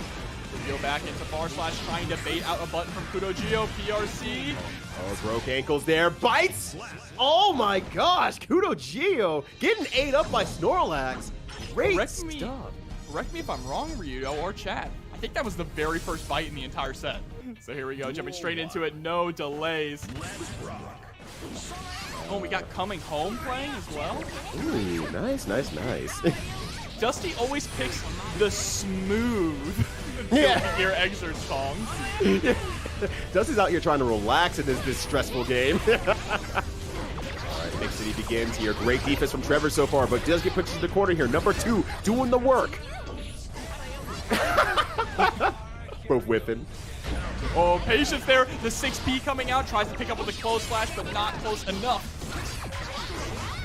Gosh, yeah, trying to keep into range here, but just both are barely out of range for one another. They're actually kind of whipping a little bit, trying to do some of those preemptive moves to beat out certain moves, and it's not working out, and that's really cool, actually. Really great use already of 6P there from Dusty to challenge the JS. PRC to chase down on the other side of the wall here. Oh my god, the up scoops! Baskin Robin here today? Yo, you love to see it. Filled with flavor here. Trevor moving on to the next round. Oh, living well. Dusty cannot get in past a certain point. And this is kind of like the opposite problem that we saw with Dusty's last match against Eno. Where, yeah, we're trying to keep Eno out. Well, now Dusty needs to get in, and Trevor's doing all the keep out here. And honestly, this is a pretty good matchup for Axel. I feel like one of his few really strong matchups because he can get rid of the minions from full screen, right? He doesn't have to commit really hard to get rid of the minions. He can just throw out a 5P. And there he goes, able to close out game 1 with a perfect as well. Yeah, and I mean, that's a really good point that you bring up, Jobber. Being able to just use something very safe, very far, like 5P and even 2P in some situations to both prevent the minions from coming in and or prevent Jacko from moving in, making Jacko overextend herself in some way, shape, or form, or put herself airborne. It's just a mess of stuff that really favors Axel, and that is a great job on Trevor's side. Sure, here we go, jumping into the second game. Trevor utilizing that 2P in a lot of these matchups. I have to take notes. Yeah, right? Trevor's playing so good. Oh, great throw as well with the PRC, making sure to stay in there. All right, it begins here. Be able to break the wall, get that positive bonus. 6P is the button so far for Dusty. It has been the money maker. They call themselves Dusty, but they don't use dust. No, they use dust plenty, but that 6P is just doing a lot of work. And see, there you go. That's the answer. You're seeing Trevor at full screen is just kind of throwing out 5P because if Dusty goes to the air and tries to kick the minion over, 5P covers that range to just snipe it. That's such a hard thing to work under because you have to really predict that 6P aspect there and just try your best. But if you're wrong, you take a lot more damage in return. And basically, Dusty has to, in most cases, utilize their own. Oh my god, Elysium Driver coming out, gonna be able to break the wall with this and get the hard knockdown, but like I was saying, they have to basically try and get in on their own terms. They cannot use the minions to allow them to get in a lot of cases in this matchup. Exactly. Yeah, you have to be able to play without, like Zato does that sometimes. You have to be able to play without your minions, without your Eddie and whatnot, and I want to see Dusty really shine here. Facing staying just outside of the ranges of Axel's 2H and 5P. Alright, using a lot of that meteor there game for the wall break to make sure that they stay in. It works out for Dusty, going on 1-1 against Trevor. Yeah, and you're going to see these matches are going to get closer and closer as we move forward in the bracket because we are inching closer and closer to our top 8. Yeah, no, absolutely. I'm loving it so much. Dusty, Trevor, both playing so well. And there's a lot more respect in this matchup compared to Dusty's last matchup as well. Here we go. I'm curious what the changeup is going to be here for Trevor now that Dusty's gone up 1, right? They've been doing a lot better job at utilizing the normals and not relying on the minions to get in. They get in and then start setting up the minion pressure. I think we'll see a little bit more patience from Trevor here, you know, like usually maybe max range 5Ps, but then like at a mid-range level, maybe either decide to go in or out, where we see a little bit more of that because clearly Dusty is controlling that area once the minions come out. Oh, missed input there, unfortunately, to throw the minion there. Trade absolutely in Dusty's favor, gets a hard knockdown. Great throw. 3 are out. All right, we're down to 2. Number 1 comes out again. Yeah, just drops it right in front there, but finding that room. Jump back JP there, straight into the snail. But they went for the bomb at the end. That allowed Dusty to be able to get in and get the punish. Oh my god, was that 5? It's like a slash? That was that run up 5K beat out the 5P, it looked like. The start of the 5P. Yeah, I'm shocked. That looked like it went right through Jacqueline's head. That was looking like a 6P almost. Oh, that was good stuff there from Dusty. Actually moving in with the right buttons to be able to punch that 5P attempt. That's going to make it even scarier for Trevor. So Trevor can't just throw out those 5Ps all willy-nilly. Trevor is starting to incorporate a lot now of this IED back from JP and JS, but Dusty finally able to get in with a counter hit as Trevor up against the wall now. What are you gonna do, Trevor? You don't have any meter, you can't work with it. You might be able to get enough. You do a few insta blocks here and there, but it's not gonna pan out, unfortunately. Oh, that is so much damage, but just barely alive. The magic pixel able to get the 2P, tries to go for the command grab, not gonna work out. Yeah, not something that Dusty, oh, that's unfortunate. Yeah, not something that Dusty necessarily was trying to avoid, but just going to the air has been working so well for Dusty. Might as well go up there, grab a minion, set it down. Trevor runs right into it because of the lack of visual.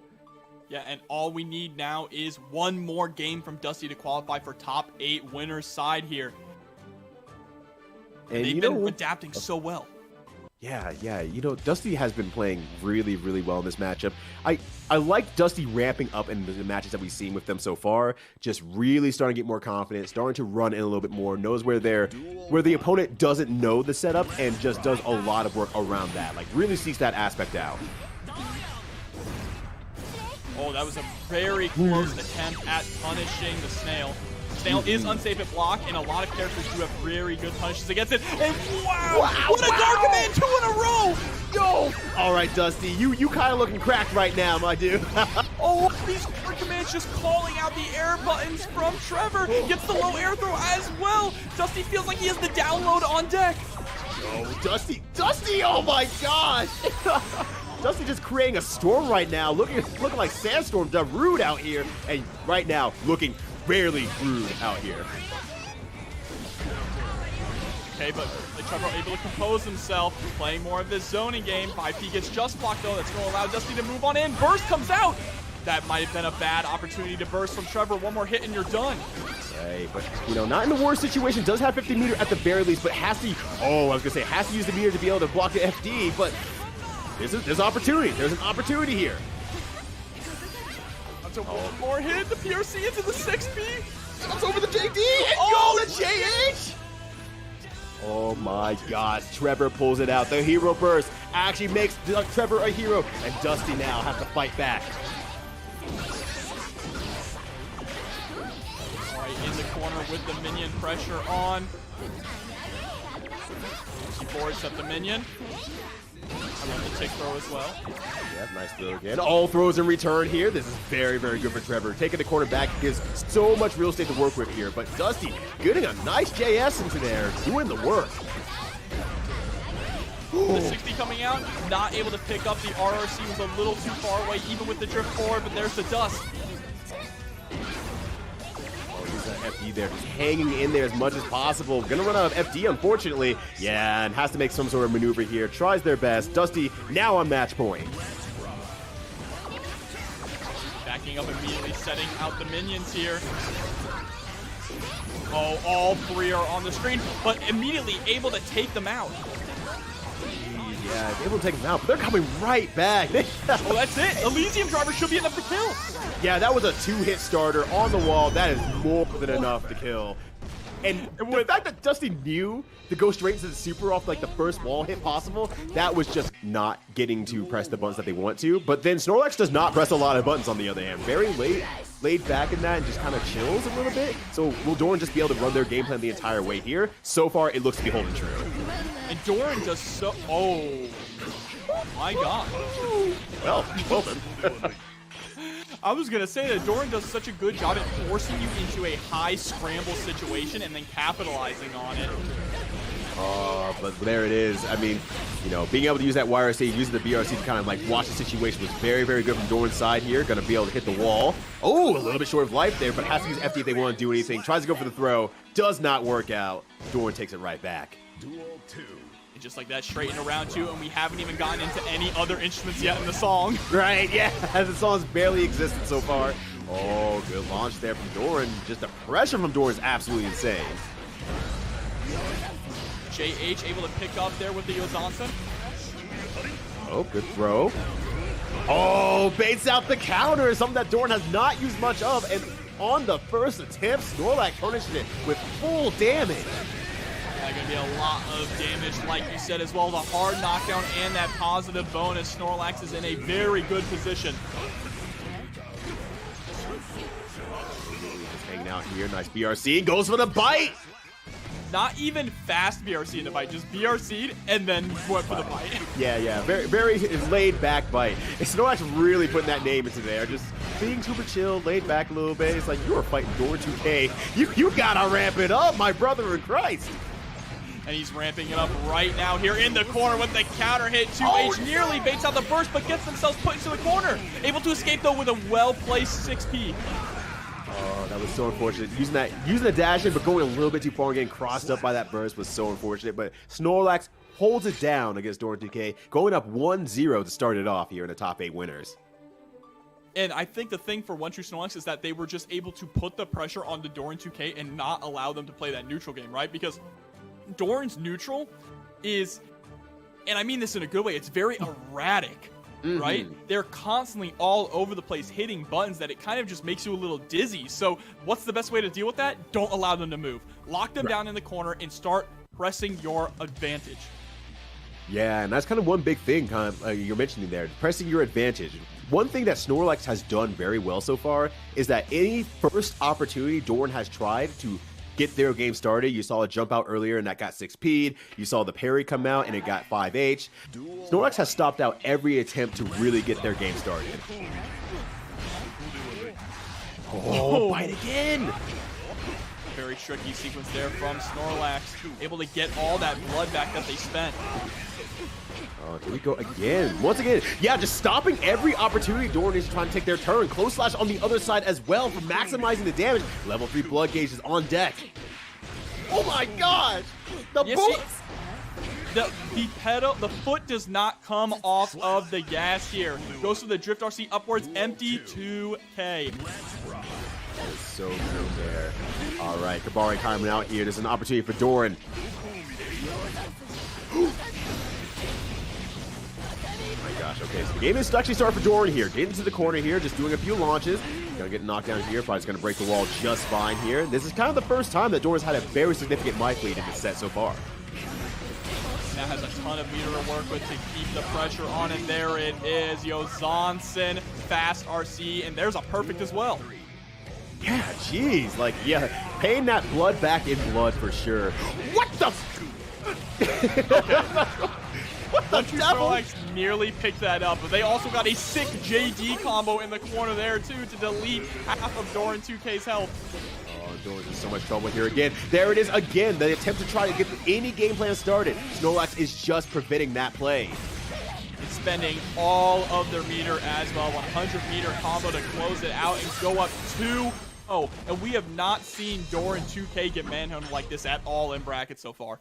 Right, absolutely. Some of those original gear fundamentals are playing against Doran. You're starting to see some of those kind of fuzzy matchups like 2P and 5P in certain gap situations. That's exactly what not just Nagoro Yuki wants at the toppest of levels, but that's exactly how Snorlax is playing the game. And letting Doran make those kind of small little things that's like, okay, this is like the safest option. It gets my game started. It does a lot of work. And Snorlax just preventing those from happening. Jumping into what could be the final game. One True Snorlax trying to go for that 3-0. So far, the way they've been controlling Doran 2K has kind of been the crux of this matchup. We saw that the moment that Doran 2K was able to play neutral, they took a perfect off of One True Snorlax. So they just need to keep up that pressure and smother them. Yeah, no, absolutely. And this is, smothering is happening at the very least here.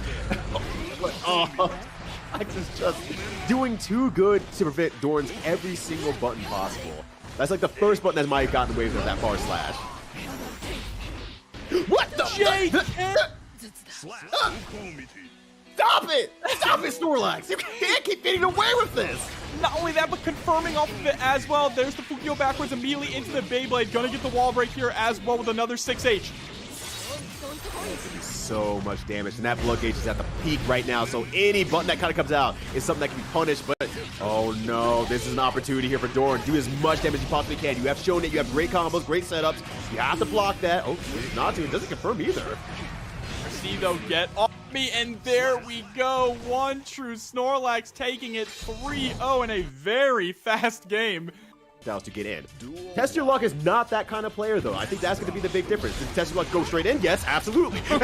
Immediately there with the bite. Oh, 2 bites. Yep. All right, third one. No, just tries to poke out there, but Jacko is a little bit too short. All right, gets the burst. Test your luck just goes crazy from here. Oh, and even lets the YRC out. But now all the minions are on deck, and huge shouts to Signer for the gifted sub as well to Thornography. Thank you so much. Oh, wow. Thornography didn't have a sub as well. All right, well-deserved. Absolutely. This is going to be big damage here, but not enough here. YP coming out. The burst finally comes out from Test Your Luck as well. This is still their game. Gets the counter hit. Oh, catches the backdash there as well with the close slash. And Test Your Luck able to pull the round out of the jaws of defeat. Oh my gosh, that was so much stuff from Test Your Luck there. Great stuff. Getting that jump in there just barely. Oh, that was absolutely amazing with that JH. All right, trying to earn the corner back here. And yeah, actually low profiling again here. Just getting away from a few low profile things, and I think they're starting to realize that it's actually happening. I like that they're staying close as well when they get the minions out, right? See, it's the same similar thing to Axel. Nagoro Yuki has such long-reaching normals that he can punish Jackal for trying to throw out minions or just delete the minions before they can even get close, but he drops the super, and Dusty is going to capitalize here. Oh yeah, very good stuff from Dusty. Yeah, returns the favor in full, maximizing the damage here, and still has 50 meter to work with, especially with the gear capped out. Oh yeah, App's gonna finish it, never mind. That did more damage than I was expecting, honestly. This is already super competitive here. Backdashes the bite attempt. Dusty is already starting to adapt. Bite from Dusty as well there. Yeah, Dusty once again just has shown their adaptability to every single match. It's been absolutely insane. Gonna buff up the homie as well. Drops the confirm, but that's all right. Able to set out the minion. All right, doing good here. Yeah, backing out and saying, look, I have all the minions. I'm getting positive bonus. I have a burst. You have to come to me, my dude. And there we go. Dusty able to close it out with a nice jungle combo there off of the minion. Great stuff from Dusty. And I feel like Dusty adapted to this matchup a lot faster, especially what the first match looked like, where Tesla just ran in, bit him 3 times. And then it was just like, wow, that was a lot of damage. That's the very Test Your Luck style. But Dusty adapted, kept out, and Test Your Luck really hasn't gotten to be able to get that same level of influence over Dusty. Yeah, and it's really great how Dusty has been, instead of them trying to go for the whip punishes, they're utilizing the minions to go for a lot of these whip punish situations. Yeah, that's a really good point. Minion usage has been absolutely perfect from Dusty all night. Oh no, not burst usage though, unfortunately. That was a complete whip, and Dusty has to hold this for at least another round and a half. Oh, and the burst there, aggressive burst to keep Dusty in the corner, go forward straight into the throw, fast RC. A little bit short there, very good. Yo, Thorn, now with a $50 contribution as well. Yo, these players are gonna eat nice tonight. You are feeding the fam. Much love for support. That brings us over $200 in the match. Thank you all so much for the support here. Yeah, Test Your Luck like closed that. It's like, oh, I gotta fight now. But no, Test Your Luck might die here. Has no burst on their side. Just losing meter. Gonna get scooped and duped. Had to end it with style with the Elysium driver. Could have just gone straight into a red Roman cancel and just a close slash. No, we end it with style. Yeah, absolutely. You want to do it the coolest way possible. You earn that win, and you thrive in it. You get that confidence from it. There's the stop as well.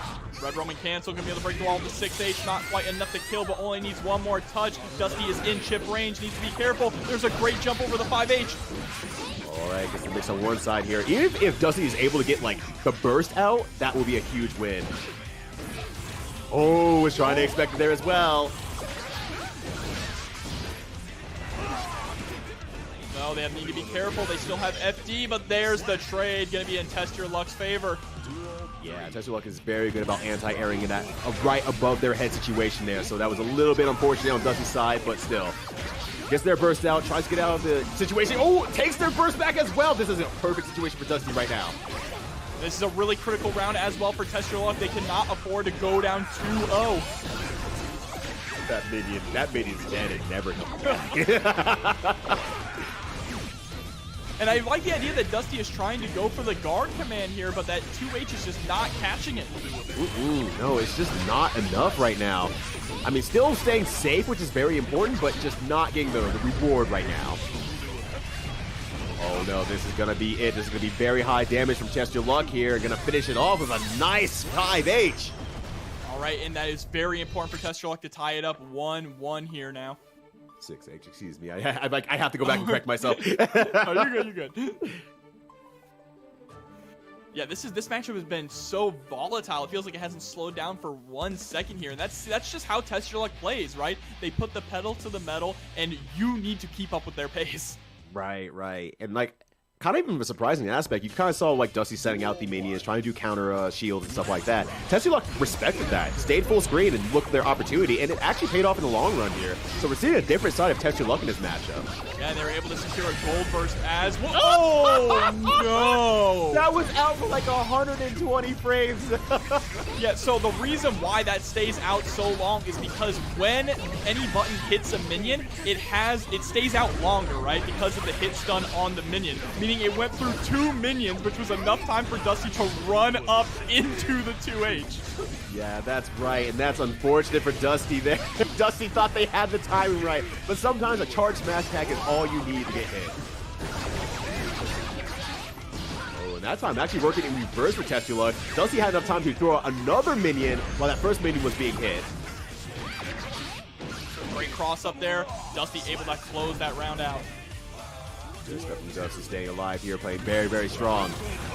Oh, backdashes out of the 2D, plays away from there, hits the corner as well. 50%. Oh, the mortal counter is going to force Test Your Luck to burst and utilizes the DP as an actual anti-air. Right? A rare moment in fighting game history. Ooh, and there's the corner right back here. The pressure is on. Tessie Luck trying to move out of the corner here. Oh, YRC whiffs, but cannot punish it off there. Straight to the Elysium driver, gonna get a decent chunk of damage, and a great situation now for Dusty. Yeah, let's see if they go for minion setup. I think they'll go for minion setup for here. Oh, no, actually tries to go for a little bit of kick. Maybe a missed input. PRC's backwards. Oh, says your luck with no meter, does an uncharged 5D and backdashes out to punish the whip. That was great stuff. The burst there, that was a very scary situation on that counter hit far slash. But gets the counter hit. JH is going to be able to establish some pressure here in the corner. Blood is almost maxed out. Can't afford to throw out another special move. Yeah, absolutely. It's like, you can see that sweat drip a little bit just because Tessie Luck not wild out here whatsoever. And it just has to actually hold this, using a little bit of FD, but not a whole lot because they want Dusty to stay close for the opportunity that they get. And here it is. Puts Dusty all the way into the other corner. This is their next opportunity. Tries to go for the JK. Dusty able to block it. What a challenge there, too, from Dusty. Yeah, that was a scary challenge, too, because Nagaryuki is just swinging and it's very, very scary. Uh-oh. Holding it out here. Yeah, Tessie Luck has to let it go. And that's going to be the round here for Dusty. Going up 2-1 over Test Your Luck. Great stuff from Dusty, really just playing it defensively, waiting it out there. Test Your Luck, still a proponent of getting kind of that blood management a little bit off so that they end up having to explode, and Dusty was just keeping their eye on the meter the entire way. Yeah, and that was a really tragic round end as well for Test Your Luck because they were so close to securing that 2-1 lead over Dusty, but just overextending a little bit too much there, losing a bit of management on that blood gauge, and now Dusty only needs one more game to move on in top 8. Yeah, absolutely. Dusty played really out of their mind, honestly. I won't say Dusty's like doing anything too wild or unique or anything like that. Just playing extremely solid Jacko game plan. Ooh. I like that jump in there. That was really good. And punishes the JD attempt as well. Finds themselves in the corner again. This is so much work that Test Your Luck has to make up for. Oh, beautiful whiff punish there, and that's going to be the round here for Dusty. One more, and they're going to move forward on the winner's side. Wow, Dusty is just playing so well tonight. Like, just extremely solid play. Like, nothing. Once again, I've seen some crazy stuff from Jacko. I don't feel like Dusty has those exactly. I've seen some crazy, like, countering play from Jacko. I don't feel like Dusty's exactly doing that either. Dusty's just playing the right patience, right amount of disrespect, just extremely solid player. Oh my gosh, and a burst bait as well on top of the command throw. Not going to be quite enough to kill. Oh, never That's mind. where you're wrong, commentator. I'm telling Sajam right now. I lost my channel points. If Kudogio can defend like decently well, Kudogio's running away with it. Otherwise, it's going to be a very, very close match. Here we go. Staggered pressure. 3 close slashes there. You want to talk about defense. Kudogio is not opting to press anything yet. Gets caught backdashing though and is forced to burst. Looking good there for sure. Nice throw. All right, this setup. Oh, no, not yet. Oh, just as a grounded setup. That was really sick, actually. And there's that TK Bad Moon. Might actually be able to get a wall break off of this with the hair car. No, doesn't go for the hair car. Instead wants to keep Happy Chaos in the corner. I love that decision. All right. And now, okay. Actually gets a knockdown there. Oh, doesn't block the YRC there. This is an opportunity for Kudogio. Going to push towards the corner here. And this is what we're talking about with this matchup. Oh, able to press out. Oh, but misses. Okay, it's all right. Run up throw. But look how close that round was. Kudogio got one combo. Yeah. That was it. That was the big definer. Because like I said, if you can defend just long enough and do a good job there, it's going to be close. Otherwise, it's going to be a runaway. All right, corner gained by Kudogio here.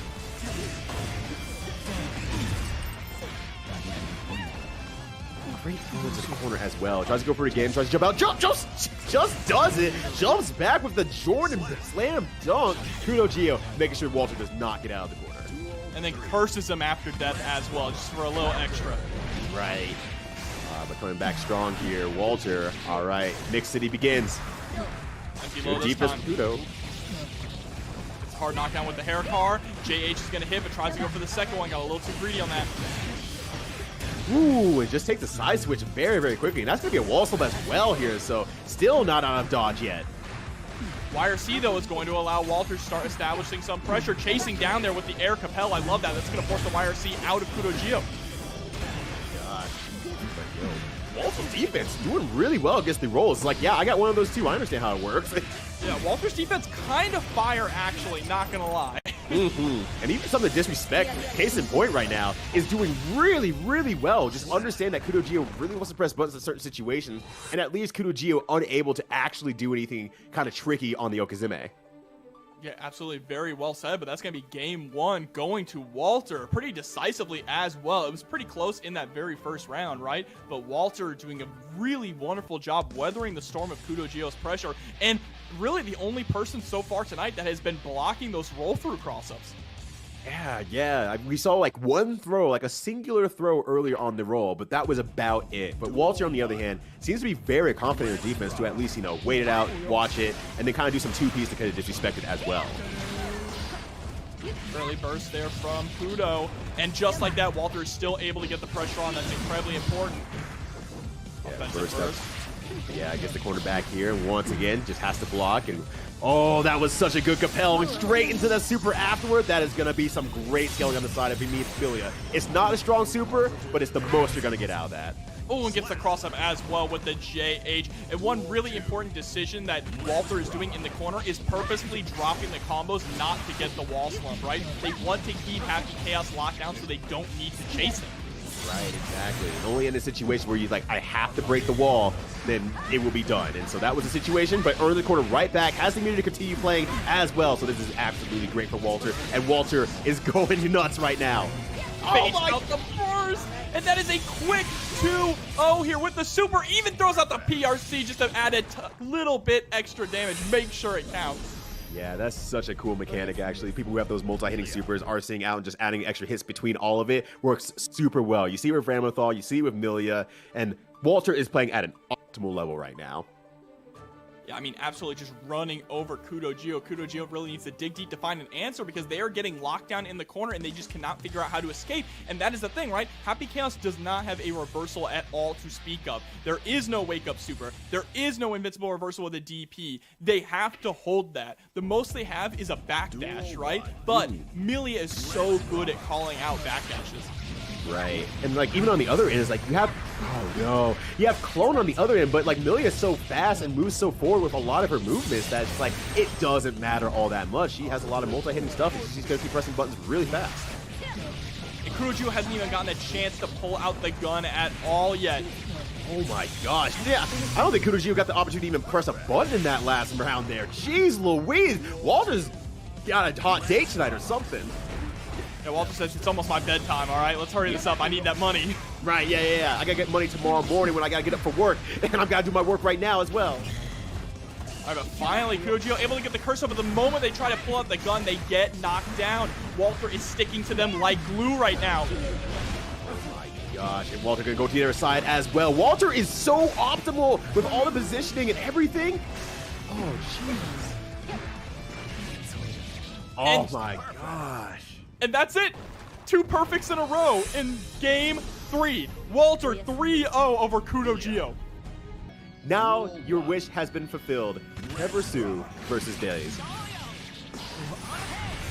And I actually feel like this matchup is not terrible for Axel. As an Axel player, it doesn't feel awful, but we're going to see how Days is going to work around it. Yeah, it's not bad per se, but it's like volatile. Like once Geo really gets in, you gotta make some big guesses, and it really feels like it sucks. It's kind of like the Faust and Potemkin matchup. Yeah, it's Faust favored, but once Potemkin gets in, you're like, ah. So far, Trevor is doing a really good job of controlling the neutral. Days finally able to get in, has Trevor in the corner. There's the dash up DP. Has enough meter to break the wall here. All right, very good stuff. Yeah, there's that situation where Trevor was trying to make some good reads in situations out there, but now has to just kind of hold this. Oh, the burst comes out, though. Really wants to take this round. Right, yeah, getting above PRC. PRC's other way. Oh my god! Hitting from the very tip there with the DP. Pulls them right back in for the full confirm. Great stuff from Days. I didn't think I was going to reach. I'm not going to lie. I didn't think I was going to reach in the first place, let alone be able to confirm full damage off the other side. Oh, God. Dave, you are so sick. Chasing down there with the JS, but immediately Daze going in as well. Trevor with a beautiful back throw here.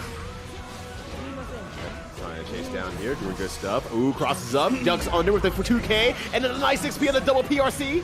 That is an incredibly important thing to know about this matchup. 2K will force the flip kick, and it will force the spiral arrow to whip.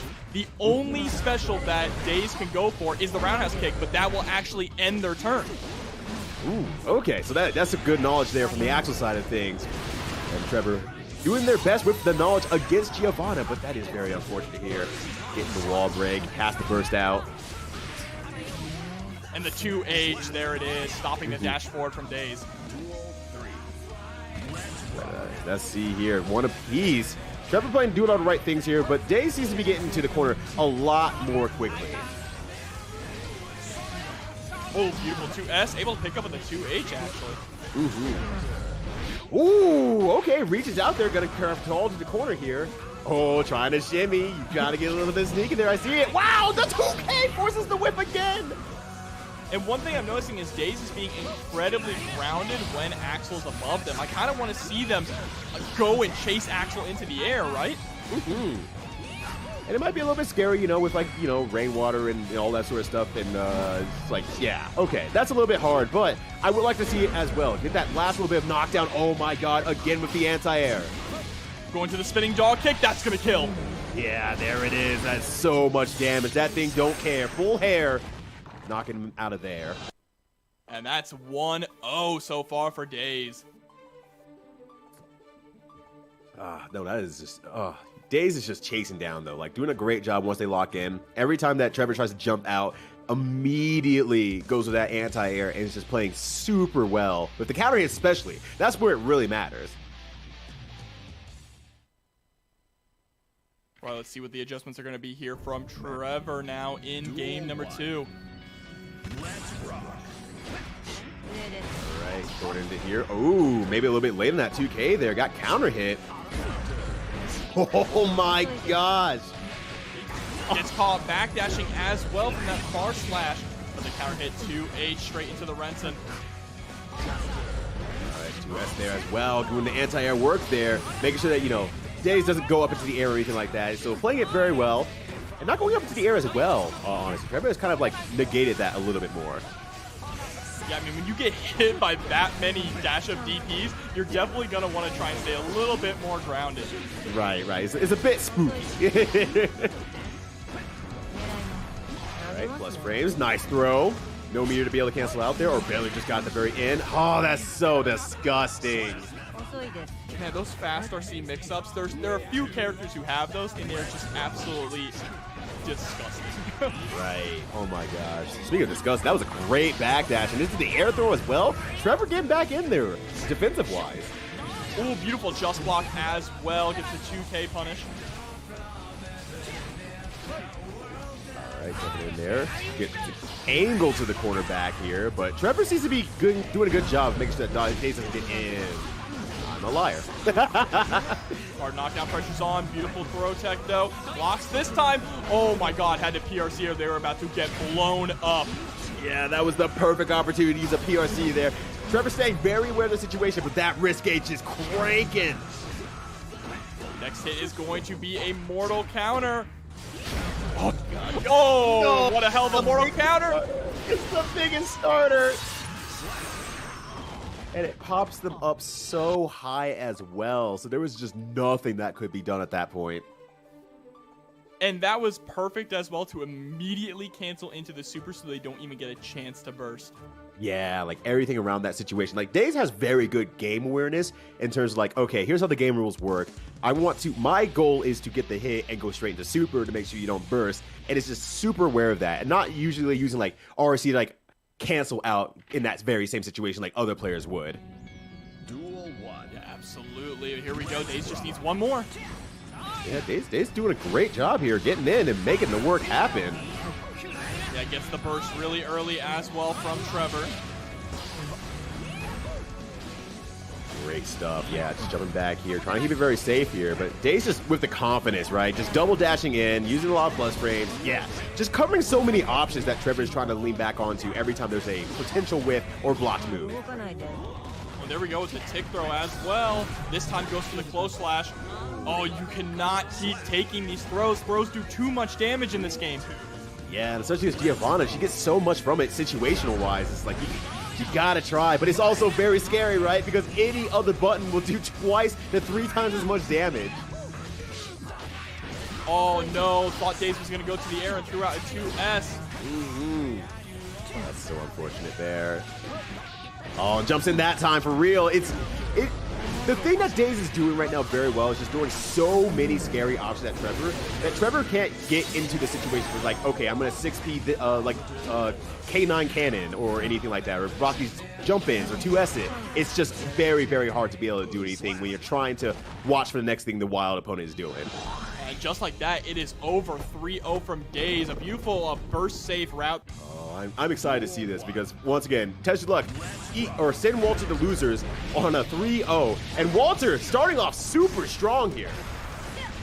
Yeah, and I love the way that Walter plays. It really is just the same way that Test Your Luck plays. It's pedal to the metal. Just on the other hand, Test Your Luck can do 1 billion damage. Walter is death by 1 billion paper cuts, so that is a little bit unfortunate in that regard. Oh my gosh, that was just 1 hit and almost evened out the entire 3 mix-ups. Over the PRC, straight into the close slash there. Anti-air going to be great corner carry here for Walter, but goes for the mix-up instead. Yeah, I think that's the right idea, honestly. You know, if you're not going to be able to kill off it, do not hit yourself into a worse situation. Keep the positive frames. One interesting thing about the way Walter's playing is I have heard many a time that the best way to play Millia is to be hard to catch, right? That's more important than running the mix-up game, is being hard to catch. Walter is not being hard to catch, is running directly at you. Right. And I mean, that's a different type of defense, right? The best defense is a strong offense. If you don't get to press the button, then you can't hit anything. And that's exactly what Walter's doing here. And you're seeing that very high up combo as well to try to bail out the burst, just keeping everything super safe. Oh, and that's going to be game 1 here, going to Walter with the super to close it out, and it is not going to be a repeat of the last set between these two. Yeah, absolutely. Already getting on the board, and getting on the board like speed run style, like Nago % type stuff. Walter was in there, and I don't think Test Your Luck played more than like maybe 2 or 3 buttons. And I mean, mind you, that was like 60%. It was still very, very short.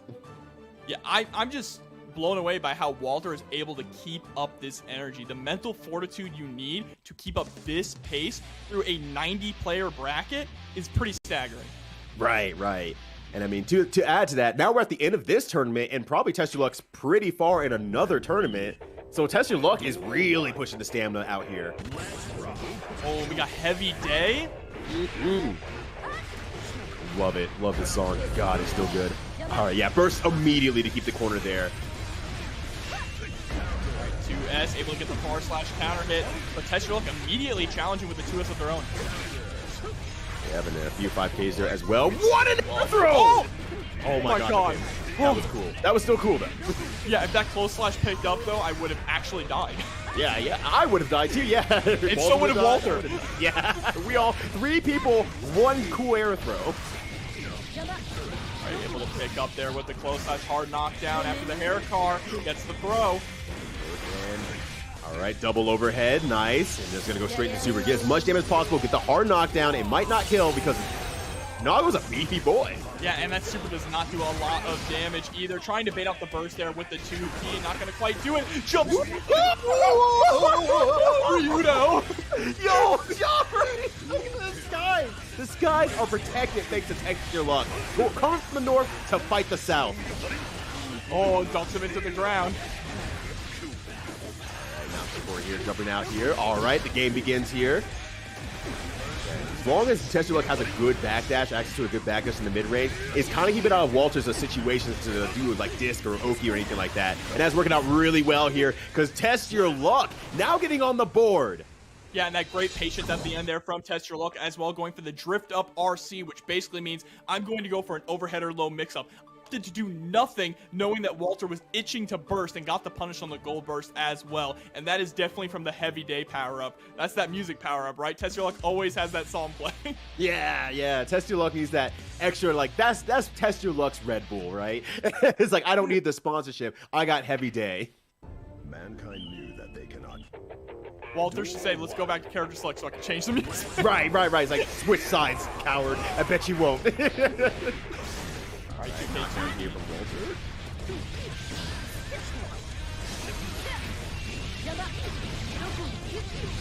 Turning the corner here, doing some good damage. Yeah, the Mix City begins again here, but once again, just has to do so much damage, so much work. Just gonna do what you can here with as much damage as you possibly can, but there is still a lot more work to be done, and Test Your Luck can take it back.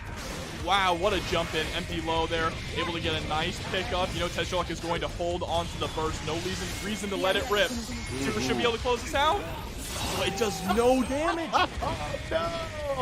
Oh no! Okay. Jeez, that is. Sometimes I forget how low damage that is, but that's a grim reminder that that's booty butt cheeks when it comes to damage. Oh, Walter forced to burst there, got caught trying to backdash with that close flash. Oh, there it is again.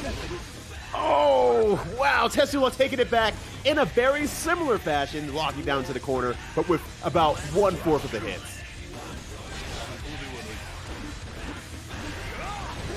He's on the defensive here now. Presses out, but the offensive burst coming out from Test Your Luck, just trying to keep Walter locked down. And Walter's consistently either trying to jump or backdash and is getting caught by these close slashes. Yeah, and then finally that one time that Walter decides to hold the patience down on top of it, just gets thrown for their troubles. RC pushed through the wall. Test Your Luck keeping on top of Walter this entire way. Walter's just not getting the opportunities.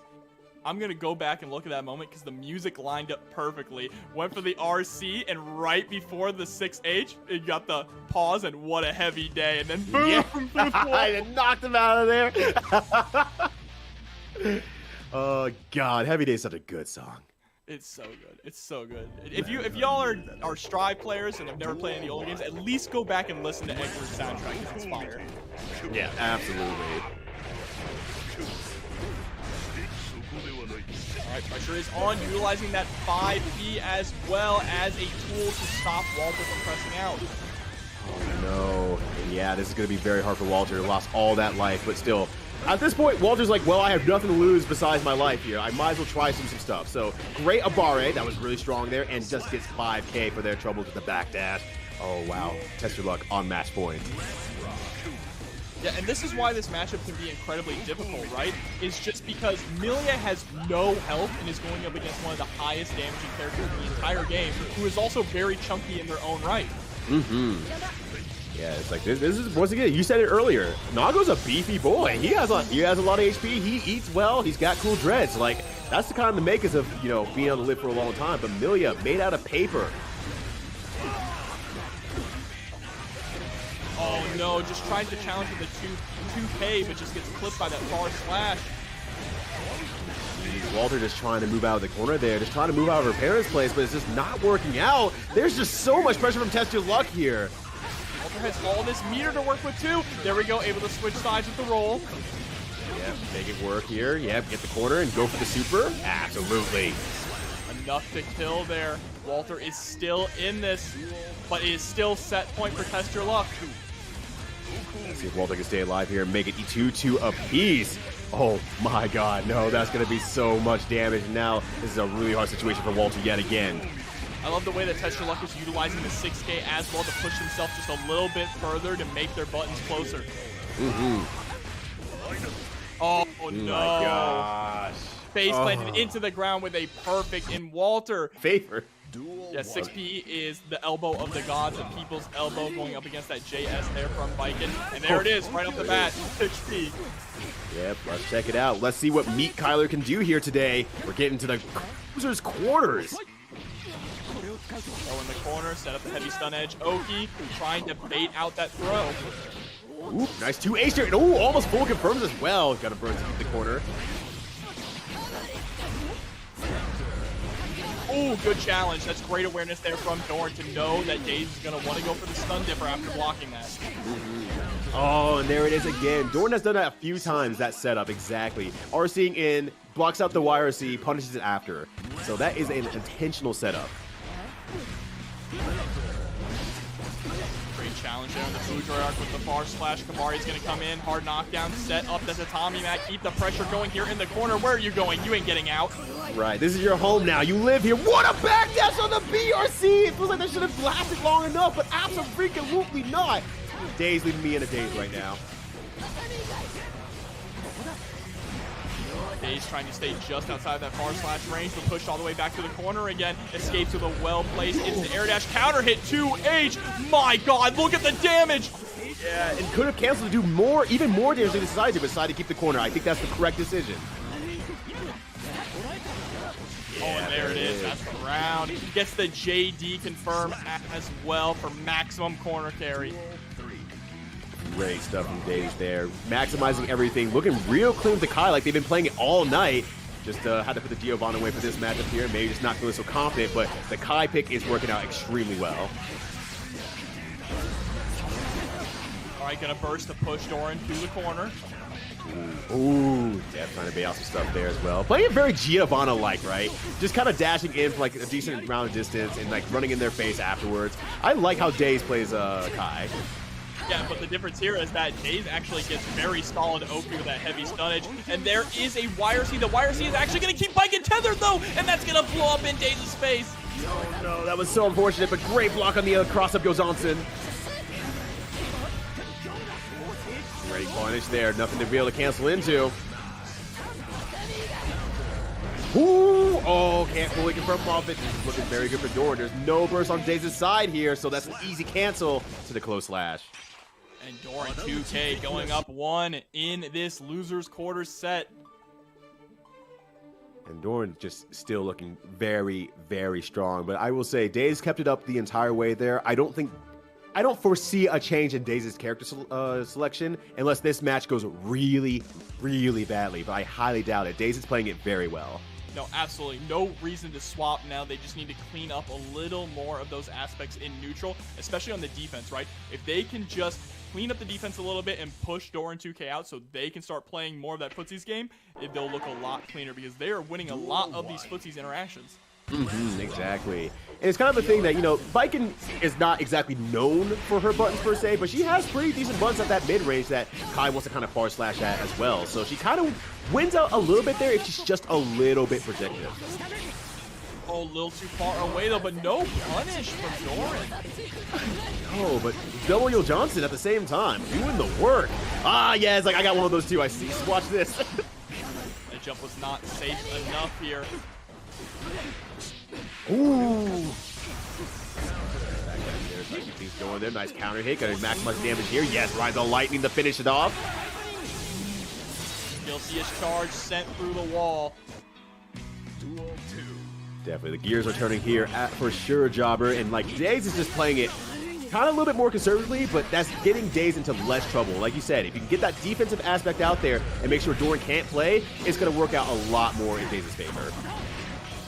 Oh, beautiful IED JS, though, to counter the 6H. Yeah, that was super good. And doing that a few times there is working out very well for Daze. And just running in the face of Doran again, just showing a little bit of disrespect to make sure that Doran presses buttons. And that's high damage off the 2-hit starter. And just like that, Daze tying it up 1-1. They really turned it around, right? They didn't really give Doran 2K a chance to play in that game at all. Capitalizing on the neutral situations, staying just outside of that far slash range from Biken and outside of the Kabari range. That's really important, right? Because Biken's going to want to constantly force you to block that Kabari that gives her a free in.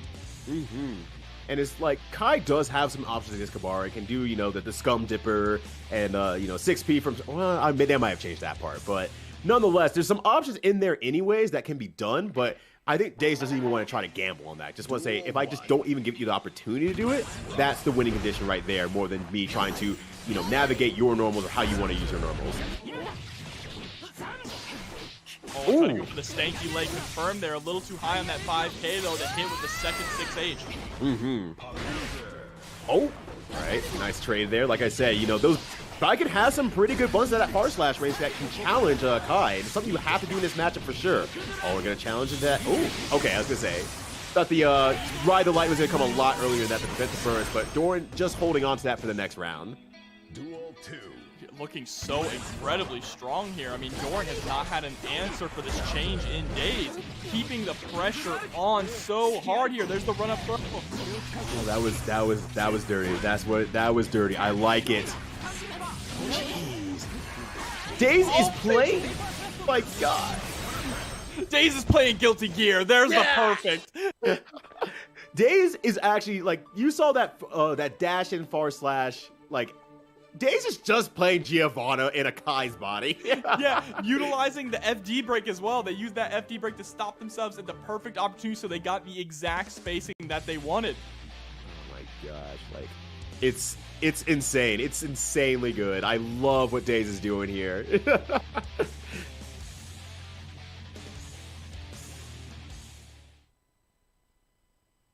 And yeah, now Doran has to answer or else they're going to lose their tournament life here. We're getting to the end here, so definitely not ashamed to lose your tournament life here. Oh, goes for the Kabari with the follow-up there. Doesn't work out. All right. Oh, and trades out on the other end. Oh, that was really good. And there it is again. Oh my gosh, doing so much work here. This full screen run-up stun dipper. I right? love it. The turn stealing and damage dealing. Oh, and Foxy over here as well. Oh, He's able to block the second one, though. Nice backdash there to call out the 2K. Wow, DP's out.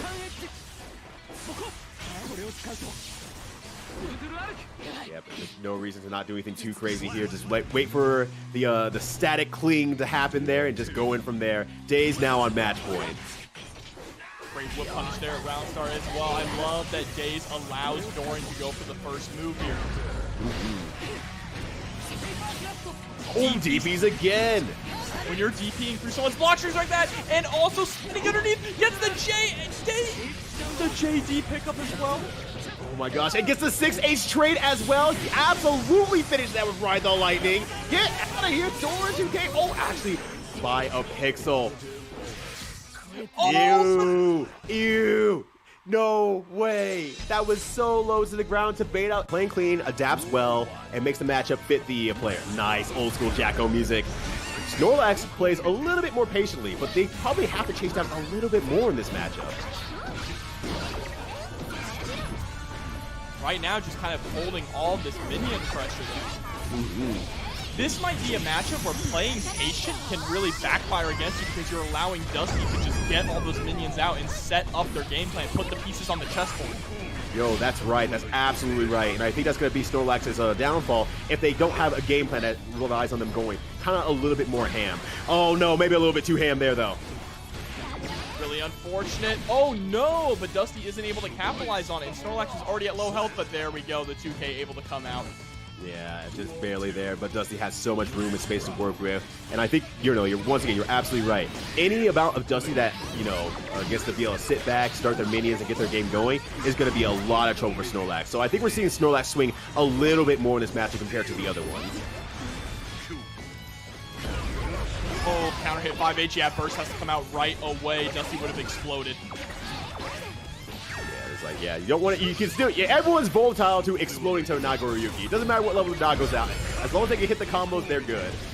Oh my god, that was OTG, and that was still like 20%. Yeah, this character gets insane damage off OTGs for some reason. Yeah, jeez, I wish that were me. Oh no, you're running out of meter. Chip is going to be a factor, but the Snorlax realized that, but the trade, it doesn't matter. Trade is going to be in Snorlax's favor. Yeah, good stuff there. Realizing the situation. Finally getting that back into the corner there for Dusty and just pushing all the pressure throughout the whole way there. Great stuff from Snorlax. But Dusty returning the favor all the same. Putting on the pressure. You're about to be at max risk. What a backdash, though, right at the very end of the pressure. Snorlax is no stranger to being in that position. That was so good from Snorlax there. It has gone coast to coast with the pressure. Now on the other end there. Can't use his many special moves there, but does reach level 3. No problem. Blocks the burst. 1, true Snorlax showing up tonight. Up 1-0 here against Dusty, and you see they are starting to change their game plan to be a lot more aggressive. They're not playing that more slow play style like we've seen from them before, right? Because you cannot afford to do that against Jacko. Like we said earlier, just allowing her to set up those minions for free. Yeah, absolutely. And that's, you know, it's like they tapped into our brain cells that we were kind of explaining, like, oh yeah, you're right, I can't do that. And now Dusty's have no room to breathe for that last round. Right, early burst there from Snorlax. I agree with that because, you know, Jacko is a lot of like death by paper cut, so we'll get that burst back maybe even before the end of the round if it doesn't end too quickly here on their own side. Oh my gosh.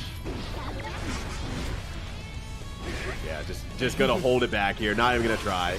No, not when Nagoriyuki is in blood rage at 50 meters. You never press a single button. Right, you just let that go and say, all right, we will trade as much damage as possible, and that's fine. JD! Oh, sniped! Yo, that was sick, huh? Mom, get the camera. Yeah. Ooh, it comes out here. Where's the quarterback here? Dusty, what kind of mix-up do you have at this point against someone who's as patient as Snorlax? Oh no. Got a little too agree with it and dropped to confirm. That's going to allow Snorlax to escape from the corner now. Just takes the corner back here. Even if that level 3 actually doesn't reach with the 2H there. Oh my god. Nice backdash. Oh no, Dusty had the right idea to chase down, but unfortunately didn't chase down far enough. Now their back is up against the wall and Snorlax has the pressure on deck. That's burst safe, unfortunately, thanks to that level 3 as well. Things are coming up. Snorlax right now. Dusty has to start using FD the entire way. Great clash! Oh my god. All right, this is a great opportunity. You got to make it happen. Backdashes out. YRC misses. Oh, no punish! Wasn't able to get the punish. So unfortunate. It looks like Dusty got chipped out there as well with that 2S. Oh no, yeah, that's always a consideration of Nagoriyuki. As his blood gauge gets higher, you have to worry about the chip setup, so you really gotta parse out your faultless defense as much as possible to take as little damage as possible as Nagoriyuki is swinging at you with these big buns normals. That was really tragic because honestly, I think if Dusty was able to get the counter hit on the block YRC, they might have been able to take that game. Oh, absolutely, absolutely. Oh! Okay, correct answer. Backdashing out of that just in case there was a burst, that would win you the whole potential set. But fortunately, Dusty holds on to it for just a little bit longer. All right, now Dusty is trying to play more of a zoning game here up against one true Snorlax. One far slash, though, able to get rid of both of the minions. It's not fair either. It's like, you can't control that much space. That's my space. And Nagoriyuki does not care at level 3 blood gauge. There we go, the Elysium driver. Take him up to heaven and send them to hell. Yep, absolutely. Nagoriyuki's a beefy boy, but that's still enough damage thanks to the wall break. Ooh, wow, that 5P, 6P, I couldn't tell. Worked out super well with that repositioning. Great stuff from Snorlax. Oh, great block on the cross-up as well. Got the just block as well. Really good here. Great backdash again from Snorlax. Yeah, Snorlax has incredible defense here, utilizing all of the defensive options they have to great effect, and they are able to capitalize on that blocked YRC. One true Snorlax only needs one more round to move on to Grand Finals. God, the play from Snorlax tonight has been absolutely insane. You've all seen in the chat a little bit that, you know, people were saying, Snorlax, you're winning this one tonight. You're winning this one tonight. And right now, Snorlax is looking like they might be winning this one tonight. 5H is going to get rid of the minions here, trying to chase down. They throw out the 2H, but a bad burst. Dusty going to immediately cancel into the super to get that damage. Gosh, yeah, that was really, really good. Oh, JD into the cancel there. All right, keeps it alive there with the PRC. Great maneuver from Snorlax, but still finds their back against the corner here. They don't have any meter to push back either, so they have to like backdash or do a nice 2P. Doesn't work out. That 2P was so smart from Dusty as well, noticing that one true Snorlax has really been on point with their backdashes, put out the multiple 2P mash to catch that backdash and keep their pressure going in the corner. Great stuff from Dusty. That's right, and that's a really, really good point. Dusty is starting to recognize and adapt again against the opponent there, and I think One True Snorlax was moving so fast, maybe there was an opportunity to show off everything that was kind of adapted to, but Dusty might be reaching out Apex right now, really understanding the matchup, understanding how that Snorlax wants to play, and applying it now. And this time, Snorlax actually going for a more really conservative round start option, just 2K. Oh, and Chase is down there as well with that 5H. This is getting very difficult there. Minions are now powered up. Oh my gosh. It does not end. Ronaldo Soccer just kicking the minions over and over. And what a well-placed 2S there from One True Snorlax, who heals all over the screen and gets the bite. God, like I would think like maybe a 2K, a 2P, a 2K, something like that. Something like, you know, a little bit more conservative, but no. Snorlax went for the full damage, gets through the burst thanks to the dash on match point. Yeah, word. I cannot believe that. Snorlax stole that. Pressure is on in the sandwich situation. I love that YRC to get rid of the minions. Very similar situation if you're trying to get rid of Eddie against Zato. Exactly that. You know, being able to apply those matchup experiences across multiple matchups is really strong here. But right now, Dusty is ahead, but it sure don't feel like it in the mental aspect. Snorlax just seems ready to kill at any given time. Oh, trying to chase down. Dusty's trying. Okay. Yeah, doing an incredibly great job of putting up this wall of minions. Great job blocking that burst as well. Dusty getting so close. The time is up 2-2. Yeah, great stuff from Dusty. Yeah, just like you said, kind of just playing it a lot with the minions, backdashing out, let them do all the hard work, and making Snorlax come in and have to make the guesses. That was really smart. That's the good adaptation that we saw. Now it's keeping the pressure on in the corner here. Oh, and the meaty minion was really good there. So many buttons that were pressed was absolutely counter hit. That was great stuff. And a 5H as well. Should be enough off the wall here. The Sting. No, it actually touched the wall. Never mind. One is still in this as long as they have FD and a Dream. And the 5D will close that out. Dusty tying it up 2-2 against One True Snorlax. It's Dusty just figuring it out. Like, every puzzle piece that has been put together by every single opponent that we've seen on stream tonight against Dusty has been put together by Dusty in like world record time and has been applied against them super fast. I wish that were me. That's all I gotta say. I wish that were me.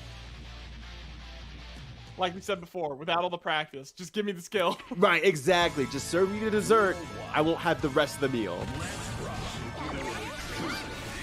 Dusty backing off immediately here, trying to keep going with the winning strategy.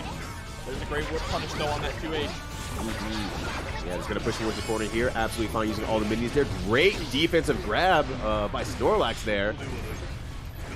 And yeah, just Dusty staying back, just buying time here as much as possible. Uses the burst right away when they're back towards the corner. 2 in a row there. The way that Dusty is utilizing the guard command is so inspiring. Yeah, that's so freaking good. Oh no.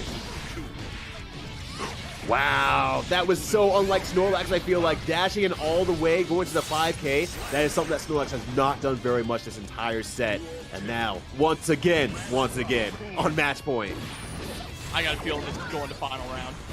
Yeah, I got that feeling too. Dusty with a clean counter hit, though. Going to set up the minion pressure here in the corner yet again. Oh, but what a back throw there from Snorlax. Oh, JD! He's going to build up the meter as well with this combo. Super!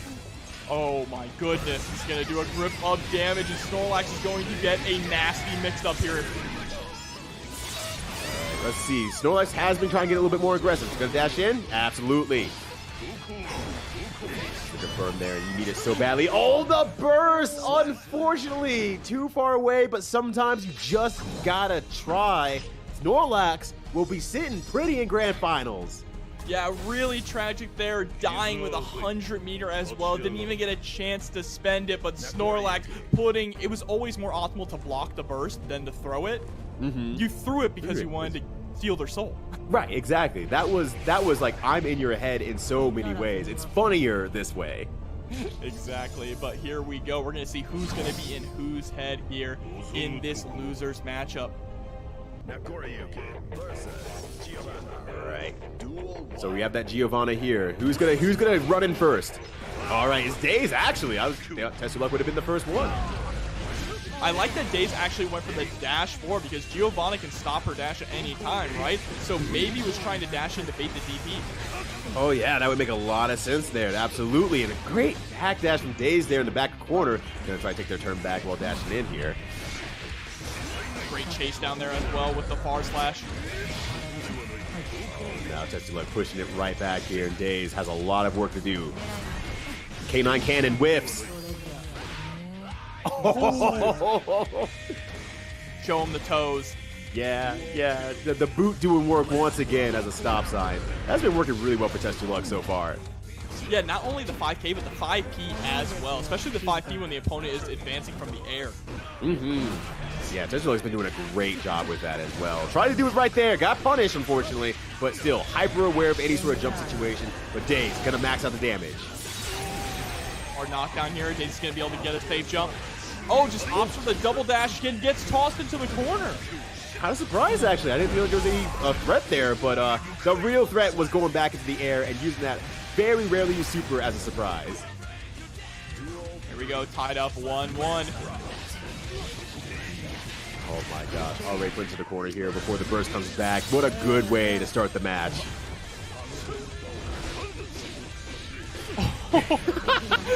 5K beating out the Beyblade. That's not something you see every day.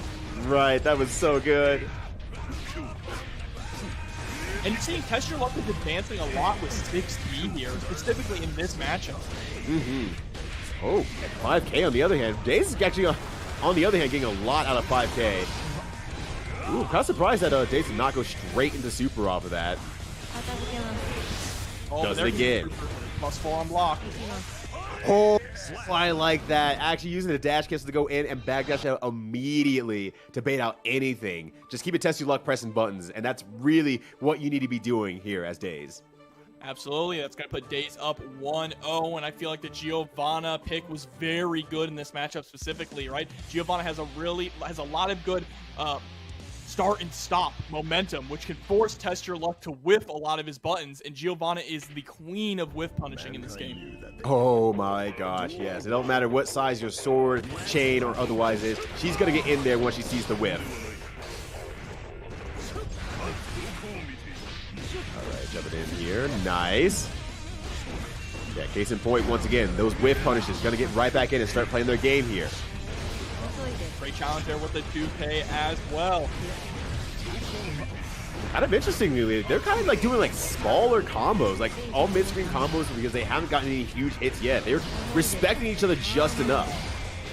And Daze is doing such an incredible job at calling out these backdashes from Nagoriyuki. Remember, Nagoriyuki's backdash is a little bit longer than most of the characters in the game, so it gives Daze plenty of time to backdash immediately into a 5H and still catch Test Your Luck. Yeah, and that's such a gross part about Giovanna especially, just able to throw a lot of really meaty and quick moves and just have them be active and just kind of cover a lot of the situations in it itself. Well, 75% of your health is nearly gone here. Oh, yeah, and on top of that, stuffs the K9 cannon as well. Gets the corner with the perfect. And Test Your Luck tying it up 1-1 in pretty quick fashion. Ooh, that is good stuff from Test Your Luck. Didn't use their burst or anything that whole match. That felt like control from Test Your Luck. I feel like that was more so because Test Your Luck kind of leaned off of the backdashes where they were getting blown up by the far slash and the heavy slash, and they decided to just kind of stand their ground with their good normals, right? A lot of 2S, a lot of 5H. I'm not going to backdash. I will block and FD you out and then press my buttons. You know, that's a really good point. Kind of lean more into those defensive and system mechanics to play the game a little bit more than just, I'm going to find my own way with my moves and my normals. Luck needs to be careful, though. Baits out the burst, goes for the fully charged 5D. You might be dead. No, not quite. Not quite, but definitely needed that to buy some time on the Blood Gauge for sure, because he was getting capped out there. And test your luck with the Beyblade, and a second perfect in a row. Oh, the trade there going to be in Test Your Luck's favor. Pushing forward even harder here. Nice staggered pressure. Going to burst to keep Daze in the corner. Yeah, Daze has a lot to work with here. No burst to speak of. That Gritch Gauge is cranking up here. Level 3 Blood is just so much to work against here. Oh, it goes for the burst. Can't reach it in time to keep it as safe as possible. This is huge damage. It might, come close to killing, I was going to say. I don't know if we're going to go for the super after that. Oh my god! See, I was going to say, I don't think Daze realized they had the meter, because they could have RC'd there and gone for a wall break and taken the round. But you know what? That's all right. Backdashing to 5H will do it. Yeah, absolutely. Buys a little bit of time. Like, if you want to be optimal here, buys a little bit more time into that burst. That might be needed.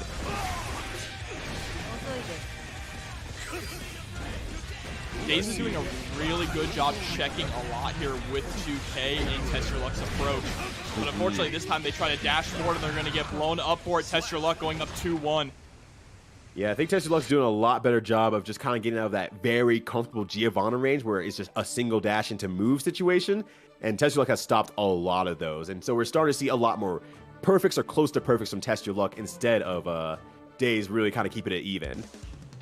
Absolutely. And Loom the Forever, this is in fact a weekly tournament every single Wednesday starting at 7 p.m. EST. Do !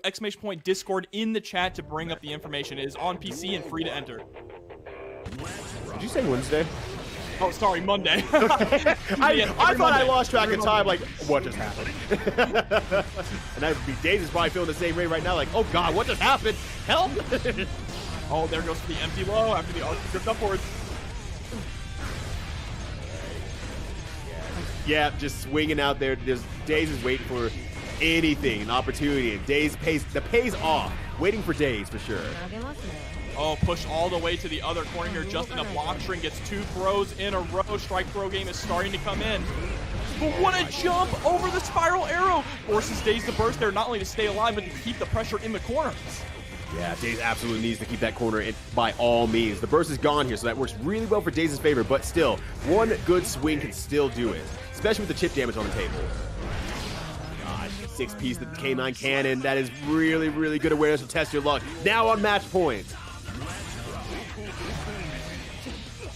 Great backdash there on the bite attempt. Oh, what a 5P press. Test Your Luck is an absolute madman. Like putting back the luck back in that name here. Just like, yeah, I'm testing my luck. It's working out. The tests are all positive right now. Double dash from Daze there, trying to earn the corner back here. Being a little bit more aggressive from further ranges here, and is making Test Your Luck actually have to react or do something very, very unsafe. Yeah, this is a good position now for Daze. He's going to be able to get a safe jump. There it is. Tries to go for the 2D, but the YRC comes out. Test Your Luck is still in this. There we go. Daze pulling it back here nonetheless. Now one apiece here in the 4th match. Test Your Luck has been going for Fukio back 6P a lot at round start. I'm curious what they're trying to go for against Daze, against this matchup specifically. You know, I think on all honesty, is Test Your Luck actually training Daze to expect that and then bait it out if need be in the long run, but there is no need for it. Test Your Luck will get another and is able to bring that knowledge here to on to grand finals. Let's see it. Let's see it happen here. Test Your Luck starting off very, very strong here. I think a good part of this is making sure that Dusty does not even get to play so that they can't adapt in the first place. Test Your Luck is leaning a lot into this 2S so far. There's a clean jump and keeping the pressure on. Dusty's so patient. Yeah, Dusty's patience is just absolutely something else. When you're in the face of someone like Nagoriyuki and Test Your Luck, this type of Nagoriyuki, hoofo, you got a lot to work with here. And I will say, you know, that was a great match by Test Your Luck, but that's not unlike every single set we've seen with Dusty, where that first round goes pretty poorly, but then it just goes uphill from there. It just keeps getting better every time. Oh, and there's the counter hit, close slash here, able to catch the backdash as well with the 5K. Can't get the minion there, so a little bit of missed opportunity on the pressure, but it seems to be fine nonetheless. Damn. Oh my god, damn! Dusty maximizing the damage here. Yeah, absolutely. Driver. You know what? They probably didn't have to, but I love that decision. Make sure there's not even a benefit of the doubt. Yeah, always maximize your damage, especially against someone with huge guts and huge defense. Ooh, 5H is going to hit raw there, probably catching Dusty in jumping frames. And there's a nice throw immediately into the fast RC pickup. Throw down the gun again. There's a burst on deck, and once again, test your luck. So good about baiting out those bursts, is absolutely clean and understanding when people want to burst against Nagoriyuki. And it has been a while since we've seen Nagoriyuki mirror in Grand Finals. We've had them before in Tampa Never Sleeps, but it has been a quick minute. Test Your Luck is definitely trying to make that happen right now. And Test Your Luck currently succeeding. I think, you know what, I'm going to say it right now. Test Your Luck is winning for me, because I want to see the Nagoriyuki mirror match. So Test Your Luck is doing it for me and me only. Test Your Luck is Ryugo's #1 fan. Yeah, I'll do it for you, bro. Anything for you, bro. Oh, there's the throw punish as well.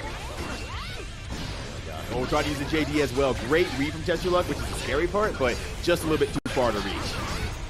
Right now, Test Your Luck being smothered, able to actually fight out with some well-placed 2 keys. Stepping on the toes as well. Knock down here. 50 meters to speak of, but level 3 blood gauge is going to make it very hard to YRC, and Test Your Luck gets right back in and gets another throw. Yeah, Test Your Luck is now starting to incorporate throw after Beyblade, right? Normally they start to go into buttons afterwards, but I like that they're trying to mix it up. Dusty isn't ready for it. Yeah, that's a really good point. Just continuing to switch it up on the opponent, and especially an opponent who, like Dusty, who likes to adapt very, very well. It keeps them on their toes and unable to kind of get that confidence in their own play on defense. But that was a great defensive block on the burst. Test Your Luck still though with, oh, that was supposed to say with 50 meter. They have the opportunity to go for a super. Dusty able to block it though, but that trade going to be in Test Your Luck's favor, able to pick up with the triple slash theory. Oh my gosh, that was, I'm not gonna lie, you got real lucky with that one. Test Your Luck. You should have died 5 times over, but good stuff from Dusty for keeping it under control despite the goofy situation. Oh my god, Fukio forward straight into Beyblade to make sure that they could get the optimal range for that punish. Even though it dropped at the end there, I feel like that was actually a little bit optimal for Test Your Luck there. Getting more opportunity to do a little bit more chip damage and pressure. Oh, that's rough. That's all right, though. It's not a hard knockdown, so they're still in this. They really just need one confirmed to be able to close this out against Dusty. A nice minion call right there. Dusty keeping it down, though. Once again, Dusty's always great at adapting. I'm just home. Just says, no, I don't want none of that, bro. I love that runs away and then just chucks the minion to close it out. Right? Just looking like Uber Eats, like, here's your order, sir. Just toss it through the window. I can't say I've ever seen a round end like that.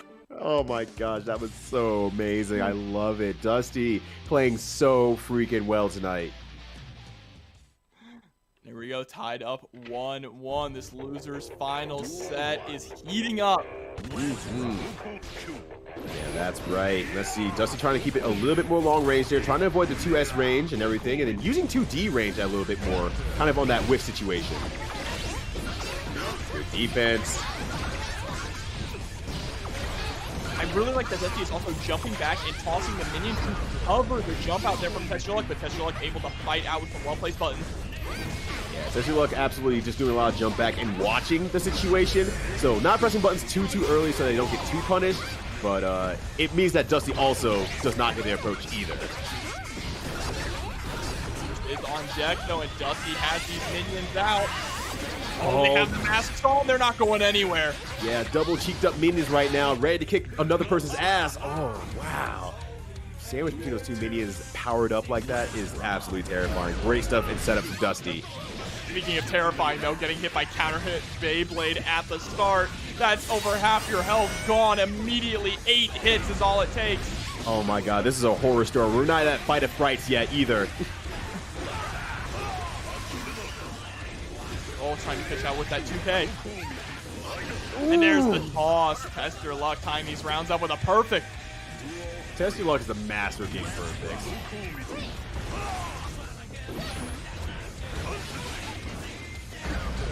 Chasing down the corner. Yeah, keeping it very patient. Just walking forward is so scary from Test Your Luck. Wait, what's this like? Is the walking forward moment?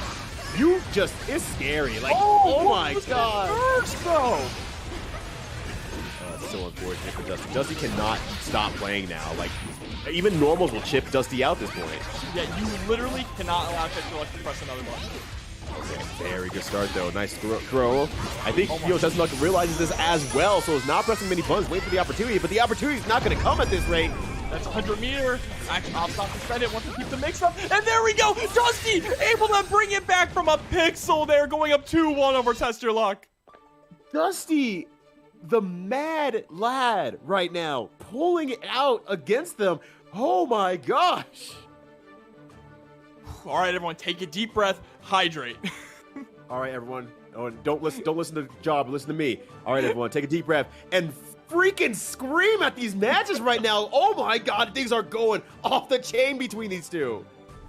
This is such high-level gameplay here from both these characters. I mean, Dusty is the Jacko specialist. When you think of Jacko, you think of Dusty. So what a treat to have them here at TNS in the top 3. Ooh. All right.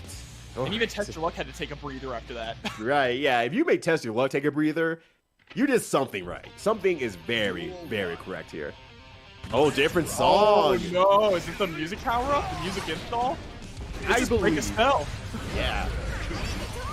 Oh, no. Break a spell, break your face. Knee stick fade. Gosh.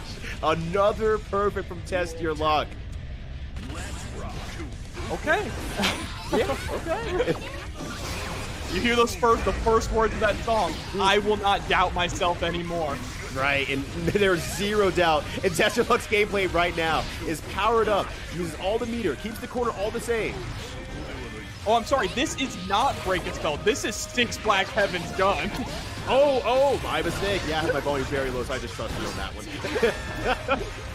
They have a similar stabbing start. But oh my god, the power-up is real. The music power-up is real for Test Your Luck right now. Once again, Justin finds himself in a situation where it's like you can't stop playing anymore. You're so low on life. You have very little meter to speak of. You just have to make it work. And 2H will cut through the JD and Test Your Luck, ramping back up to be 2-2. That was beautiful there with the BRC to make sure that they could see the situation, right? Noticing Dusty was in the air, hitting a button, let the 2H rip. That's just great awareness. I think that's a good thing that Test Your Luck is doing. Setting up more situations so that they can watch their opponent just a little bit more and doing it more on the offensive end rather on the defensive end. So that is working extremely well. No more blocking, more attacking.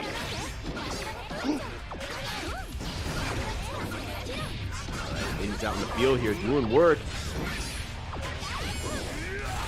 Oh, 2K getting right below the slash, the 2H there. All right, RC to keep the pressure up. Nice backdash, gets hit by the mortal counter though and is forced to burst. Maybe it's MVP right now. I think 95% of the damage done so far has been by minions on Dusty's side. I mean, utilizing these minions to incredibly great effect. Why fight when you can have them do it for you? Play the long game, absolutely, for sure. Oh, backdashing, trying to get out of Test Your Luck's danger range, but that JS coming in. Oh my gosh, yeah, Test Your Luck still rushing it down here. Earns the corner again. There's no burst on Dusty's side, so Test Your Luck gets to play a little bit, but that blood gauge is right there. Oh my gosh, JH does the work. And set point now for Test Your Luck. Out, going back in here. Oh, and the counter hit lands. This is so good for Test Your Luck without breaking the wall, especially. Being level 3 blood here. The threat of throw or bite is real, but Dusty pressing their way out. Back into the corner here. Dusty needs one more opportunity to get out of the corner or get something started, because until then, oh, you have a lot to work against here. Well, something is starting now, is able to get the overhead as well. Now has Test Your Luck's back up against the wall. Really good here. All right, 50 meter is reached. We're going to reach another 50 meter here on the other side with the positive bonus. Oh, there's a great 2K 2D. Stuck between a rock and a hard place. 5D is going to bring this to final game, final round, Ryudo. Oh my gosh. This is actually insane. They are playing so well against each other. Dusty starting off strong here with the counter hit 2D. Oh, and he gets a nice little empty jump low as well. And he's going to keep the pressure on, especially with the 50 meter. Oh, test your luck with the Fukio backwards into the 2S. Burst comes out. That's it for the rest of this round, for the rest of this game. Here's the corner back here. Gets the throw, the landing. That was so tricky. And BRC's going to come out there. Nice tech there from both of them. Got a pressure on the other side. There's Burst still on Dusty's side. But if Dusty bursts wrong, that can absolutely be it. But there will be no need to worry about that. Dusty moves on against Test Your Luck. You just want to make sure that you are going to be okay. But one of these two are not going to be okay. There's going to be violence here. And so let's see it. Grand Finals, Snorlax versus Dusty. Coming from the loser side. All right, One True Snorlax keeping the pressure on. What a nice 6P coming out, though, from Dusty. Has the burst, though, to escape the corner. Ooh, the way to kick actually comes out there, but a trade does favor Dusty just a little bit more to get a minion out. Great patience, too, from Snorlax, just trying to see if Dusty's going to overextend to escape from the corner. Now the corner begins again here. Oh, and baits out the burst as well. This is an interesting situation on Dusty's side. He just got done playing another Nagore Yuki, went to loses because of Nagore Yuki, is really warmed up on the Nagore Yuki matchup, and now from here on out is like, okay, I only have to think about one thing, Nagore Yuki. And, you know, Snorlax is coming from a little bit more of a colder spot. Yeah, but you do have to think about the difference between players, right? And there we go. Dusty's still able to take the first round based off of bad blood management from Snorlax. Yeah, great stuff there. Dusty very happy to have that luck there. I mixed up Dusty and Lucky. That's your luck. That was pretty great. Oh, and goes for the full everything on that. I don't know if that's what they wanted there. Yeah. You know, sometimes things happen where you're trying to play the game, you expect certain things to hit and whatnot, and you just kind of see what you thought you saw instead of like what actually happened. Those things happen. Oh, utilizing that JD as a way to stagger the air ball. 2H destroying both of those minions. Yeah, 2H, 2 minions. Just get rid of both of them. Great attacking for Snorlax here, evening it up.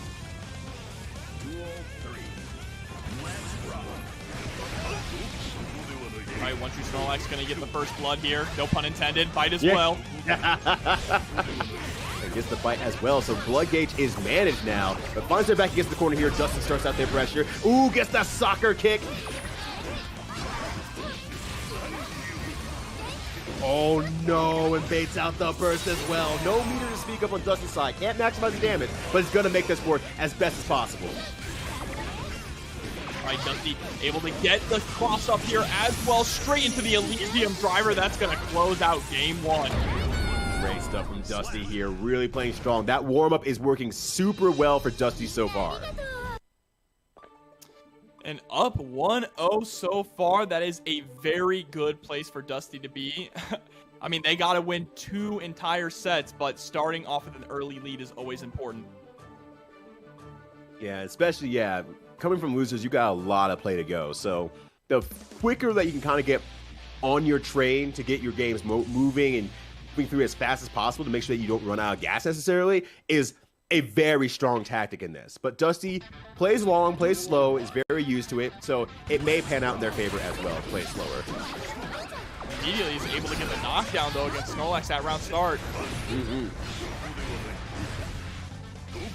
I like that, too. I like actually using the 2D. Like, usually Dusty's not too aggressive on round start, so that was kind of a little bit of a rarity there, I feel like. Oh, no. The way that Dusty is navigating neutral right now and navigating this pressure is very fascinating. One True Snorlax is really having a hard time answering back. Yeah, like now it's back to level 3 blood gauge, but just, you know, as Dusty got into that 5H range, immediately used minions because knew that Snorlax was going to try a challenge there. Oh, and the PRC to make sure they can get the close slash. Unfortunately, drops the confirm afterward. Oh no! Everything Snorlax needed here, and gets the close slash as well. Steals the entire round, steals the burst, Steals the wife, steals the kids, steals the channel points even a little bit. Not the kids. Not the kids. Oh my gosh, Snorlax just woke up again in the worst way possible. Oh my god, all of your health is absolutely gone, and there's a minion directly on top of you. Trying to bait out the burst. I'm actually surprised Dusty went for the burst bait there. Right. Like the huge life. So like at that point you have to assume like, look, either I get the hit or they have their burst lost for the next round. No, please don't die like this, Dusty. Oh please. my god. That was Not so after trying to bait out a burst. Yeah, like oh no! No! Dusty tried to bait out the burst, got too greedy, and it came back to bite them. And those are the kind of situations where when you have that substantial of a life lead, you have to think, okay, I just got to go for it. I just got to go for the combo, and if they burst, right? Either way, they're going to burst at very low health. Threw it all away, unfortunately. They're just on one, just overextending a little too much, getting a little too greedy in that one situation. Oh, that is, it hurts to see. It probably hurts to feel as a player as well, but there is more matches to go. It was on tournament point yet, so hey, take that time to adapt. You have more matches to go. Make it count. And Dusty starting off with an early burst here, but now Snorlax taking the corner. Great challenge there from Dusty. That's going to force the burst out of Snorlax so they can maintain their pressure. But what a trade, bro. What happened to your health bar? Oh, heck. Just heck. Oh my god. It's all right, though. Is it all right? Jobber, is it all right? It's all right. Dusty is still in this. They still have health left in that health bar, and that is all. Never mind. Clone Slash is going to close out that round. How you gonna lie to me like that, Jobber? Live on twitch.tv.com. Oh god, the corner is earned again by Snorlax here. Just a big guy in the way. That's what Snorlax does, and is right now. Dusty is not overcoming it. Does not have a Poke Flute. Cannot get this dude out of the way. Oh no. My god! OTG with the 2S as well. 5H. Okay, definitely react to that, but maybe a little bit too fast. And Dusty's like, I ain't going in, bro. You come in. And then Snorlax did come in, took the challenge. Just Beybladed through 2 minions all the way to Jacko and up to 2-1. One more game for Snorlax to take the entire tournament. Oh my gosh. If you're feeling like Snorlax right now, you gotta be feeling excited because you're playing again in a match that the last time you won cleanly on, and you're in such a good advantage coming from winner's side as well. That is confidence, personified right now, and Snorlax has to be feeling themselves. I mean, the last time these two fought, it was 3-2, so it was pretty close. Yeah, but now it's looking pretty rough on Dusty's side here. Getting caught as they approach. You're seeing a lot of that 2S catching Dusty now with the approach and everything like that. Dusty's not attacking from nearly as far away and using more minions from, safer spots, but that's not getting Dusty their game plan quite yet. And just like that, one true Snorlax is on tournament point. Oh my gosh, this is looking real painful for Dusty. Oh no! Times 2! What are you gonna do? Gonna press out of the corner is what they're gonna do. Able to get the cross up as well. Now they have one true Snorlax up against the wall. They cannot allow them to escape. There's the Elysium driver, gonna get the hard knockdown and the positive bonus. A little bit scary, right? Because Nagoriyuki has still really good dashes, and I'm sure Snorlax would not mind getting out of the way or getting into the way. In this case, actually going for, a Kobe shot from half court. Doesn't reach. This ain't NBA Jam. One more confirmed, be able to close out this round, and there it is. Dusty is still in this, but one true Snorlax is still at tournament point. Beautiful stuff from Dusty, adapting right there, keeping it very patient and mixing it up as you need to. Oh, it's looking really good here. Snorlax getting their reverse back here as well, so it's going to be a little bit harder for Dusty to get their game plan going once they get in, but you have to be able to get rid of that burst. What a trade, though. Ate out the first. Great reactions there with the PRC. Dusty going to be able to carry all the way to the other side. Oh my gosh. Yeah, just jams it in. Off the backboard there with the minion. All right, Jordan, I see you. I see you. Oh, no. Forbidden air dash. Oh, but nice 5K to 2D there to close it out. Dusty ties it up 2 matches apiece, going for reset here. Ooh, this is so dangerously close.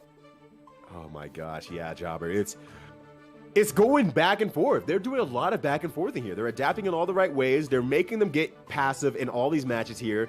And it looks really, really good on paper when you see that sort of adaptation to one another.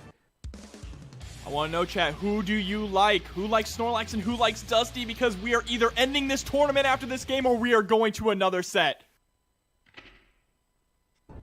I know it's late for you all, but I kind of want to see another set. It's never too late for more Guilty Gear. That's right, Jobber. Let's go. And Dusty's going to make sure that reset comes in that case.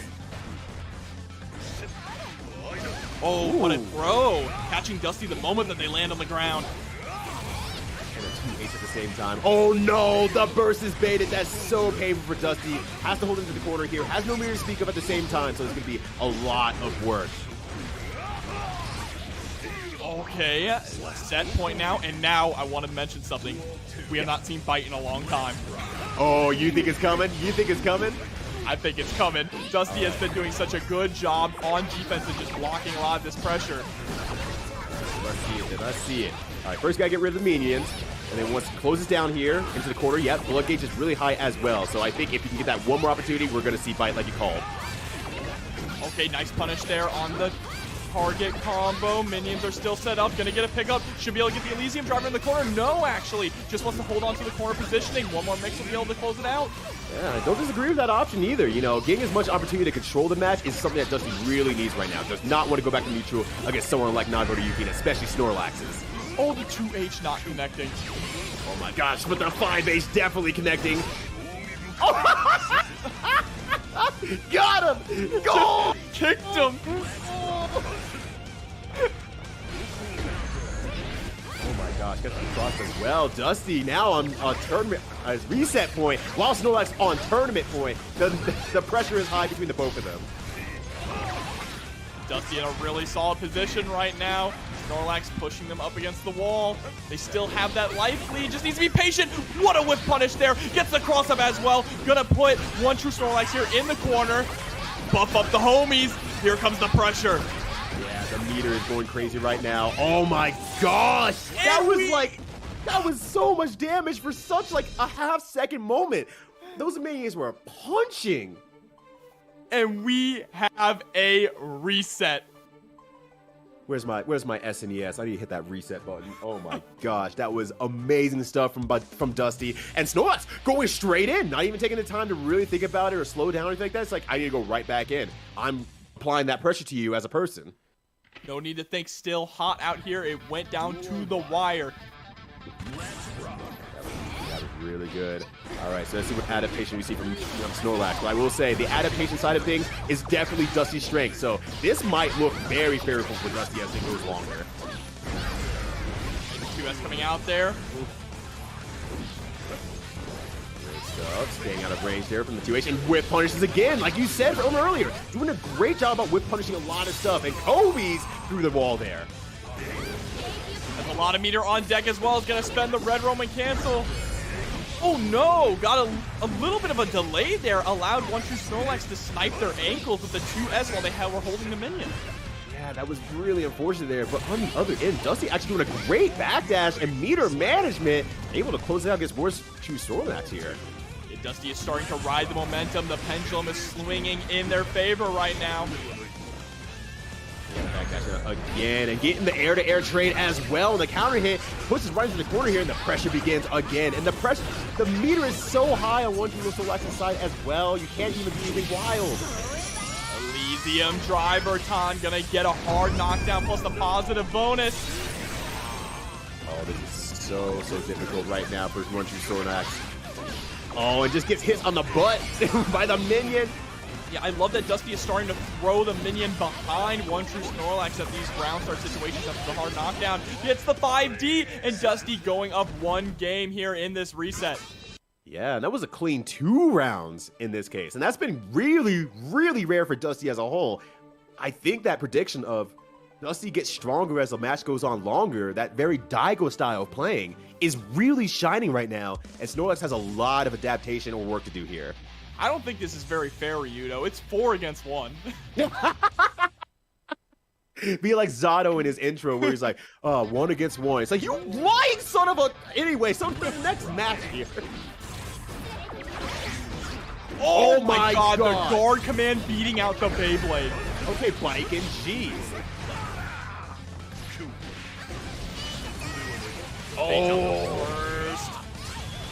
Oh, you might be dead? I think, yeah, I believe so. Oh, no. I think it's a little bit. But hard knockdown on the other end with a positive bonus when Nagori is going to definitely be moving at you is a lot to be thinking about. And just Fukio forward, put their face into the dirt. Right. Eat this dirt, you small, sassy child. All right, so no sassy offense this time from Dusty, but gonna get that early burst there. But once again, death by 1,000 paper cuts. Gonna get a lot of that burst meter back before the third potential round, if not this round. Dusty pulling out that really sick dash cancel confirm as well to throw the minion onto the other side for 5D. This time Snorlax is able to block it. Very clean from Snorlax as well. Ooh, tries to get between the gap and the summoning of the minion. Doesn't work out. Dusty maximizing the damage here. Gonna be a little bit short, but still looking very, very strong. The knockout situation is gonna be great here for Dusty. Yeah, there we go. Exactly. With the frame trap on the attack command.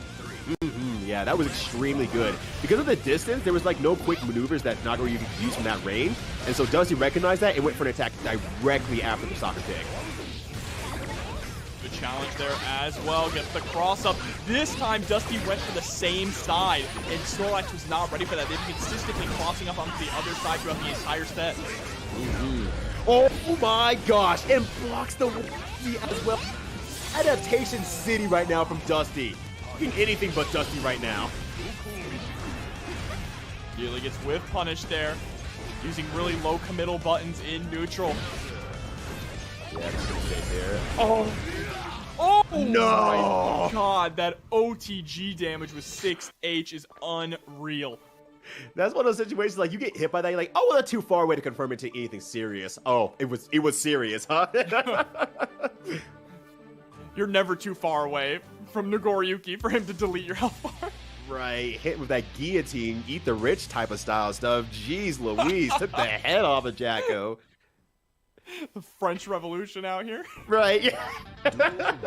I want Nago to come out with a baguette instead of the sword right now. Look at stuff here, just onto the right side. Once again, bursting early, I think that's still a great idea against Jacko. But the gold burst comes out from Dusty's side, has a lot of stuff to play with here, along with pushing out of the corner. Great toss there from Snorlax. Not only gets the corner positioning against Dusty, but also was able to take that meter. Yeah, that was really, really good. Exactly what was needed after a gold burst like that. So, gets a little bit more favorable for Snorlax, and still... Well, has good corner position, but Dusty actually slides under the bar slash. Personal Elysium drive or golf clap. You gotta let him know sometimes. Yep.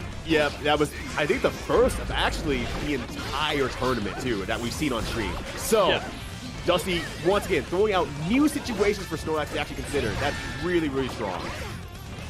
Especially this late into the tournament, right? All the way in Grand Finals reset, introducing brand new variables to the match.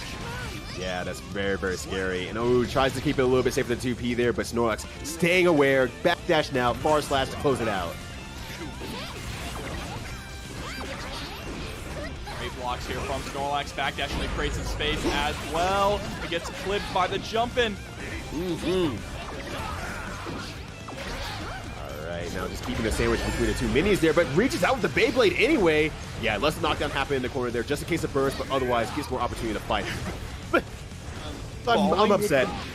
Oh, tries to do it again, but this time Dusty wins out in that situation. Try it again. I bet you won't, coward. Oh, counter hit 2H, keeping them in the skies. Yeah, I think Dusty will accept most of the damage on that because it feels very, very burst safe throughout the whole way. Oh, bursting on the very first hit. I love it. And there we go. Oh my gosh, 2H coming out. Killed the whole family. Back up to 2-1. Oh my gosh. All right. Once again, Snorlax coming into this match here in a very powerful situation. Dusty has to be the one to adapt. Dusty has adapted damn near every single time throughout this tournament. Will they be able to do it one final time to be able to get the tournament win, or will Snorlax be able to sleep easy tonight? We're gonna have to see. This is high stakes here. Sticking to the same game plan, backing up at round start. Very smart. You do not want to challenge Nagoriyuki at round start. No, absolutely not. You know, that's a whole opportunity to lose your burst and or the whole entire round. Ooh, tries to punish that a little bit slow, but that's absolutely fine. Gets the 2K, actually. That was really, really good. I like that RC confirmed. Backing up, but immediately gets clipped by the Beyblade. Put right back into the corner. 2 steps forward and 1 step back. Oh my gosh, and once again, the OTG closing it out there. You know, Dusty's really trying to fight it out there, but once again, Snorlax finds himself on tournament point. And there's the burst for Dusty. There's not going to be any more burst left for the rest of this match. No, not at all. Oh, counter hit. Oh, unless Dusty plays this perfectly, this is looking very, very rough. All right, one more good confirm will do it. And with the meter on deck, that means Dusty has a lot to work against here. This is going to take a miracle from Dusty, and there we go. 2S from One True Snorlax, able to close it out in the reset. Your TNS champion. Block string and vapor cannon, that big punch, you can guard cancel roll for a full punish. But we'll have to see if we can even get to maximal pace here. Starting with the Yashiro, just the regular Yashiro, still a very, very strong character, a lot of damage, a lot of great buttons. And here we see him in action. Really good at bleeding characters without strong reversals, but Maiten-kun does have that grounded DP, which is very good for answering a lot of Yashiro's pressure. And also a big shout as well to Addis HK for the Tier 1 subscription as well. Thank you for the support. Yeah, and you see Maiten-kun putting on a lot of pressure here in the corner. This is actually great to see from Maiten-kun. Maiten-kun normally trying to zone it out, but if you got the corner positioning, you definitely got to abuse it. And Koenig here taking a pretty quick first blood there on Yashiro. Yeah, actually might go back to full health here. Nope, not quite full health, just under, but now has to go up against Luong, who does have a lot of good options to get around that fireball game from Maiten-kun. Yeah, we see her start with the Sam CD instantly. Such a strong tool from Luong, and leading to a full combo. She was able to get it to hit, but a safe jump right there. Great stuff from Pace, and it's just a complete reversal from that first round. Yeah, I love the neutral hop over the fireball as well. Not to overextend and jump into the DP, but to maintain that pressure and pace. Just going to delete Maiten-kun here in the second round. Yeah, it's so scary when you're in the corner positioning like that, because you have to think, all right, they're going to try and stand there and pressure, or they're going to try and hop at me. And Koenig guessing wrong, thinking they were just going to try and pressure with maybe stand CD, and Pace guessing right with the hop. But here we see the Maxima. Oh, I thought it was going to be Beam. If it was Beam, I think it probably would have anti-aired potentially. Yeah, it's really unfortunate there. Threw away one whole bar and wasn't able to get any kind of pressure established. The CD into the run-up EX leg, going to push all the way into the corner here now. Yeah, it's a scary positioning. Maxima does have some nice armor that he can try and use, especially as an anti-air, to potentially deal with Luong, but this health deficit is a problem. Koenig's going to have to try and land a clean hit. This is the start. Instantly burning 2 bars right there, trying to even it up really close, but Pace was still with the lead. Oh, and that trade there is going to allow Pace to try and escape the corner. The roll through comes out really clean, and what a pickup. Not able to close out the round, though, but that 2B will do it. Yeah, this was sick autocorrect there on the CD whiff cancel. And here we have Rio in the back. Rio, I think, a pretty decent character. Good damage if you can find the right type of hit.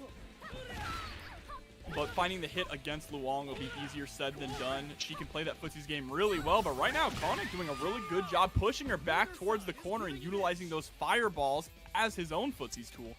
Yeah, Fireball so strong at just occupying space and also getting a meter out of Pace there, fishing for the Shatter Strike, sorry. You're good. Oh, immediate hop in though, right off the bat here with Gato. Pace starting off strong, but that trade gonna allow Koenig to try and fight their way out. And just trading a lot here. Koenig with a small life deficit, but could potentially try and find some damage here. Oh, nice, getting some extra damage there, just ending a block string into a fireball. Nice whiff punish. Unfortunately, was unable to convert into the quick mode and then drops the combo they get right afterwards. Pressure is still on, and they have the life lead here. Yeah, if Koenig can land a clean hit into maybe a max mode cancel, this might be a pretty close game, if not, you know, completely over. But it's very difficult. Gato is such a tricky character. Yeah, nice setup off this throw, though. Pace being incredibly patient here. There's the quick mode again, just trying to keep the pressure on. Able to get the confirm this time, closing out game 1 with a palm. Yeah, and Pace going for that same mix-up twice in a row there, just that sort of that EX hop into a low right there. And Koenig really just, I'm not sure if they tried to do something or they just weren't ready for it. But you can do a lot as Rio, potentially. You can uppercut, you can try and low parry, obviously. But it is a scary situation. If you guess wrong, definitely in that situation, you die. So it's one of those things where it's very difficult to make that decision when your tournament life is on the line in some aspects. Especially up against a character like Gato, who can just be really oppressive with their buttons. But now we're back into this point war. Now Pace starting to control the early pace of this matchup, putting Koenig here into the corner. And Koenig getting a little dash punch out of there and actually switching sides here. This is great. And the pressure is really solid here. Trying to predict a jump. I really like this pressure here from Koenig. The Maitenkun pressure is unorthodox, and there's a lot of situations where you can get counter hit if you're not careful. Absolutely, but here we go. Pace able to turn it around, and even though they're able to escape the corner, Koenig just keeps the pressure on. Overextends a little too hard, though, and is going to pay for a lot of health here. Oh, a little bit late on that, but Koenig doesn't get the full punish. Anyone's game right now. And the chip is going to do it. Actually, I think it just hit, but I think the chip would have taken care of it regardless. Yeah, either way, that was a checkmate situation, though, but that dash punch, such a great whiff punish tool. All right, there it is, the stand CD to start. It's so common to see from Luong, but it's also so hard to deal with, even if you know it's coming.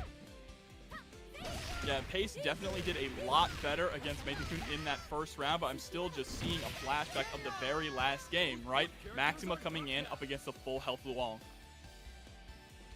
Yeah, Maxima going to be with a lot of meter here, though. But it's on Koenig to try and open up this Luong. She's been staying pretty mobile, and it's hard to try and pin her down. Trying to use that armor there on the on that movement there. Nice anti-air from Pace. Playing a really good zoning game here too as well with Luong. I love that, utilizing the 2A as a stagger tool, and what a pickup there after the trade in the air. And gets the overhead. And here we see Maxima getting a lot of work done here, and the damage just from stray hits adds up so quick. And Koenig now coming into this with almost full health on this Maxima. Koenig did have to spend a lot of meter to get that done, though, and now has to go up against Gato. Gato sitting with 4 bars on deck. There's the armor. Maxima at play again.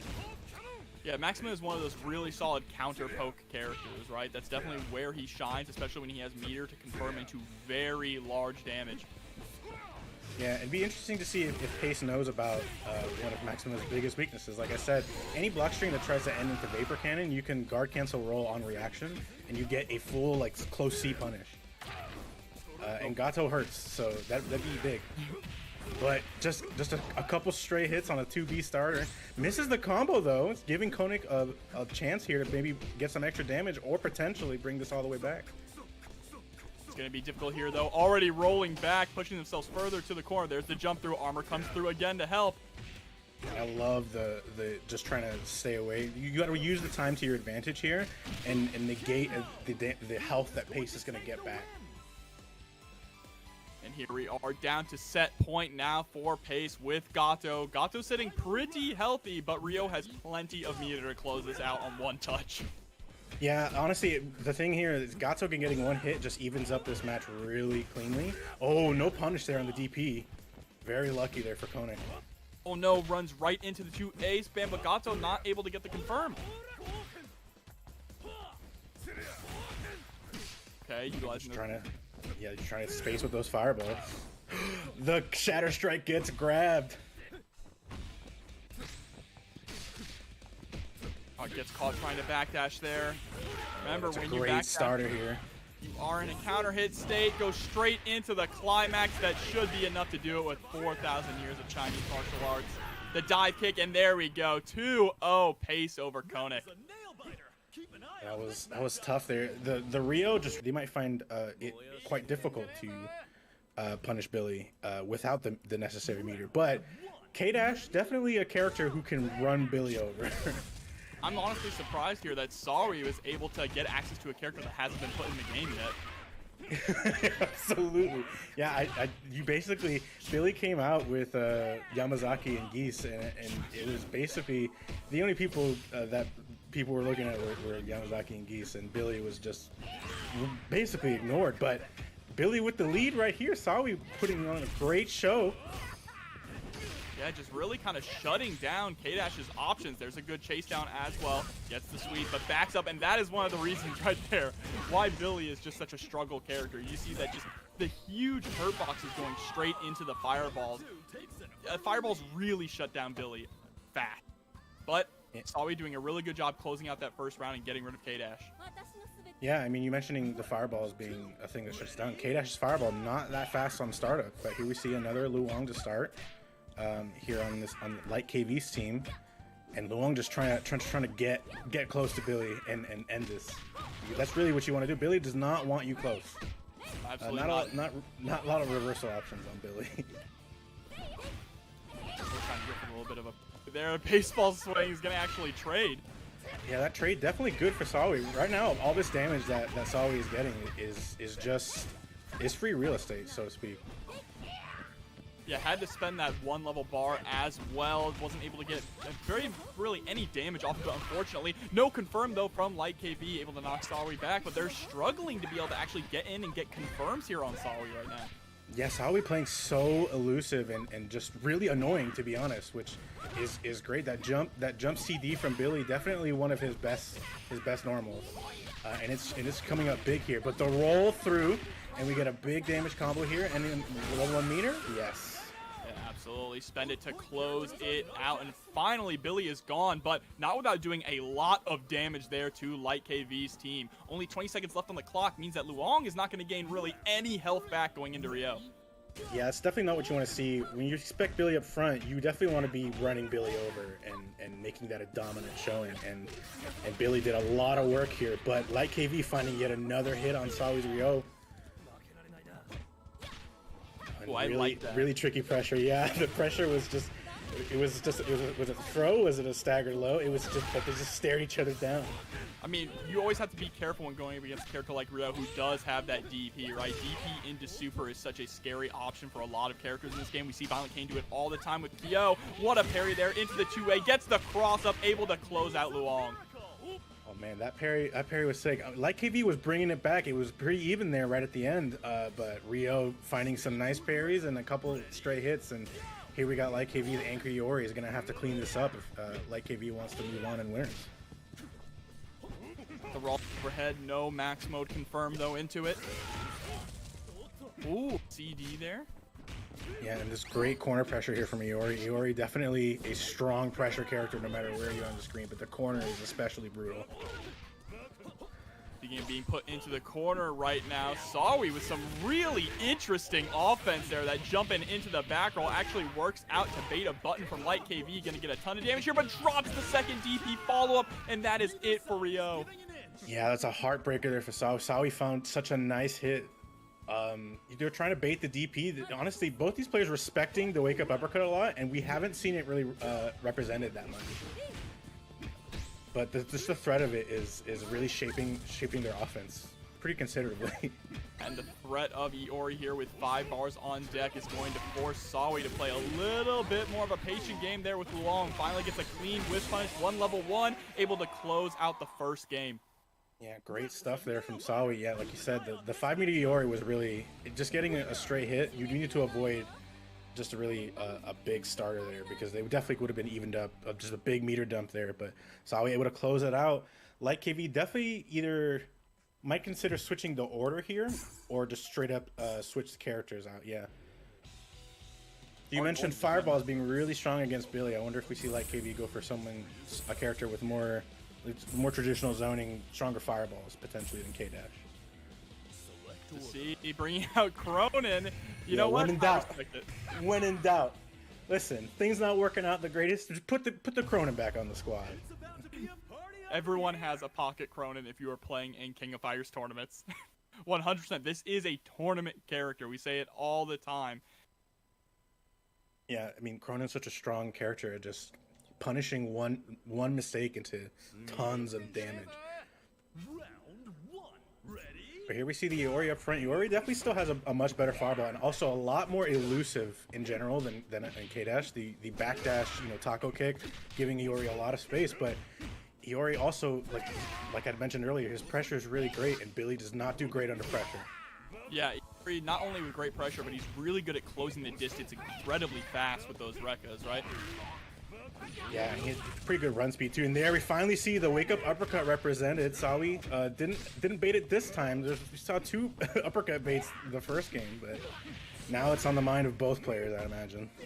We get a 2A punish there, keeping the pressure on in the corner. Catches with the frame trap with the fireball, and Billy is gone. This is a much better looking game right now for Light KB. Yeah, this is definitely what Light wanted to see coming into the second game. You definitely want to be running Billy over dominantly and coming into Rio with a pretty healthy character, and that's what we have here. But Sawi's Rio definitely, we saw the Rio fall to a dropped combo, but they were looking pretty good, and they're looking pretty good here in the uppercut bait into weird punish into an overhead. A lot of stuff is happening right now. I don't know if they really wanted that overhead. It had to have been a missed input, because that was the perfect opportunity to just delete Iori from the face of the earth with that optimal jump-in punish after baiting the DP. Yeah, I feel like the close C or the close D did just not come out, and they just got the raw overhead as a result. All right, the guard cancel out, trying to escape the corner. And what a whiff punish there with the EX Rekkas. Yeah, not able to get the follow-up damage, but the EX Woken gonna close out Iori there. Sawi definitely, I think, should be pretty okay with that. Unfortunately, they did use a lot of meter. I feel like even in the case here, like in this matchup specifically, I feel like Luong actually does a pretty good job of bullying Rio, especially when Rio doesn't have the meter to work with, right? That Luong does. But I mean, I'm eating my words right now because Sawi is just not letting up the pressure. Yeah, you can see the instant blowback cancel right there. Sawi willing to use even the little meter they have just to get Luong off of him. And because I definitely agree, like Sawi's really finding a lot of stray hits just in their pressure. It's so weird, and Light KB does not look ready for it. But a lot of drops here. I was about to mention that. Very short combos, not a lot of huge confirmed, but Sawi's neutral game is just so immaculate that it doesn't seem to matter right now.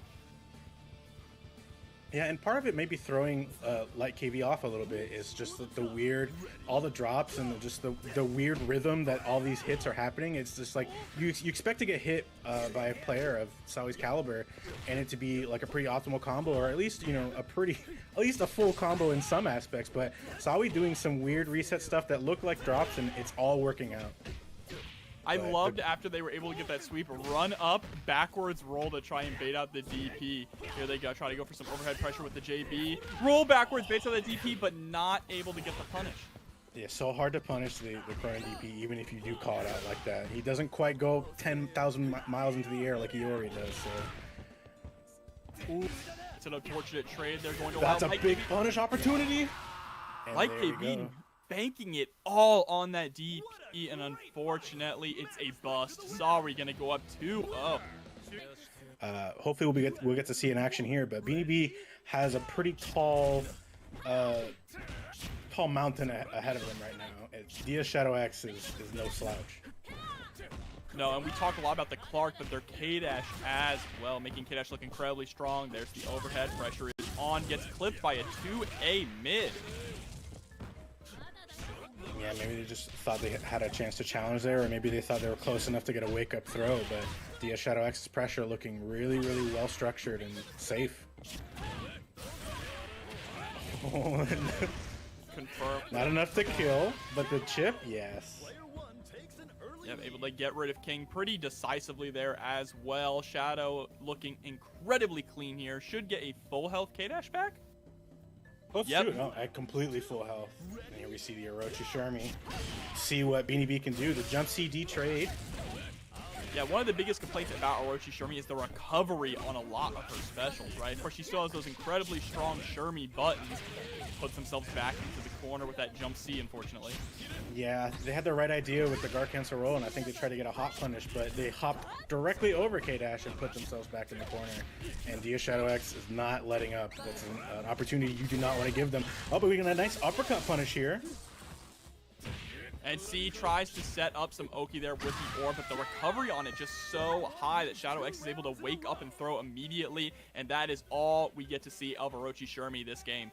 Yeah, unfortunately, you know, you want to set up a meaty fireball in that scenario, but you cannot be that close to your opponent on the wake up. The meaty throw, the wake up throw is just too strong if you're able to be in range for it. But the dash up to punish the backwards roll, we see Beanie B getting a nice bit of damage here with the Iori.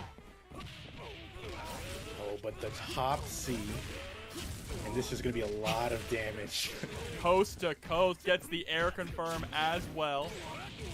And I like it. Oh, just the uppercut? Yeah, keeping that pressure on with the 2A as well as a meaty tool. They're not trying to go for really any kind of a fancy mix-up. They just want to have those plus frames, right? So they can keep the pressure on, go straight through the fireball, and that is an OC with K-Dash for Shadow X. Yeah, you had said it at the start. Dia Shadow X's K-Dash is definitely also one of their strongest characters. I mean, they're definitely good with their whole team. The Clark ends up stealing the show a lot of the time because, man, Clark is just so stylish. But we might not be able to get to see Clark in this game if Beanie B does not figure out something in this game too. No, that's the thing about Shadow X, that where he feels so scary as a player is not only you have to deal with K-Dash and then Iori, Clark is waiting in the shadows for you to show up, or for you to get to him, if you even can. Yeah, the final boss there at the end. Nice stand D anti-air there. Beanie B looking a little bit stronger. Wow, the jump C, it didn't even quite cross up, didn't quite combo, but everything's just working out. All right, nice 2C anti-air as well. Beanie B is doing a good job answering the jump-ins from Shadow X, but they just cannot win the ground war. Yeah, they're getting nice anti-airs and a couple stray hits here and there, but Dia Shadow X's hits are meaning a lot more because they're leading into some pretty good combos here. Able to close out King. Not going to have full health quite this time, but still going to have plenty of health remaining going up against Shermie. So let's see if Beanie B can do something a little bit more here with Orochi Shermie this time. Immediately eats an uppercut, though. Not quite sure what to do in the anti-air situation there with Orochi Shermie. I personally don't know the answer. I think that button might look okay, but it's scary when if you're wrong, it just means you eat so much damage. Here though, great challenge in the air from Shadow X, just putting Beanie B into the corner. Cannot find any room to escape, just being smothered.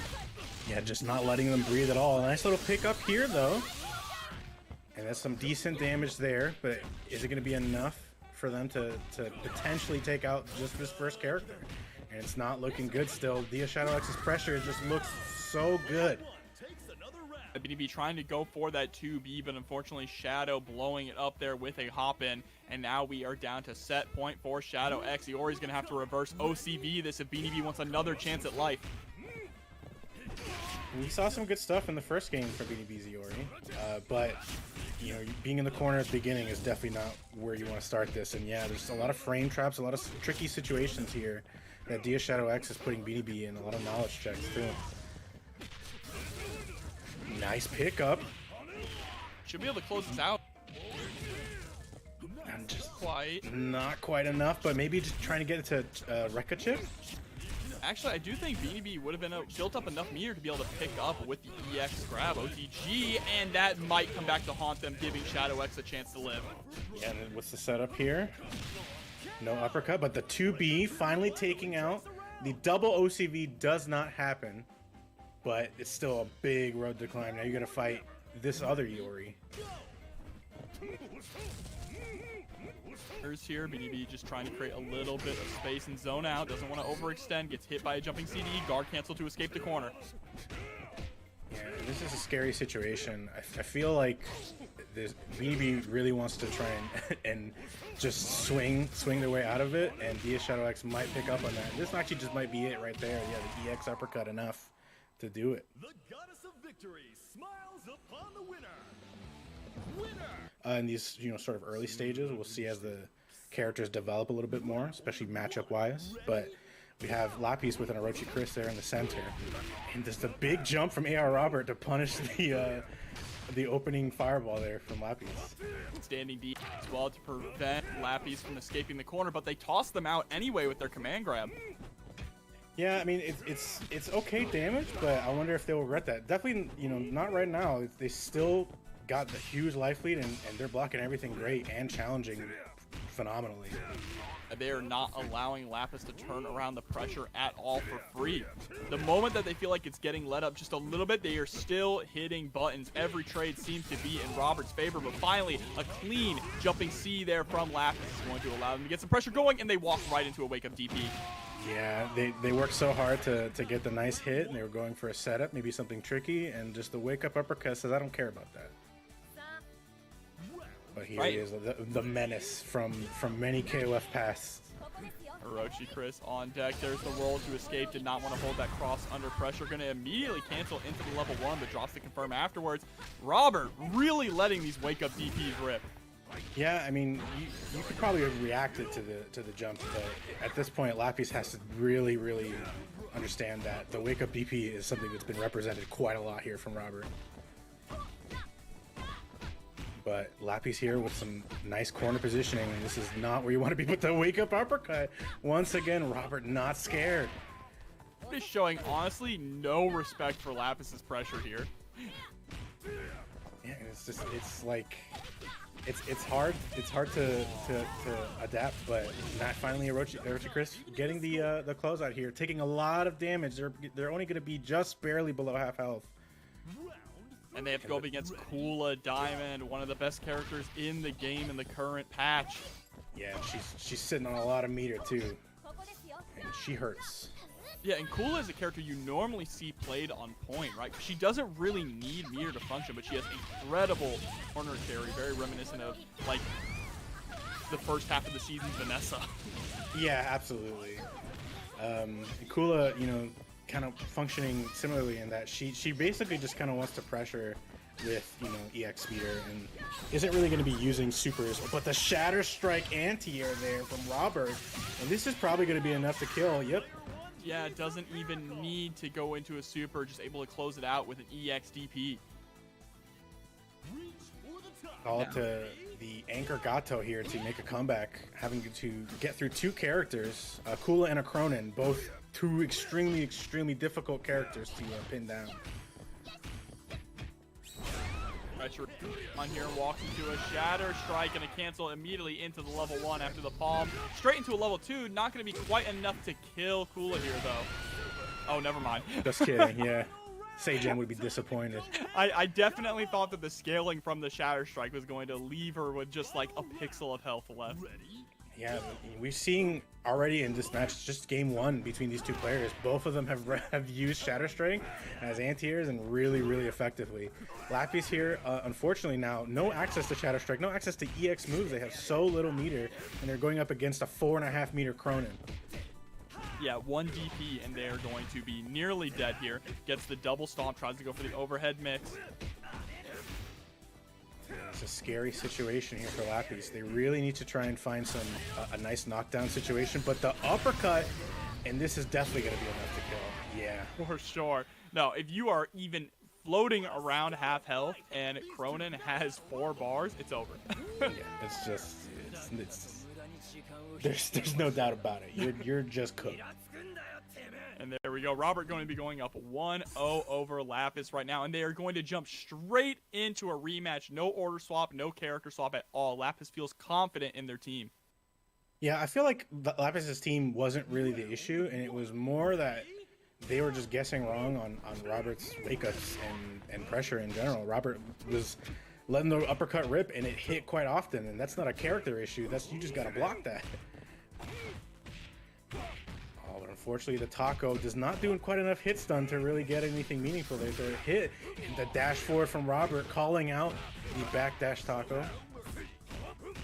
Just keeping the momentum from last game right now, locking down Iori in the corner, finally able to try and escape by putting some pressure of their own, but a jumping CD puts them right back where they started there in the corner.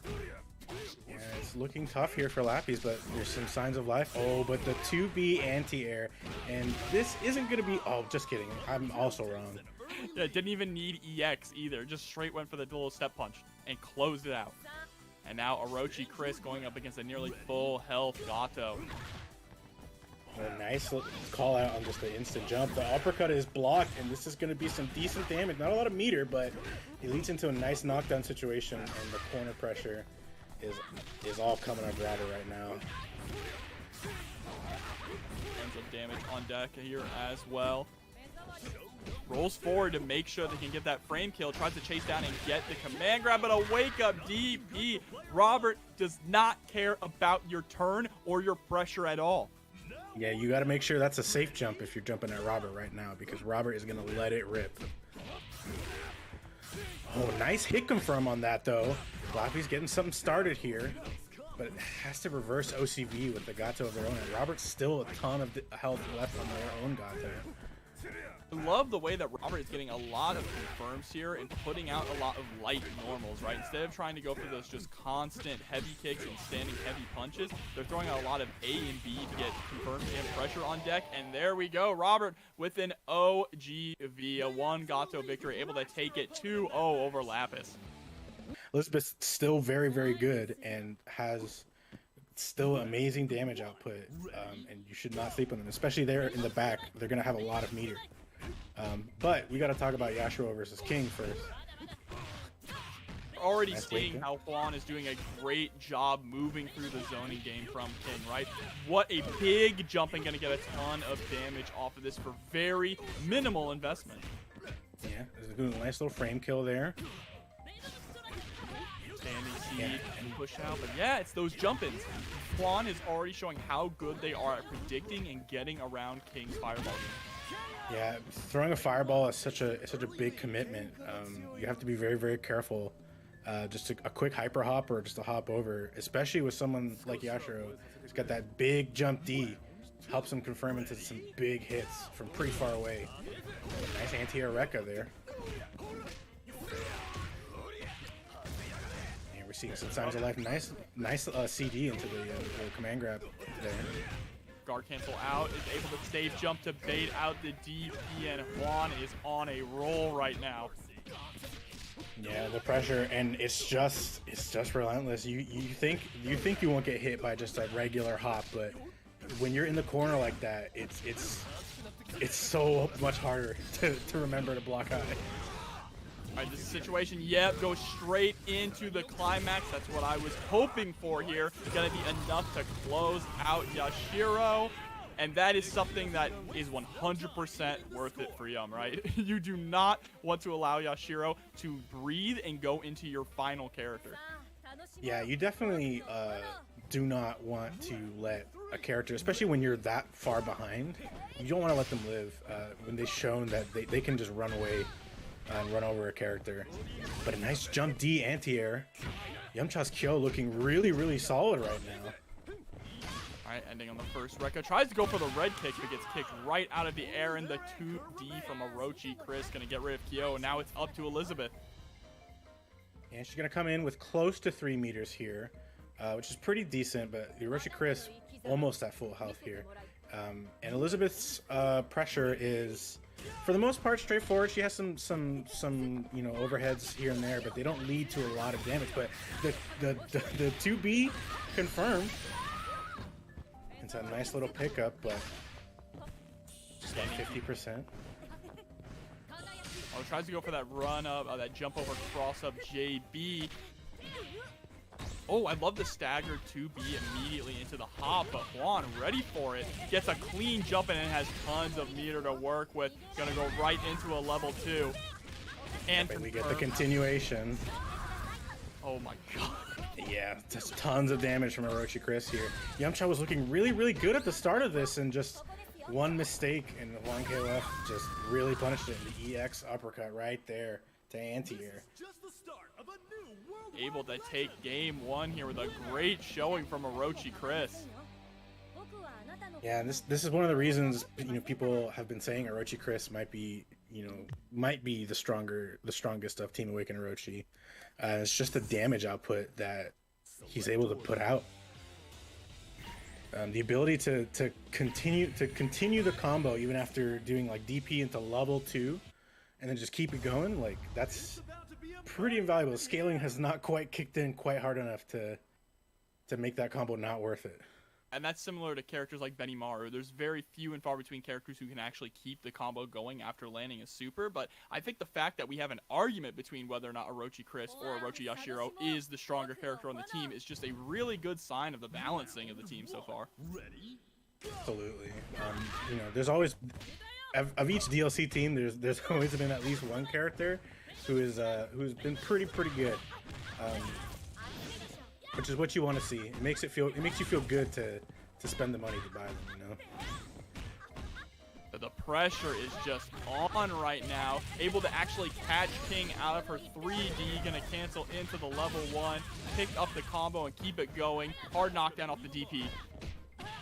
Nice tech on the grab there. Yeah, it seems like Yamcha just really does not know how to fight Orochi Chris at the moment. Yeah, and I think Juan KOF may have scouted that out in the last game, because they went to an order select despite winning and put Orochi Chris up front. We had the Yashiro up front and the Orochi Chris now. Juan KOF might try and just bulldoze Yamcha, maybe with a matchup they have not played quite enough of. Oh, now with 2 bars on deck. Already trying to be a little bit more patient, does not want to overextend. Yamcha's Chris and Yamcha's Kyo in the last game looked really, really good. So I'm hoping to see more of the same, but on KOF finding a nice hop starter right there, and the empty jump to B, but no follow-up combo. This should be enough to kill Chris here. Absolutely able to cancel into the level 1. Chris is finally out of here, and with 42 seconds on the clock, Kyo is going to get a nice grip of health back as well. Yeah, so the matchup unfamiliarity maybe not going to be as big a factor here in this game too. Yamcha has a chance to potentially take this to a game 3 if this Kyo can get through this BJA without too much issue. But the backdash into the like flying kicks is rough. This is the first time though that Yamcha has had to go up against BJA here so far in the set. So that's going to be even more unfamiliarity with how Juan plays this character. And right now they're doing a great job locking down Kyo in the corner. And there is yet again that backdash into the flying kick. Oh, nice little command grab starter there. To situate. Oh, she recovers so quickly though. Trying to chase down with the Rekkas, but man, the movement here from Juan is next level. Yamcha unfortunately running straight into a fireball and is down to their final character on set point. Yeah, they have to bet it all on this Elizabeth. Elizabeth has to go through essentially 2 characters here and just letting BJA jump at her. And that's not how you want to start this this matchup right now. The B doesn't hit, but tricky stuff. Yeah, the thing for Yamcha though is they definitely probably expected it to hit, so they just were blocking on wake up. Yeah, and then they got clipped low as a result. Oh, and just the stand C into that dress twirl is so annoying to deal with. Yes, nice little pickup there. May do a ton of damage, unfortunately, and what a wake up throw challenge from Juan. And the overhead straight into the stand C yet again, and it's just so annoying to deal with when she's pressuring you like that. To pin down, and the pressure is just so safe. Yeah, and Point Gato Anchor Cronin is an incredibly strong shell as well, just allowing you to slot any character you want right into the middle. Yeah, Gato, a character who doesn't really have to use that much meter, and builds a lot of meter, to be honest. And so we see the Gato mirror here up front. They're just gonna try and flip out on each other and be tricky, and it's gonna be hard to see us go. But right now, Robert's Gato is running the train. Yeah, and I think the thing is that Robert is doing a really good job of just controlling the pace of the matchup right now. Anytime Cotier tries to turn up the speed of the match, Robert just shuts it down immediately and puts it back to this like slower footsies game. Yeah, and we saw that with Robert versus Lapis as well. Robert willing to let those uppercuts rock to really disrupt the rhythm and pressure. But Cotier actually was able to bring that back somewhat. Got a lot of extra damage that I don't think Robert was really expecting or wanted. And here we come with the Blue Mary versus Gato. Blue Mary, a character I think is actually still very, very good. And the cross-up jump B, this actually should be enough. Oh, just barely not enough. Oh, that just goes kidding. right into level 1 after the second slide. And there we go. Keeping everything optimal. The Blue Mary, one of my favorite characters. Yeah, and Blue Mary with the Tims on, perfect. Here we go, Blue Mary up against Kula. Diamond now, just sticking out that 5B. I like that actually, just a quick long-range button. That's something that Blue Mary has that's an incredibly powerful tool for, is very fast and long-reaching light buttons. Yeah, the light button, especially that 2B. The 2B feels like it just reaches so far. One of the great things about Blue Mary, so her anti-airs are not really that strong, but her air-to-airs are fantastic with the jump C. And we get the close C, but the combo was dropped, and this is a big chance for Robert here. Gonna be able to get the DP, hard knockdown, backs up to try and bait out the DP from Blue Mary. Yeah, and punishing the jump CD with just the 2B there, and able to keep that pretty meter efficient. And we're going into Cotier's final character, the Cronin in the back.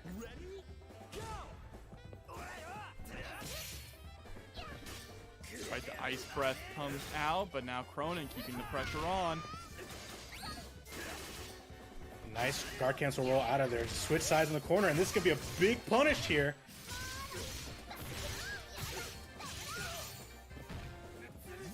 Great damage there from Kula. And Robert really staying meter conservative, not really wanting to spend too much meter. You know, the damage output from spending the extra meter on the supers is not really worth it. When worst case scenario, you can just let Cronin clean things up in the back with the meter. Ooh, able to get the empty jump low, but does not get a confirm off of it, unfortunately. And the Shatter Strike gets blocked.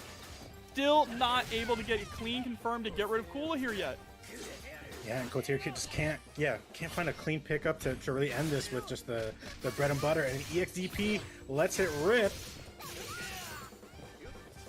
And just going for the setup, keeping things safe. The Shatter Strike interrupted by the Frost Breath, and then thrown out of that Shatter Strike.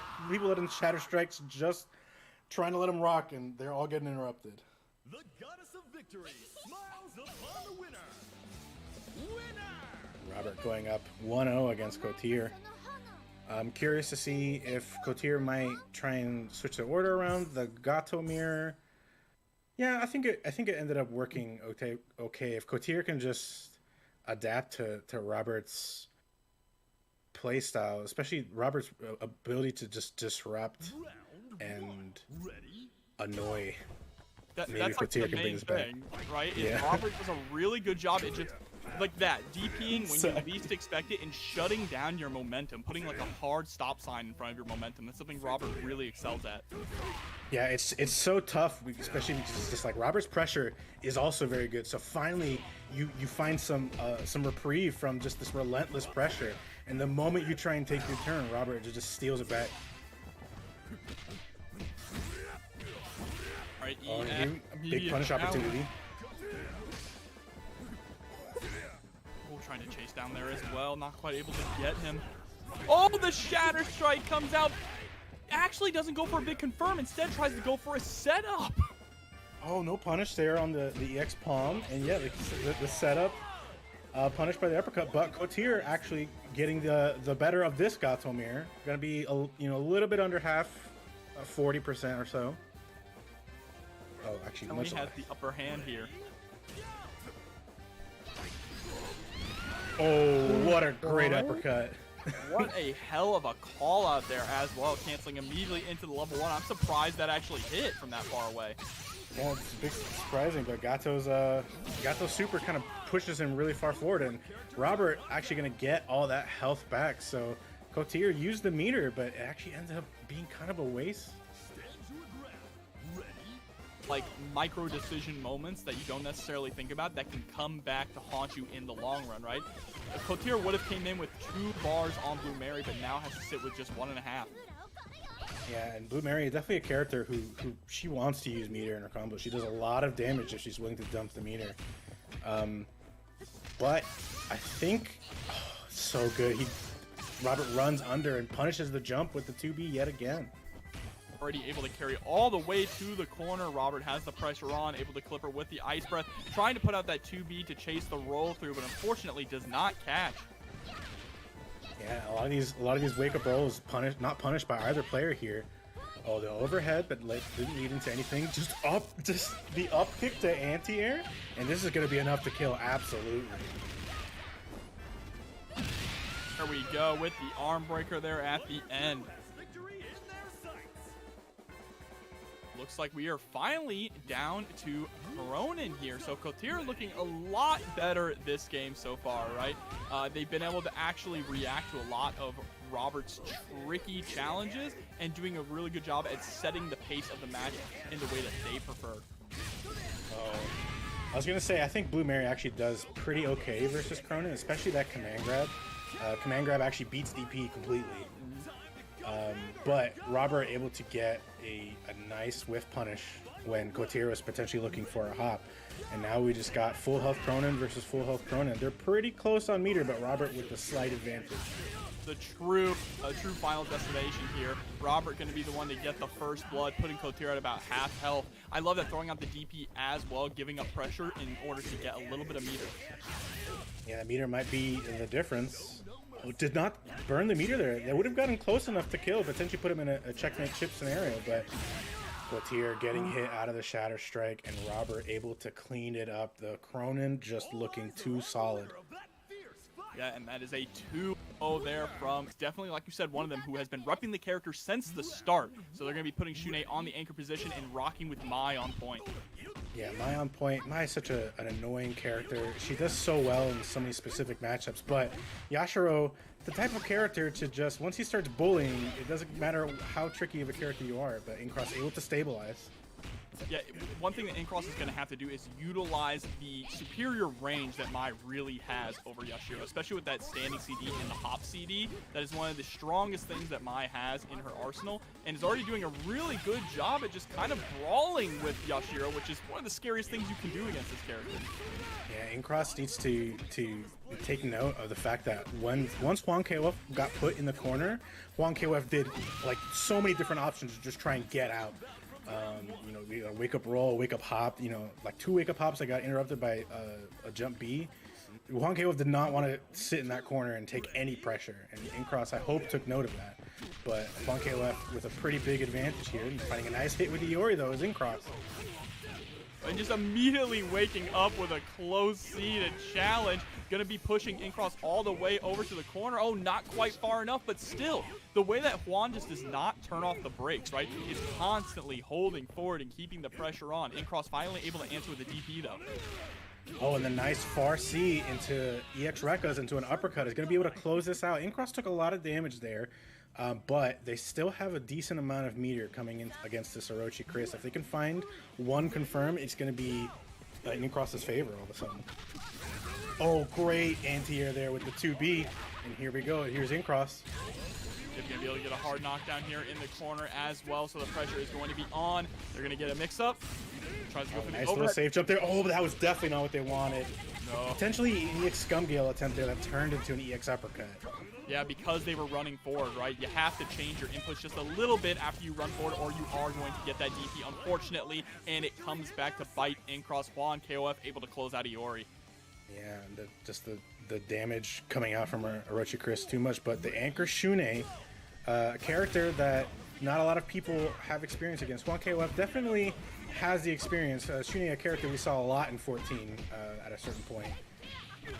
And unfortunately, in 15, you know, they're not that common for a reason. Unfortunately, they do have some issues, mainly dealing with people who are just wanting to pressure you, but Incross finding a great hit here. I love that you say that too, the moment that Orochi Chris is just putting on the pressure, but Incross able to turn around just a little bit, baits out the DP and gets rid of Orochi Chris. Going to gain a lot of health back as well with 40 seconds left on the clock. Yeah, still anyone's game here. The Anchor Rock, though, Rock's such a strong character. We've talked about Cronin, we've talked about Kula, but Rock is definitely in that upper echelon of characters who's just so tough to deal with. That jump CD is so strong. In terms of overall power level, Team Garo definitely came out the biggest winners of all the DLC so far. Every one of those characters is a top tier character. Incross doing a really good job just trying to stay outside that standing C range, but as I say it, Juan is able to land the standing C into a level 2 confirm, deleting 70% of Incross's health bar. Oh, it's a nice pickup here. Incross does not have a lot of meter though, unfortunately. Nice little setup here. Potentially one hit away for both these players here. And blocking, yeah, blocking the jump CD is so much block, but the guard cancel roll is so good. Trying to keep the pressure on. There's the guard. Command grab misses. Oh my god, so close. Oh, no. Big bet. No Still kill, not though. enough. Oh What my a gosh. scramble. A scramble there right at the end. Juan KOF able to come out on top at so many tricky moments. Just going for the guard cancel roll and then immediately whiffing the command grab was a moment that Incross could have capitalized on. Incross able to block the EX fist. Should have been able to capitalize on that, but neither of them were able to close it out until the very end, an empty jump to be there. Yeah, I mean, if you're 1KOF, that's definitely not how you want to... I mean, you'll take the win, of course, but that was a little bit maybe too close for comfort. Incross playing actually really out of their mind there. The scramble at the end was crazy. But they have to try and not let that get them down too much. They need to just recover and try and come into this game, too, knowing they did a great job. But unfortunately, the frame traps from 1KOF are just working out great. Yeah, one thing I'm noticing there from Incross a lot is they're going for low buttons once Juan ends the pressure there as Yashiro, but Juan is consistently resetting their pressure with jump-ins. So I want to see Incross try and go for some more anti-air challenges. Nice little throw here from Incross. Put back into the corner. And see, it's just constantly resetting your pressure with hops and jumps. Juan has been doing it all game so far, and Mai is gone. Yeah, it's so tough to deal with. Once the player has a read that you're not going to challenge their hops, it becomes that much harder. You really need to become a lot braver and be willing to hit jab in that scenario to potentially get the just the anti-air. Take any anti-air you can get because you cannot let them run you over. Yeah, everything's just working out for Juan KOF right now. This Yashiro is just running a train.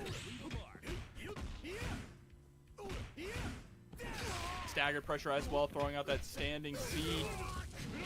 Oh, just an EX fireball, just a counter poke. But the wake up armor. I like that little staggered run up to B as well, but a standing D going to be able to get Riviori, and it's all up to Shune here now for Incross to bring this back with a reverse OCV. This is going to be difficult.